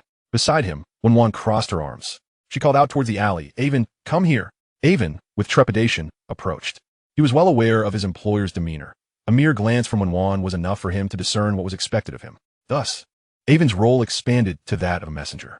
Young Master Ji, our boss's cat has wandered into your room. May I enter to retrieve it? Ji Lingming was resolute in his refusal to grant Avon access. His quarters contained numerous documents, vital materials he wished to keep from prying eyes. My room is not a place for outsiders, he retorted, blocking Avon's entry. Please wait, I will fetch the cat myself. With that, Lengming entered his abode and firmly shut the door behind him. Outside, Avon inquired, Boss, what now? Wen Wan, calm as ever, replied, We wait. Shortly thereafter, Lengming emerged, cradling the cat, which he tossed to Avon. As Avon received it and handed it to Wen Wan, Lengming was about to close the door once more when suddenly, Wen Wan exclaimed, Oh, whatever happened to the pendant around Lengming's neck? A muscle twitched at Lengming's temple in irritation. He understood that Wen Wan was being deliberately provocative. Now, she would claim the pendant was lost, and soon she would contrive to accuse him of misplacing something else, creating an endless cycle of torment. If something is lost, then so be it. I shall not search for it any longer. He concluded with a resounding slam of the door. Avon asked, Boss, what now? Wen Wan smirked, glancing at her bodyguard. Now, you may take your leave. Confused, Avon inquired, What about young Master G? Wen Wan turned back towards her home, her voice serene, yet laced with a hint of amusement. Rest assured, he will come seeking me. Once inside, Lengming washed his face, striving to regain his composure. After finally calming his emotions, and with no further strange noises emanating from next door, he resolved to tidy up his room in preparation for a potential departure. He stacked piles of documents into boxes and set them on the floor. Suddenly, a glimmer caught his eye. Lengming froze. The glimmer was not far from his feet. Bending down, he reached for it. Judging by the color, clarity, and craftsmanship of the object, it was a diamond, one of exquisite quality, valued at no less than 6 million. This was something he could neither keep nor discard. It must be returned to its rightful owner. With a dark expression, Lengming reluctantly picked up the dazzling stone, taking to find Avon. Yet, Avon had already been dispatched by Wen Wan, leaving Lengming with no one to consult. He gazed at the high-tech security door of Wen Wan's residence, gritting his teeth and smirking coldly. Oh, you wish to force me to knock on your door, do you? In your dreams. Lengming dialed the police. Hello, I have found a diamond, roughly estimated at 6 million. I know who the owner is, but I'm currently unable to return it directly. I kindly request your assistance in relaying it. As evening fell, the last rays of sunlight faded, and the vibrant colors of the western sky gradually disappeared. Wen Wan stood in the courtyard, gazing at the setting sun, eagerly awaiting the sound of a knock at her door. She continued to wait until the final traces of dark red light vanished from the wall. At long last, the long-anticipated knock resonated. While her demeanor remained composed, her brisk steps betrayed her excitement as she hurried to open the door. Miss Wen? A gentleman has found a valuable item of yours and has entrusted us to return it to you. Please take a look. Upon seeing the unfamiliar face before her, Wen Wan's heart sank. Yet it didn't remain cold for long. She swiftly brushed past the police officer, rushing from her courtyard, an ominous chill radiating from her as she began to pound on the neighboring door. Come out. If not, I shall summon an excavator to demolish your dwelling. Her threat proved effective. Within 5 seconds, Lengming arrived at the scene. As the door swung open, it was akin to the meeting of sworn enemies, both filled with palpable tension. One exuded a frosty demeanor, while the other was ablaze with fury. Wen Wan's eyes glinted like shards of ice. Yet upon laying eyes on the familiar visage of Lengming, weary from lack of rest, a pang of pain struck her heart, reviving the long-suppressed ache within. The invisible chill that enveloped her dissipated beneath his intense gaze. Her eyes sparkled with both starlight and unshed tears, but she held them back, her tones still commanding. You are not to move away. You shall reside here. You will be my neighbor. I can assure you, I shall not disturb you without your consent. But should you dare to leave, I shall dismantle every new home you occupy. I challenge you to test me. Chapter 56, Equal Standing. As long as Wen Wan did not intrude upon him, Lengming found little objection to residing anywhere. He swallowed hard. I hope you will keep your promise. Wen Wan felt a surge of relief within her heart. Fortunately, she had salvaged the situation, and for now, they could remain neighbors. She looked at Lengming with hope. Then tomorrow, bang. The iron door slammed shut. Compared to Wen Wan's smart lock security door, this flimsy iron door seemed as if it could be easily breached with a hammer. Standing in the alley, with the moon rising bright and clear, Wen Wan's shadow elongated behind her. Strangely, in the silent moonlight, memories of the past began to resurface.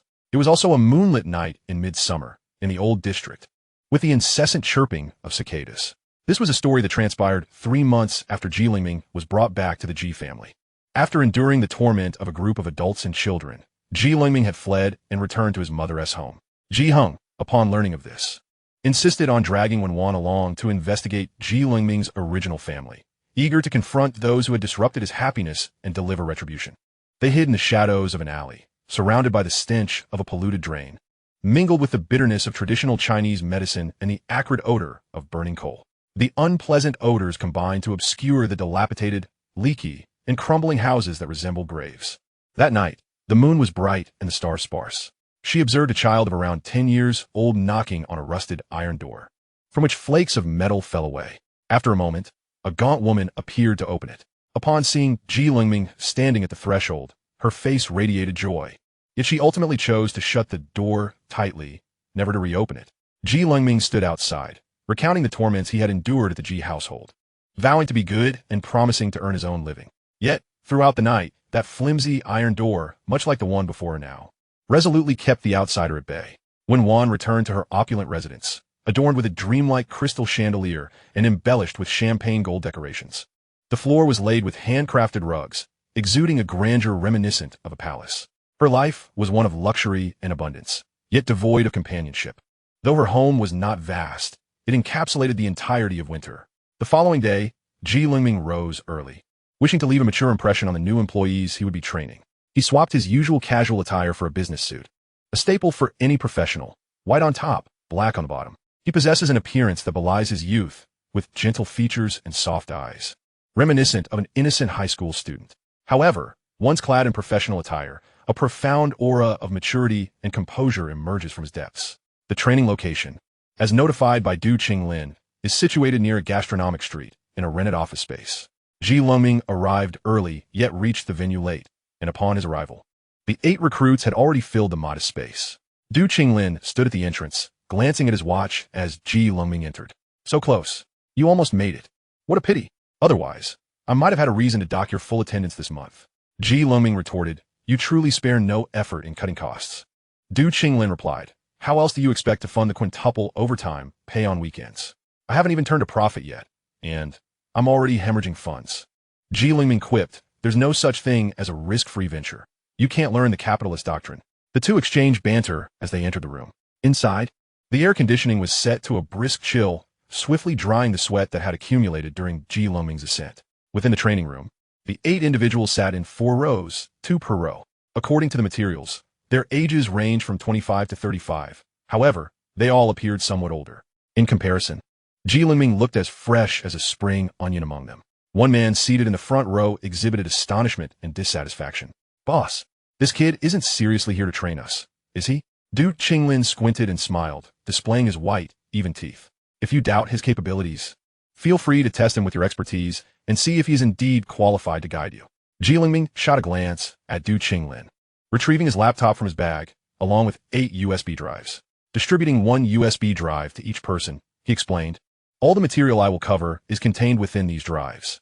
You may review them at your leisure once you return. The same man from the front row tossed his USB drive onto the table with a hint of disdain.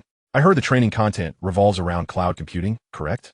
Are you certain you will be the one presenting this? You can't possibly be over 20. Have you even attended university? Have you ever worked in an IT company abroad? Do you possess any practical experience? Are you versed in Java, VB, and PHP? He continued, kid, this isn't a place for childish games while you're still young. You should focus on reading more books. This is paramount for your future. Lengming had perused the profiles of the 8 newly hired employees, noting that half had previously worked for Oracle.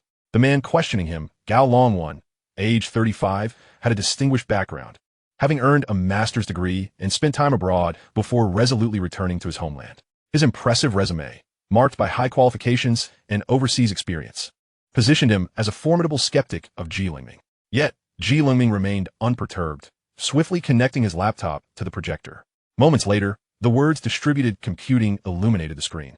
The cold white light reflected off his youthful, collagen-rich face, yet his tone belied the naivete typically associated with an 18-year-old. I prefer not to dwell too long on personal introductions. Regarding the disputes and skepticism surrounding my lecture, I believe there is no need for a response. Let us proceed. He continued, you are all IT elites and undoubtedly understand the concept of distributed computing and its principles. I should not elaborate excessively on this. With a click of his mouse, sub-options appeared beneath the topic of distributed computing, distributed skills, virtualization skills, parallel computing, network storage, security monitoring. Among others, these would be the focal points of his discourse. Gao Longwan interrupted Lengming. Hold on, before you rush into that, let me pose a question. If I'm not mistaken, cloud computing entails the virtualization of hardware resources. Yet, the prevailing model adopted by all enterprises is IoE, where the hardware in use consists of mini computers that only support Unix time-sharing systems. The source code of this operating system is protected by intellectual property rights and is classified as commercial software. How do you propose to virtualize a mini computer that exclusively supports proprietary software? Lengming fell silent for a few seconds. For the 8 IT elites present, this moment felt akin to conceding defeat, an admission of incompetence. Gao Longwen expressed his disappointment. If you cannot provide an answer, Lengming interjected. I merely did not expect you to pose such a rudimentary question. It caught me off guard. Gao Longwen's mouth fell slightly ajar, and the others were equally taken aback by Lengming's unexpected response. Lengming continued with clarity. Since the mini-computer only supports Unix, then let us simply eschew the mini-computer altogether and switch to x86, shall we? Moreover, regarding the operating system, if Unix is not open source, we can use open source software instead. The core source code of Linux is accessible, devoid of copyright restrictions, cost-effective, robust, and highly adaptable, perfectly capable of replacing Unix. Any further inquiries? Gao Longwen's jaw opened and closed, bewildered by Lengming's line of reasoning, unable to refute his arguments. The concept of alternatives is quite prevalent in the 21st century. One may not afford expensive skincare products, but can opt for more economical, yet equally effective, alternatives. Similarly, one may not visit the Maldives or Hawaii, but a trip to Hainan Island can be equally delightful. In the same vein, major internet companies need not rely on mini computers. x86 can serve as a cost-effective substitute. Gao Longwen was left astounded. His previously assertive tone began to falter. What about the mini computer? What will happen to the accompanying software services? Lengming remained unfazed. They can be phased out. Gao Longwen insisted, but that SIBM we're discussing, you do know that, right? Lengming replied, of course, it is a global giant. And what I aim to do is to elevate all of you to stand shoulder to shoulder with it. Chapter 57, Monopoly. To an outsider, Lengming's words may seem absurd and impractical. Yet, amidst the abruptness of his declarations lay an unexplainable fervor. The nation's economic development has lagged, and its technological advancement has been slow. As the populace embarks on constructing its software and hardware infrastructure, they discover that these resources have long been monopolized by foreign giants. Gao Longwen had spent 3 years at Oracle, fully aware of how this international software colossus regards Chinese engineers and staff. They are the oppressed, the exploited, and the ones stripped of dignity. Oracle has repeatedly proclaimed, we shall never cultivate a talent for China. Within the confines of its Chinese operations, it is explicitly stipulated that any Chinese employee is barred from ascending to senior management, relegated solely to grassroots positions. There is no recourse. Falling behind invites punishment. After all, they are outmatched in skills. Yet now, suddenly, a brash young man emerges, boldly asserting that they should stand toe-to-toe with these international titans. Absurd, laughable, yet it fills one with immense hope and aspiration. Gao Longwen's eyes glinted with ferocity, his voice rising to a pitch that could shatter ceilings. You had better clarify your plan. Otherwise, I assure you, every time I see you, I will make it a point to give you a thorough beating. Lengming chuckled softly, clicking open his presentation to commence his first lesson. Lengming's lectures, much like his persona, are succinct, straightforward, and pragmatic, devoid of any superfluous embellishments. Specialized terminology, typically reserved for academic papers and reports, is conspicuously absent from his discourse. His descriptive language is both concise and accessible, greatly facilitating the comprehension of cloud computing for a group of programmers who have merely heard of the concept but have yet to encounter it in practice. Over the course of a morning, Lengming elucidated the essence of cloud computing, traversing topics from cloud computing systems to virtual servers, and delving into software such as hypervisors that virtualize physical resources, ultimately addressing KVM's virtualization solutions. Thus, time slipped by unnoticed. All right, it's time for lunch. After a brief respite, we shall reconvene for theoretical training in the afternoon, Du Qinglin announced, as the 8 IT professionals present still lingered in a state of eager anticipation. Upon hearing the mention of lunch, they suddenly realized their stomachs were growling with hunger. Du Qinglin generously declared, there's a food street not far from here. Feel free to indulge yourselves, and I shall cover the expenses. Someone promptly inquired, Boss, does this count as a company gathering? Du Qinglin, a discerning connoisseur of cuisine, would never opt for a food street if he intended to host a formal gathering. No, this isn't a company dinner. A gathering should feature exquisite dishes that one hasn't experienced before, What does the food street even amount to? The crowd erupted in cheers. Then, let us await the boss's invitation for a grand feast. The group dispersed in twos and threes from the office building, with Du Qinglin being the last to leave, locking the door behind him, only to find Ji Lengming waiting for him. What is the matter? Lengming inquired. I wish to discuss matters concerning the market, he replied. Du Qinglin retorted, why bring this up during lunch? It could wait until our break. Lengming insisted. Some matters must be addressed proactively. As they descended the stairs, Ji Lengming organized his thoughts on how to broach the topic. Noticing Ji Lengming et silence, du Qinglin pressed. Why have you fallen silent again? Ji Lengming, furrowing his brow, opted for a direct approach. You are aware of monopolies, yes? Indeed, du Qinglin acknowledged. Did you know that aside from Amazon abroad, you are the first to pioneer this technology domestically? Du Qinglin casped, Ji Lengming est. Technology often serves as the swiftest avenue to achieve market monopoly. He was the first to seize the opportunity in cloud computing, and, as the sole contender, he would command the entirety of the market share in this uncharted domain. Such a scenario would inevitably lead to monopolistic practices. Du Qinglin, with the instincts of a businessman coursing through his veins, contemplated from a commercial perspective. With so much profit at stake, would it not be advantageous? I recall you mentioning ambitions of earning billions, trillions even. Wouldn't monopolizing this sector hasten your objectives? Ji Lengming shook his head. While I aspire to billions, I do not wish to achieve it through such means. Monopolies wreak havoc on the market environment. Du Qinglin, I hope that while you navigate the upstream market, you also consider the downstream implications. After all, the common folk are the majority. They have families to support and children to care for, and their lives are not easy. I am merely a technician. You are the one financing this endeavor. I hope you will deliberate carefully. Du Qinglin remende non committal. But we haven't even established it yet. Let us discuss this once the cloud platform is operational. With that, he signaled his disinterest in continuing the conversation and hurried off to catch up with Gao Longwan and his party, leaving Ji Lengming behind. Ji Lengming understood Du Qinglin's stance perfectly. Why, when a fortune of hundreds of billions was within reach, would one willingly share the bounty and forfeit tens of billions? Human nature is inherently selfish, and capital seeks profit. Thus, he felt compelled to issue a preemptive warning to Du Qinglin. Monopolistic behavior is severe. Should Du Qinglin insist on pursuing this path, he would undoubtedly retaliate. During lunch, Ji Lengming and Du Qinglin tacitly agreed to refrain from revisiting their earlier unpleasant conversation.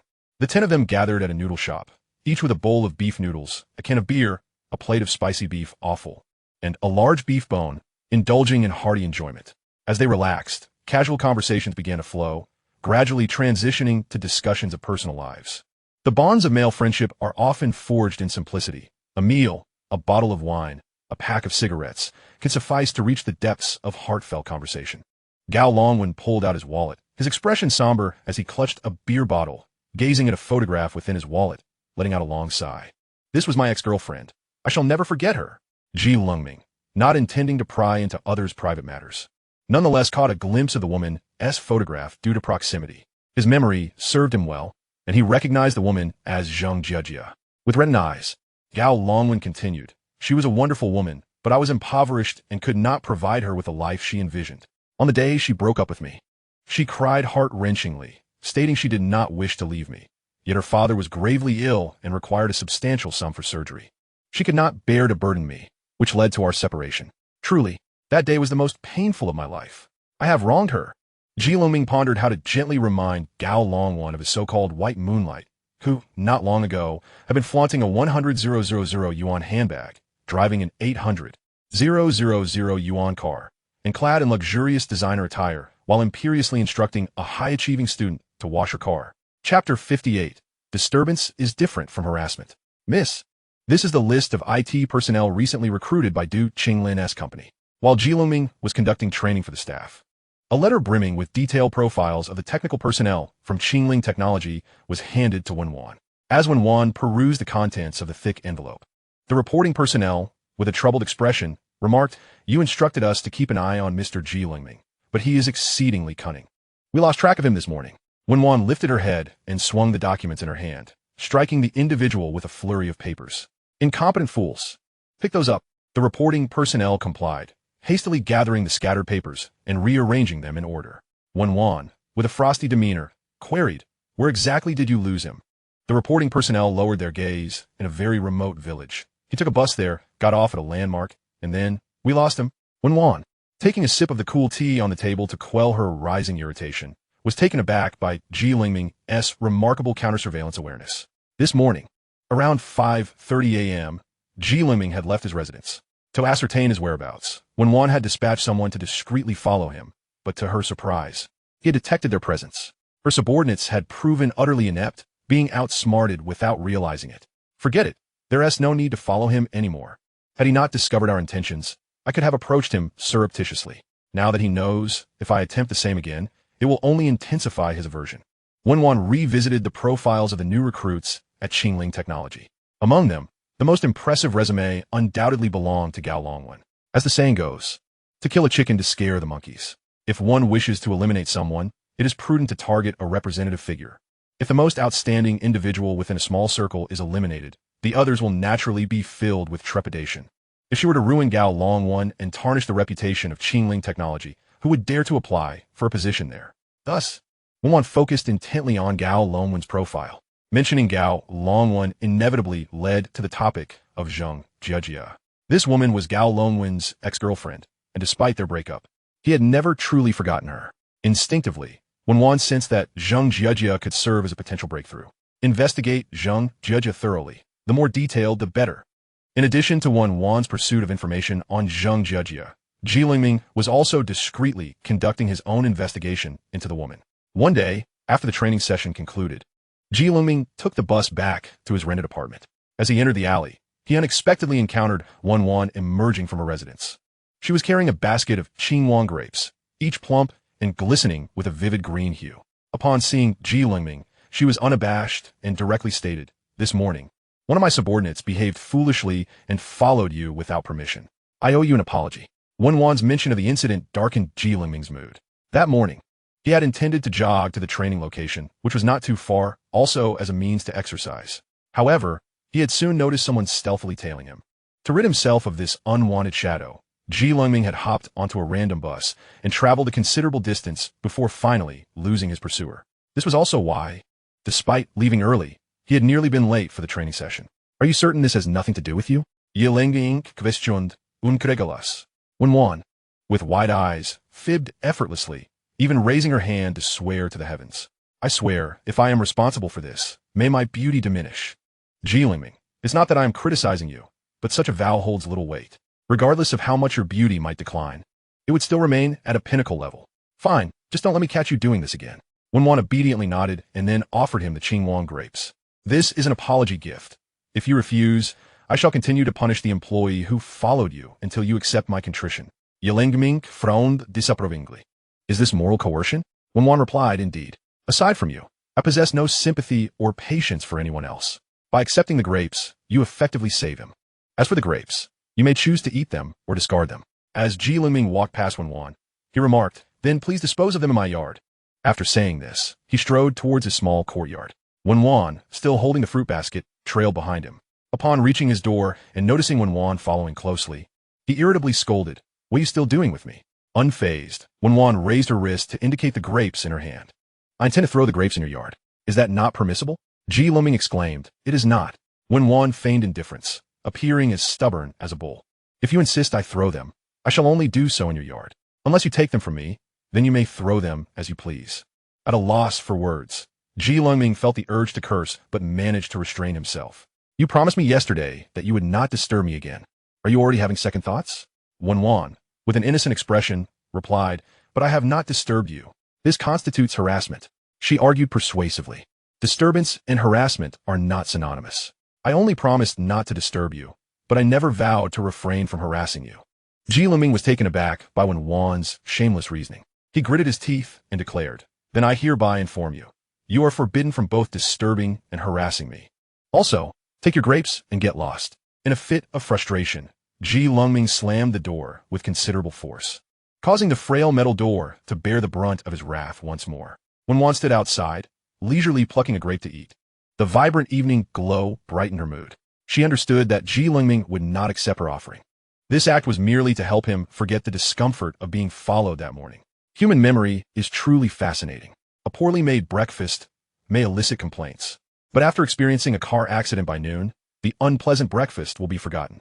The incident of being followed was akin to that unsatisfactory breakfast, while she, Wen Wan, represented the car accident. Lengming took a moment to calm himself before deciding to prioritize the larger matter at hand. He cast aside his personal emotions and sat at his computer, delving deeply into the details of Zheng Jiejia. Zheng Jiejia was rather self-absorbed. Her Weibo account filled with selfies and ostentatious displays of luxury goods. Thus, locating her account was quite easy. Following this, he meticulously traced the accounts that liked, commented on, and followed her posts. To his surprise, he discovered that almost every one of Zheng Jiejia's sultry photos received likes from the same individual. Upon clicking on this person's profile, Lengming noted that the account belonged to none other than Wang Mian, the CEO of Hashin Group. Thus, Lengming proceeded to investigate Hashin Group and uncovered that Wang Mian was, in fact, the legal representative for numerous electronic companies. His enterprises encompassed a wide range of electronic products, including IC packaging, mobile phones, computers, televisions, fans, and chargers. What raised Lengming's suspicions was that Wang Mian's companies were primarily engaged in partnerships with educational institutions, signing talent transfer agreements with various colleges. These institutions ranged from vocational schools to universities. On the surface, everything appeared normal. Yet, suddenly, as he glanced from educational institutions to the numerous electronic factories, several terms began to resonate in his mind. Internship, disaster zone, students, and cheap labor. Together, they formed a disturbing conclusion. Internship students are the disaster zone for cheap labor. Chapter 59, Turning the Tables. Miss, we have acquired the information on Zheng Jiejia. Wen Wan, with her expansive network and high efficiency, had the complete dossier on Zheng Jiejia on her desk in less than a day. As she reviewed the second draft assessment for the new greenhouse construction, she barely lifted her head, only diverting a sliver of her attention. Please proceed. The staff member replied. Zheng Jiejia is ostensibly an associate professor at University A's Materials Institute, but her position is dubious. Our investigation revealed her monthly spending never dips below 600,000. Her family background is quite ordinary, her salary is not particularly high, and she owns no businesses or side ventures. Therefore, based on her current financial model, she cannot sustain such extravagant expenditures. When one inquired, who is sponsoring her? The staff member initially intended to build suspense. She is being supported by a businessman named Wang Mian. We have also gathered information regarding Wang Mian. Would you like to hear it? Wen Wan set aside her documents and stretched her shoulders. Wang Mian is of no consequence. It suffices to know that Zheng Jiejia is enamored with wealth and vanity. Find a reliable individual to approach this woman and entice her to pursue Gao Longwen. The staff member, somewhat perplexed by the intent behind this directive, asked, Miss, what is the purpose of this? Wen Wan's gaze was serene yet frigid. I harbor a personal disdain for the company known as Qingling Technology. Hence, I shall first target its employees. Is there an issue? The employee hastily shook his head. No issues at all, miss. Your satisfaction is all that matters. Wen Wan added, ensure it remains discreet. Do you comprehend? The employee replied, understood. Wen Wan's team was remarkably efficient. Within 2 days, Zheng Jiejia had been bribed and manipulated, with even a script for ensnaring Gao Longwen meticulously prepared. That day, the weather was tumultuous, with thunder and rain. Lengming and a group of 10 colleagues finished work collectively and headed to the food street in search of a restaurant. Due to the inclement weather, the food street was sparsely populated, and in the beef noodle shop, only Lengming and his usual companions were present. While awaiting their meal, an uproar erupted outside the beef noodle shop. The argument was loud and clear. The street, being quiet, allowed even those inside, separated by glass doors, to hear the exchange between a man and a woman. Lengming turned his head to glance outside, and upon seeing the woman, his brow furrowed immediately. There was no mistaking it. It was Zheng Jiejia. The identity of the man was unknown to him. The content of their quarrel was painfully melodramatic. Zheng Jiejia, with tears streaming down her face, accused, you scoundrel, you made that woman pregnant. Have you ever thought of me? All my earnings are the result of my hard work. And you, behind my back, used my money to support another woman. I truly misjudged you. It's over. I want to break up right now. The man, holding Zheng Jiejia tightly, responded with a desperate affection. No, we can't break up. I would rather die. It was that woman who seduced me. My darling, I love you more than anything. I merely made a mistake that all men are prone to. Lengming kept his head down, feigning ignorance to the commotion outside, yet discreetly observed Gao Longwen, who appeared older than his 35 years due to the grueling demands of the IT industry. At that moment, he was fixated on the glass doors, his lips pressed into a rigid line, and his eyes ablaze with fury. Ji Lengming feared he might erupt at any moment and confront the couple outside. Meanwhile, Zhang Jiejia and her scoundrel partner escalated their altercation. Zhang Jiejia attempted to push the man away, but he clung to her stubbornly. "You scoundrel, I don't want your embrace. It's disgusting. You smell of another woman." The man insisted, "Don't leave me, my love. I truly adore you." As he spoke, he leaned in to kiss her forcefully. Inside the noodle shop, Gao Longwan could no longer contain his anger. He slammed his hand on the table, resembling a poised leopard ready to pounce, and stood up abruptly, prepared to rush outside. Ji Lengming swiftly grabbed him. "What are you doing?" Gao Longwan glared fiercely. "What do you think?" Ji Lengming stood as well. "I'm going with you to take a look." Du Qinglin, witnessing their interaction, inquired curiously, "What is happening? What are you planning?" Lengming replied, "That woman outside is Gao Longwan's ex-girlfriend. I've seen her picture in his wallet." Du Qinglin then stood. "Then I shall also go have a look." The other 7 continued their meals, some observing the unfolding drama. Meanwhile, Ji Lengming, Gao Longwan, and Du Qinglin advanced with an air of authority to intervene on behalf of the distressed woman. At the entrance of the noodle shop, the temporary actor, lured in by Zhang Jiejia, intensified his performance upon noticing the trio exiting. He grasped Zhang Jiejia's waist with one hand while using the other to secure her head. Leaning in to kiss her, Gao Longwan strode over, seizing the actor by the collar and forcefully yanking him backward before pushing him to the ground with a kick. Zhang Jiejia, fully immersed in her role, rushed forward with tears in her eyes, protecting the actor while glaring fiercely at Gao Longwan. "You shall not harm him." Gao Longwan felt a pang of hurt at her protective stance towards another man. With a heavy heart, he asked, "Jiejia, do you no longer remember who I am?"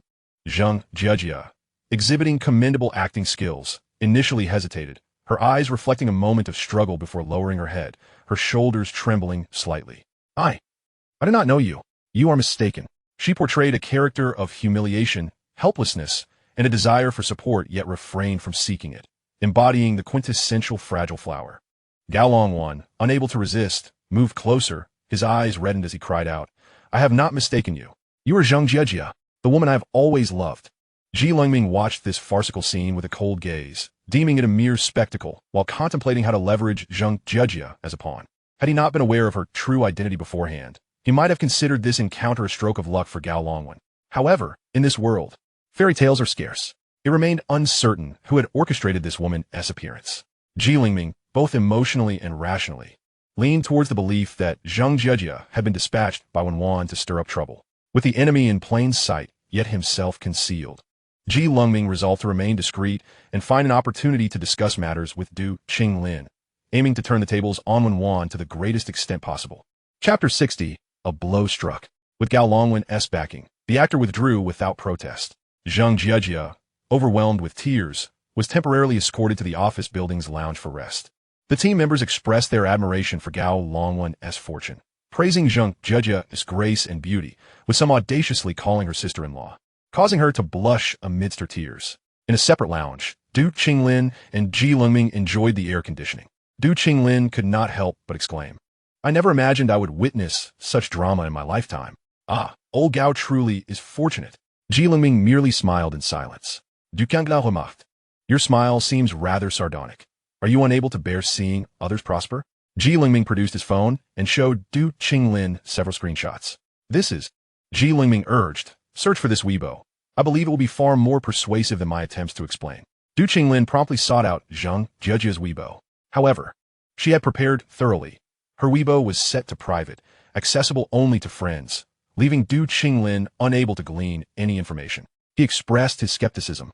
"She has locked her updates. I cannot see them. By the way, how did you come across her Weibo?" Ji Lengming recounted their first encounter, carefully omitting any mention of Song Li and Zhou Honglu, simply stating he had stumbled upon it while wandering the campus. Du Qinglin stroked his chin. "Is she truly that outrageous? How could such a person hold a position as an associate professor?" Ji Lengming replied, "That is why I suspect she has someone backing her." He shared findings on her social connections, revealing her close ties to a certain individual, presenting Du Qinglin with Wang Mian's profile for review. "I possess no evidence to substantiate the claim that these two individuals have engaged in impropriety. Yet it is indeed only this person who can enable her to lead such a glamorous and vibrant life." Du Qinglin cast a fleeting glance at Wang Mian's profile before inquiring, "Do you believe it was this Wang Mian who dispatched his mistress to seduce my employees? What could he possibly gain from such a scheme?" A sudden realization dawned upon him as he contemplated a possibility. I understand now. This Wang Mian seeks to steal my technology. Hence, he sent his mistress here to infiltrate Gao Longwan. Lengming interdicted. Du Qinglin pressed, why the silence? Ji Lengming replied, I'm uncertain of how to articulate my thoughts. He then cut to the chase. This matter bears no relation to Wang Mian. The one who orchestrated Zheng Jiejia's arrival is likely Wen Wan. She has probably learned of your company and wishes to teach you a lesson by investigating your employees. It is mere chance that she stumbled upon Zheng Jiejia and took advantage of the opportunity. Du Canglin appeal de perplexed. What impact could a mere Zheng Jiejia have? Ji Lengming found this assertion amusing. But what if she sows discord among your employees? She could entice Gao Longwan while simultaneously engaging in flirtation with others. Have you heard of the term green TBTCH? Do you think any of our straightforward male employees could withstand her charms? I fear that the camaraderie and cohesion you have painstakingly built will soon dissolve into a mere heap of sand. Do you still consider this woman to be harmless? The alarm bells in Du Qinglin's mind rang loud and clear upon Ji Lengming's words. He clenched his teeth in indignation. I shall confront Wen Wan at once. Ji Lengming halted him. Do not be hasty in your pursuit. For now, the enemy is in plain sight while I remain in the shadows. As long as Wen Wan remains resolute, peace will elude you. Du Qinglin resumed his seat. Indeed, you are absolutely right. The ancients say that one must strike first to prevent a deluge of blows later. If I tolerate her today, she shall only grow more arrogant and emboldened tomorrow. A mischievous smile crept onto Ji Lengming's lips. So, she has bullied you for so long. Do you not wish to retaliate? This final statement stirred a deep yearning within Du Qinglin. The world has long suffered under Wen Wan's tyranny. Her immense power and erratic behavior, driven solely by whims rather than logic, render her exceptionally perilous. Yet, no one has been able to challenge her thus far. Du Qinglin could only glare in frustration, resorting to a mental victory by metaphorically cursing her. Now, with Ji Lengming suggesting a means to make Wen Wan face some consequences, it was indeed a moment of jubilant celebration. Du Canglin excitedly grasped, Ji Lengming est triste.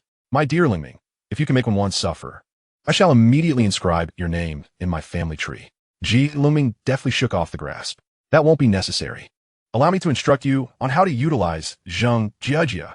Zheng Jiejia was so engrossed in her attention on Gao Longwan that she failed to recognize Ji Lengming, with whom she had previously crossed paths. To be frank, even if she were to meet him face to face, she would struggle to recall his identity. That day, while Zhou Honglu was washing her car, she was preoccupied with avoiding Song Li, leaving her little time to notice a nearly invisible freshman. Thus, when Du Qinglin proactively brought Ji Lengming to find Zheng Jiejia, she had no inkling of who he was, treating him as a complete stranger.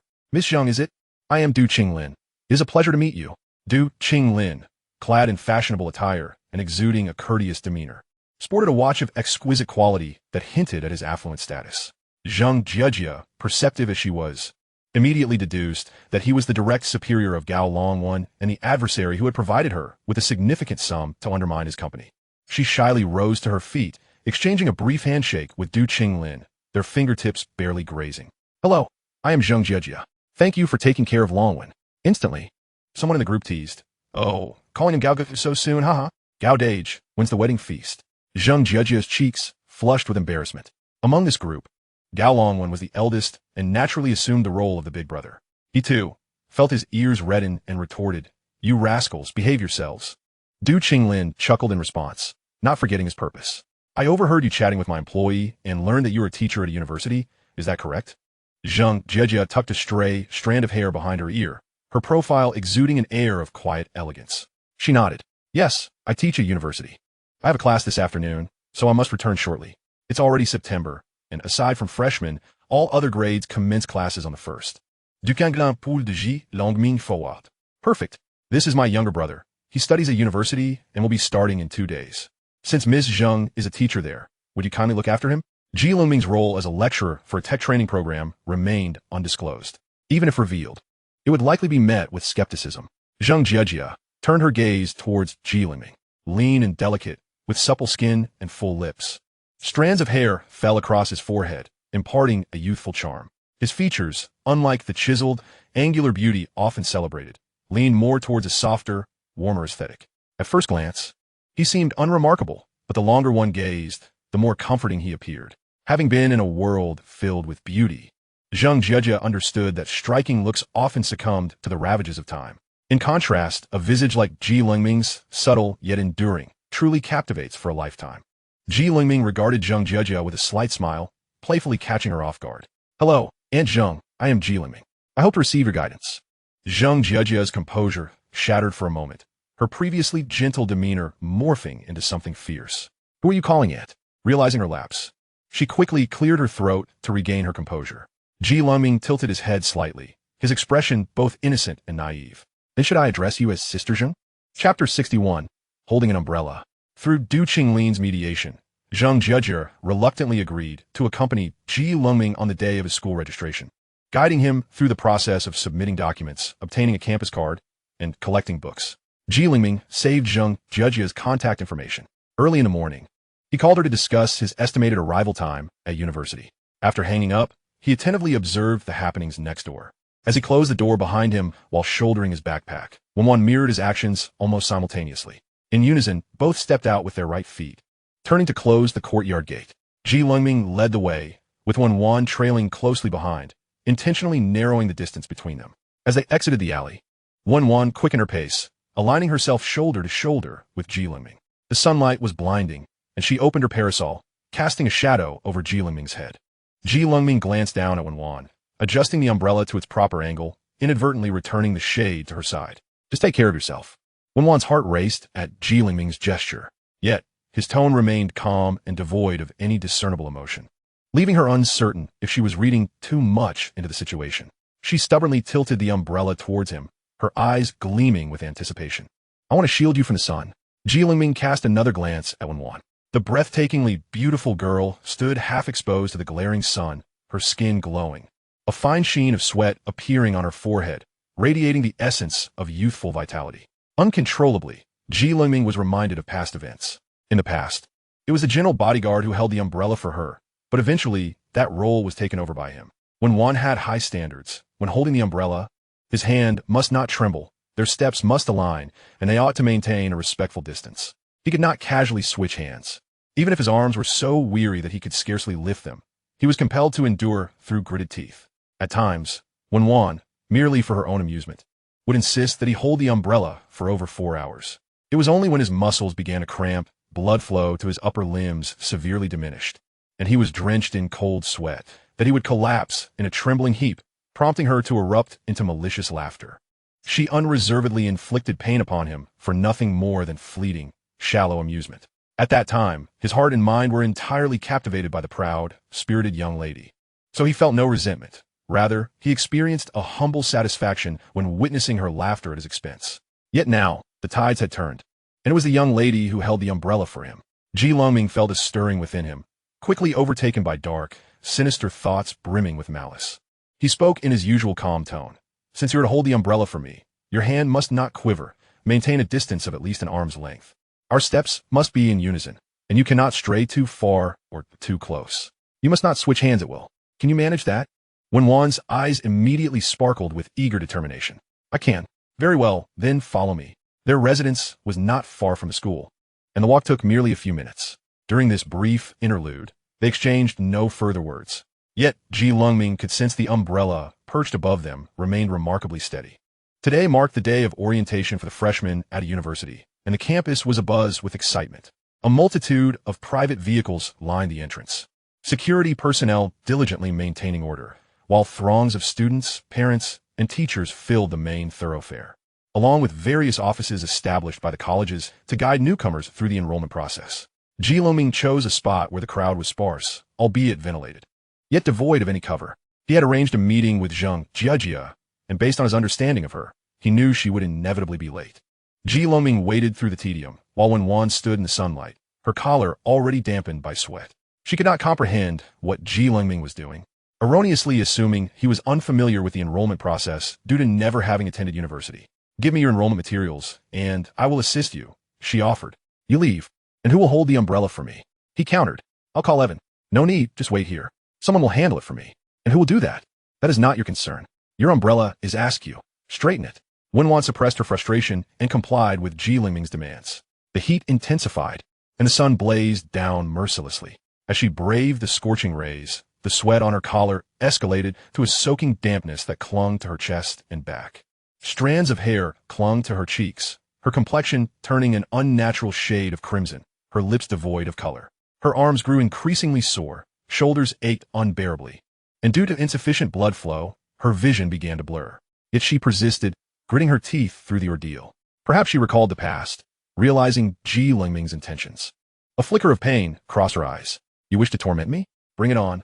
I can endure. I owe you this. Lengming felt a twisted satisfaction at Zhang Jiejia's tardiness. Observing Wen Wan's state deepened his morbid delight. He chuckled lightly. It would be wise for a young lady of your stature not to overexert yourself. Wen Wan met his gaze, her eyes fierce and unhinged.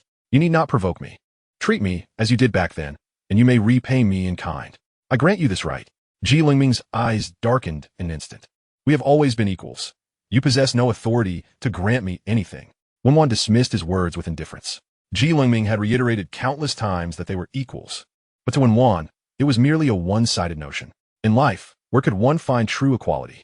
It was but a benevolent lie concocted by those within her circle to safeguard their interests. Only a fool like him would naively accept it as truth.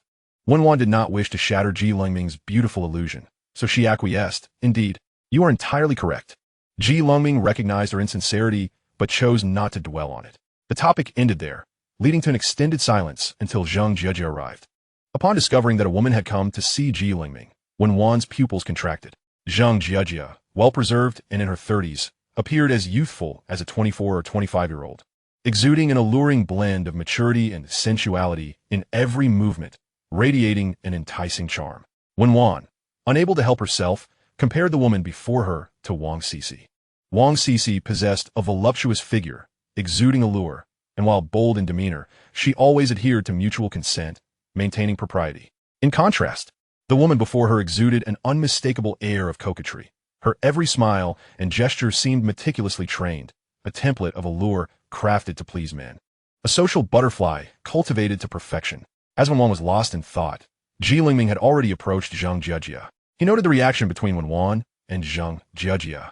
The two were unfamiliar with one another, which relieved him. It seemed his assumption was correct. Given Wen Wan's pride, she would never approach Zhang Jiejie directly, opting instead to send an intermediary. Teacher Zhang. Lengming transformed into the epitome of a dutiful student. Zhang Jiejie appeared apologetic, repeatedly expressing her regrets to Lengming. I'm terribly sorry. There was an unexpected situation that delayed me. You've been waiting for quite some time. Haven't you? In truth, she thought. How dare he call me Annie and Big Sister last time? I'll make you pay for that. Lengming smiled tenderly. I haven't been waiting long at all. Rather, I have caused you trouble. Please don't take offense. With that, he swiftly snatched the umbrella from Wen Wan's grasp and held it above Zhang Jiejie. Chapter 62. Insult. What are you doing? Wen Wan stared at Lengming, incredulous. Zhang Jiejie, however, was quite pleased with Lengming's gesture. As she approached, she had already noticed Wen Wan. This young girl, brimming with vitality, adorned in exquisite attire, was strikingly beautiful, a beauty that stirred within her a pang of jealousy, a fierce desire to tear that face from her. But what did it matter how beautiful she was? The boy who had held the umbrella for her was now dutifully shielding Zhang Jiejie. Zhang Jiejie offered a shy smile, lightly pushing Lengming with her delicate hand, her eyes sparkling with a playful reproach. You should be holding the umbrella for your little girlfriend.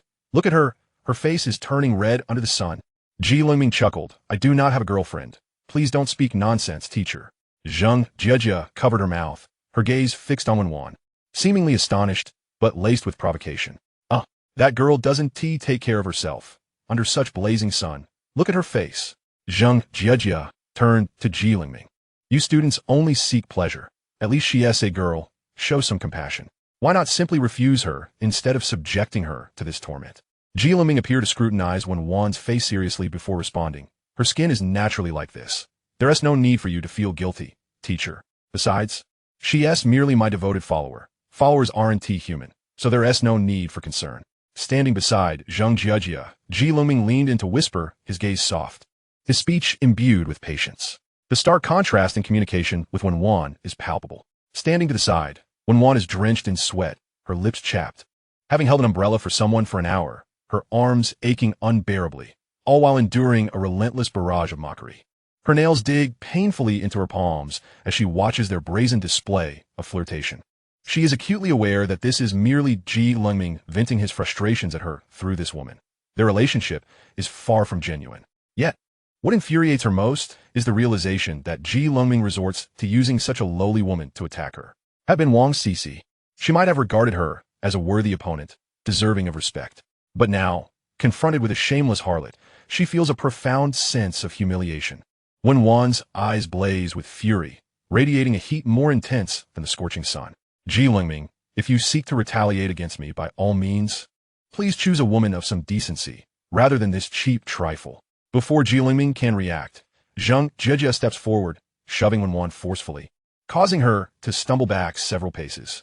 Who are you calling a trifle? Didn't your mother teach you to speak with virtue? I am a dignified associate professor, with national subsidies, status, and prestige. How dare you, a mere girl, sully the reputation of educators? I could report you to the authorities. Do you think I can make your life at a university unbearable? Zhang Jejia, livid, finds it unprecedented for anyone to speak to her in such a manner.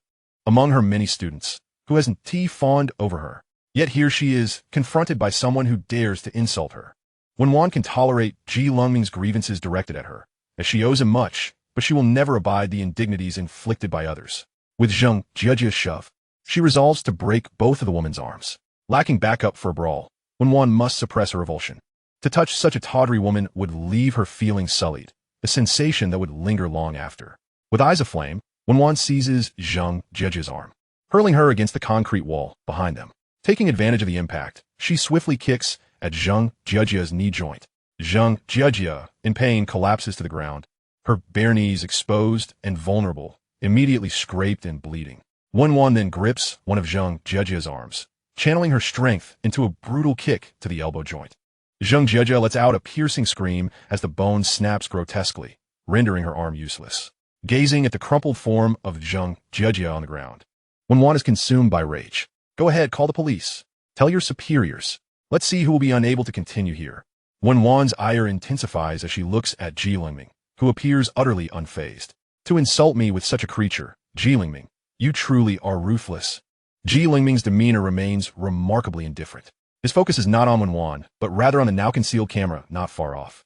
He muses that the footage of Wen Wan's violent confrontation with Zhang Jejia has likely been recorded in its entirety. If all goes as expected this midday, the video will reach Wang Mian. Who is Wang Mian? Recently, Duke Qinglin had dispatched someone to investigate. He is one of the leading figures in Sea City's electronics industry, the legal representative of several hundred-member factories, and holds a stake in a publicly traded company that specializes in foreign electronic product manufacturing. Moreover, it is evident that Zhang Jejia is indeed his mistress. Her adeptness has garnered his considerable affection, often leading him to indulge her whims. Should Wang Mian discover that his beloved has been viciously assaulted by Wen Wan, one can only imagine whether he would seek vengeance on her behalf. Even if Wen Wan possesses her own connections, she does not operate within the tech sphere, and this is Sea City, not her territory. This calamity, dear young lady, you cannot escape.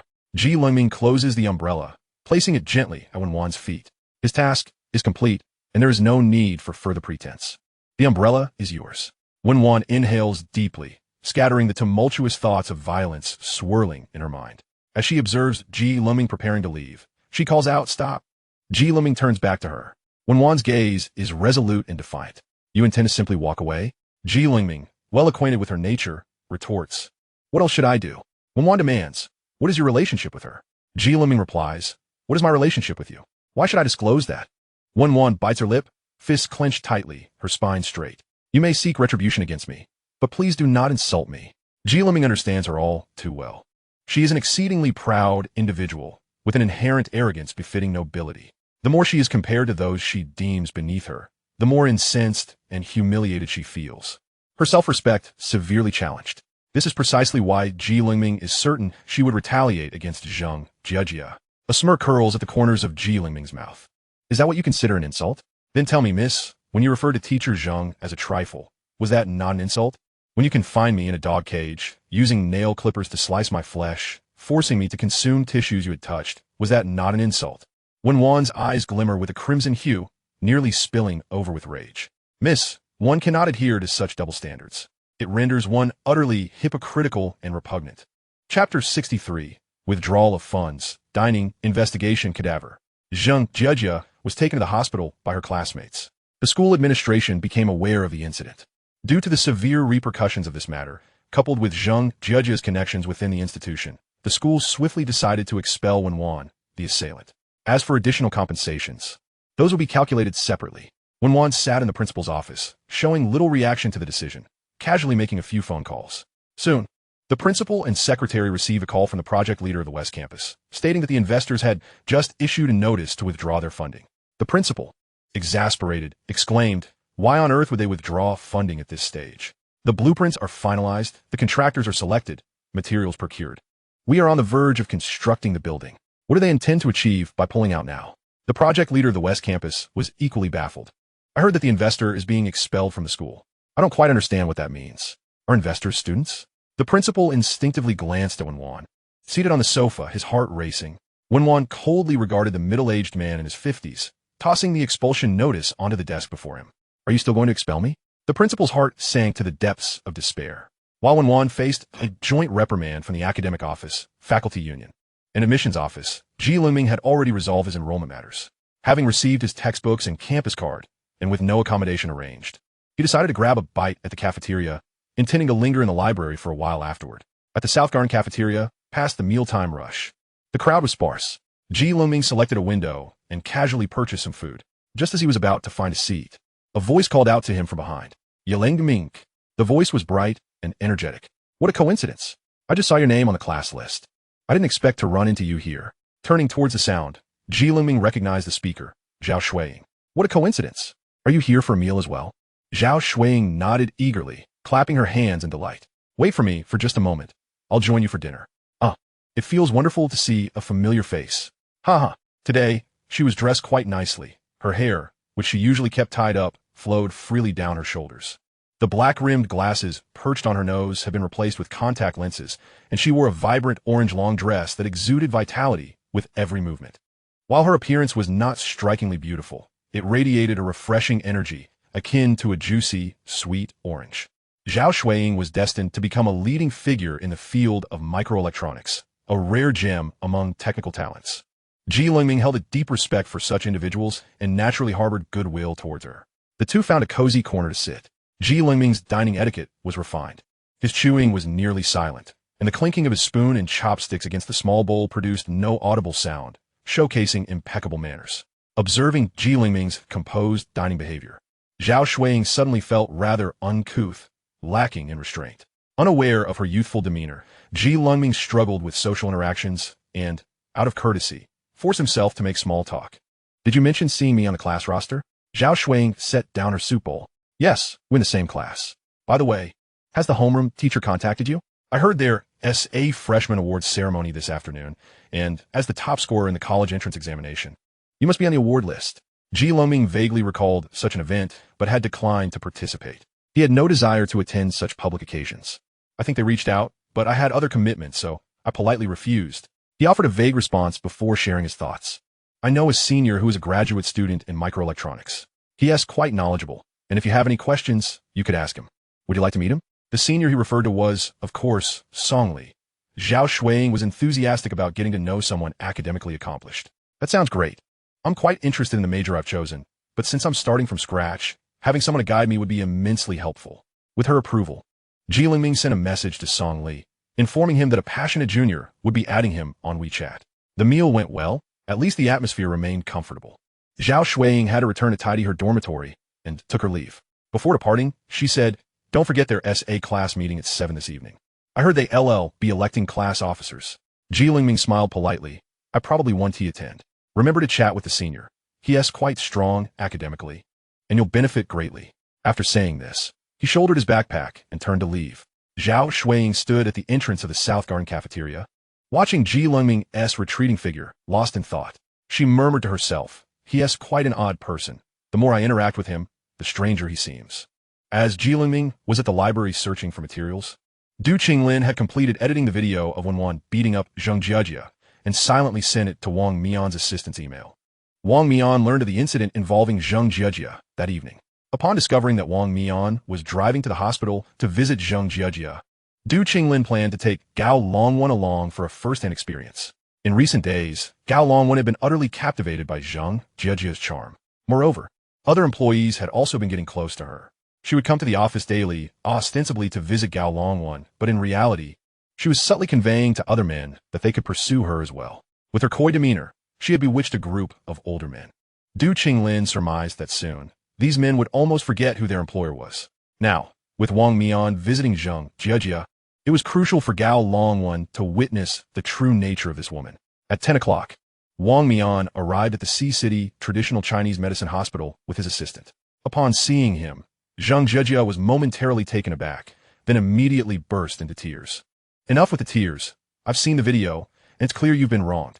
Upon hearing this, Zheng Jejia quickly grasped Wang Mian's arm with her uninjured hand, leaning against him for support. She feigned concern, saying, I'm so sorry for troubling you. You're so dedicated to your career that you shouldn't have to worry about me. Otherwise, I would feel guilty. Wang Mian appreciated Zheng Jejia's thoughtfulness. The reason he was willing to support her was that she was understanding. She didn't aspire to be his wife, nor did she cling to him. Unlike women who had never seen wealth and constantly hinted for money, she was always available, her skills impeccable, and after completing tasks, she would proactively take her medication, making things particularly hassle-free. A woman who is easygoing and occasionally reveals vulnerability naturally elicits feelings of sympathy from men, especially successful ones. Wang Mian patted Zheng Jejia's back to comfort her.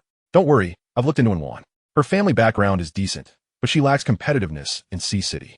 The Wen family has business interests here, but currently, only the dairy farm is profitable, while the rest are in the red. It won't be difficult to deal with this little girl. Zheng Jejia's eyes sparkled with hope. Wang Zong, are you willing to stand up for me? Wang Mian's words were somewhat ambiguous. Let's wait and see. After all, you've been with me for a while and have suffered so much. I can't be heartless, but the Wen family isn't a small player, so you need to consider my position as well. Zheng Jejia nodded eagerly, her words flowing smoothly. It's wonderful that you're willing to help me. I don't expect much. After all, who can truly avoid grievances in life? I've grown accustomed to it. But you, spoiling me like this, how will you ever look at other men in the future? This remark made Wang Mian's heart swell with joy, stirring some thoughts within him. He instructed his assistant, you wait outside the door. The assistant, aware of the intentions of his boss and mistress, stepped out to guard the entrance. Soon, the sounds of entangled breaths emanated from the hospital room. Next door, Gao Longwan sat slumped on the floor, covering his face, overwhelmed with sorrow. Du Qinglin stood nearby, using incessant chatter to console him. Now you understand what kind of woman your neighbor is, right? You thought she was a treasure, but in reality, she has plenty of fish in her pond. While nothing has been lost, it's best to pull back now. You should be grateful you came. Otherwise, how would you have witnessed such explosive scenes? If you truly married her, your family's cemetery would likely glow green.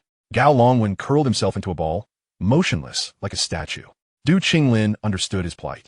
The white moonlight he had cherished for so long was indeed a sight unworthy of admiration. Such pain was akin to the collapse of one's beliefs. Du Qinglin s'y deeply.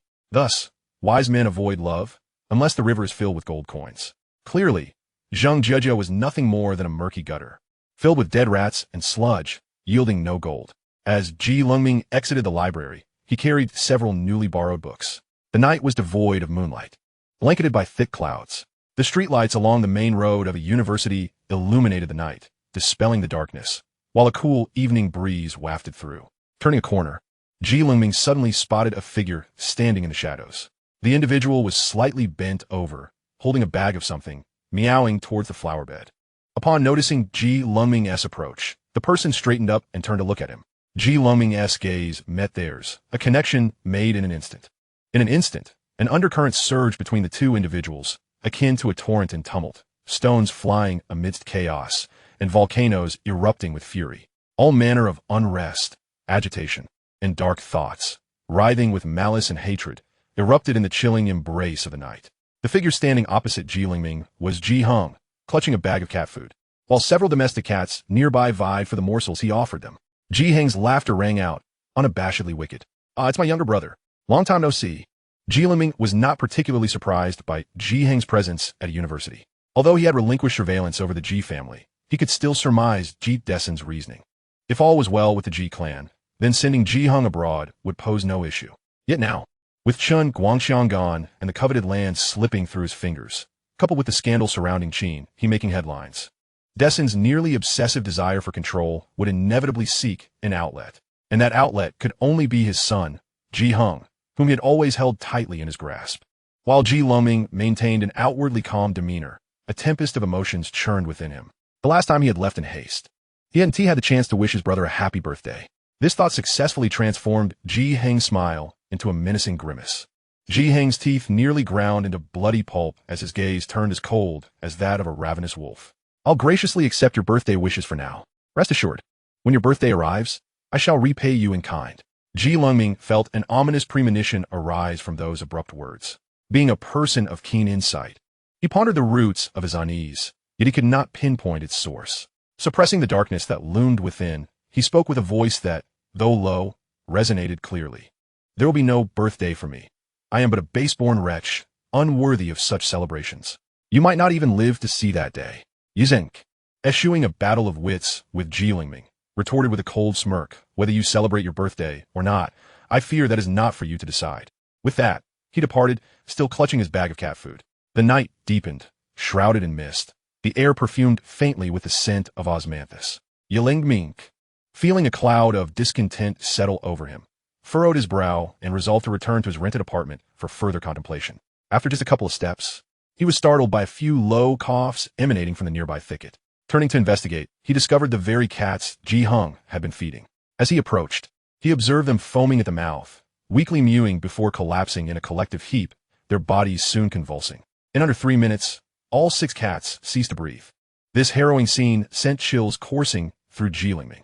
However, the feeling of dread soon morphed into a frigid despair within a mere 2 hours. Upon returning to his apartment, Ji Lengming took a shower and prepared to either read or analyze Ji Heng's likely next moves. Suddenly, the screen of his phone illuminated, revealing a news alert. Typically, he would disregard such notifications, but an inexplicable impulse compelled him to click on the article. The report detailed a gruesome murder. Law enforcement revealed that the body found discarded in the outskirts of Yang City indeed belonged to Du Min. According to insiders, her corpse bore numerous wounds. Having endured inhumane torment prior to her death, the scene described as utterly horrific. Du Min had previously accused Chun Guangxiang of murder and sexual assault, and was suspected this could be an act of vengeance. Currently, no leads on the assailant were available. Ji Lengming read the article repeatedly, even searching for related news, struggling to accept that the woman who had suffered so grievously at Chun Guangxiang's hands was truly dead. Her demise an excruciating tragedy. His mind swirled in confusion as Du Min's image melded with that of the lifeless cats, inducing a visceral discomfort he knew all too well. This sense of powerlessness had haunted him through countless nights within the Ji household, and had culminated in utter despair by Wen Wan's side. Why was it so exceedingly difficult for those at the bottom to simply survive, let alone thrive? Chapter 64. He has other women to protect him. Du Min's tragic end loomed over Ji Lengming like an inescapable shadow, wrapping him in a suffocating embrace. He spent nearly the entire night awake, and upon rising in the morning, splashed cold water on his face, donned his military training uniform, and prepared to head to school. As he closed the door to his small courtyard, he smeared a layer of transparent glue along the crack. This way, should anyone enter his abode, he would be alerted at once. As he left the alley, he instinctively slowed his movements, attuning himself to the sounds behind him, but detected no additional footsteps. It seemed no one had returned to the neighboring unit last night. Given their previously contentious dialogue, it was likely Wen Wan now understood their relationship was untenable. 2 kilometers away, at a private villa, Ji Heng finished his breakfast and also changed into military training attire. The butler, perplexed, inquired, "Young master, you need not attend military training, especially in this sweltering heat. What if you suffer heat stroke?" Ji Heng gazed at his reflection in the mirror, clad in camouflage, and nodded in satisfaction. "What am I, to stand under the sun with those people? I merely wish to witness the spectacle." The butler, curious, asked, "What spectacle, young master?" Ji Heng smirked mischievously and chose not to elaborate. 5 minutes later, the driver arrived with the car, and Ji Heng got in, accompanied by another passenger. Dressed in a white dress, her skin once scalded by boiling water, she had undergone numerous cosmetic procedures, gradually restoring her former appearance. Her makeup was thick and meticulously applied, concealing her mottled complexion. She wore sunglasses and carried an Hermes white crocodile leather handbag, exuding an air of elegance and grace. This was none other than Ji Heng's mother. "Qin." As the car door closed, Qin removed her sunglasses and stated, "I have had your uncle look into it. This is Ji Lengming's residence." She handed Ji Heng a piece of paper and continued, "Additionally, I have spoken with the instructor. Should Ji Lengming dare to attend military training, I shall ensure he pays dearly." The mere thought of Ji Lengming's impending misfortune ignited a thrill of vindictiveness within Ji Hung. He further inquired, what about the school? Sharing a campus with Ji Lengming diminishes the institution's prestige. Have you communicated with the school leaders to devise a strategy to expel him? A flash of malice glimmered in Qin He's eyes. Merely expelling him is not enough. Isn't he the top scorer in the college entrance examination?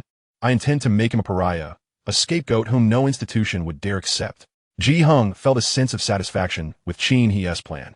Yet the words his father had once spoken echoed in his mind. If you wish to inherit the Ji family's fortune and continue basking in opulence, you must first sacrifice your mother. This statement haunted Ji Hung, yet he could not bring himself to turn against her so ruthlessly. And what of Uncle? How is he faring lately? Qin scoffed. What do you expect? He's merely living off the goodwill of foreigners. You know well the temperament of the financial magnates from H country. There is a banquet coming up. The leaders from H country have peculiar tastes, requiring a dozen young maidens, all of them pure. I find myself quite troubled by this. Ji Hung's mind began to race. If one were truly to heed Jitsun's advice to eliminate Qin, he and his uncle, perhaps a viable option would be to engage with a group of young ladies designated to host the guests. Ji Hung took on this task with determination. Mother, allow me to give it a try. I am your son, and, being an adult now, I can help shoulder some of the burdens. Upon hearing this, Qin found the idea plausible. Ji Hung, a student at University A, possessed striking looks and came from a distinguished family, embodying the archetype of a wealthy and handsome young man. University A, while average in many respects, boasted an abundance of beautiful students. With Ji Hung's personal charm, it was conceivable that he could cultivate a stable group of economically viable hostesses for foreign dignitaries. Very well, you are indeed no longer a child. You should become acquainted with the workings of the corporate world. Always remember, in any endeavor, connections are paramount. To achieve one's goals, one may resort to any means necessary. For history is written by the victors. Ji Hung replied, I understand, mother. At 9 in the morning, the sun was not overly bright, yet the atmosphere was stifling. Standing on the expansive concrete playground felt akin to being trapped in a steamer. University A boasted 6 large playgrounds and several smaller ones, each bustling with a multitude of teams. Thousands of individuals, their faces flushed from the heat, dared not rest, compelled to follow the commands of their drill instructors. Ji Lengming was among this throng, inconspicuous as a worker ant. While he could excuse himself from class meetings, he had no such luxury when it came to military training.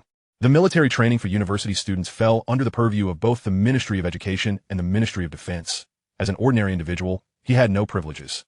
As Ji Lengming was drenched in sweat within an office of a certain leader in the teaching building, the air conditioning was set low, and the desk was adorned with chilled fruits and fine teas.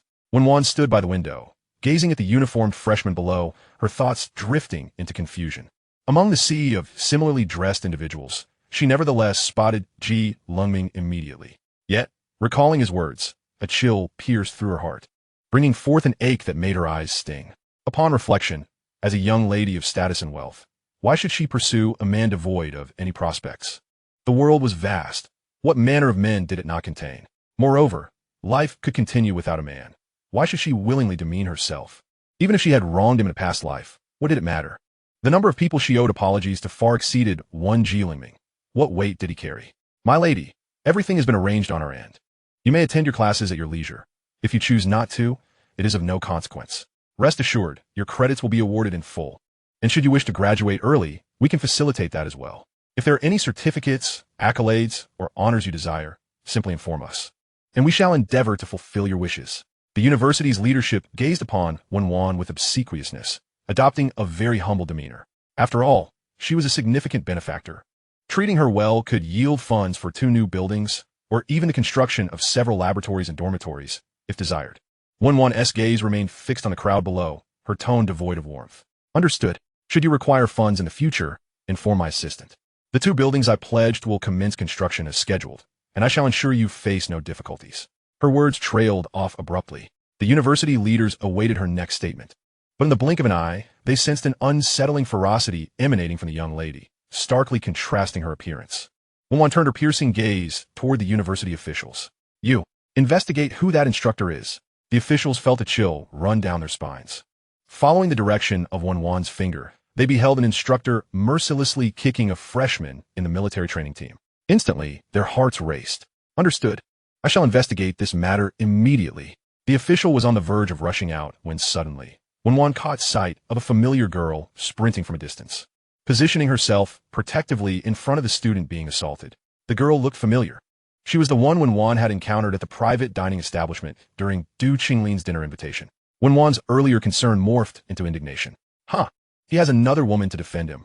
Why should I concern myself with his fate? Let him be beaten to death. He deserves it. She promptly summoned the university leader back. You needn't involve yourself. Let him fend for himself. After speaking, she drew the curtains, preferring not to witness the scene any longer. Chapter 65. It seems only tears are of use. The student being brutally assaulted was, of course, Lengming. 2 hours prior, he had been singled out by the instructor for drill practice. Despite executing the steps and posture correctly, the instructor insisted he was unqualified, demanding repeated attempts. The oppressive heat drained energy. While everyone else was dismissed for a break, he remained on the concrete, forced to repeat the exercises. Deprived of water and rest, he persevered through the marching. Even as sweat drenched his clothes, his lips cracked and bleeding, and his muscles ached to the point where lifting his legs became a challenge. Yet he was not permitted to cease. Lengming, accustomed to physical training, found even his resilient body struggling under the intensity of such brutal practice. He gritted his teeth, aware that he could not allow himself to falter here. Sensing the instructor's ulterior motives, he ventured a suggestion. Instructor, there is no need for haste. We have ample time ahead. In this sweltering weather, should I suffer from heat stroke and end up in the infirmary, I would have a valid excuse to miss military training, resulting in a loss for you. Yet, it was unclear which of his words provoked the instructor's ire. Suddenly, the instructor erupted in rage, a hulking figure of muscle. Lengming. How dare you instruct me? I am the instructor. It is my duty to toughen you up, is it not? How dare you retort? Lengming, weakened from the exertion, struggled with his balance. Unable to evade the blow, he fell to the ground, the rough concrete scraping his arms and knees, leaving several bloody abrasions. His classmates, witnessing the scene, sensed something was amiss but dared not voice their concerns. Zhao Shuiying, having just returned with water, rushed over upon seeing Lengming down. Instructor, you are assaulting a student. You will bear legal responsibility for this. The instructor, not a current military personnel, but an employee of a third-party training organization, took advantage of his physical prowess and martial arts background to infiltrate the military training team. Previously, someone had paid him to mercilessly torment a student, assuring him that no matter what occurred, someone would cover for him, absolving him of any civil liability. Initially, the mention of legal consequences had given the instructor pause. However, recalling the assurance of financial backing, his confidence surged. Legal responsibility? I am a law. Do you believe that if I were to kill him today, anyone would dare question my actions? With that, he disdainfully delivered another kick to Lengming, landing squarely on one of his open wounds, causing blood to gush forth. Lengming clutched his injury, struggling to rise, his face as pale as a sheet. He glanced at Zhao Shuiying and softly said, You should return to rest. I can handle this. Zhao Shuiying refused to leave. What can you handle? Such thugs and scoundrels ought to be reported to the school. You must accompany me to the academic affairs office to lodge a complaint against him. As she spoke, she reached out to pull Lengming along. Before Zhao Shuiying's hand could grasp him, the instructor forcefully shoved her back. Being petite and delicate, she nearly toppled over from the push. Fortunately, Lengming caught her just in time. Had she hit the ground, it would not have been a trivial matter. I am currently training a few students individually. What business do you, a mere girl, have meddling in this? Zhao Shuiying had never encountered such a fierce and intimidating figure. With a loud reprimand, tears welled up in her eyes. Not wishing for her to become entangled in his mundane affairs, Lengming suggested, Zhao Shuiying, perhaps you should seek out the homeroom teacher instead. It would be best if you didn't linger here. Only then did Zhao Shuiying nod in agreement. All right, I will find a teacher. Just wait for me. Once she departed, the corner was left with only Lengming and the instructor. The sky grew increasingly overcast, devoid of wind, while the summer cicadas wailed mournfully, adding to the oppressive heat that weighed heavily upon the spirits. Who sent you to target me? The G family? The mere mention of the G family caused the instructor's pupils to constrict. Initially unaware of his employer's identity, he later discovered that, due to the generous remuneration, the person who had bribed him was from the G family, known for their dealings in real estate. Observing the instructor's reaction, Lengming understood everything. Since encountering Ji Hung, he had remained vigilant, yet he never anticipated that the instructor would be in collusion with his adversaries to torment him. The fact that the instructor was permitted to act against him indicated that there were influential forces within the school's upper echelons, and perhaps even connections within the education department. What targeting you? It's clear that you, as a student, are simply unruly, I am merely educating you on behalf of your parents. The instructor attempted to justify his actions. Grasping Lengming's hair, he forcefully slammed him to the ground, threatening, moreover, "Let me make it clear. It won't matter who comes. Whether it's your homeroom teacher or even the principal, rest assured, you will always be in the wrong." Lengming was thrown to the ground 5 or 6 times, his body covered in gashes, blood staining the ground in a constellation of crimson. Meanwhile, Zhao Shuiying, in her quest to find the homeroom teacher, faced nothing but closed doors.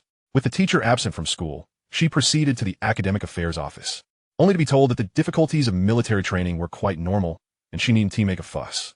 Unperturbed by the academic affairs office's indifference, she ventured to the student affairs office, where the student council president took the matter seriously and intended to accompany her to investigate. However, after receiving a phone call, he dismissed her, stating that he had other pressing matters to attend to. Zhao Shuiying then went to the inspection department, but found no one there, prompting her to escalate the issue to the Alumni Association. To her dismay, the members of the Alumni Association promptly expelled her. She wandered through university without a hint of resolution. Overwhelmed with grievance, she crouched beneath the administrative building, tears streaming down her face. Her hair was drenched with sweat, her clothes soaked, and strands clung to her cheeks in an utterly disheveled state. "I thought you were quite capable, but it turns out you can only cry." Zhao Shuiying lifted her gaze to the person nearby who had heckled her. With a stunning visage and an extraordinary presence, standing by the flower bed, she rendered the blooming roses around her pale in comparison. Not only was she beautiful, but she also exuded an aura of authority, akin to a rugged mountain capable of piercing the heavens. Upon recognizing her, Zhao Shuiying recalled that she had once served her as a waitress. She had heard patrons refer to her as Wen Wan. You're that diner, and you're also a student at university?" Wen Wan replied with a frosty demeanor, pulling Zhao Shuiying to her feet. Her tone was scathing, laced with disdain. "I will take you to someone who can resolve this issue." Zhao Shuiying stumbled along in her wake. "Just one condition. Do not mention that I'm the one who brought you." Zhao Shuiying was perplexed by this statement. "What do you mean?"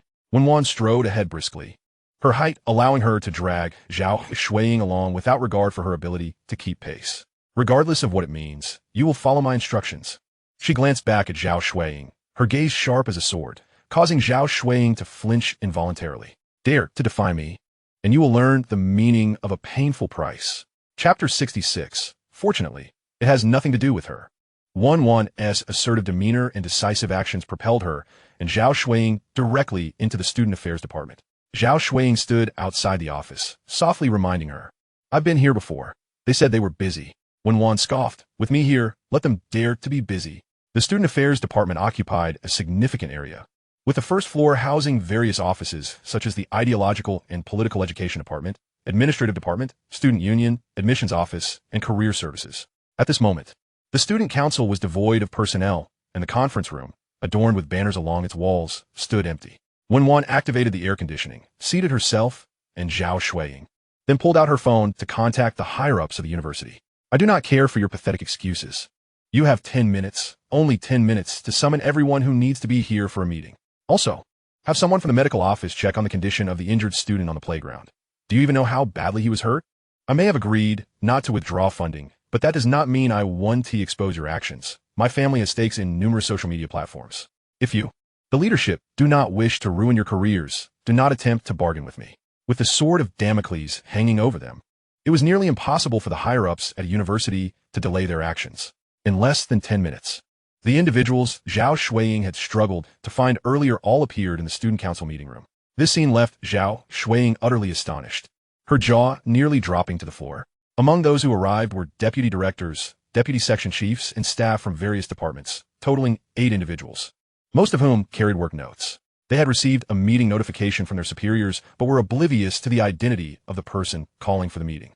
Upon seeing Wen Wan seated prominently at the head of the table, several of them attempted to remove her. "Excuse me, we are holding a meeting here." Wen Wan slammed her hand down on the table, the sound echoing like thunder, startling the group of 30 and 40-year-olds. Her icy gaze swept across the room, emanating authority without the need for anger. On the playground, students are being bullied by instructors. Someone among you must be aware of this. I know some of you have been tipped off. I want to pursue it further, but I urge you to be cautious. There are always greater powers at play.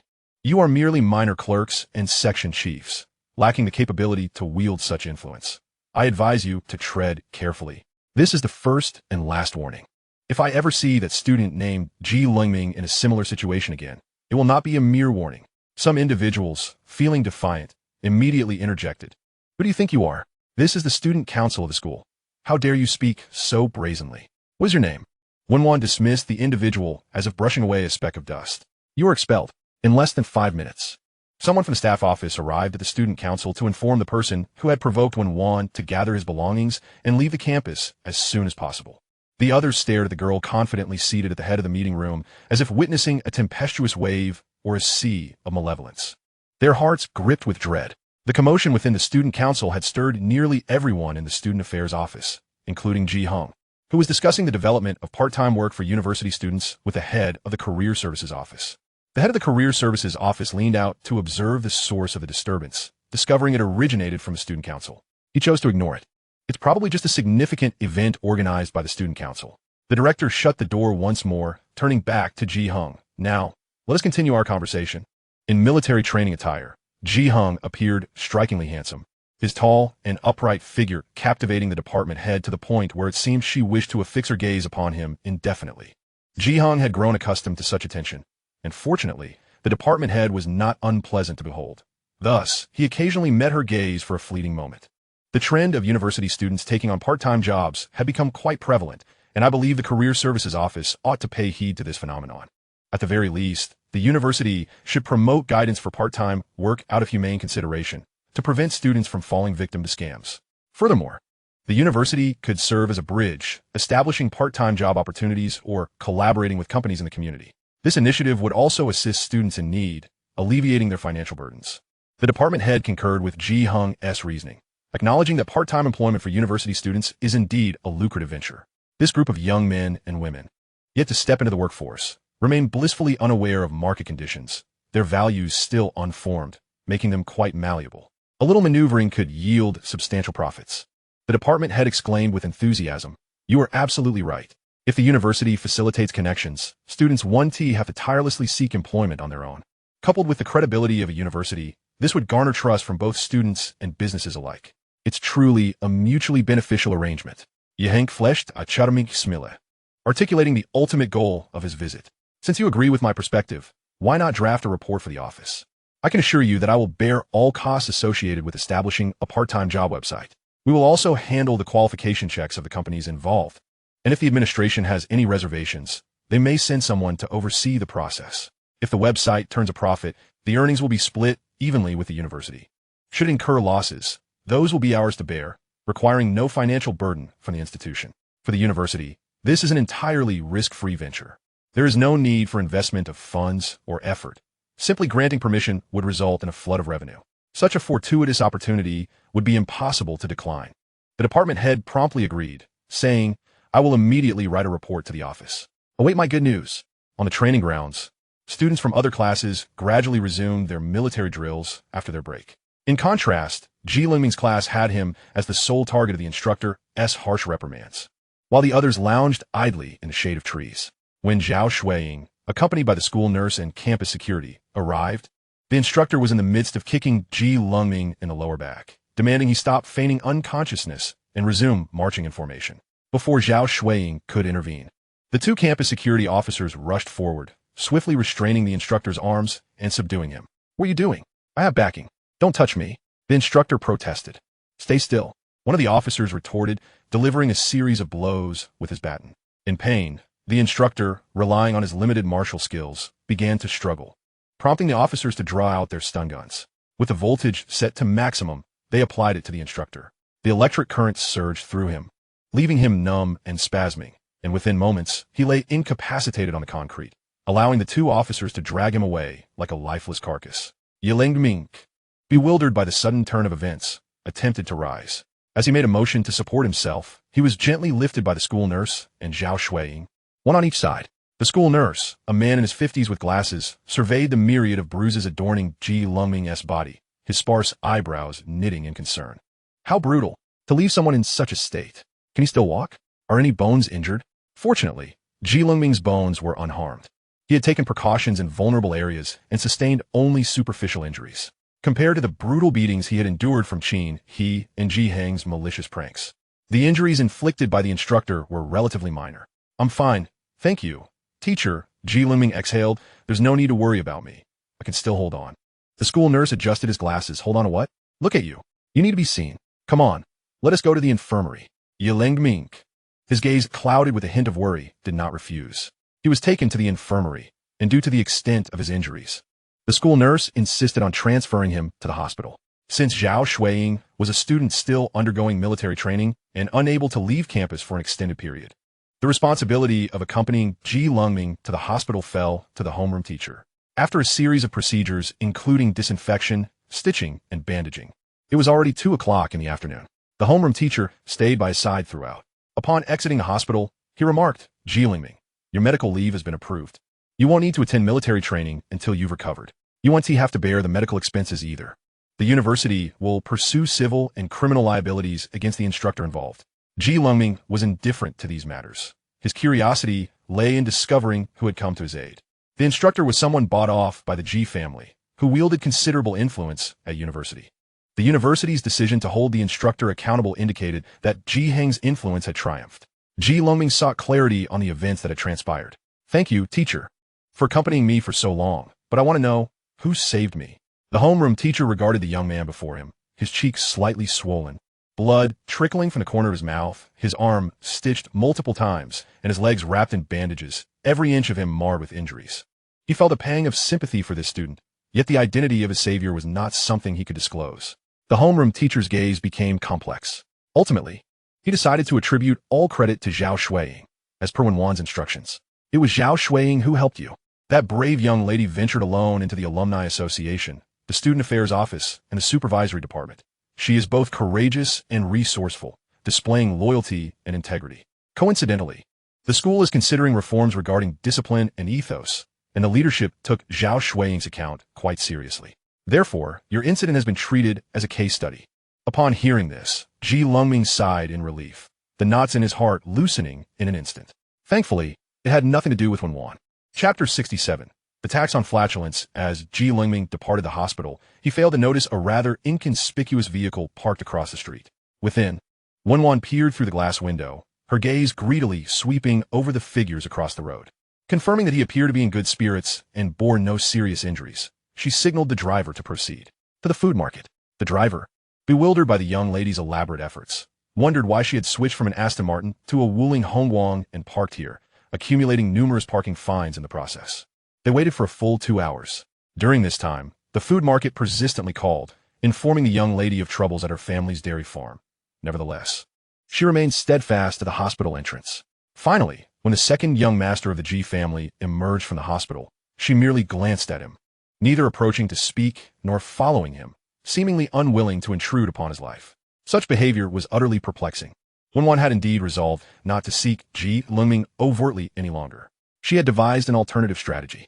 The more she clung to him, the harsher his words became, the more resolute his actions, and the clearer his accounting of their interactions. If she truly wished to forge a bond with him, entangling him was futile. Instead, she needed to covertly bestow favors upon him, ensuring he remained unaware of her intentions. Once she had conferred enough benefits to render him indebted, and the accounts between them became irreconcilable, she would then have her opportunity to exploit the situation. Lengming was not ungrateful. He was acutely sensitive to matters of debt. What she needed to do was to subtly cultivate a sense of indebtedness in him until he found it impossible to repay, no matter how he tried. Wen Wan's mind was a tumult of thoughts until her phone rang once more. Miss, do you recall Zhang Jejia? We sent her to stir up trouble at Qingla Technology. But unexpectedly, someone emerged from nowhere and gave her a severe beating. Now she lies in a hospital bed, demanding various compensations from us. How shall we handle this? Wen Wan inexplicably recalled the individual she had recently confronted, but dismissed the thought. What a coincidence that would be. Whoever struck her should be the one to compensate. Surely, I need not instruct on such matters. The assistant continued. I inquired with the school, and they only reveal that the assailant is a student from university, but they would not divulge any further details.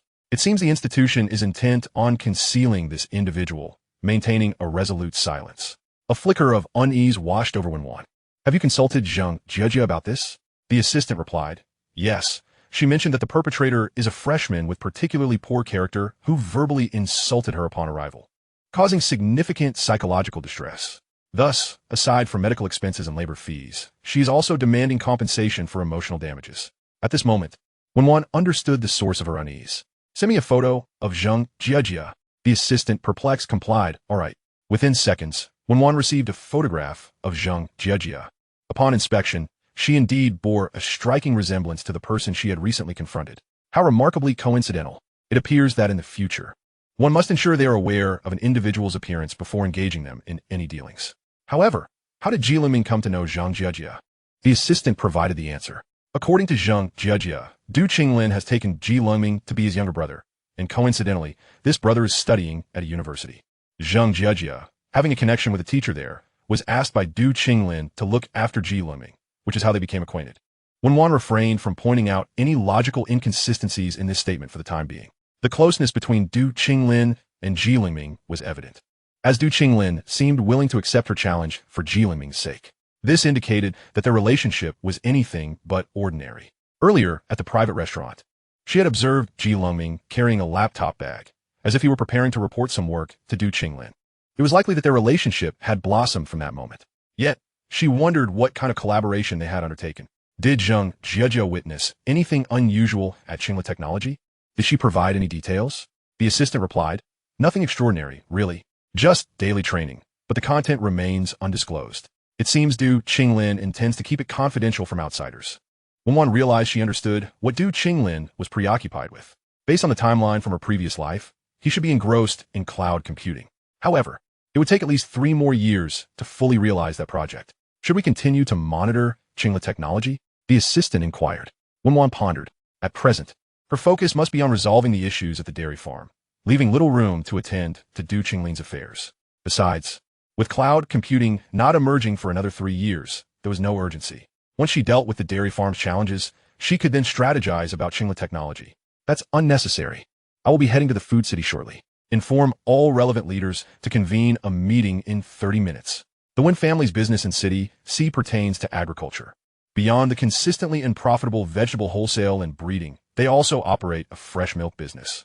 The Chuha Group maintains a farm in City C, housing 5,000 dairy cows that supply fresh milk throughout the city.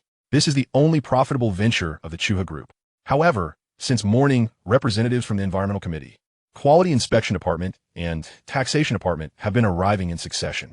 The employees of Chuha find it absurd that the tax officials are threatening to impose a flatulence tax on the farm. Their justification is sound. Cows consume grass. Yet the methane they release is a potent greenhouse gas and a significant contributor to global warming. Hence, the proposed tax aims to combat climate change, an argument both reasonable and well-founded. Wen Wan and the company leaders naturally did not take such claims seriously, but it was evident that someone was deliberately targeting Chuha. The identity of the instigator remains undetermined. Lengming, through a connection with Wei Zhan, learned that Chuha Group was under attack.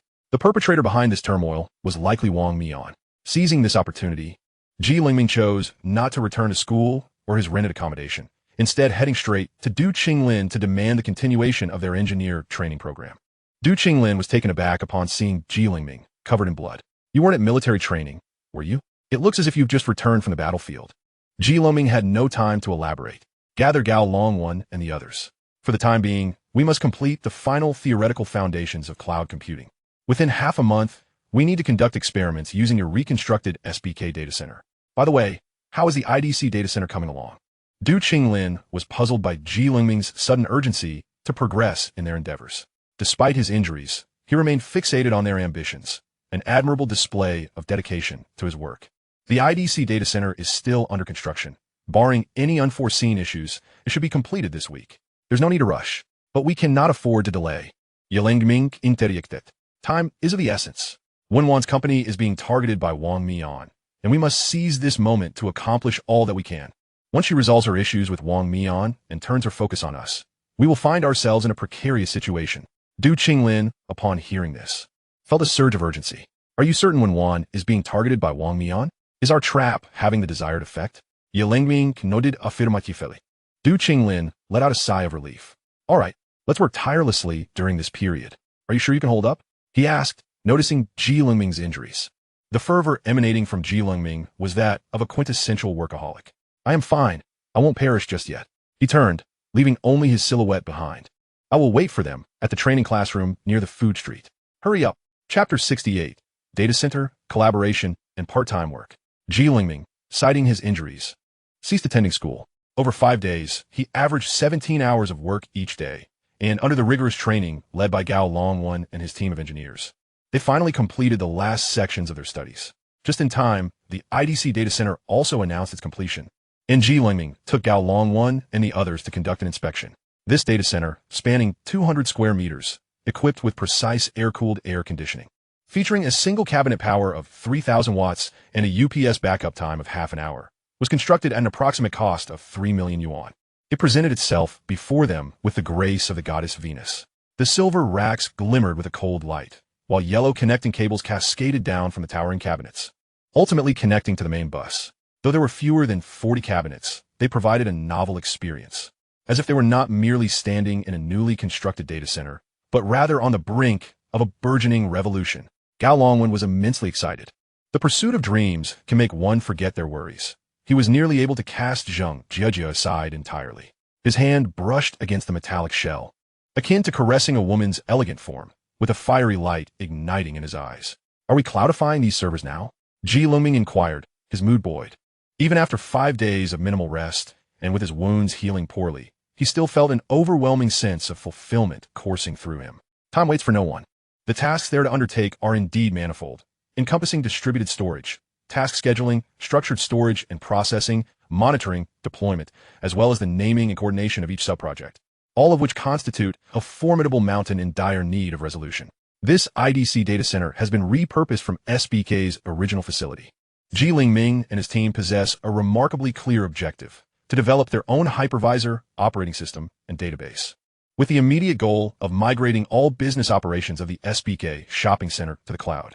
Thanks to Lengming's extensive coding efforts in the initial stages, the time required for rewriting code has been mitigated, allowing certain programs to run directly while focusing on addressing any operational bugs, thereby significantly enhancing both time efficiency and productivity. While Lengming tirelessly dedicates himself to work, Wen Wan finds herself beset by a series of unforeseen challenges at Chuha Company. The situation escalated dramatically when officials from the tax department stormed in, clamoring for the collection of an absurd flatulence tax, akin to stirring a hornet's nest. Subsequently, the Bureau of Agriculture, Forestry, and Water Resources intermittently issued rectification notices citing issues such as inadequate epidemic prevention measures and sanitation standards at the Chuha dairy farm. Following this, the Environmental Protection Bureau declared that the dairy farm's pollution levels were excessive, necessitating enhanced construction and comprehensive remediation. Compounding her troubles, the Market Supervision Bureau incessantly called, alleging customer complaints regarding the quality of their fresh milk, leaving the entire company in a state of vexation. Wen Wan, however, remains unfazed by the turmoil. Recognizing her tenuous connections in Sea City, she understands that the endorsements of a few seasoned leaders are insufficient. She must re-establish all her relationships from scratch. Fortunately, her previous life memories serve her well, as her recollection of the appetites, weaknesses, and vulnerabilities of Sea City's leadership is remarkably acute. That very day, she convenes a meeting with her staff, proposing a two-pronged strategy, one that ascends while the other descends. The downward approach entails expanding the business scale, with Chuha's vegetables, meats, and dairy products penetrating countless households to capture a substantial market share. The upward strategy focuses on cultivating relationships with the high-ranking officials of Sea City. Wen Wan, born into a prominent family, inherently understands the long-standing, historically rooted collaborative dynamics between officials and entrepreneurs.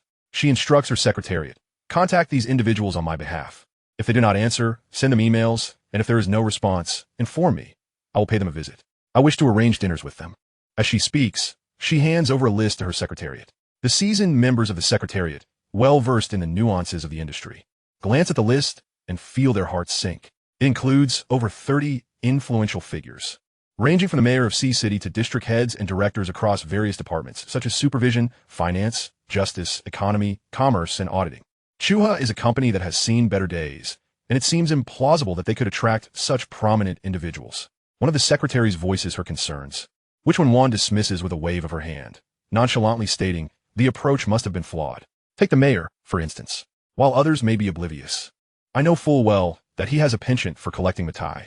If I present him with a few bottles of rare spirits unavailable on the market, he will undoubtedly be inclined to engage with me. She adds, the list includes each person's weaknesses. A targeted approach is all that is needed.